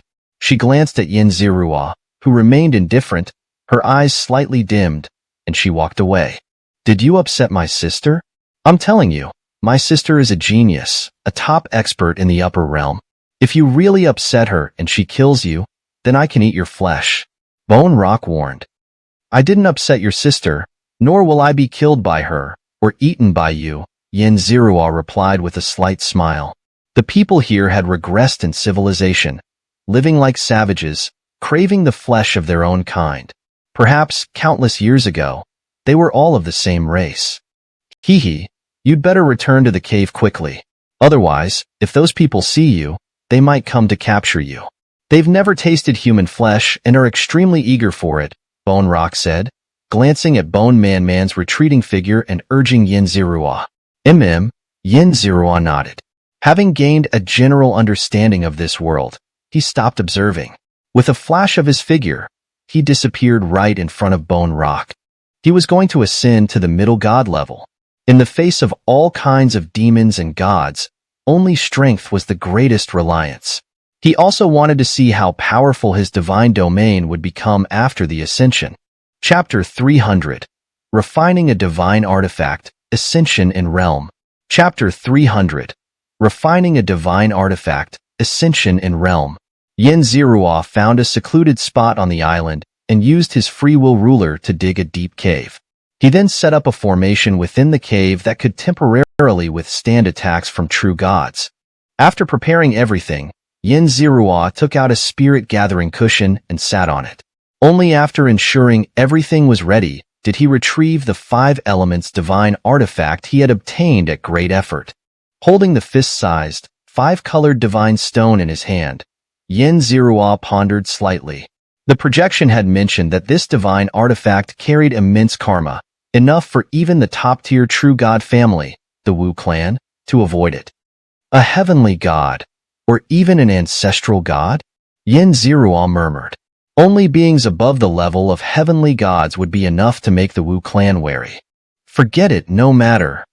Xianxia shook his head, dispelling his Zhanan, distracting thoughts, and began to absorb the divine artifact. Closing his eyes, he activated his primordial divine domain, channeling the power of the domain to draw out the fire element from the divine artifact. Boom! A golden flame shot out from the artifact, instantly singeing Xianxia's hair. Without hesitation, he immediately activated his devouring divine technique Yunjian Sunyer, operating his divine domain, to absorb this Xialo de Lilang, leaked power. As Xianxia continued to absorb the fire element, the balance of power within the 5 elements divine artifact began to shift. Although the other elements replenished the fire element through mutual generation, it was insignificant compared to what his primordial divine domain was absorbing. Hum. Xianxia's domain rotated lowly, as he continuously operated his devouring divine technique, not only absorbing the fire element, but also starting to absorb the other 4 elements. Humph! Yin Zirua grunted, his face alternating between shades of green, yellow, and black. He continuously emitted streams of white energy, which, when shot onto the ground, instantly turned the soil into silver metal. The empty cave even sprouted grass and shrubs due to the wood element energy Yin Zirua leaked. Swallow it all. Yin Zirua Lunghura coldly shouted. His devouring divine technique had reached its peak. He suppressed the fire element within his primordial divine domain and accelerated the absorption of the other 4 elements. Initially, the balance of elements in his domain was highly unstable, but as he continued to absorb, the 5 elements gradually reached equilibrium. It was fortunate that his primordial divine domain had strong compatibility, capable of withstanding the extreme imbalance of the 5 elements. A regular domain might have exploded by now. The primordial divine domain continuously extracted power from the 5 elements' divine artifact, absorbing and digesting this energy. The domain rotated, transforming this energy into the foundation and capital for its transformation. As Yin Zirua extracted this power, his spirit and will were intensely focused, almost all his mental energy dedicated to controlling the 5 elements. At this moment, his spirit seemed to touch a certain boundary. Before he could react, he instantly absorbed the last bit of energy that constituted this boundary, breaking through it. His soul entered a universe. Standing in this universe, Yin Zirua looked around and sensed its atmosphere, immediately realizing this universe was within the upper realm. However, he had no idea where in the upper realm this universe was located. The universe was incredibly silent, and after staying here for a while, Yin Zirua felt a growing sense of oppression, as if a disaster was about to descend. Ah! A huge scream echoed, and from an infinitely high place, a colossal figure fell. This figure was incredibly massive. Even with Yin Zirua's current vision, he couldn't see its entirety. The figure was surrounded by 5-colored divine light. As it fell, countless stars shattered, and even space-time twisted at this moment. It crushed a vast area of the universe, causing countless gods to perish without even a cry or resistance. Ah! The moment Yin Zirua saw it, an overwhelming amount of chaotic information flooded into his mind, instantly scattering his memories and senses, almost destroying his soul. Roar! It raised its head and roared, the sound filled with madness and pain. Hearing this roar, Yin Zirua felt his head was about to explode. From this roar, he discerned its current state. A purple spear was stuck in its abdomen, shooting out countless divine blood, which sprayed across the universe. One drop followed Yin Zirua through infinite space to avoid. Over manchang de suye, long ages, this drop of divine blood slowly transformed into a 5-colored stone. The stone emitted a light that gradually formed a 5-colored space invisible to ordinary gods. This drop of blood, this space. Yin Zirua instantly recalled the moment the mighty being fell from the infinitely high place, glimpsing its full form. At that moment, he suddenly remembered it had glanced at him as it fell. Yin Zirua was certain that when he first saw it, it hadn't looked at him. Only in retrospect did it seem to glance at him. Yin Zirua felt his memory had changed, and his soul was beginning to mutate. Ding! Detecting unknown divine while attempting to seize control, passive defense activated. A pleasant sound from the system woke Yin Zirua, instantly pulling him out of this timeline and back to the cave he had dug. At this moment, he felt his divine domain had reached its limit. Without hesitation, he willed it, immediately ascending to the middle god realm. Roar! Yin Zirua heard a faint roar, similar to the one from the colossal figure. Feeling his terrifying power, Yin Zirua, filled with exhilaration, roared to the sky. Roar! After roaring, Yin Zirua's face turned pale, as his voice was very similar to the figure's. No, its divine will has been completely blocked by the system. It absolutely cannot seize me. Yin Zirua patted his cheeks, firmly stating. Although he felt more at ease, a shadow still lingered in his heart. After sensing his power as a middle god, he retracted his domain, calming his aura. Phew. Xianxia put the colossal figure out of his mind, completely erasing the shadow in his heart. He let out a long breath, packed up his formation, erased all traces of his presence, and left. Before he could exit, he sensed the people outside were very restless, as if something unexpected had happened. He frowned and hastened his departure. With all preparations complete, Xianxia took out a spirit-gathering cushion and seated himself upon it. Only after ensuring everything was in order did he carefully retrieve the 5 elements divine artifact he had acquired after much effort. Holding the fist-sized, 5-colored divine stone in his hand, Xianxia pondered slightly. The projection had mentioned that this artifact carried immense karma, so much so that even the powerful true god family, the Wu clan, avoided it. A heavenly god, or perhaps an ancestral god? Xianxia mused. The only beings capable of making the Wu clan wary were those of the heavenly god level or higher. Forget it, no matter. Xianxia shook his head to clear his distracting thoughts and began absorbing the divine artifact. Closing his eyes, Xianxia activated his primordial divine domain and channeled its power to draw out the fire element within the artifact. Boom! A golden flame erupted from the artifact, instantly scorching Xianxia's hair. Without a moment's hesitation, he immediately activated his Devour God technique, channeling the escaping energy into his domain. As Xianxia continued to absorb the fire element's energy, the balance of the 5 elements within the divine artifact began to falter. Although the other elements regenerated some fire energy through mutual generation, it was negligible compared to what his primordial divine domain was consuming. Hum. Xianxia's domain rotated slowly but steadily. He continuously operated his Devour God technique, not only absorbing the fire energy but also beginning to consume the other 4 elements. Humph! Xianxia grunted, his face alternating between shades of blue, yellow, and black. White energy continuously shot out from his body, turning the soil into silver metal wherever it landed. The barren cave even began to sprout grass and shrubs due to the wood element energy leaking from him. Swallow it all. Xianxia coldly commanded. His Devour God technique had reached its peak. He suppressed the fire element within his primordial divine domain and accelerated the absorption of the other 4 elements. Initially, the balance of the 5 elements in his domain was highly unstable, but as he continued to absorb, the energies gradually evened out.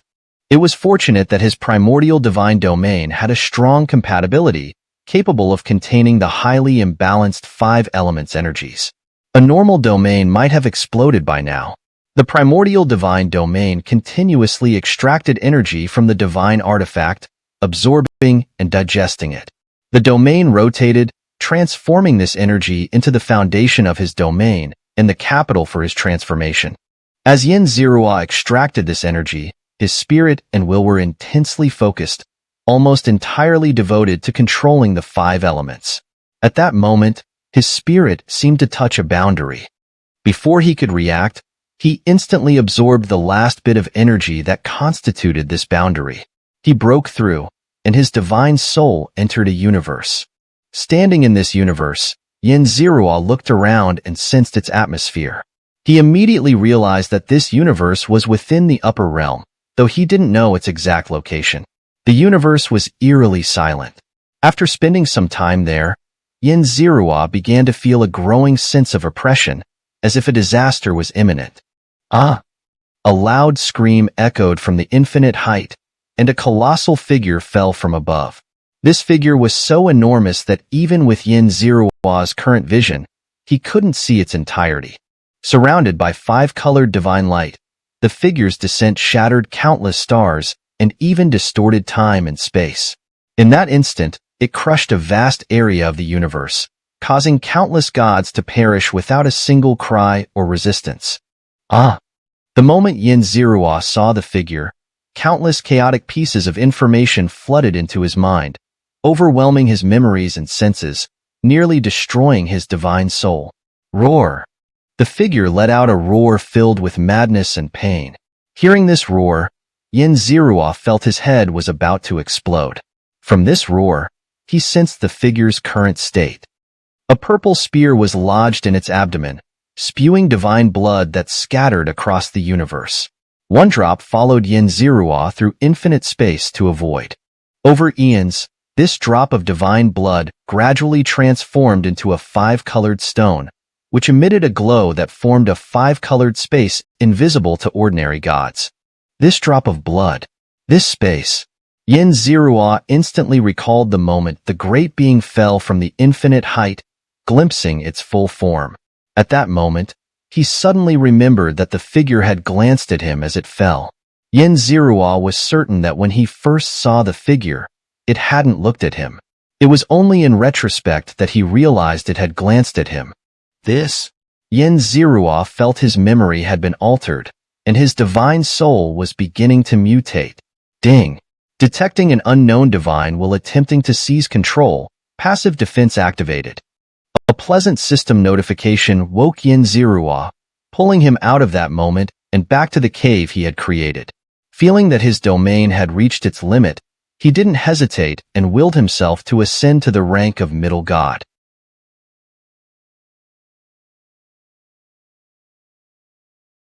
Roar. Xianxia heard a faint roar, similar to the one from the colossal figure. Feeling the terrifying power that was now entirely his own, Xianxia felt a surge of exhilaration and let out a roar to the sky. Roar. After the roar, Xianxia's face turned pale, as his voice was eerily similar to the figure's. No, its divine will has been completely blocked by the system. It absolutely cannot seize control of me. Xianxia slapped his cheeks, speaking with absolute certainty. Though he felt more at ease, the shadow in his heart remained thick. After sensing his newfound power as a middle god, he retracted his domain, and his aura became calm. Phew! Xianxia pushed the colossal figure to the back of his mind, erasing the shadow from his heart. He let out a long breath, packed up his formation, and, after erasing all traces of his presence, left the cave. Before he could exit, he sensed the outside world was in turmoil, as if something unexpected had happened. With a slight frown, he hastened his departure. Chapter 301. Catastrophic Disaster, the Hidden Force. Something's wrong. Something's wrong. A huge disaster. A huge disaster. The heavenly Tao is going to completely wipe out my clan. Xianxia had just emerged when he saw countless people panicking and running around, with many crying out in despair to the sky. What's happening? Xianxia concentrated and listened for a while, wanting to know what had happened, but these people were so frightened that they couldn't provide any useful information. Witnessing the chaos unfolding, Xianxia discreetly channeled his energy and readied himself for any potential threats. With a swift motion, he teleported to the cave where he had been recuperating, a cave adorned with several skulls. No sooner had he arrived at the entrance than he overheard the intense argument between the Bone siblings, Man and Dashi. "Sister, you're a genius. Hurry and escape. Let me and father resist the gods." Bone Dashi shouted loudly. "Shut up." Bone Man slapped Bone Dashi on the back of his head, making him stagger. Man, the gods are not easy to deal with. Let me go." In the innermost part of the cave, a slightly aged middle-aged giant spoke up. "I'm the strongest. I have to go." Bone Man didn't let them argue further. She grabbed a bone club that was even thicker than Xianxia's waist and strode towards the outside, just meeting Xianxia who had just arrived. "Where have you been? You should hurry and escape. This world is extremely dangerous, and all the creatures here will soon be wiped out. If you don't escape now, you'll never be able to." Seeing Xianxia unharmed in front of her, she felt relieved and advised him. "What's happening?" Xianxia asked. "Look for yourself." Bone Man didn't answer and pointed to the distant sea. Xianxia leaned forward and saw golden fish floating lifelessly on the surface of the distant ocean. These fish, once vibrant and beautiful, now lay motionless, as if dead. After sensing the aura of these fish, Xianxia confirmed that they were indeed all lifeless. All dead? Xianxia was stunned. He knew how precious these fish were. The entire world, Bone Man-Man's entire clan, served to raise these fish. Now that they were all dead, it was easy to imagine how furious their owner would be, enough to wipe out Bone Man-Man's entire clan. No wonder they were so panicked, and no wonder Bone Dashi, knowing there was no escape route, still urged his sister to flee. What's going on? Why are they all dead? Xianxia asked. According to Bone Man-Man's description of history, they had been raising these golden fish here for countless ages, and there had never been such a complete death before. I don't know. I just heard a loud roar. My heart skipped a beat, and I hurried out to find these fish all dead from fright. Bone Man-Man said helplessly. No one knew why these fish, with such strong vitality, would die from a single roar. These fish even had top-tier beings comparable to upper gods, yet they died just like that. It seemed like the heavens were determined to wipe out their clan, and no one could stop it. Xianxia felt a bit awkward. According to Bone Man-Man's description, he knew that the roar was from his ascension to middle godhood. He didn't expect that his single roar would bring such a catastrophic disaster to this clan. What's happening? The sky suddenly cracked open, revealing a pair of enormous eyes looking down. The upper god instantly saw the countless golden fish floating on the sea surface. He was stunned for a moment, blinking, doubting whether he had seen correctly. You all deserve to die. You all deserve to die. After staring for the time it took to burn half an incense stick, the upper god finally reacted, and a furious roar reverberated throughout the world. Damn it all! The upper god's heart-wrenching roar echoed from above, and the barbarians below covered their ears and crouched down, their expressions extremely painful. Humph! Bone Man-Man also had blood at the corner of her mouth. She was also in great discomfort. Boom!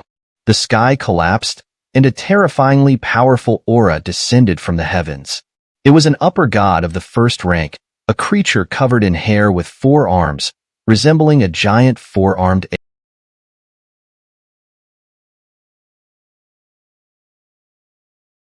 ape. Seeing the giant ape's figure and that sharp aura, Xianxia's heart stirred. He spent 1,000 villain points to check its information. He needed to know if this ape was backed by a true deity. Xianxia could tell that these fish were extremely valuable to it.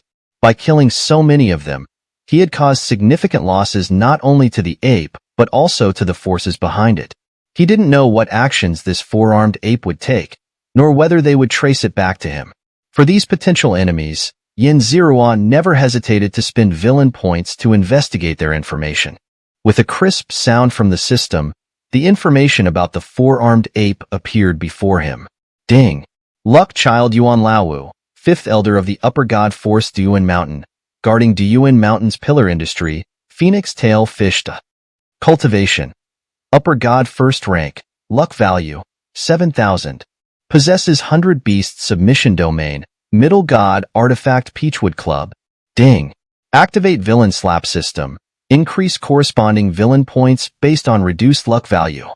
A lower god of the first rank is already the 5th Elder? Not even a top-tier upper god force? As an upper god, its weapon is actually a middle god artifact? It seems the hidden force behind this fish-raising world isn't that strong. Xianxia breathed a sigh of relief, realizing that all his previous worries were unnecessary. Xianxia instantly understood everything. If that's the case, then don't blame him for taking advantage of them. He was determined to fight his way out, break this world, and save his benefactor. Xianxia made up his mind. God! An old man of middle god 2nd rank ran out from the crowd below and knelt down in front of the 4-armed ape Yuan Laowu. Fishbone Grandpa! Bone Man-Man exclaimed in surprise, her face full of anxiety as she flew towards the old man and Yuan Laowu.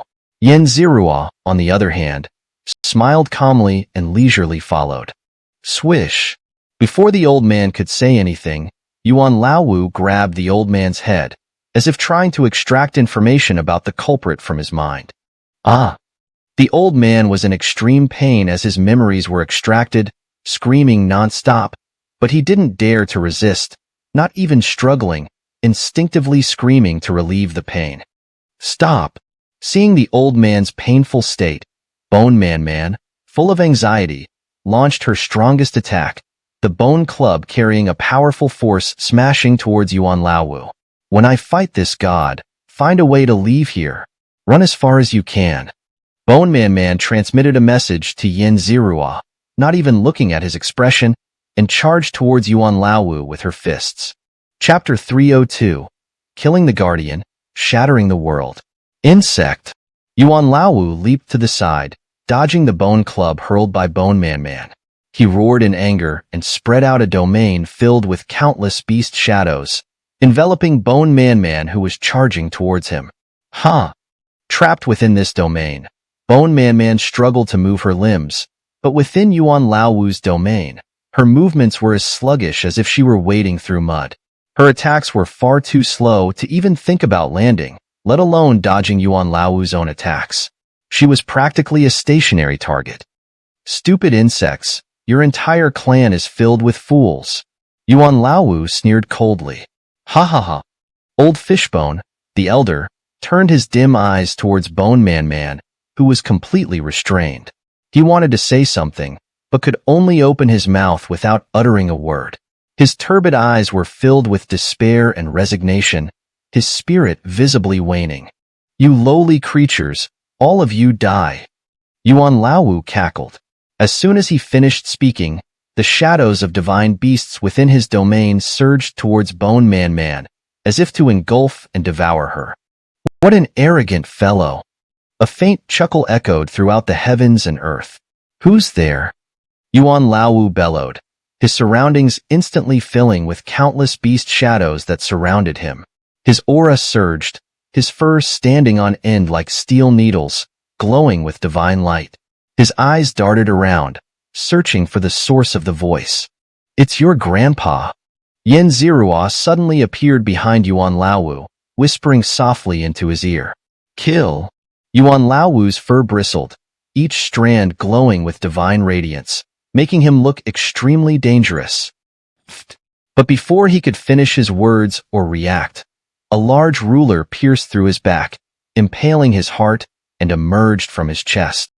Yuan Laowu tried to turn his head to see who had killed him, but his head only managed to turn halfway before it slumped down weakly. His aura plummeted like a collapsing cliff, and his domain grew fainter and fainter until it finally shattered into countless specks of light with a loud pop. Wail! Blood clouds spread, and howling winds filled the air as a high-ranking deity was slain, so quickly that it left everyone in disbelief. Ding! Congratulations to the host for killing the luck child Yuan Laowu. His luck value decreased by 700. The host's luck value increased by 70,000. Insect. Yin Zirua grabbed Yuan Laowu's corpse and shook it violently, turning the four-armed ape into a cloud of blood mist. He glanced around and collected some of the treasures within the mist. Disperse. Yin Zirua waved his hand, and Yuan Laowu's blood mist spread across the entire world. Instantly, the world's spiritual energy concentration increased significantly. Bone Man watched in shock as Yin Zirua killed Yuan Laowu, her mind completely overwhelmed. She stuttered, unable to form coherent words. It was just a small favor, Yin Zirua said with a smile. He looked up at the sky's hole, where no deities had yet arrived. The forces backing Yuan Laowu should be unaware of his demise for now. I killed one of their elders. I'm not afraid of them, but I can't protect your people much longer, Yin Zirua said, glancing at the countless shocked savages below. He continued, facing several high-ranking deities. I'm not worried, but if I have to protect your people during the fight, my strength will be significantly reduced, and we'll all end up dead. The best course of action now is for me to hold off the enemies while you all escape. Consider it my final repayment. Bone Man still stammered, her mind a complete mess, unable to think straight. Thank you, divine being. Old Fishbone, who had just endured the excruciating pain of having his soul searched by Yuan Laowu, instantly leaped to his feet and quickly bowed deeply to Yin Zirua. Seeing Yin Zirua wave his hand dismissively, Old Fishbone quickly flew downward. With a wave of his hand, he collected all his tribesmen and sped off in one direction, his movements so practiced that it seemed he had done this many times before. You should follow them and escape as well. The upcoming battle is not something you can participate in, Xianxia advised. I understand, Bone Man said, giving Xianxia a deep bow. Thank you. Without waiting for Xianxia's response, she immediately chased after Old Fishbone. Watching their retreating figures, Xianxia smiled to himself. He felt that his debt of gratitude had been repaid for the most part. Next, I need to break this world and return to the outside. But I wonder where exactly this place is and how far it is from the Black Dragon sect, Xianxia thought to himself. Roar! Xianxia let out a roar that shook the heavens, transforming into a colossal giant towering thousands of miles high. He clenched his fist and spread out a 5-colored divine domain over his right arm, stretching for 3,333 miles. Break! Xianxia rapidly activated his domain, feeling his power reach its peak. With his domain and fist combined, he slammed his fist into the sky. Boom! The entire world shattered, the sky splitting into pieces, and the seas surged violently, creating towering tsunamis that reached tens of miles high. Countless sea creatures lost their souls under the impact, turning into lifeless corpses. Shatter! Xianxia stomped his foot, piercing the once intact earth and creating an endless abyss. The seas rushed into the abyss with wild abandon. Roar! Xianxia roared again, swinging his arm and tearing the world apart, splitting it into two halves like a primordial giant. Heh! Xianxia spotted Old Fishbone and Bone Man floating in the distant void. They had already spread out their domains, looking like two giant lanterns in the void. Through their domains, one could see their expressions of utter horror. Anyone would be horrified. After all, countless generations of their ancestors had lived here for eons, and now their world had been torn apart by a single being, leaving nothing but fragments. How could they not be terrified? Xianxia ignored them. He felt that his debt of gratitude had been repaid to a large extent, and now he had unknown enemies to face. Kill! Xianxia tore through space, leaving the void and returning to the familiar upper realm. He found himself on a flat platform, created by slicing a mountain in half. On this platform stood several luxurious palaces, with countless low-ranking deity servants standing below, staring at him in shock, as if they couldn't understand why he had appeared there. Xianxia sensed a strong scent of Yuan Laowu in the air, a pungent smell that made him frown. He glanced back and saw the world behind him dissolving into nothingness, the void slowly healing. The two small domains were fleeing through the void, likely to exit the void nearby and return to the outside world. Chapter 303, Battling the 4 Ape Monkeys, New Combat Power. Brother 5. A heart-wrenching roar echoed from a distant mountain peak, startling a few small birds that flapped their wings and scattered in panic. Brother 1.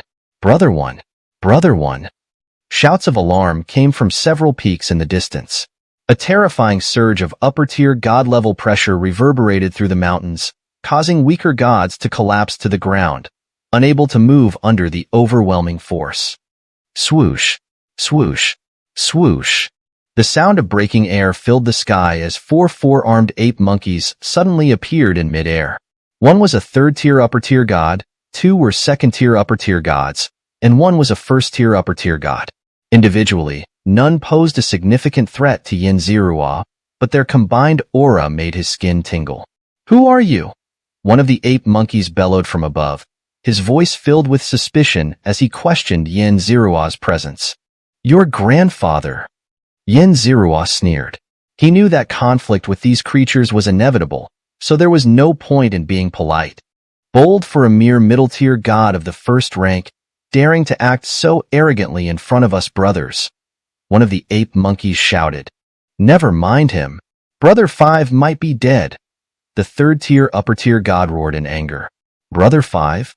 All eyes turned toward the space behind Xianxia, trying to discern something, but the area had already calmed, leaving nothing but emptiness. The small world where he raised phoenix tail fish is gone, someone exclaimed in surprise. Where is Brother 5? Why is the world he guarded gone? Could he really be dead?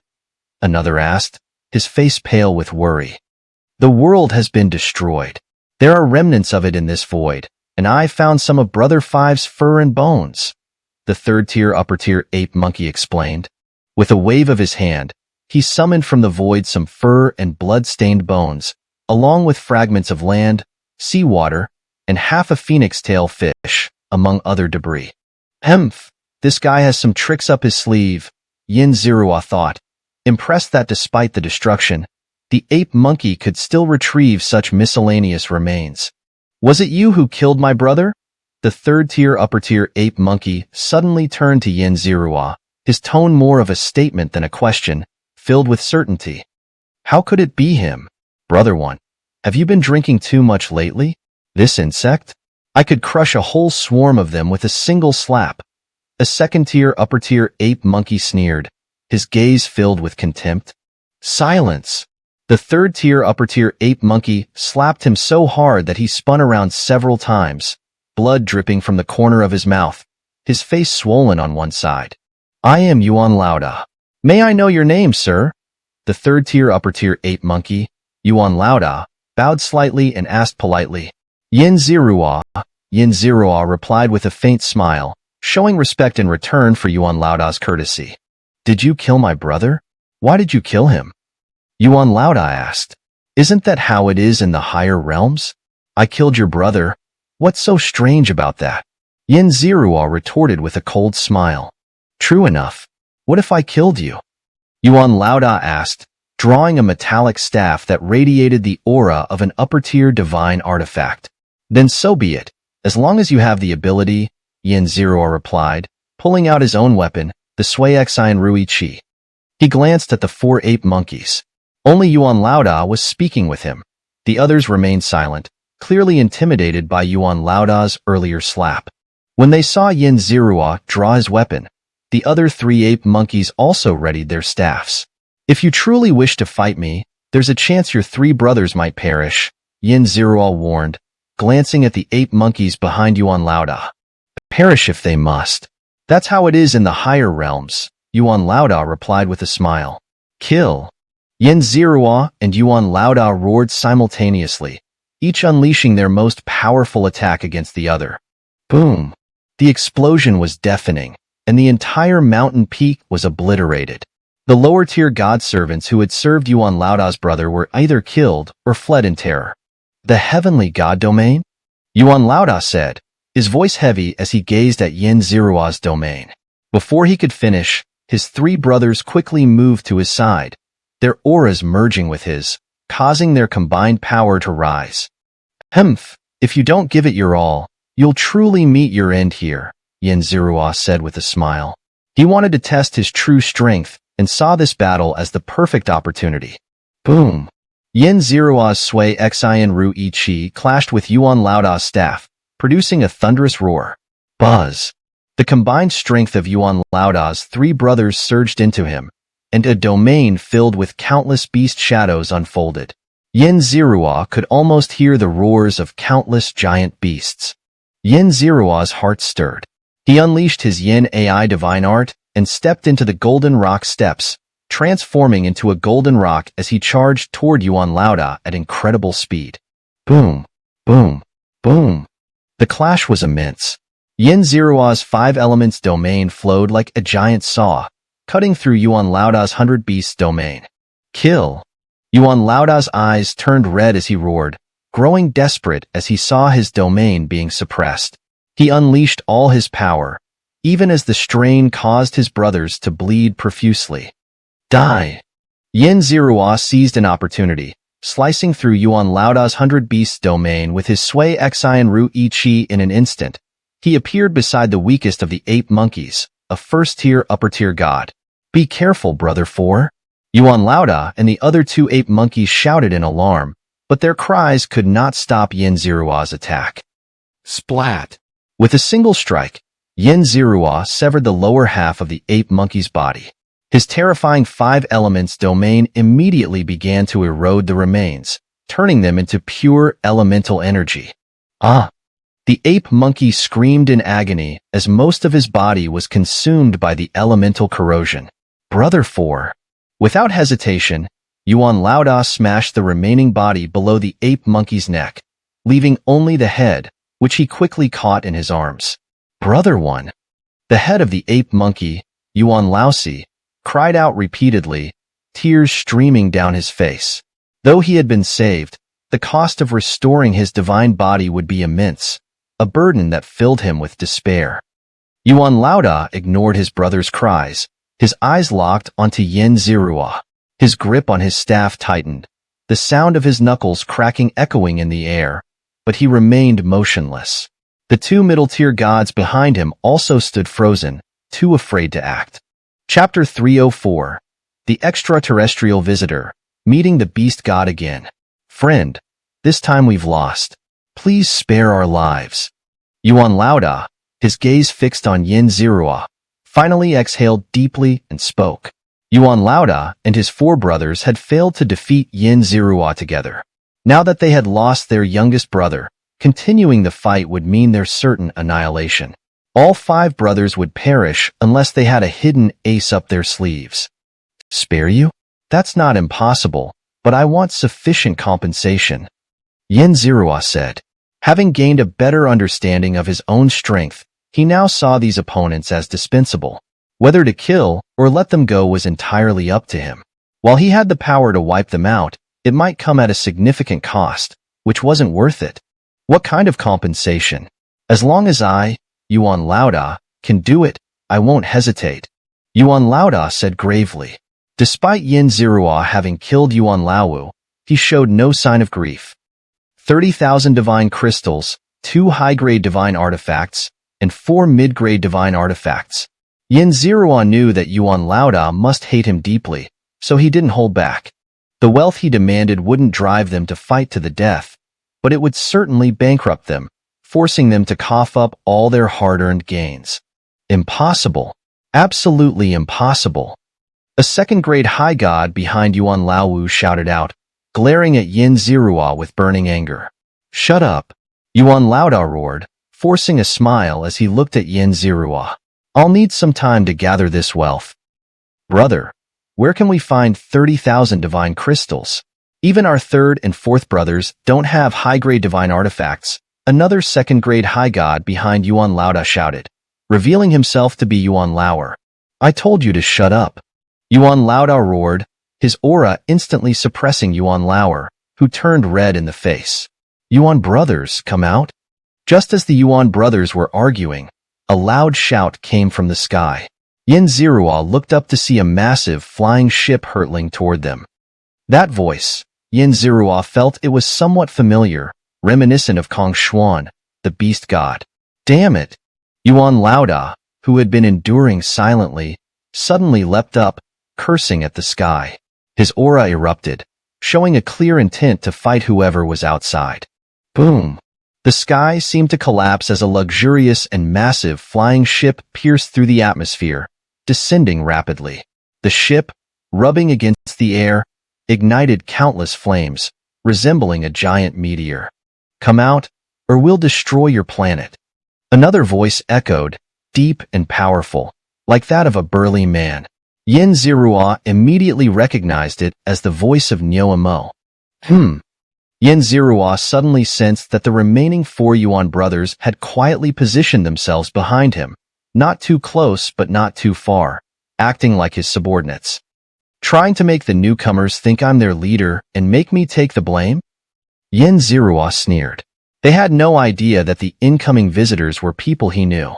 How dare you? Who are you to barge into my territory like this? Yin Zirua shouted. He sensed 2 high god-level presences on the flying ship, one at the 3rd grade and the other at the 2nd grade. While formidable, they weren't a lethal threat. Meeting an old acquaintance in a foreign land called for a good fight to celebrate.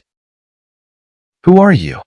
A golden monkey emerged from the flying ship, coldly addressing Yin Zirua. Yin Zirua immediately recognized the monkey as Kong Xuan, the beast god. To his surprise, Kong Xuan had ascended to the high god realm after returning to the upper realm, and his aura had completely transformed. Swoosh! Behind the beast god, a bull-headed man emerged. Nyoamo. His gaze was icy, as if he wanted to tear Xianxia apart. Second-grade low god. Not bad. Xianxia sensed Nyoamo's cultivation and nodded slightly. His own cultivation wasn't much higher. He had only recently ascended to the mid-grade god realm. Who am I? Xianxia turned to look at the 4 Yuan brothers behind him and smiled.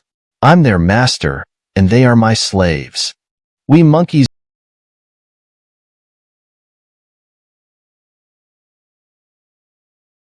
will not submit to being slaves to others, even if these traitors have betrayed me, Kong Xuan declared, shaking his head.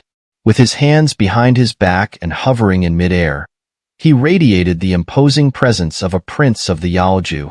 I say they are my slaves, and they are my slaves. Who do you think you are? Coming here to take what's mine? Did you eat too many fruits and turn your brain into juice? Xianxia sneered, deliberately provoking the beast god's anger to see how this old friend had changed. Are you seeking death? Kong Xuan asked, his aura turning icy, and a hint of killing intent flaring. I'm not seeking death, but I want to give you a good beating. Xianxia chuckled, pulling out a completely transformed Thuishin Ruyi Chi and raising his aura as a swirling Sai Yi enveloped him. You, a first-grade mid-god, want to challenge me? Kong Xuan raised an eyebrow, certain that Xianxia had deliberately provoked him. How else will I know if I can defeat you? Xianxia replied with a smile. Boom! Without further ado, both unleashed a probing attack. 2 massive fist imprints collided, shattering the void. Streams of divine power sliced through the air, each capable of killing a weak low god. Yet, both remained calm, unaffected by the attack. You're not bad, Kong Xuan said, staring at Xianxia. With a cold shout, he activated Domain of the Subjugation of 10,000 Beasts. Transparent divine beasts materialized around him, each resembling a formidable creature. It seemed Kong Xuan had developed his domain to a significant extent. 5 elements divine domain. Xianxia smiled, spreading out a 5-colored divine domain that stretched over 3,000 miles. The domain immediately enveloped Kong Xuan's numerous divine beast projections. As the 5 elements rotated, it eroded the majority of these projections. A heavenly domain, and a high-quality one at that, Kong Xuan said gravely, looking at Xianxia. No wonder you have the courage to challenge me. But the gap in cultivation cannot be bridged by the quality of a domain. If you submit to me, I can take you under my command, Kong Xuan added, pausing to look at Xianxia. Take me as your subordinate? Xianxia sneered. Dream on. Boom. Xianxia's aura erupted like a volcano, terrifying divine power wrapping around his Sui Xian Rui ruler, his killing intent piercing the heavens. Heh, if I defeat you, you'll have to submit to me. Seeing Xianxia's overwhelming aura, Kong Xuan felt a flicker of interest and unleashed his own, his terrifying pressure shaking the very fabric of space. Chapter 305. Fierce Battle with Kong Xuan. Reunion with an old friend. Kill. Xianxia's killing intent surged as his origin domain resonated with power. The Yanai divine art unleashed its full force, channeling the overwhelming strength of his domain into the free will ruler. Swish.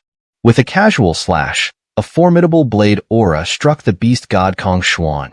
Woohoo! Seeing the attack, Kong Xuan was not alarmed but rather delighted.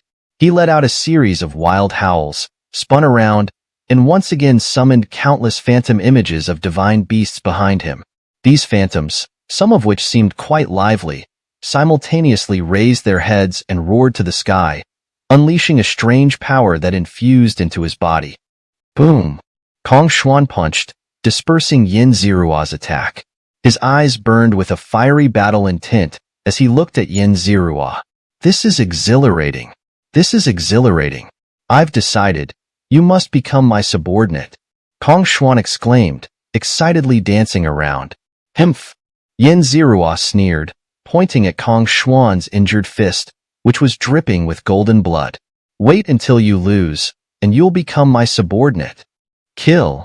Xianxia pushed his power to its limits, stepping into the golden rock step and leaping high into the air before diving down to charge at Kong Xuan. Roar! Kong Xuan roared, and the countless divine beast phantoms behind him merged into one entity, fusing with him to transform into a towering golden giant ape over 100 zhang tall. Swoosh! From high above, Xianxia descended, slicing through the air at an incredible speed, aiming directly for Kong Xuan. Boom! Xianxia's small figure collided with the giant ape's massive fist, producing a deafening explosion. Break! Xianxia roared, his face turning red as he exerted every bit of his strength. Clutching the Thuixin Ruyi Chi, he unleashed his full power, as though he would not stop until the weapon shattered. Crack! Crack! Xianxia focused all his strength on attacking a single point on the golden giant ape's fist. In just a few moments, he managed to create cracks in the ape's fist. In truth, Xianxia could have dragged out the fight with Kong Xuan, gradually learning about his opponent's strength, speed, and weaknesses, which might have led to a more certain victory with less cost. However, such a victory would have taken far too long, making the impact much weaker. After all, what Xianxia wanted was the sense of triumph over Kong Xuan, not his life. There was no need to resort to life-and-death combat to deal with him. Roar! Kong Xuan clearly sensed the cracks in his fist, but instead of retreating, he redoubled his efforts, counterattacking with even greater strength. Humph! Xianxia sneered at Kong Xuan's refusal to back down and his increased aggression. He focused his mind and roared. Break! Boom! With a thunderous explosion, the entire golden giant ape shattered into countless fragments.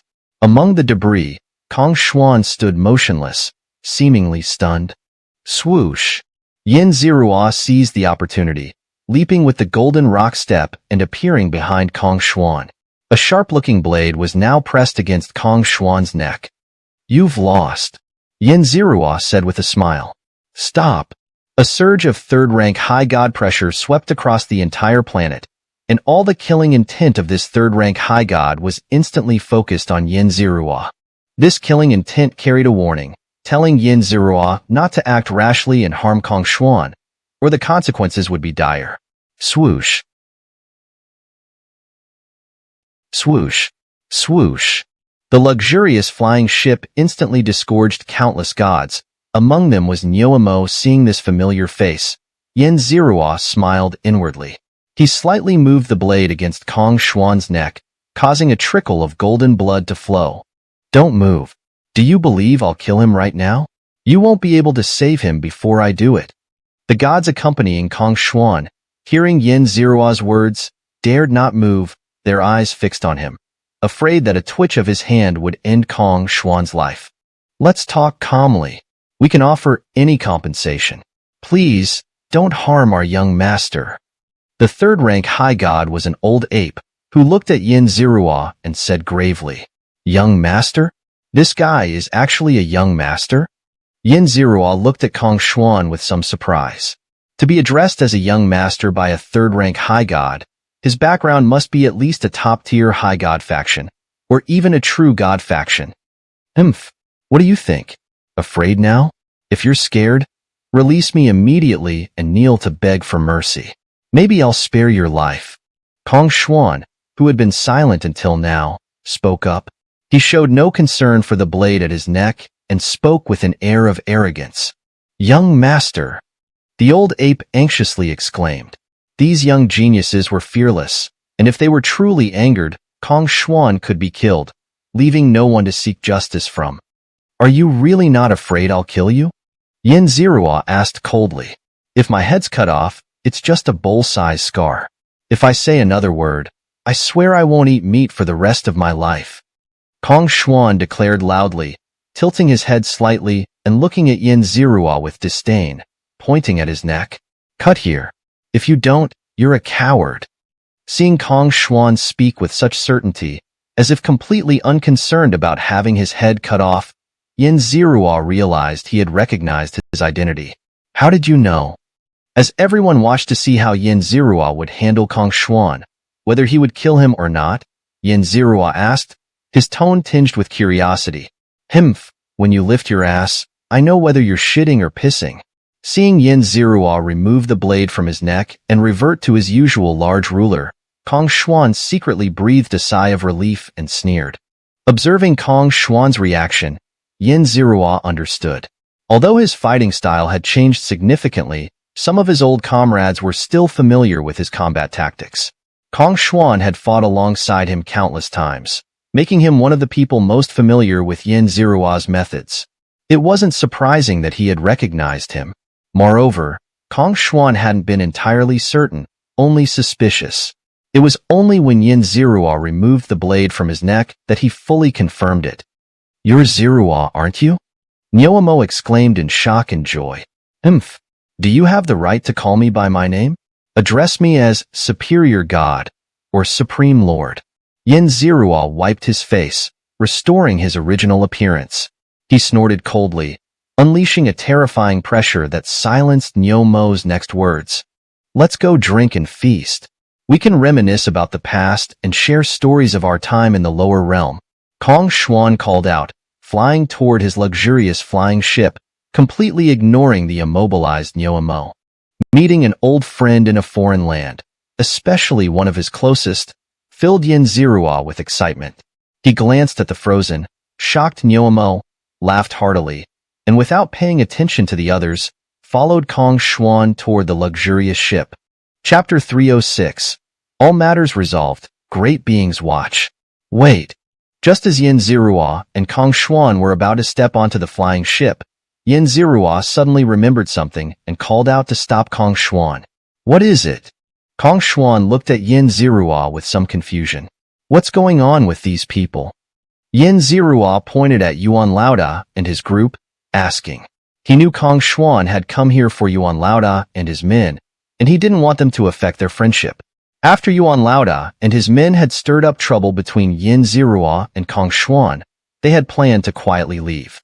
However, the battle between Yin Zirua and Kong Xuan had been too swift, and Yin Zirua had kept a part of his attention on them, so they couldn't escape too far. Run! Yuan Laoda shouted, holding Yuan Laoxi's head as he flew quickly in one direction, while his two brothers scattered and fled in different directions. Himph! The upper-rank god of the third level, the old ape, made his move. With a cold snort, he instantly appeared in front of Yuan Laoda. Swoosh! Yin Zirua and Kong Xuan exchanged a glance, then both disappeared simultaneously, reappearing in front of Yuan Laoer and Yuan Laosan, who were fleeing. Almost at the same moment, they both struck and captured the two. You lost. Yin Zirua said with a smile, pinching Yuan Laoer. Himph! Kong Xuan snorted coldly and turned his head to look elsewhere, where Yuan Laoda and the old ape were engaged in a fierce battle. Boom! Boom! Boom! Yuan Laoda and the old ape fought intensely, with Yin Zirua and Kong Xuan serving as a deterrent, and their two brothers being captured. Yuan Laoda was flustered and made a mistake. The old ape seized the opportunity, delivering a devastating blow that left Yuan Laoda severely injured. The old ape then captured him. Master, spare us! Yuan Laoda and his brothers, realizing they had no chance of resistance, immediately knelt down and kowtowed, begging for mercy from Kong Xuan. How did they offend you? Kong Xuan asked curiously.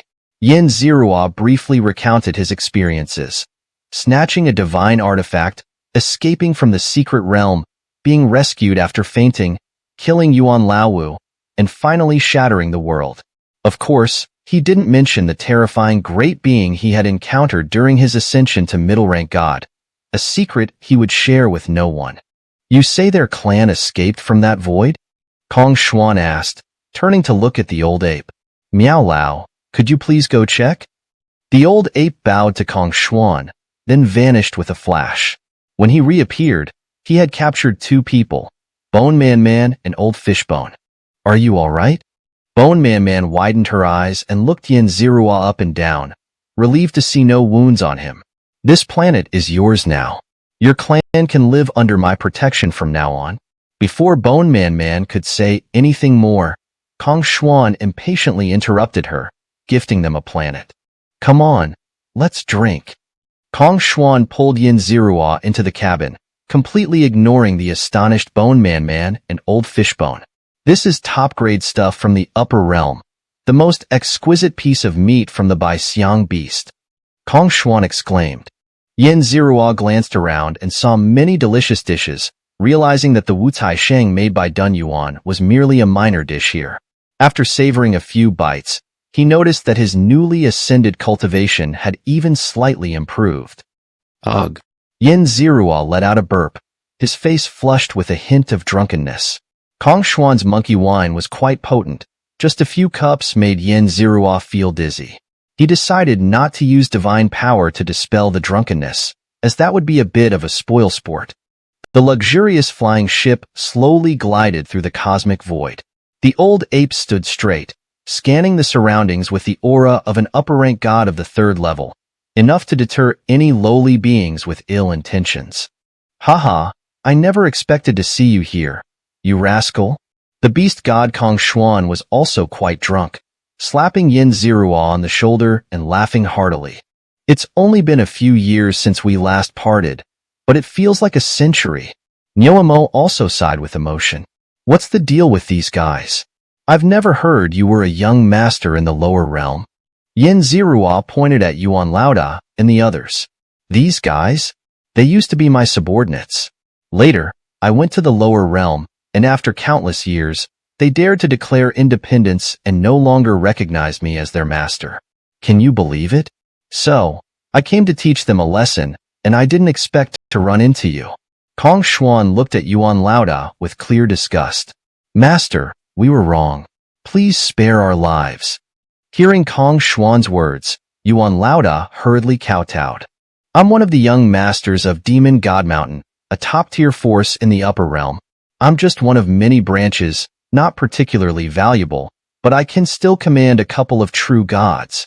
Kong Xuan completely ignored Yuan Lauda's pleas and casually told Yin Zirua, looking quite proud. Seeing the monkey's smug expression, Yin Zirua felt a bit amused, as if he were seeing that cute little monkey again. Understanding all this, Yin Zirua didn't pry further, as his friend's background didn't concern him much. Given your precious status, why were you in the lower realm, almost dying? Yin Zirua asked.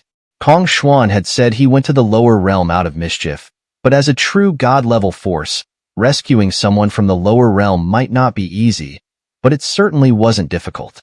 Why hadn't they saved him all this time? I suspect I was set up when I went to the lower realm, Kong Xuan said with a look of bad luck. Hearing this, Yin Zirua's heart skipped a beat. He knew there were special places in the lower realm, and many great beings had been laying out plans there for a long time. Perhaps beast god Kong Xuan was one of those great beings' chess pieces. No wonder you know the timing of opening the lower and upper realms, the forces behind it, and that great being, Hong. As Yin Zirua spoke, Kong Xuan suddenly launched a powerful attack towards him. Sensing that the attack held no intent to kill, Yin Zirua quickly halted his words and deflected the strike. Boom! In the void, an immense terror descended upon Yin Zirua, as if he had touched upon a taboo. A great being from an infinitely high place glanced at him, and that single gaze almost caused him to explode on the spot. Shut up! Shut up! Kong Xuan shouted at Yin Zirua in panic.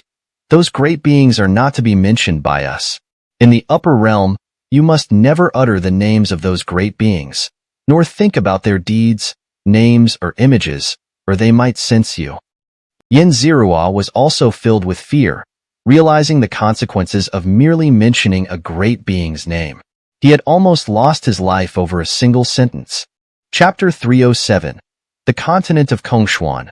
The Dragons Roar from Beyond the Heavens. Phew. After sensing that the invisible gaze had dissipated, Kongshuan let out a sigh of relief. The alcohol in his body turned into cold sweat, and he collapsed weakly onto the ground. That was terrifying. Yin Zirua, who was usually unflinching even in the face of a collapsing mountain, let out a long breath and exclaimed, "We should never meddle with those powerful and malevolent deities again. If we were ever to be noticed by them, the consequences could be utterly horrifying. Kong Xuan warned. Yin Zirua nodded, acknowledging the warning. Even without Kong Xuan's reminder, he would remain respectful towards those supreme beings.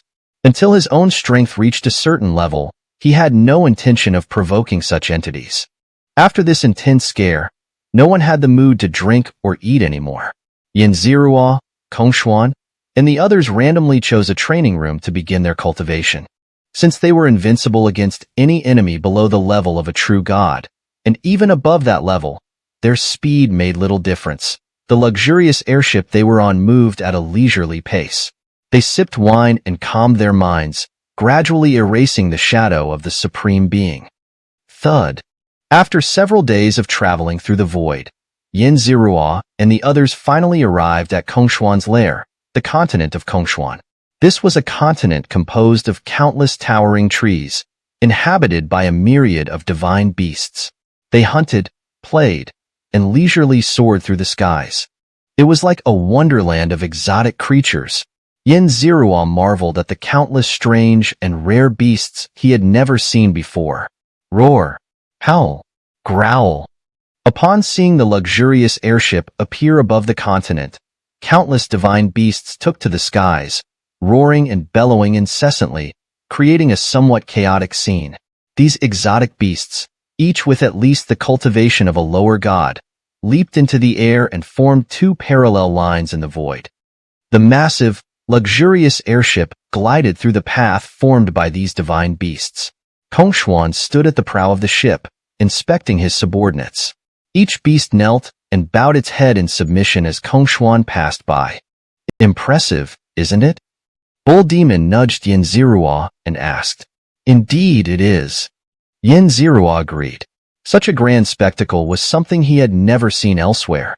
If all these divine beings were to attack him together, he wasn't even sure he could escape with his life. Click. The airship finally came to a halt at a docking platform, and Kong Xuan stepped off first, with Yin Zirua and the others following closely behind. There weren't many humanoid beings or divine beasts here. Yin Zirua even spotted a couple of leaders from the 10,000 mountains. It seemed they had followed as well. After all, the beast god was their greatest support in the upper realm. How could they not cling to such a powerful ally? Brother Yin! Brother Yin! Suddenly, Yin Zirua heard a distant shout from a young girl. He turned his head and saw Princess Luaya of the Leopard Eagle tribe, waving enthusiastically and calling out to him. The sunlight bathed the girl's figure, and the short-haired girl, her eyes crinkling with a smile, waved enthusiastically at Yin Zirua, calling out, Brother Yin, repeatedly. Her lively, bouncing demeanor radiated youthful vitality. Princess Luaya. Yin Zirua flashed in front of the girl and smiled. He hadn't expected to meet this girl here. It's been a while, Brother Yin. You've become distant. Before, you used to call me Mei Mei, but now you call me Princess Luaya. The girl pouted, dissatisfied. Haha. Yin Zirua chuckled and changed the subject. You've reached the second rank of the lower god realm? You've caught up to that guy, Bull Demon? Hee hee. I possess an upper-grade divine domain. Luaya said proudly, touching her nose with a grin. There aren't many in the lower realm who can surpass me. Of course, Brother Yin. You must be stronger than me. Prince Yin. Some of the leaders from the 10,000 mountains, lacking tact, saw Yin Zirua and hurried over to greet him. Greetings, everyone. Yin Zirua, not putting on airs with these familiar faces, returned their greetings one by one. Meeting with these old acquaintances from the lower realm, Yin Zirua was in high spirits. He was dragged by these men to drink for several days. During this time, Luaya tried several times to take advantage of Yin Zirua while drunk, but she was always interrupted by some clueless fools, eventually getting so frustrated that she went into seclusion to cultivate. Phew. Reaching the second rank of the middle god realm, Yin Zirua exhaled, feeling an unprecedented sense of power within his body. He was extremely satisfied. This rapid advancement was due to the residual power of the 5 elements divine artifacts. Such an opportunity wouldn't come again. Feeling the further refinement of his domain, Xianxia began to consider the preparations for advancing to the upper god realm. He had put in a lot of effort to obtain the 5 elements divine artifacts, and he wasn't sure how much more effort it would take to ascend to the upper god realm, but being prepared was always wise. Where can I find divine artifacts to ascend to the upper god realm? Xianxia pondered slightly.